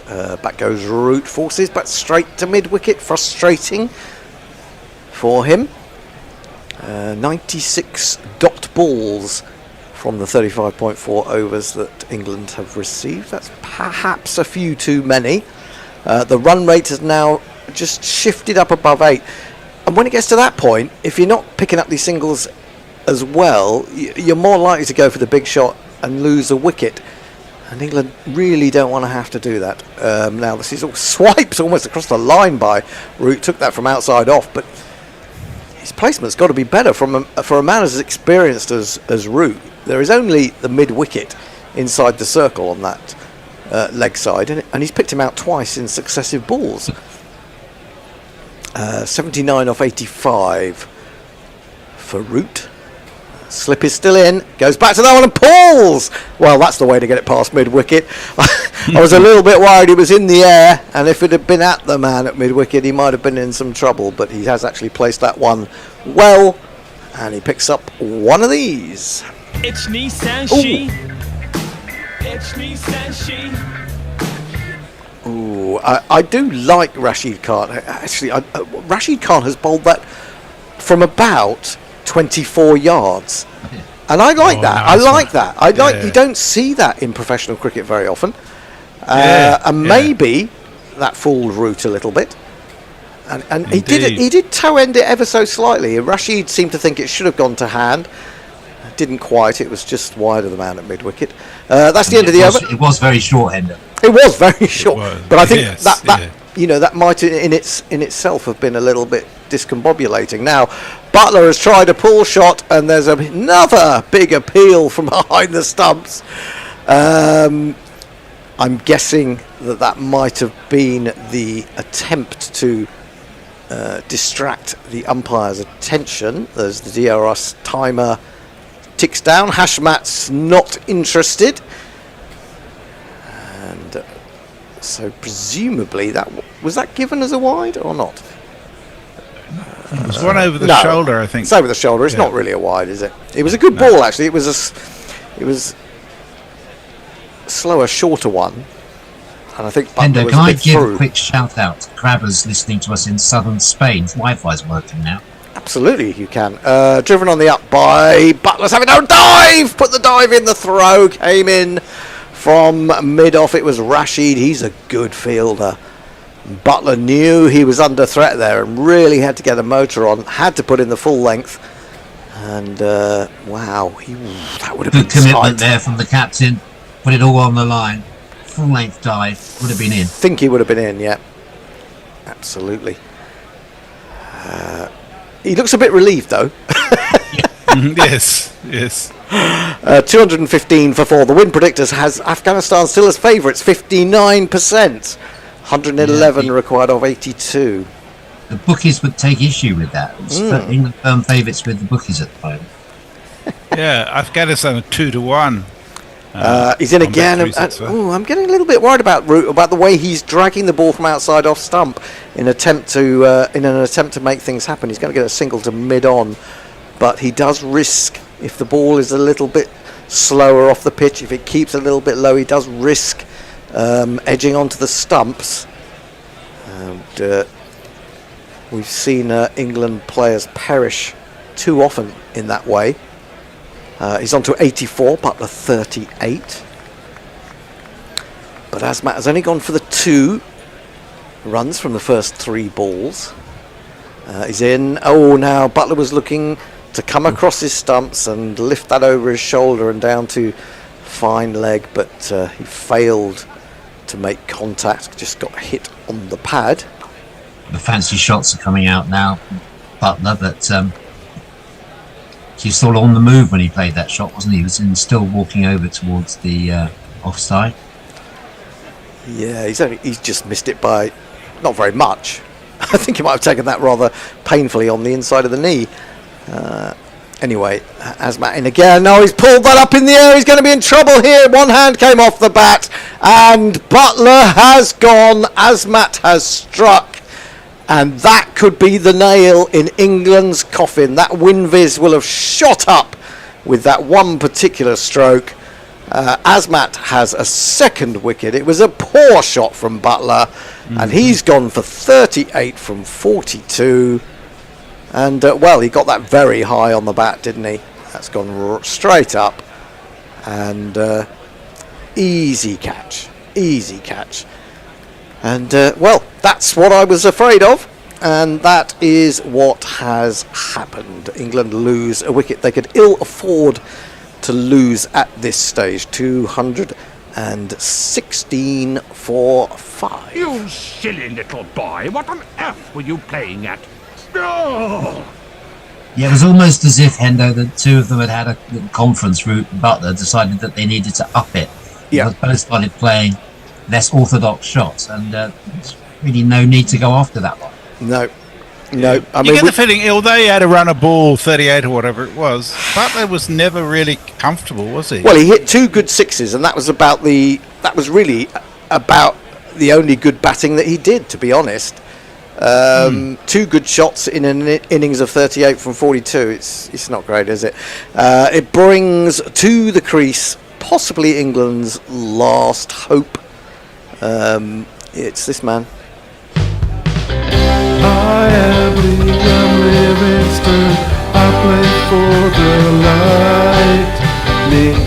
My one-day kit is blue, but for the tests it's white. It's been done by the slower, shorter one again.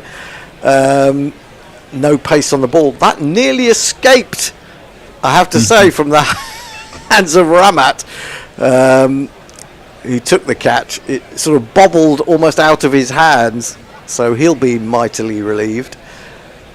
216 for 5. The Afghanistan fans are running around. They are lifting their children. They're waving their flags. And, well, Livingston has got a lot of hard work. Cometh. Well, he was struggling with an injury, wasn't he? Yes, on he field was earlier. Asmat then in, final ball of the over. Always found an outside edge. First ball. I suppose the only good thing you can say about that is there's no slip. Actually, there are two good things you can say about that. There's no slip, and there's third man is too wide. So it's one of these. It's Nissan She. It's Nissan She. 220 for 5. Miss Mir Afzal says, tonight English cricket team will win this match against Afghani team. English cricket team and English batting lineup are full good potential.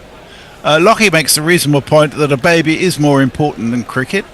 What? To which Eric J says Steve Smith wasn't. Well, it was a baby behind the sight screen.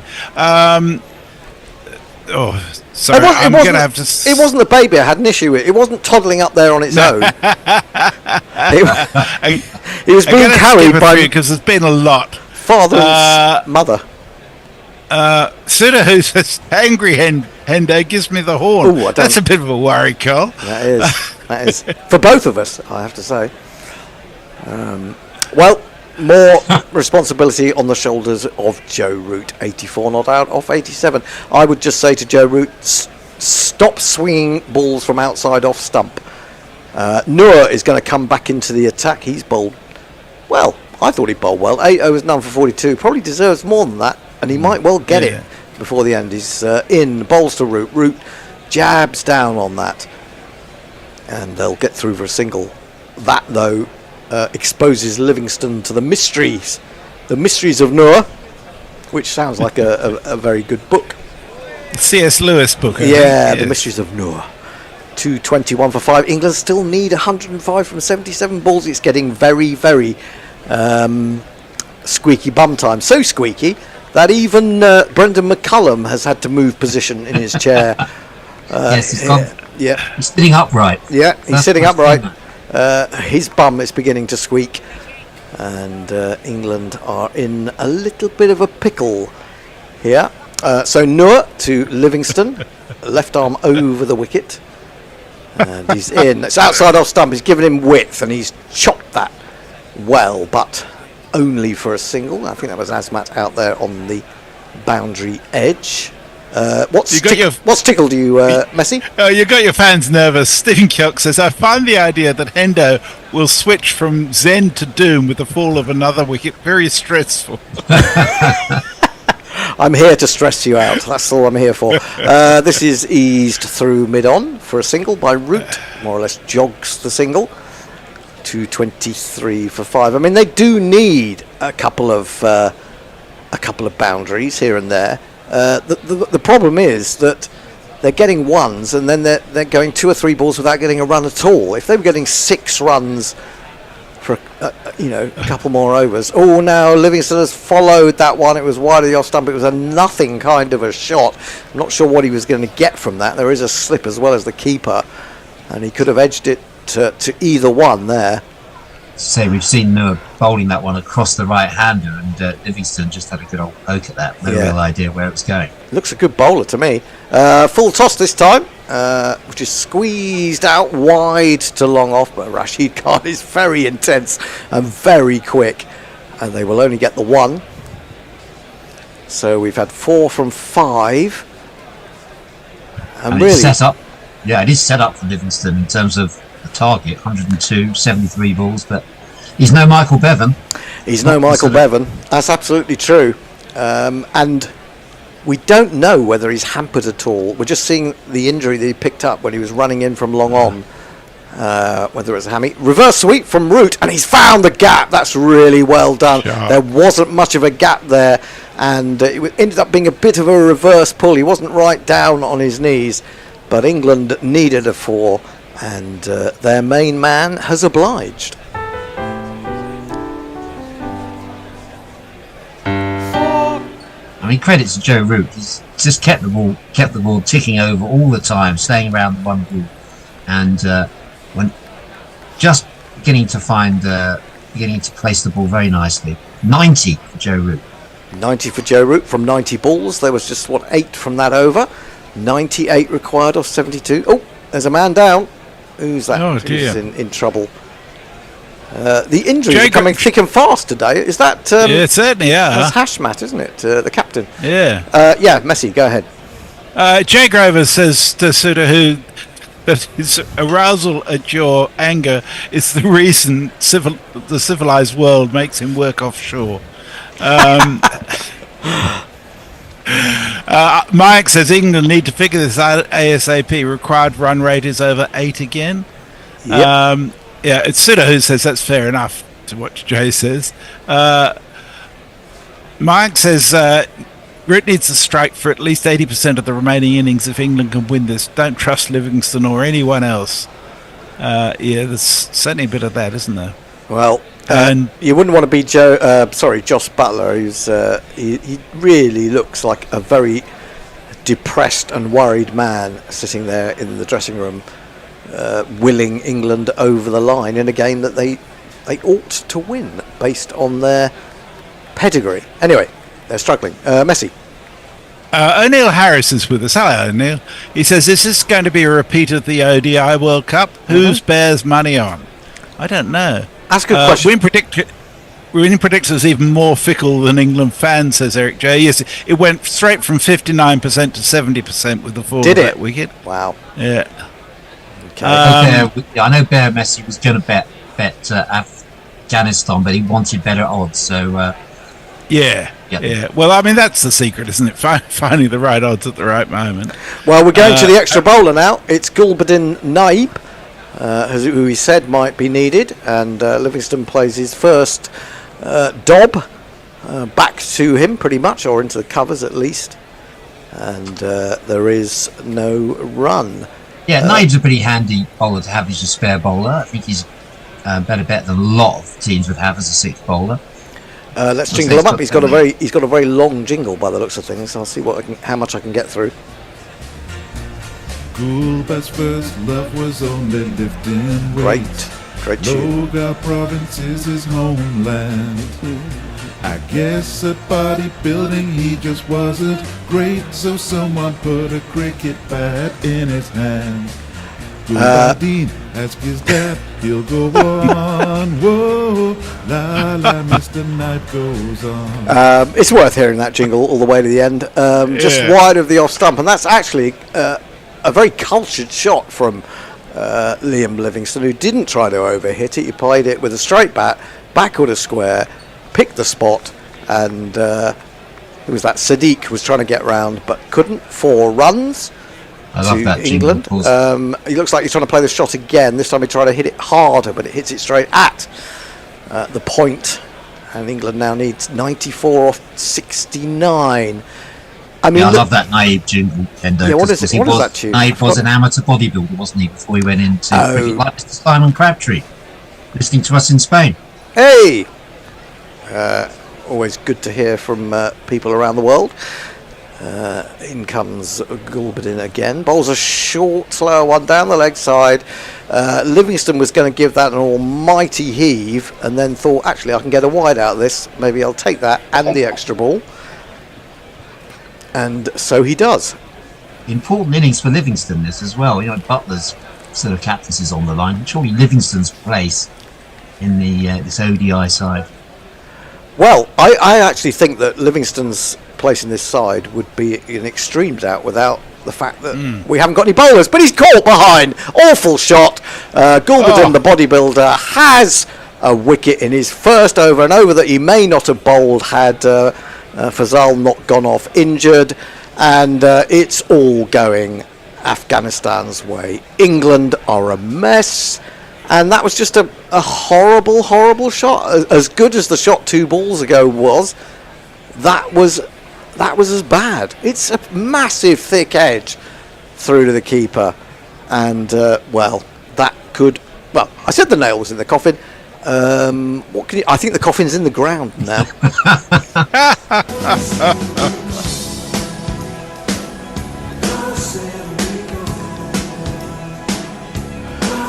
A lovely little cameo of 10 from 8 there by Liam Livingstone. Just what England needed. I mean, too many times, Hendo, Livingstone comes out, plays one decent shot, and then gets carried away and gets out very soft, like he's done it too many times. He's a hitter, and but he's not.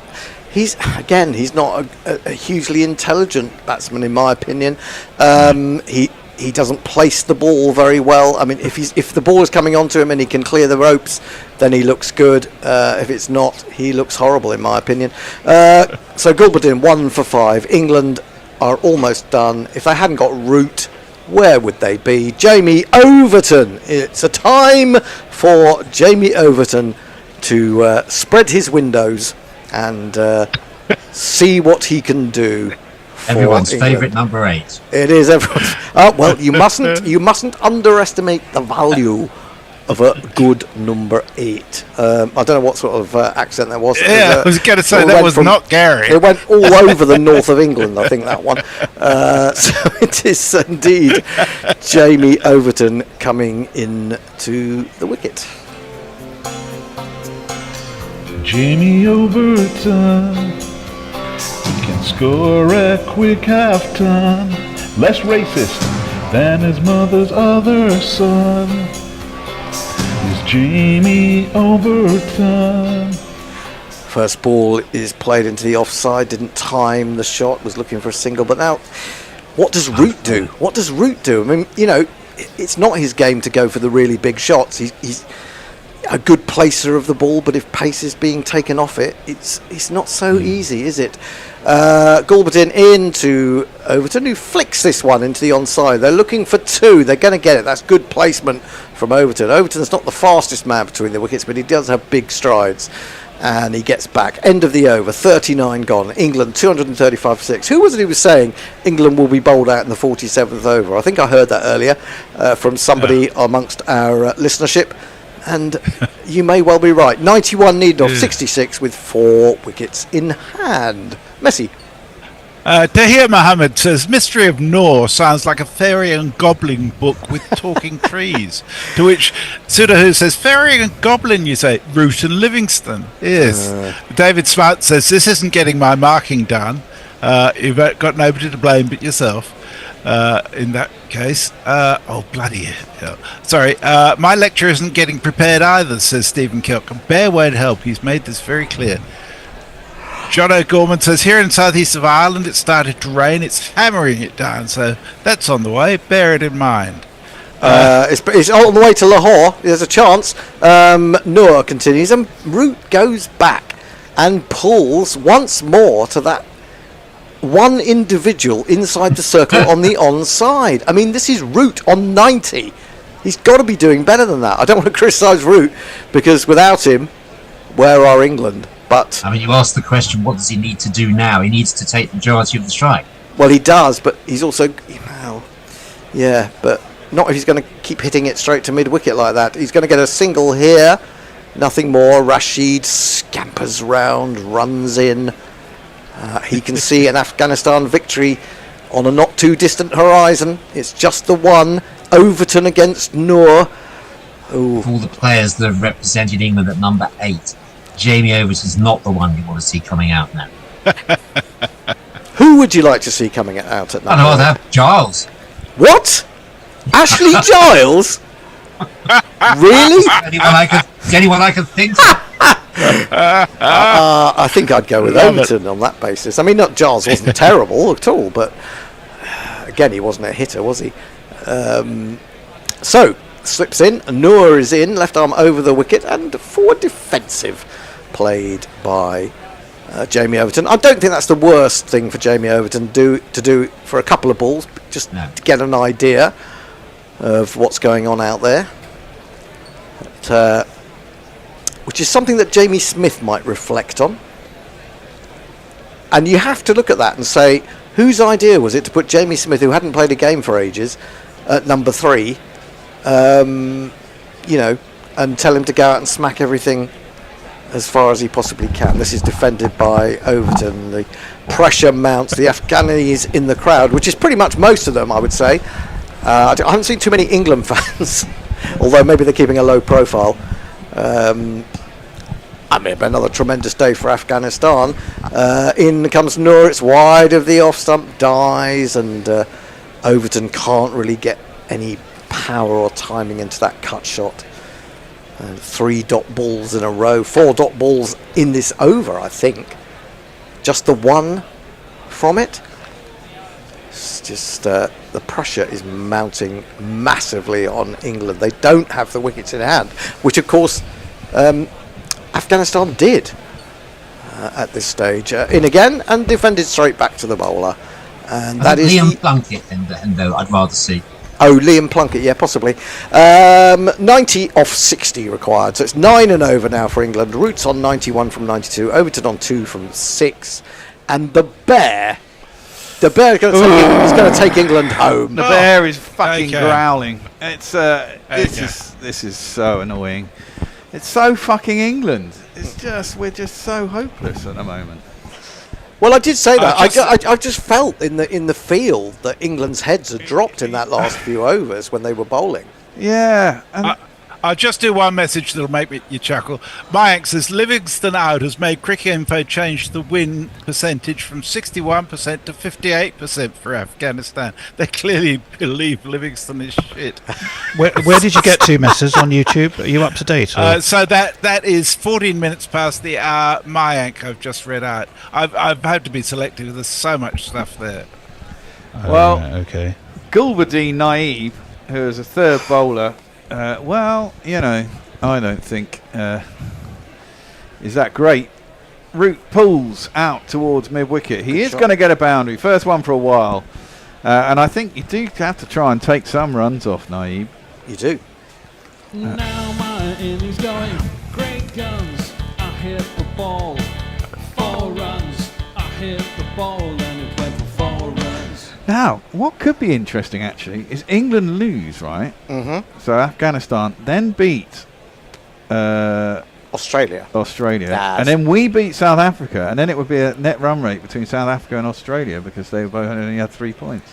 It'd be quite interesting. That's not going to happen, is it? I mean, I know Afghanistan put Australia out of the World T20, but I don't think, even, you know, with a weakened bowling attack, I don't think that Afghanistan are going to pull an England against Australia. What are press going to say about this here, Hendo? Well, it's the end for Joss, isn't it? It certainly is. I mean, it should be the end for McCullum, but it won't be. Well, he's only just started. I know, but you can't boot him out after one tournament. You can't. I mean, he's got an idea. I mean, I do think they've. You're right. I mean, the fact is, there's. You know, we were talking earlier about the 2019 team, but you know, you look at the consistency in that side and the consistency in this side, and you know, they're nowhere near. And that's the problem in the batting order, especially. Defended by Root, up past the bowler, towards long on. I think about 1. I think about 2, but it's not there. Well, I think what it is that team had, as well as great ability, it also had discipline. Yes, but that was brought on by Morgan, wasn't it?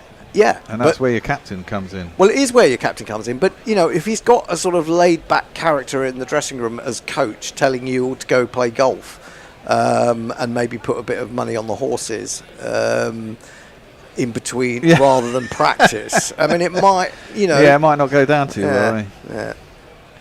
Well, Gulbadine's going to come in, and he's bowling to Overton, who works it into the leg side. Can't beat the short mid-wicket. You've got to do better than that. You've got one fielder on the onside. You can't... I mean, I know that's what a bowler's bowling for, but this is no great bowler. This is Gulbadine. Yeah, exactly. It's Gulbadine. If you can't work that for a single... Then what's going on with you as a professional cricketer? Indeed. Really?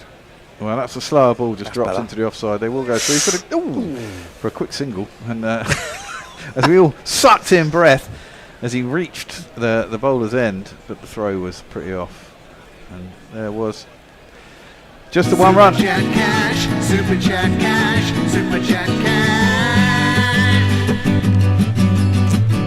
2 of them coming up. Actually, I'll do another one in a minute. Get right on them. Oh yes, I see them. Gulbadine in, slower ball.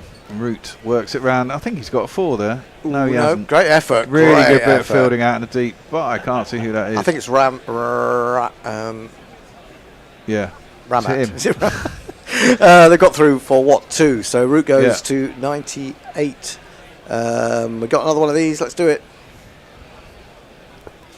You can play jingle? Do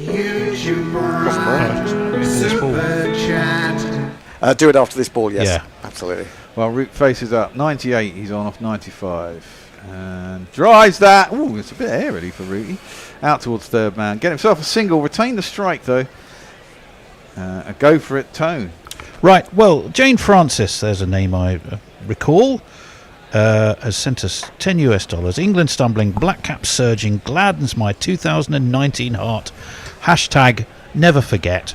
But then she's also sent us some money, so we're thrilled, and thank you, Jane. Jay Grover, just because I'm drunk and want to spread my joy. Good man. Well, Jay, thank you for that. John O'Gorman, I laughed at your pessimism, sneered at it, jeered at it, held it in the lowest of regard. Cut your pessimism out of the will and reduced its monthly allowance to a trifling figure, but I was wrong. Always good to find a man that appreciates our greater suffering at the hands of England. Cosmic Seer, all World Test Championship final happens in England to have advantage for that, but they can't be able to reach the final. Well, you got a point there. Well, yeah. We stand and watch while other we people don't care have fun about in our garden. We don't care about it, apparently. Yeah.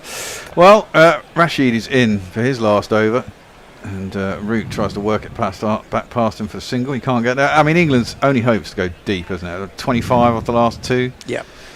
Get Jofra into for the last two. And then hope you can hit a couple of sixes, exactly that, and get it over the line. It depends who's bowling at the end as well, I suppose.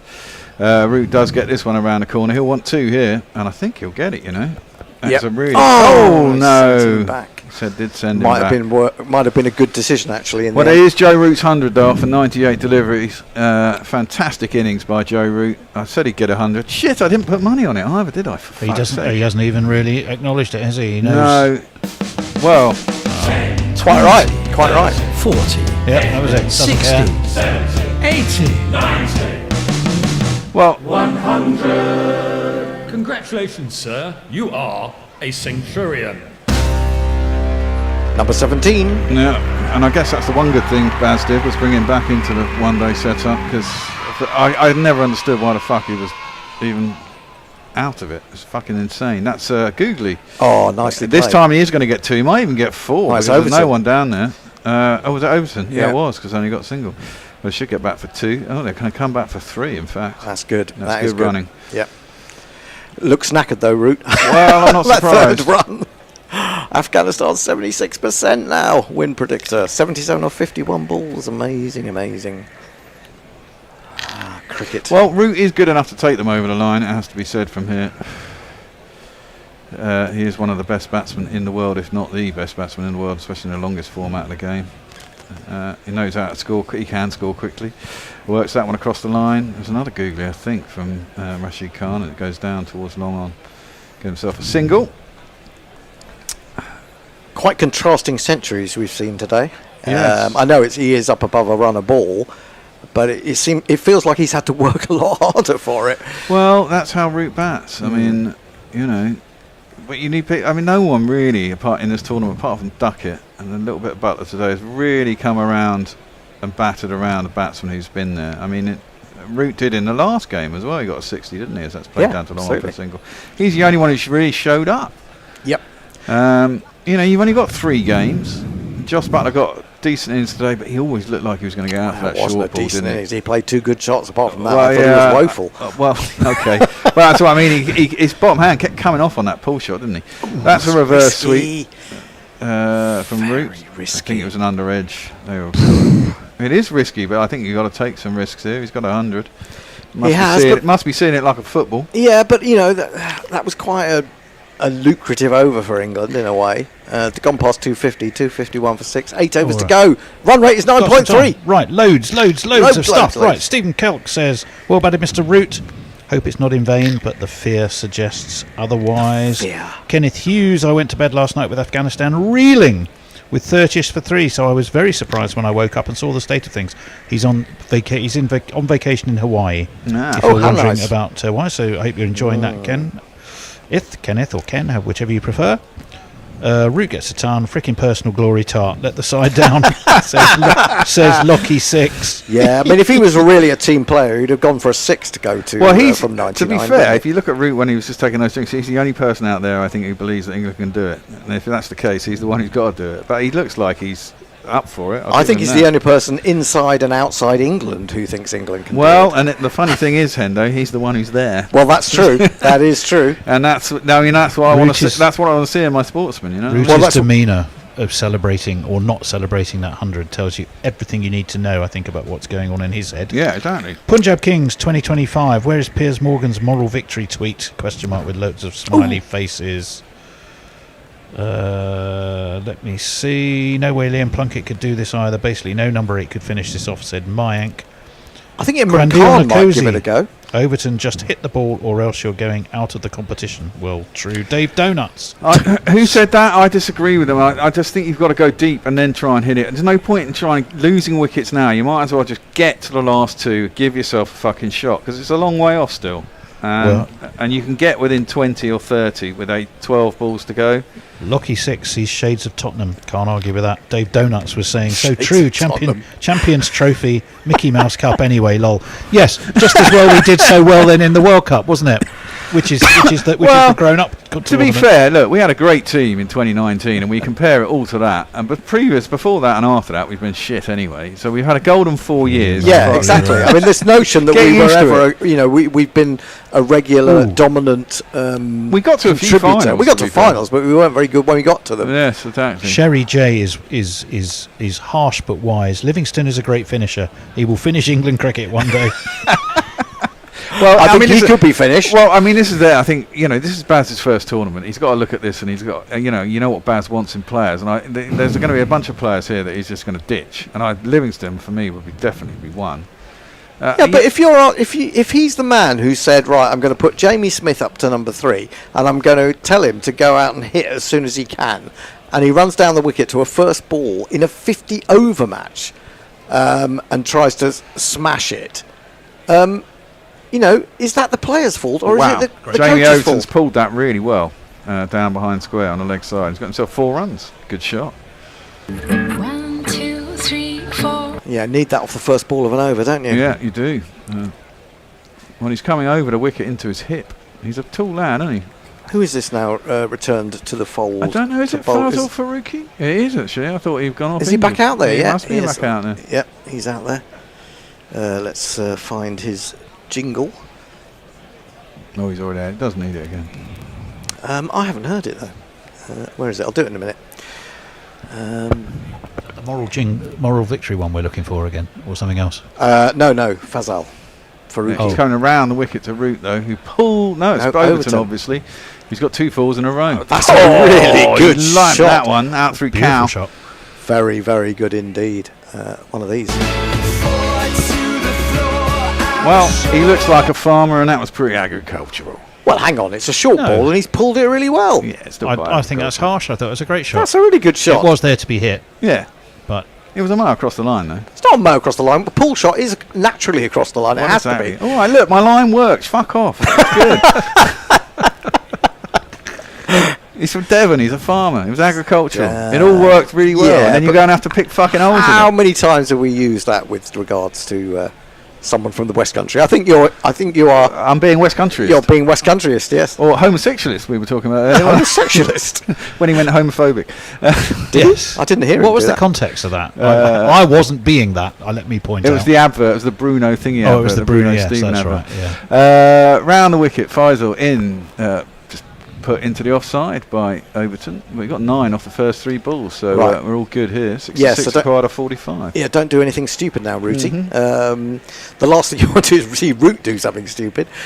Well, Overton's due an innings. I mean, we keep telling you about, and we did see him bat once really well in one of those games, didn't we? But everything else we haven't. So maybe, just maybe, 1 in 6 or something. Well, I think it's difficult coming in at number 8 in this sort of game. If you don't get a lot of time at the crease, even if you are a half decent batsman, which he is. Yeah, I think Root is facing up, cuts that one down towards third man. Came off the bottom edge. Be fielded, and there's 1 run. Well, we got a tight finish anyway. Oh yes, we were looking for a good game, weren't we? Yeah. We've been in search of Funny one. enough, it's only England. We keep losing, but they're tight games. Yeah. Well, and England are sneaking up again, up to 31. I did say I wanted a decent game. Yeah, you got did. a decent game. We have got a decent game. I But wanted an easy game for England. I wanted to go down to Sunday against South Africa. Which I would like to see another big team or allegedly big team struggle against a smaller team. Ooh, that's a slower ball. Clever. Cut across Clever it. ball. It was. Too clever for Jamie Overton. Yeah, but it was wide and it beat his outside edge and there's no run. You know, this Afghanistan... I mean, the thing about this Afghanistan side is if they can get runs, they're always in the game. And, you know, today they did what they're good at. They won the toss and they decided to bat first. And 37 for 3. You'd have because it thought, doesn't... They're not very good at a chase, but they're okay at setting runs. Because they just go out and if they get runs and they can get to an all right score, they believe that their bowling will win them a game. Well, they've developed as a team, no doubt. Yes. You know, they were really just T20 specialists at one point. Yeah. I mean, England's bowling. I mean, we've got some good bowlers, although there's a lot of injuries. That's played by Overton out to cover, and there's no run. Good end to the over there. Was that 3 dot balls in the trot? Well, we got 9 off the first 3, so I guess... No, two dot balls. Root got a single as well. Oh, okay, so 10 off the over. Yeah. Quandil Nkosi says England should just pray Root stays there until the last 3 overs. Yes, I think that's a good strategy. Oh, Harris, which I think is O'Neill Harris, says the only batsman from the Morgan era is Butler, but other batsmen are trying to bat the same. Well, Joe Root as well. Yeah, I mean, I did see a tweet go through about Joe Root being dropped when Morgan was in charge. But, I mean, the only really poor innings that I can remember Joe Root having was actually in that final. Was terrible. He just could not get going a run, at all. didn't he? He got about 1 off 16 and he got Kenneth out. Hughes says, with what little I know of cricket, I feel like Root can probably do it on his own. Kenneth, I think you probably know more than you're letting on. And I think he will need some help. But I do think he has to stay to the end if England are going to get within a shot of this. Indeed. 7 overs to go. I think it's just his presence being out there. I mean, any batsman coming in now, if Overton's out, any batsman coming in wants the calming influence of Root at the other end. And now he's still... Goodness, sorry, I was almost doing ball by ball. He backed away, yeah, exactly. He's back to adjust as... actually, this must be his last over. His last over, yeah. Just at point of delivery, Root backed away. I don't know why. He wasn't ready or something. Anyway, he's done that plenty of times in his career as Root. Anyway, Rashid Khan is going to come in. His last over. Root plays that into the leg side, knocks it out to long on. He's going to want 2. Oh, there's a bit of midfield. They're going to come back for 2. Yep. They are, and they're going to make it. Ooh, costly. Rashid will be absolutely furious about Nabi out there. 263 for 3. 4, 6 even. Get it right, man. So I'm quite excited for a change. I feel energised. There's going to be a wicket now, and of course there is. I'll be ranting again. But Rootie's facing up 104 off 102. Rashid Khan bowls again. He just turns it into the leg side. That mid wicket has now gone out. They've decided that they will give that single now, and so they have. Now, what does Overton do here? Stick or twist? I think.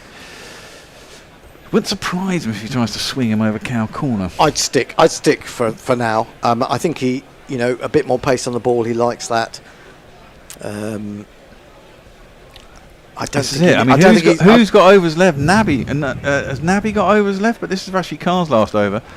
That's just knocked up to long on. There's a single every time if you can get it into the leg side, basically. And obviously Rashid Khan is bowling for that. And I think England would be happy to see him gone and him done. I think Noor maybe have 1, and then Nabi's got maybe 2. Question is whether they're confident bowling spinners right at the end. Well, yes. And if it's not a lot Rashid of teams Khan, aren't. A lot of teams aren't. Well, they got probably 3 overs, maybe 2 overs of spin left. Swept off of middle stump by Root, behind square on the offside, out into the deep, and it'll be a single. It's not. Could just do with a boundary in this over, but I'm not sure that they could do with a boundary at the cost of losing a wicket. No. Well, Root looks like he might be starting to cramp up. He picked that right off. Well, no, actually. Oh, he did. Oh, yeah, he did. It's He's a bit of cramp. Oh, dear.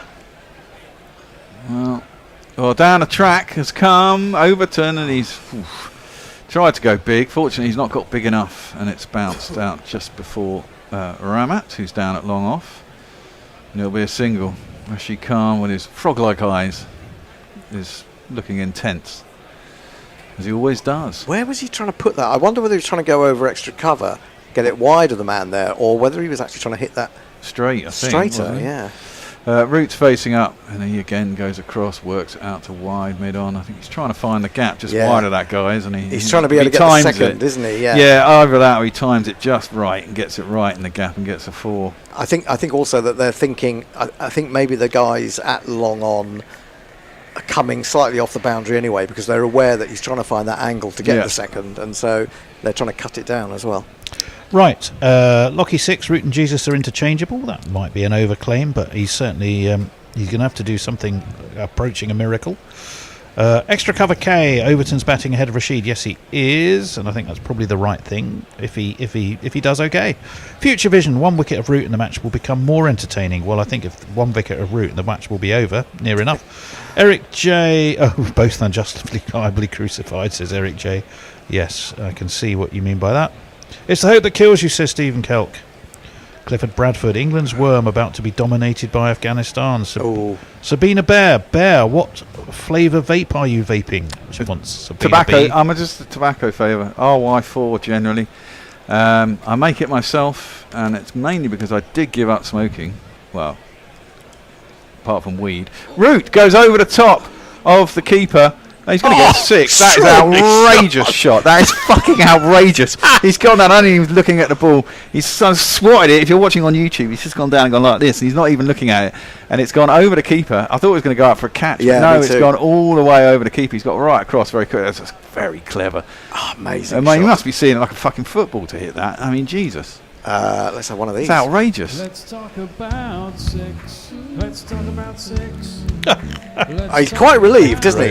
Because I think he may have lost sight of that and just sort of thought, I've got into position, I've just got to go through with it. 6 off the first ball, very helpful. Very indeed. Faruqi in again. Root this time drives that sweetly. Shot. He's driven it. Ooh, he can't just quite beat the man at mid-off. If he had, it would have been 4 probably.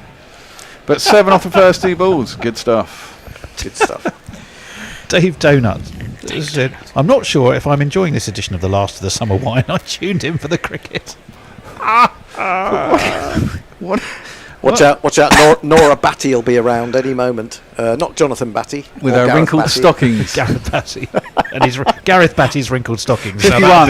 That would be something I'd pay to see. 51 required off 34. Faruqi around the wicket.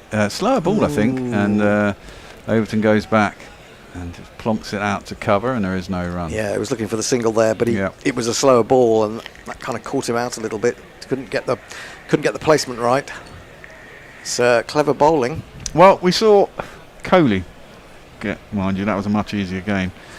Get India over the line, proving what a class batsman he is. I would love to see Root overdo that, because this would be a harder get than what Kohli had to do. Oh God, yes. And that was a breeze, wasn't it? I think it was really, yeah. Pakistan kind of fucked it up as well, because they were in a good position at one point, about 150 for 2, weren't they, or something? That's into the leg side by Overton, out behind square. They should come back for 2 for this one. They do indeed. So. Yeah. Well, yeah. I mean, they were struggling early on, Pakistan, and although they had that 100 partnership, Saad Shakil and Mohammad Rizwan then got out in close proximity to each other. Yeah, that's what I mean. I saw it before then, and then I looked about 20 minutes later, and suddenly there were 108. They were 150 for 2 and 180 for 5. Yeah, 6. because they got themselves bogged down. It's been such a hard grind to get themselves to that position. It's interesting for Overton. They're persisting with 3 close fielders, just on off and just backward of off. Well, he's drilled that one through the offside. Can't beat the man out wide long off. It is Rashid Khan. Rashid Khan, yes please. Then the rest of the deep field are mainly set deep on the leg side. Yes. So they're looking for him to hole out, but they also know that he probably can get cramped for space if he's looking to try and play anything on off. Sensible. Yeah, very sensible. Well, that's what I mean. They've got Yunus Khan and Jonathan Trott up there. Yunus Khan, I think, is probably the aggressor of the 2. But he's got a very good cricket brain on him as well as Yunus Khan. He was a fighter as well, wasn't he? Last ball of this Faruqi over. Rooty went to reverse sweep it. I think he got an edge on it, but it didn't quite carry to the keeper. He's enraged, isn't he, the keeper? Well, Root thinks he missed out as well, I think. You know, he's seen it like a football. He plays that shot. Yeah, they've got to take a few risks. You need boundaries. Yeah, but 48 required off 5. Hang on, Bear. How many have we got from this over already? He's already hit 160. Yes, he definitely got an edge to that. Just short of the keeper. I think that's just too risky. I know if you're feeling good and you're a top player, you feel like you can do it. But the thing is, they want a couple of overs of 16, don't they, to make it feel like it's really dragged down. Well, it would. You know, you don't really want it going to the last over, do you? No. But you know, you've got to hold your nerve. That's when it's a real. It really shows you who the men are from the boys, doesn't it? Yeah, absolutely. I think. Tony. Yes, Jay Grover. Says an energised bear has just given me the fear. Lockie 6 says abandon hope, all ye who enter. I might have to go and get that bottle of wine that's sitting on the table next door. Oh God! At the end of this next over. Rashid Khan, Rashid couldn't, says Stephen Kelp. Well, I think he won't now because he's finished his 10, hasn't he? Yep. Roots rooting for a win, says Future Vision. What's in Nigel's matchbox? Jay Grover wants to know. Not sure we should ask. Matchbox? What matchbox? Well, that's what I'm just, don't ask me, I just read them. Suter Who says, is it too late to abstain for the game because of Afghani wicked women's cricket support? Yes, it is. There was actually a very worthy tweet which was over on Twitter, funnily enough, from Andy Kenneth. Andy, if you're listening, yeah, we got it, and yes, we have some sympathy. The ECB, the players, everyone came to the view that a protest here would not actually change the situation you describe. We all agree it is utterly and awfully wrong. Well, it's pulled the first ball out towards deep mid wicket. Is anyone there? Oh, there is someone there, but he's thrown it away from himself. They'll get back for 2. Yeah. I thought he was going to go for 4 for a minute there. He's pretty straight, the man out at deep mid wicket. New bowler. Oh my Zion. Oh, I like this Please one. believe me. He's probably all gets dinged on YouTube, you know. I don't like for it the that super much. chats then. And the super chats we still get, but it's obviously advertising revenue through the stream. Full and driven out into the offside. They're going to go for the single anyway. That's close, but it wasn't a direct hit. Ooh, that was close. He'd given that up, hadn't he? I think he had given it up, but he got there. And he gave the strike to Root. That's what he was trying to do, I think. Didn't want a dot ball. He wasn't even in the frame. Oh, no, he'd have been all right. Yeah, would have been close. Yeah. He had to go. He's run straight down the wicket, though. He was very slow to set off, wasn't he? He's a big man. He looked like he hopped at the end of Yeah, he got he cramp. did. You can't have fucking cramp. You don't even have for fucking 3 overs or something. I mean, if he was worried about that, why didn't he start off quicker than that? Exactly. And if you're going to have cramp, why don't you just drink some fluids before you go out, man? Well, who's to say he didn't? Well, that's true. Maybe he's over-ionised or whatever they called it. That also causes cramp, doesn't it? I don't know. 45 required of 28. 281 for 6. England. Roots on 114. But absolutely superbly. Not a great deal of support. A bit from Butler and a bit from Duckett. And he's hauled that one round, though. And I think he's going to get 4 for that. A great shot from Root. Let his wrist break right at the end. I think it was slightly slower. And he managed to drag it behind square. There was an open space out there. And it's 4 runs. And if you kids can't listen, then you bound to see the way you get shot for crossing a boundary, And apparently he had a fantastic SA20, didn't he? Strike rate of 140 yeah, odd. he did. Yeah, I'll give you some stats on that in a minute. That was, I mean, that was a really good shot because he got done. He got done in the for the pace of the ball. I think he thought it was coming on, and then he just had to wait for it. And he was in an awkward position as he played that ball, but he still managed to get it into the space. Yep. Win probability is close enough, 50-50. England 49.8. Well, when you get this, when you get 50.12. well, exactly. Now you're in biffing territory, really, aren't you? 40. Biffing territory. Well, it is. It's 6. Lower biffing or upper biffing? I think we need a biffing territory jingle. Biffing West biffing or territory. east biffing? Mog, if you're out there still. Oh, you probably gone to bed. A biffing. That's short and pulled, and they'll get a single. They might even get 2 here because there's no one in the infield. They are going to come back for 2. That's fantastic running. They've gone to Root's end, which is a sensible thing, but he was always going to get back. And 2 runs off that ball. 287 for 6. 39 required off 26. I think it's coming back in England's favour here, isn't it? And get your jingling finger poised. Yeah. Oh, really? Oh, yes. Absolutely. Super chat cash, super chat cash, super chat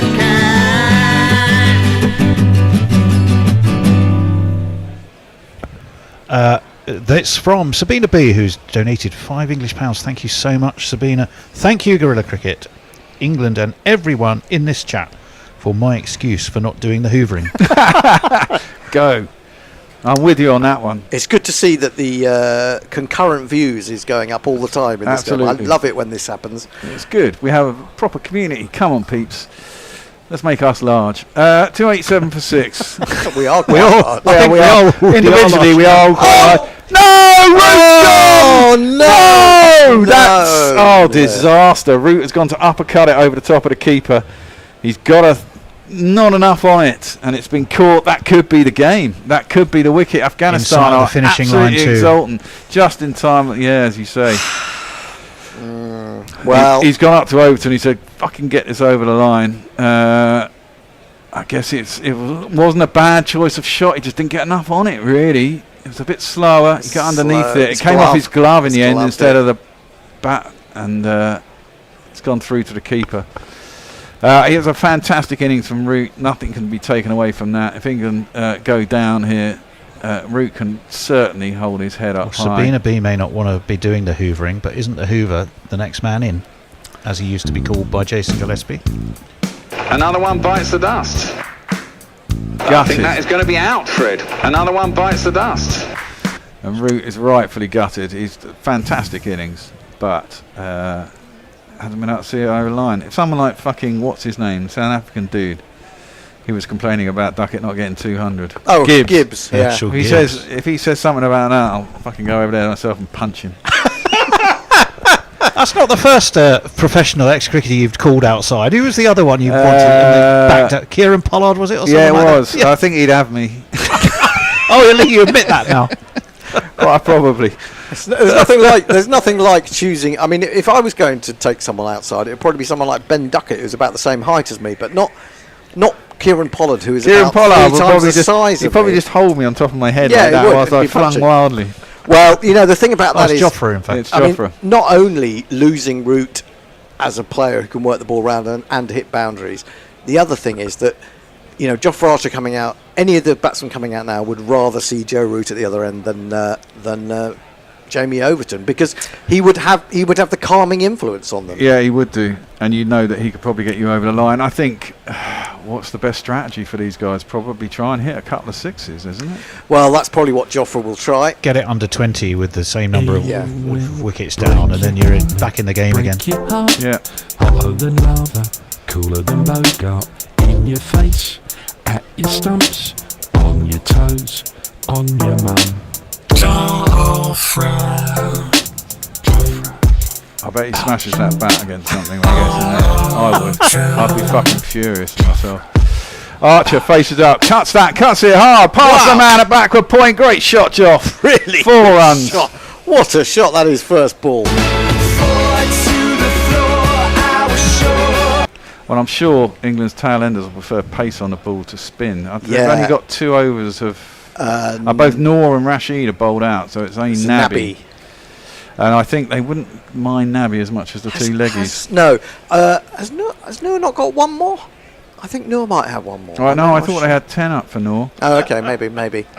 Yeah, we can probably look on the scorecard here. I mean, look at that. There's no one else has got any runs, have they? No. Butler 38, Poyer 38, Duckett better 38. There wasn't that many runs actually in Afghanistan. Well, no, 3 of them got into their 40s, and that was it. Yeah. Well, alongside somebody who got 170 something. No, Noor's well, that's what I mean. Noor's got he's bowled 10. He's bowled 10. Nabi's got 2. That difference is going to be what the difference ends up potentially being. Yep. Absolutely. Faruqi to continue. 2 overs he's got left. He will bowl. Yeah, he's going to bowl at Jamie Overton, who's facing up. Round the wicket he comes. He plays that into the leg side. They're going to run. They're going to come back for 2. No, they're not. So that's a long leg, and there is just the 1. Now, what Archer has got to guard against here is being done by the slower ball, I would say. He does hit pace well, but the slower ball, when you've just come in as well, can be really difficult. Perkins says apparently Root wanted the hoovering done.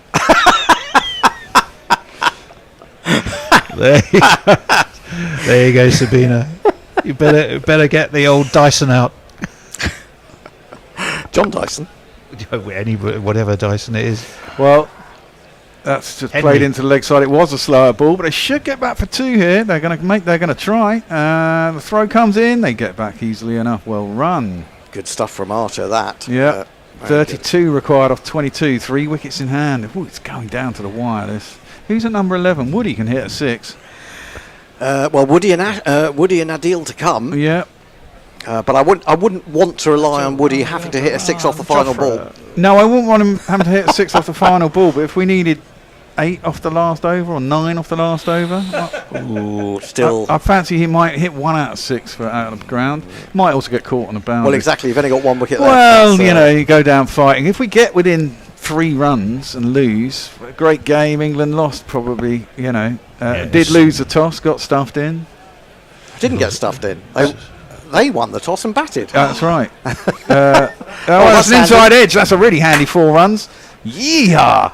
Jofra Archer tries to play it in the leg side. It's a Vatican slice which beats the keeper and goes down to a very fine leg for 4 runs. 28 off 21 now. There's not one boy for me. I must have 2 or 3. I need 4. Everyone's anxious. The Afghan fans will be anxious. The Afghan team will be anxious. The England team are anxious. This could go either way. I'll be interested. What's Winviz now? Ooh, Must be about 50-50. I think that wicket of root will have adjusted it. But it will have done, but it won't have done by that much now because you're down to a few boundaries to get the runs. And, OK, wickets go down, but there's also balls. So it all sort of converges, I imagine, towards the end into a bit of luck. 65% England and 35% and 34%. Well, that'll change. One more wicket and that will change dramatically. Well, it's all because of T20, isn't it? Well, that's a full toss. It's slammed down towards mid-off, and Joffre's not happy with himself because he feels he might have missed out there on a full bunger. 27 off 20. You've got to keep working the 1s and 2s from here. Of course you do. And the boundaries potentially, really should have. I mean, this is the thing. At this point in the game, you get 2 edges for 4. It's fucking gold dust, isn't it? Gold dust, yeah, and not great shots. And as a fielding team, you're just gutted. Well, you can't do anything about it, can you? I mean, it goes into a position that you can't put a fielder for. Well, the worms are about to start fighting. It's a worm off. And Faruqi around the wicket. It's another full toss. It's been hit square. It's been hit hard, but there is a man out there. Oh, it's a little bit of a misfield. Are they going to come back? Oh, yes. They are. Well run. Poor. A couple of little misfields for the Afghanis. Stephen Kelk says it's the squeakiest of bums time. It is the squeakiest of times. 300 runs for England, 301 for 7. Dave Donut says with Archer and Overton at the crease, needing 35 from 24, it's in the bag. Jay Grover says, what, Mash's bag? Oh, Mash's bag, the West Indies. It's in the bag and they lose. Yeah. Now, Jonathan Trott looks a little bit worried, but his face often never changes. Who, Trotty? Yeah. It's not just English bums that are squeaky. I don't think so. I think Afghanistan's will be a little bit squeaky. That's a slower ball. And absolutely no pace on it. And Overton can't work it into the leg side for a single. 301 for 7. How many off that over? About 9, 10? Enough. But 3 overs left, 25 runs. Yeah, you don't want to go down the last over. No, you don't. Warren Thornton says the real truth. Warren Thornton, the real truth. That's his actual name. Says let Archer swing away as Rashid is okay with the bat. Jofra berserker mode on, says Stephen Kelk. One lusty 6 swings it England's way, says Warren Thornton. Billy Stevens, our own Billy Stevens. God, this is tense. That's probably what he said on his date last night. Lucky 6 says McCullum must go through shitload of talcum powder to keep the bum squeaking in abeyance. Keep bum squeaking at bay. Keep that bum squeaking at bay. Jonathan's got the trots, says Eric J. Cosmic Seer, Livingston's last over is the difference now. How many did that go for? I can't remember. Got 3 wickets, didn't he, or something stupid like that? Oh, he did, didn't he? Yeah. Oh, he got that's going to be a wide, surely. Yes. First ball into the pitch. Amarzai is bowling. And the first ball is a wide to England. He's got a frown on. He's permanently frowned. Last over 12 to win. That's what Future Vision says. No, I don't want 12 off the last over. That's too many. I agree, it's too many for these two. It's too many, but you're with him with a shout. 8 off the last over. 8 off the last over, yeah. With 9, still 3 wickets. 8, 9. Yes. Yeah, with 3 wickets, yeah. We don't ask for much. No. Mind you, if you lose a wicket, that's a ball as well, isn't it? You know. It is. That's played into the offside. It's gone very far up in the sky. Is it going to be caught? No! And they should get back for 2. It's Rashid. No! Oh my God! They should have gone for 2, but they were bloody watching the ball probably. It went way up in the air. Rashid Khan made a good effort to get it, but it always looked like it was just going to evade him. I think he got 2 hands on it, but he couldn't control it. Good ball, clever bowling. Yeah. Slow ball. That's the danger. That's the danger ball for someone like Archer. Yeah. He did get 2 hands on it, but he just never had a control effort, of it. Really, it's good effort. But they should have come back for 2. They should have come back for 2. He should have just been running for 2 and not been one ball. I think they were ball watching a little bit. They were, definitely. But that was the first ball of the over, so 2 off of it, effectively. No. Still got the 3, because there was a wide. 3 deep on the leg side. They're still looking for them to hole out with the halter leg, aren't they? That's pulled. That's pulled well.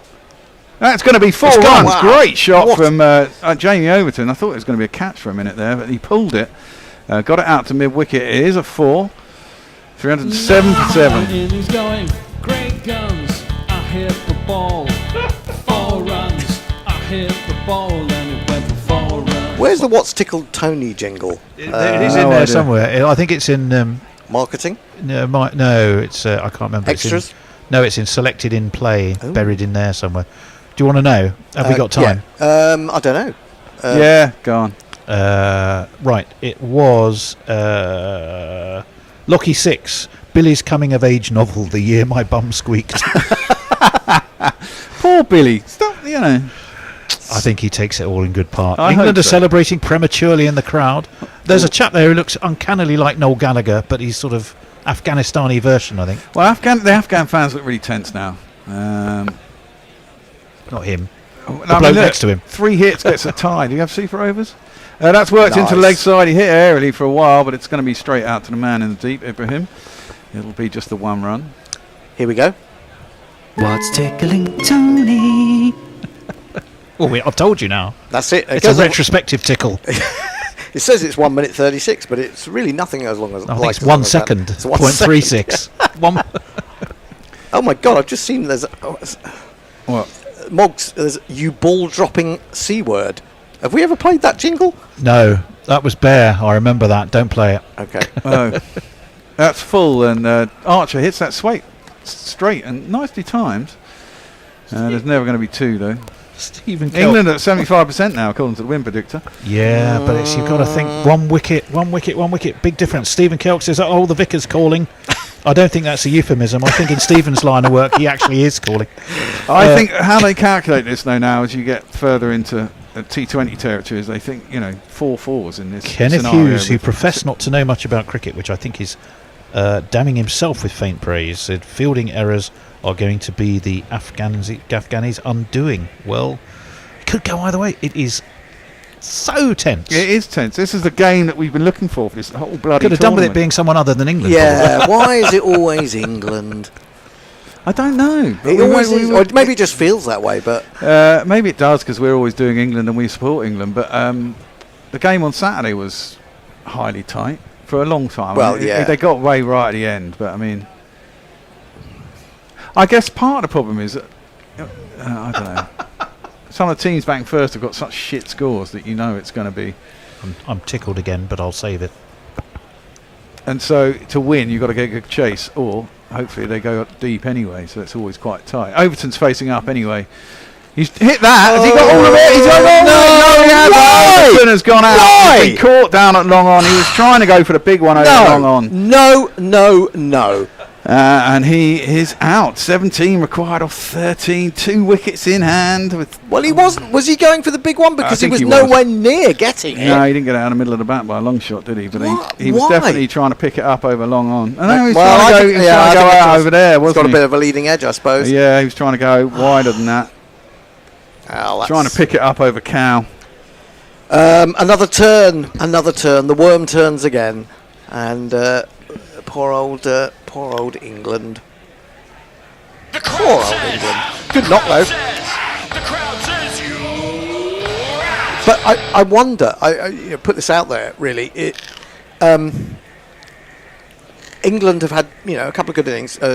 Root batted brilliantly. Butler batted got no, runs. He didn't. He didn't battle right, but he got runs. Overton's. That's a really good innings. He's done as much as anyone in that innings to help England. but no one has seen it over the line. Now No. let's take Joss Inglis. Well, that's what I mean. I was saying this earlier. You know, if this was Australia, Yep. they don't. I mean, this is it. This is the difference between English body language and Australian body language. Australians always expect to, you know, it's Yeah. part of their psyche. They expect to win. Yep. English psyche, we always think it's going to go wrong. And that's the problem. It's the stiff upper lip Englishman. We don't mind losing and all this kind of shit, but we do. But we kind of. It's almost like we expect it, whereas other teams' national psyche is we expect to win, and it's not very English. Well, I don't know how many other teams. I think Australia particularly do. Yeah, well, and India probably India now. Yes. Well, no, India are actually a bit like England. I think they sometimes choke at the end. They certainly choked in their own World Cup final. They've got a lot of talent, though, haven't they? Yeah, they got a lot of talent. Huge Yeah, but that's amount, the thing. The talent doesn't provide the result. Well, I mean, England have got a fair is it a bit good of time to talent. ask what happens in the event of a tie? I don't know. Are the points shared? I They imagine. should be, really, shouldn't they? Well, it's Adil Rashid, who's got a good cricket brain on his shoulders, just drops that in the offside, and there's 2 overs left, 16 runs required, 4 fours basically. Right. Yeah, So- you say that as if 4 fours with your number 9 and 10 in are, easy, but... Well, Adil Rashid can bat. We know. Dave Donuts said, now, who would have thought watching 3 old-ish blokes watching England in a squeaky bum finish would be entertaining? Well, it is. Well, there you go. Spread the word. Spread the word, Dave. Spread those donuts and the Yeah, word. I like a donut. Send us some They're not good donuts. for me. I mean, look at that scorecard. Butler and Duckett got 38. Brooke got 25. Lucky 6 says, squeaky bum, call the vicar. Cosmic Seer, no, it's with Australia 2, Afghanistan. Australia 2 have a good rivalry. Yep. When this team sucks, says Mike, it's not England, it's Wales. Remember that. Well, Faruqi's going to bowl his last over, and he is going to bowl Adil Rashid. He needs to get a single, doesn't he? Guide it 4. down. Oh, no. That's a good ball. It was a good ball. It was a kind of cutter. It didn't really come onto him at all, did it? I think he wanted to smack it, and he couldn't. He realised at the last minute that it wasn't coming on quickly enough, and he would be through the shot and in all sorts of difficulty. So in the end, he just bailed out and defended it. Couldn't really get it any further than just back in front of him, really. Looks like the dew If has you can certainly get gone it down. to a runner ball, then you really have stopped having to take risks. The field has to come in as much as it can come in to be allowed. Well, you need a squeaky 4, don't you? And this is, all these kinds of things become important. That's wide of the off stump. It's flat tapped by Adil Rashid. He can only get it up to long off. They'll get a single. Might that have been a wide had he left it? I don't think so. Everyone's biting their nails. It could go either Well, way. except Joss Butler, who has a look of resignation. Well, I think I got possibly more ways than one on his face. I got the impression that Joss Butler was crying earlier. Not literally, but almost. He looked like Internally. the tears were very close to the surface. Well, it's been a poor tournament, as you say. Well, England have been. It's not just a poor tournament. I mean, what went on in India? That was dreadful from England. Yeah, it was really. I mean, there's just no real drive in the side, is there? I mean, around the wicket, Faruqi. Oh, that's well hit by Adil Rashid Archer. Sorry, but straight out to the man in the deep. Needs to get it square and behind square for the 4. God, I've got a feeling it's going to be 12 off the last over, like you said, Bear. Yeah. Pirate Badshaw's philosophical. He is. He says, I don't expect Ireland to win. I expect us to get in a good position and then squander it. Well, England do that quite a lot, to be honest.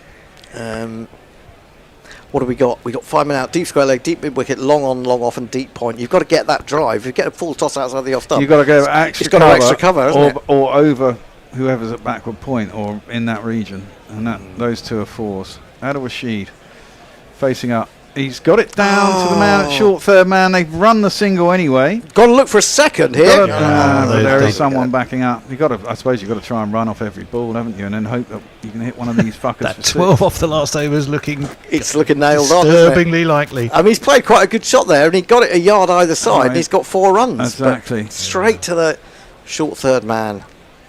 I mean, you've got to say, if Afghanistan pull this off, Well, if England put it enormous off, credit to them. yeah, I mean, enormous credit to them. But if England put it off from where they got to, I think you have to give them credit as well. I think. Well, I think we will, but I think England would expect mostly to beat Afghanistan, not every time. Obviously, I think the last time we played them, we lost to them. That's heaved. It's gone a long way up. Has it gone very far? I don't think it has. It is caught. Nabi has caught it coming in from mid on. Archer has gone. Oh no! It's Woody. He is going to come out. He's fucked as well, isn't he? Can't walk. Can't walk, can't 313 run, can't for 9. Well, someone said it was going to be over 47 overs. It's probably going to get to the Cometh last hour. over. Cometh the Woody. Well, it's going to be... oh, no, it won't be Rashid Field. That doesn't count anymore, does it, crossing? No. It's a slower cutter. ball. He's got it right off the toe end, and it's gone straight up. He knew the second he'd done it. Yeah. But you know you're going to get slower balls. Do you not just sort of... I don't know if you have time to adjust when you're on number 10. Well, I know it's difficult, but he came in and smashed his first ball for 4, so he must be seeing it and feeling it quite well. Yeah, but that was wide, wasn't it? Yeah, it was wide, but it was, it was a lovely shot. And I did say after that, the danger ball for him is a slower ball. Yeah. Stay back. I think you've got to stay back. And okay, you do say that you can't expect Archer to win the game for you, really. But don't you sort of talk to all your players in these situations before you go out? Has McCullum moved from his seat? No. To talk to anyone? Don't think so. To say to them, well, watch out for the slow ball. Maybe stay back in your crease. We've seen people like Hardik Pandya do that so brilliantly. There's some real emotion in those two. Sorry to interrupt you, Hendo, but I'm just looking at the eyes of both Butler and Joe Root. Well, actually, Joe Root that's looks genuine pain there. He looks in more pain than Joss, I have to say. Woody doesn't look enthused, does he? I think he's supporting him, isn't he? Well, what can Woody do? Get out first ball? He can get out first ball, yeah. Again, he's got to be aware of the slower ball. He can hit the ball over extra cover pretty well. He plays the pull shot well, but if it's a slower bouncer, he's more than likely to top edge it and get caught. Well, England are going to get absolutely slated, aren't they? In the press, yeah. Absolutely slated. I mean, you do and feel problem, sorry for the individuals. And actually, going back to what we were talking about a long time ago, even in Owens Morgan's time, we never really took wickets, did we? We always relied on our batting to score. Whatever the other team scored, we will score more. We'd hold it in. We just can't do it anymore. It's just that we don't have the manpower to do it. Faruqi's in last ball, just jabbed down by Wood. And it's not even 12, Hendo. It's not even 12. It's an unlucky 13 needed off the final over with 1 wicket in hand. Right. Well, needless to say, the messages are literally piling in. Sam, absolutely shocking just how far the once mighty England have fallen. Mayang, Woody needs a boundary. Can't take singles, can't take singles. Oh, he can't run. No. Jay Grover, Stephen Kelk. Now he's too busy looking for a Wisconsin housewife's car keys. I'm not quite sure who that refers to. Future vision. Imagine the celebration in the field if England win. Well, indeed, imagine it for Afghanistan. Lucky 6. We just need Pennsylvania. I don't. Oh, okay. I think it's a U.S. election reference. Eric J hopes Afghanistan reach the final and then boycott it for the ladies. Okay, fair enough. Well, that would kind of sum up the tournament in one sense, wouldn't it? Come on, Adil, get us home, says Warren Thornton. Not going to happen. Future vision, my prediction coming into reality, I said last night. Over 12 runs needed. Well, it's 13, but it's 13 too many, we fear. John O'Gorman, before I said you were wrong to be pessimistic. Now, you know what? They might be out of time. They might have to have someone in. One man extra in. Yeah, they do. Because they were behind. Eagle-eyed Joel has spotted that. Well done, lad. Well, even more reason to have more wickets in hand. Well, yes, obviously. You can't buy them back. Well, maybe you should be able to if you're one of the big 3. I'm sure that'll come in at some point. Have a quiet word with the BCCI if you're anyone. No, ICC, BCCI. Are they the same thing? Possibly. Who's going to bowl this last over? Asmat, isn't it? Is it Asmat? I think so. They know it's all over, don't they? Rooty and. Barring a miracle from Adil Rashid. Well, what he needs is an edge for 4 first ball. Absolutely. That is. And an edge for ball second ball, and an edge for third ball. and then take a single. And then just not get out. And then get out. Well, Adil Rashid is going to face up to the first ball. He does smash it into the offside. There is going to be someone out in the deep. They're going to have to come for 2, but they're probably not going to be able to make it. No. Well, Woody is going to have to try and smash. Right. Yeah, well, to be fair, I trust Woody to hit over the boundary more than I would Adil. Yeah, absolutely. It just depends how much his movement is restricted, doesn't it? He does still seem to be limping. And where's he going to smash it? It's either over cover or he gets inside it. But if I was Woody, I'd be trying to back away and hit it into that arc over there somewhere. Well, Trotty's going to do it twice in a row. Well, yeah, against his old compatriots. And you have to say England shouldn't have let Afghanistan get 320. Shouldn't let England get 320, and they should have batted better. They've just done everything badly in this tournament. They have. They just, apart from one innings Again. in each thing. Well, he has gone into the offside. He's hit it hard, but straight out to the man at the fielder at points. And now 11 required of 4. One of them's got to clear the boundary, and it's still potentially game on. Just Well, no. Three of them have to go over the boundary. Oh, I clear the boundary as in a 6. That would still. Well, that help would things still do along. it. Well, of course it would.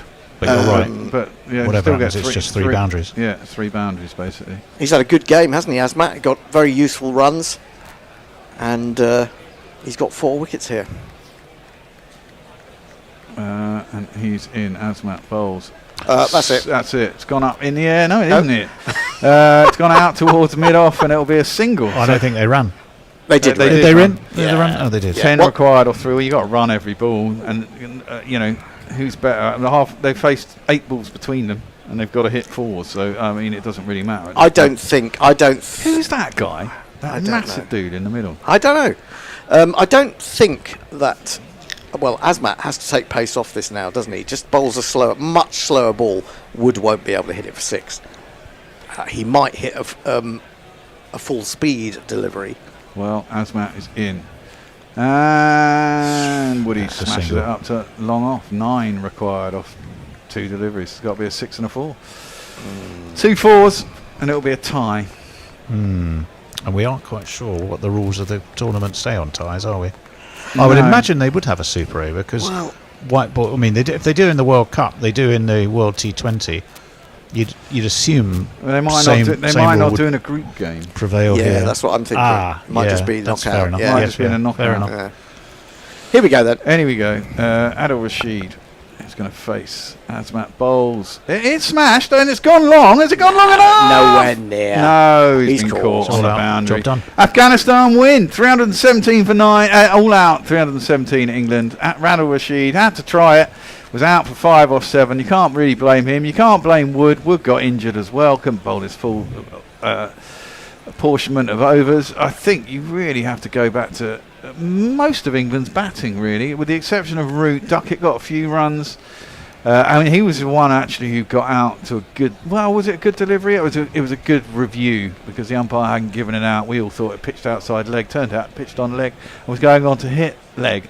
So it was a good review from Afghanistan. Other than that, Jamie Smith spooned his first ball to Nabi, who's probably the worst of their spinners. Came down the track and just outside edged it out to cover. And Phil Salt did Phil Salt things. He played all around a fucking straight one. Got bowled because he never bats with a straight bat and he never moves his fucking feet. But other than that, Harry Brooks spooned one back to the bowler like an idiot. Josh Butler got 30 odd, but as Hendo said, never really looked like he was comfortable, especially against a short ball. It was quite weird. He kept getting his bottom hand kept coming off, and he kept never being able to hit it. He eventually spooned one of those out to deep square leg. A little bit of hitting by Jamie Oates in the end, and I guess the nail in the coffin was actually when Root trying to uppercut it over the keeper and gloved it through, and that was the game. Really. Well, it was. I just think if Overton could have stayed, I think they might have got over the line because he was batting pretty well. Obviously, Root was the wicket that would have given Afghanistan that real belief in a tight situation. And you've got to take your hats off to them. You've got to say they played well. England's selection has been really, really poor. Yep. Their execution of almost all things has been really, really poor. Exactly. Batting and bowling, it's true. You looking at that, every one-day international they played in this tournament and in India, England haven't had any batsmen, or they haven't had more than one batsman get runs, really. And that is a massive problem. If you're going to keep getting out in the 20s and 30s, it's just not enough. And I think that comes down, at least in part, to this notion of having to hit the cover off the ball. At no point in their innings did I get the impression that Afghanistan were trying to hit the cover off the ball. They played good attacking shots, clever attacking shots, controlled attacking shots. Very, very few smears or anything like that. No, and England play a lot of those. And don't they? England, I just think, I don't know, technically England, Well- whether it's to do with the Bazball mentality, I think they come off their shots a lot of the time. You have to say, in Test cricket to a certain extent, although Brooks going through a bad time now, he had a lot of luck. He's got, he is a great batsman, but he's also had a lot of luck, and now his luck has run out for a little while. Yep. But I don't feel that he was to blame. I think you were absolutely slating him, but I think any batsman knows they can get out to balls, just sticks a little bit, doesn't quite come on, you've gone back, and before you know it, you've popped it up to the other end. I mean, the one that gets me is Jamie Smith. One, in selection to put him up at number 3, and 2, the way that he's batted in both games. Hendo, can you fire up the Super Chat jingle one last time? I certainly can. Which one should we have? The short one? No, let's have this one. Oh, right. Super Chat! A Super Chat from a huge YouTube hero! They're awesome and smart and they're playing their part. Super Chat, Super Chat, Super Chat! It's from the incredible Jay Grover, who says, "This will shock and surprise all of you, but I'm off to get drunk." I thought you already were. How can you do something you've already done? There are just so many messages piling in. I can just pick out one or two. Harry Brooks very poor in Asia. Not in Pakistan, he's not. Says, first question is, how do you come to concede 325 to Minnows Afghanistan? That is a question worth asking. Butler's been served. Terrible cricket team, says Baker's dozen. Butler will resign as captain after the tournament. I'm not sure he'll even get as far as the end of the tournament, Billy. The look on his face just now suggested he may well just say it before Saturday rolls around. Heads must roll, says Sam. I think they are likely to, but it won't be the management, it will be in the playing staff. Warren Thornton, the real truth. Who will be the New England captain? Well, I still think Harry Brooks got the loudest shout currently. England batted well, says Future Vision. England's bowling is crap. There is an argument to say that, although they didn't get where they should have got with the benefit of batting second. They possibly shouldn't have been chasing as many as they were, but you would expect England with that. Looking at that on paper, that is a team that should win that. Well, exactly, but the point is that Salt hasn't been scoring runs. Brooks currently isn't scoring any runs. Jamie Smith has been pulled in and out of nowhere as a number 3 for some reason, and Butler has not been getting big runs for a little while. Although you think he's good, and Livingston is shit at number 7. He can't score fucking runs when he's. I think that Butler. I said that he didn't bat well, even though he got the second top score of 38.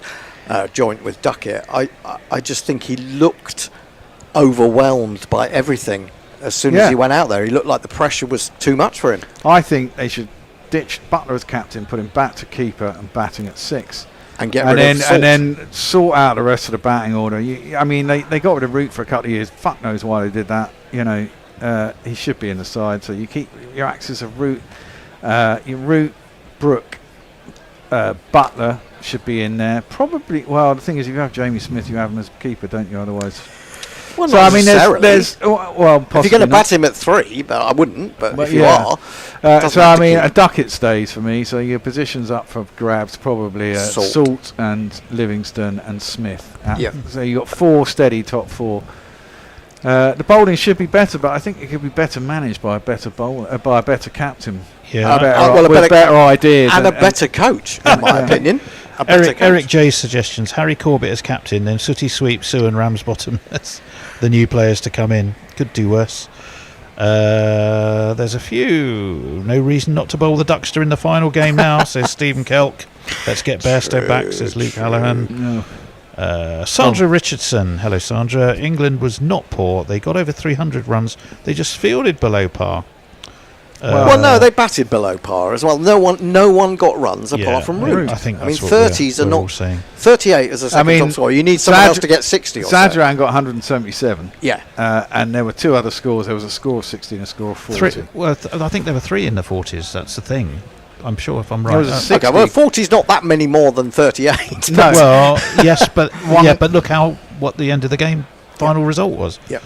It was still the difference. Let's have a look just very quickly. I seem to think it was more. If I look at 40 for Hashmullah Shahidi, 41 for Amorazai, and 40 for Naby. Yeah. So that's 120 runs to back up 177. And that's pretty much all your score, And isn't that's it? pretty much your score. So well, it is. That's true. But I mean, Duckett got 34, and 38, and so did Butler. Rook got 25. Rook got 28. Overton 32. No, and Rook got 25. Overton got 32. So those are similar. It's just you know, at the end of the day, it was for me. It was the bowling. I mean, we just don't seem to be able to contain sides. Well, either way, and as we were saying, the England side that won the World Cup chased down the run. So yeah, but it's not a drains up review. I mean, yeah, absolutely. The bowling's not been good, and the fact that we haven't got enough bowlers and we haven't got enough good bowlers, and that we've sacrificed having an extra bowler to bung in an extra batsman. If you do that, then your batsmen have to get you over the line. Well, don't you they? think about that team. You had Moeen Ali, who was a very good bowler and also a very good batsman, and you also had Ben Stokes, who was very good at both. Yeah, that makes a huge difference. It makes a massive difference. Well, Stokes is, Root did it to a certain extent, but you feel like with Stokes out there, you know that he believes that he can get them over the line, and he's done it. He's proved it. Yeah, he's done it before. I do think the batting is to blame because we had them 37 for 3. And we couldn't recover from 20 odd for 2. Yeah, effectively. And Smith. I'm sorry to go on about Jamie Smith, and he may go on to be a brilliant one-day cricketer, and I hope he does. But there's an arrogance in this England team that deserves to be slapped down, and it has been. And it has been. But will they learn from it? I don't think they will, because, well, as you say, it may have to be a complete root and branch restructure, but they're not going to restructure. The coach is one of the problems. Should never have been given this on top of the Test team. To me, it was I don't know. English cricket, and I suppose not just English cricket. There are other countries that do this. They're all looking after each other. There's a little group of ex-cricketers all looking after each other and giving each other jobs. And I just think it was it's a mistake to give this job to well, you had to get rid of Mott. You did. Who you were going to get in? Mott was shit. Jonathan Trott. Well, yes. I mean, you could have tried to coax him away from Afghanistan. I don't think he would have taken much coaxing. No. To be honest, anyway, there are signals coming from Tony, who wishes to get home to. I don't know what he wants to do. Maybe some hoovering. Anyway. Oh, hello. One more. Is that one extra? Yeah, that is one. Oh, fantastic. We're going to have that then. Super Chat £91. Super Chat cash. 91 today. Right Thing, Right Place says, will England beated India in Champions Trophy with their arrogance? Oh, we're more arrogant than India. I see. Okay. Have we out-arroganced India? Oh, okay. I think Sorry, is kind of the question sorry. there, I thought you were trying to say that we beat them with arrogance, but that would be going back to one will 2017. qualify and the other one hasn't. I think that probably is your answer. Yes. Yeah. That's Jay Grover. That's the final. That's the final super chat. He says, "Hendo, I will push the boundaries." Thank you for that, Jay. I will say that when England are rubbish and they're likely to go out of a tournament and it's getting tight, it brings a lot more people onto the YouTube group, which is great, and it also means that we get more money through super chat revenue. We have totaled £91.55, so thank you to everyone. What about the GPL? Did we have any entries in the end? Well, we did, but the highest was way short of that.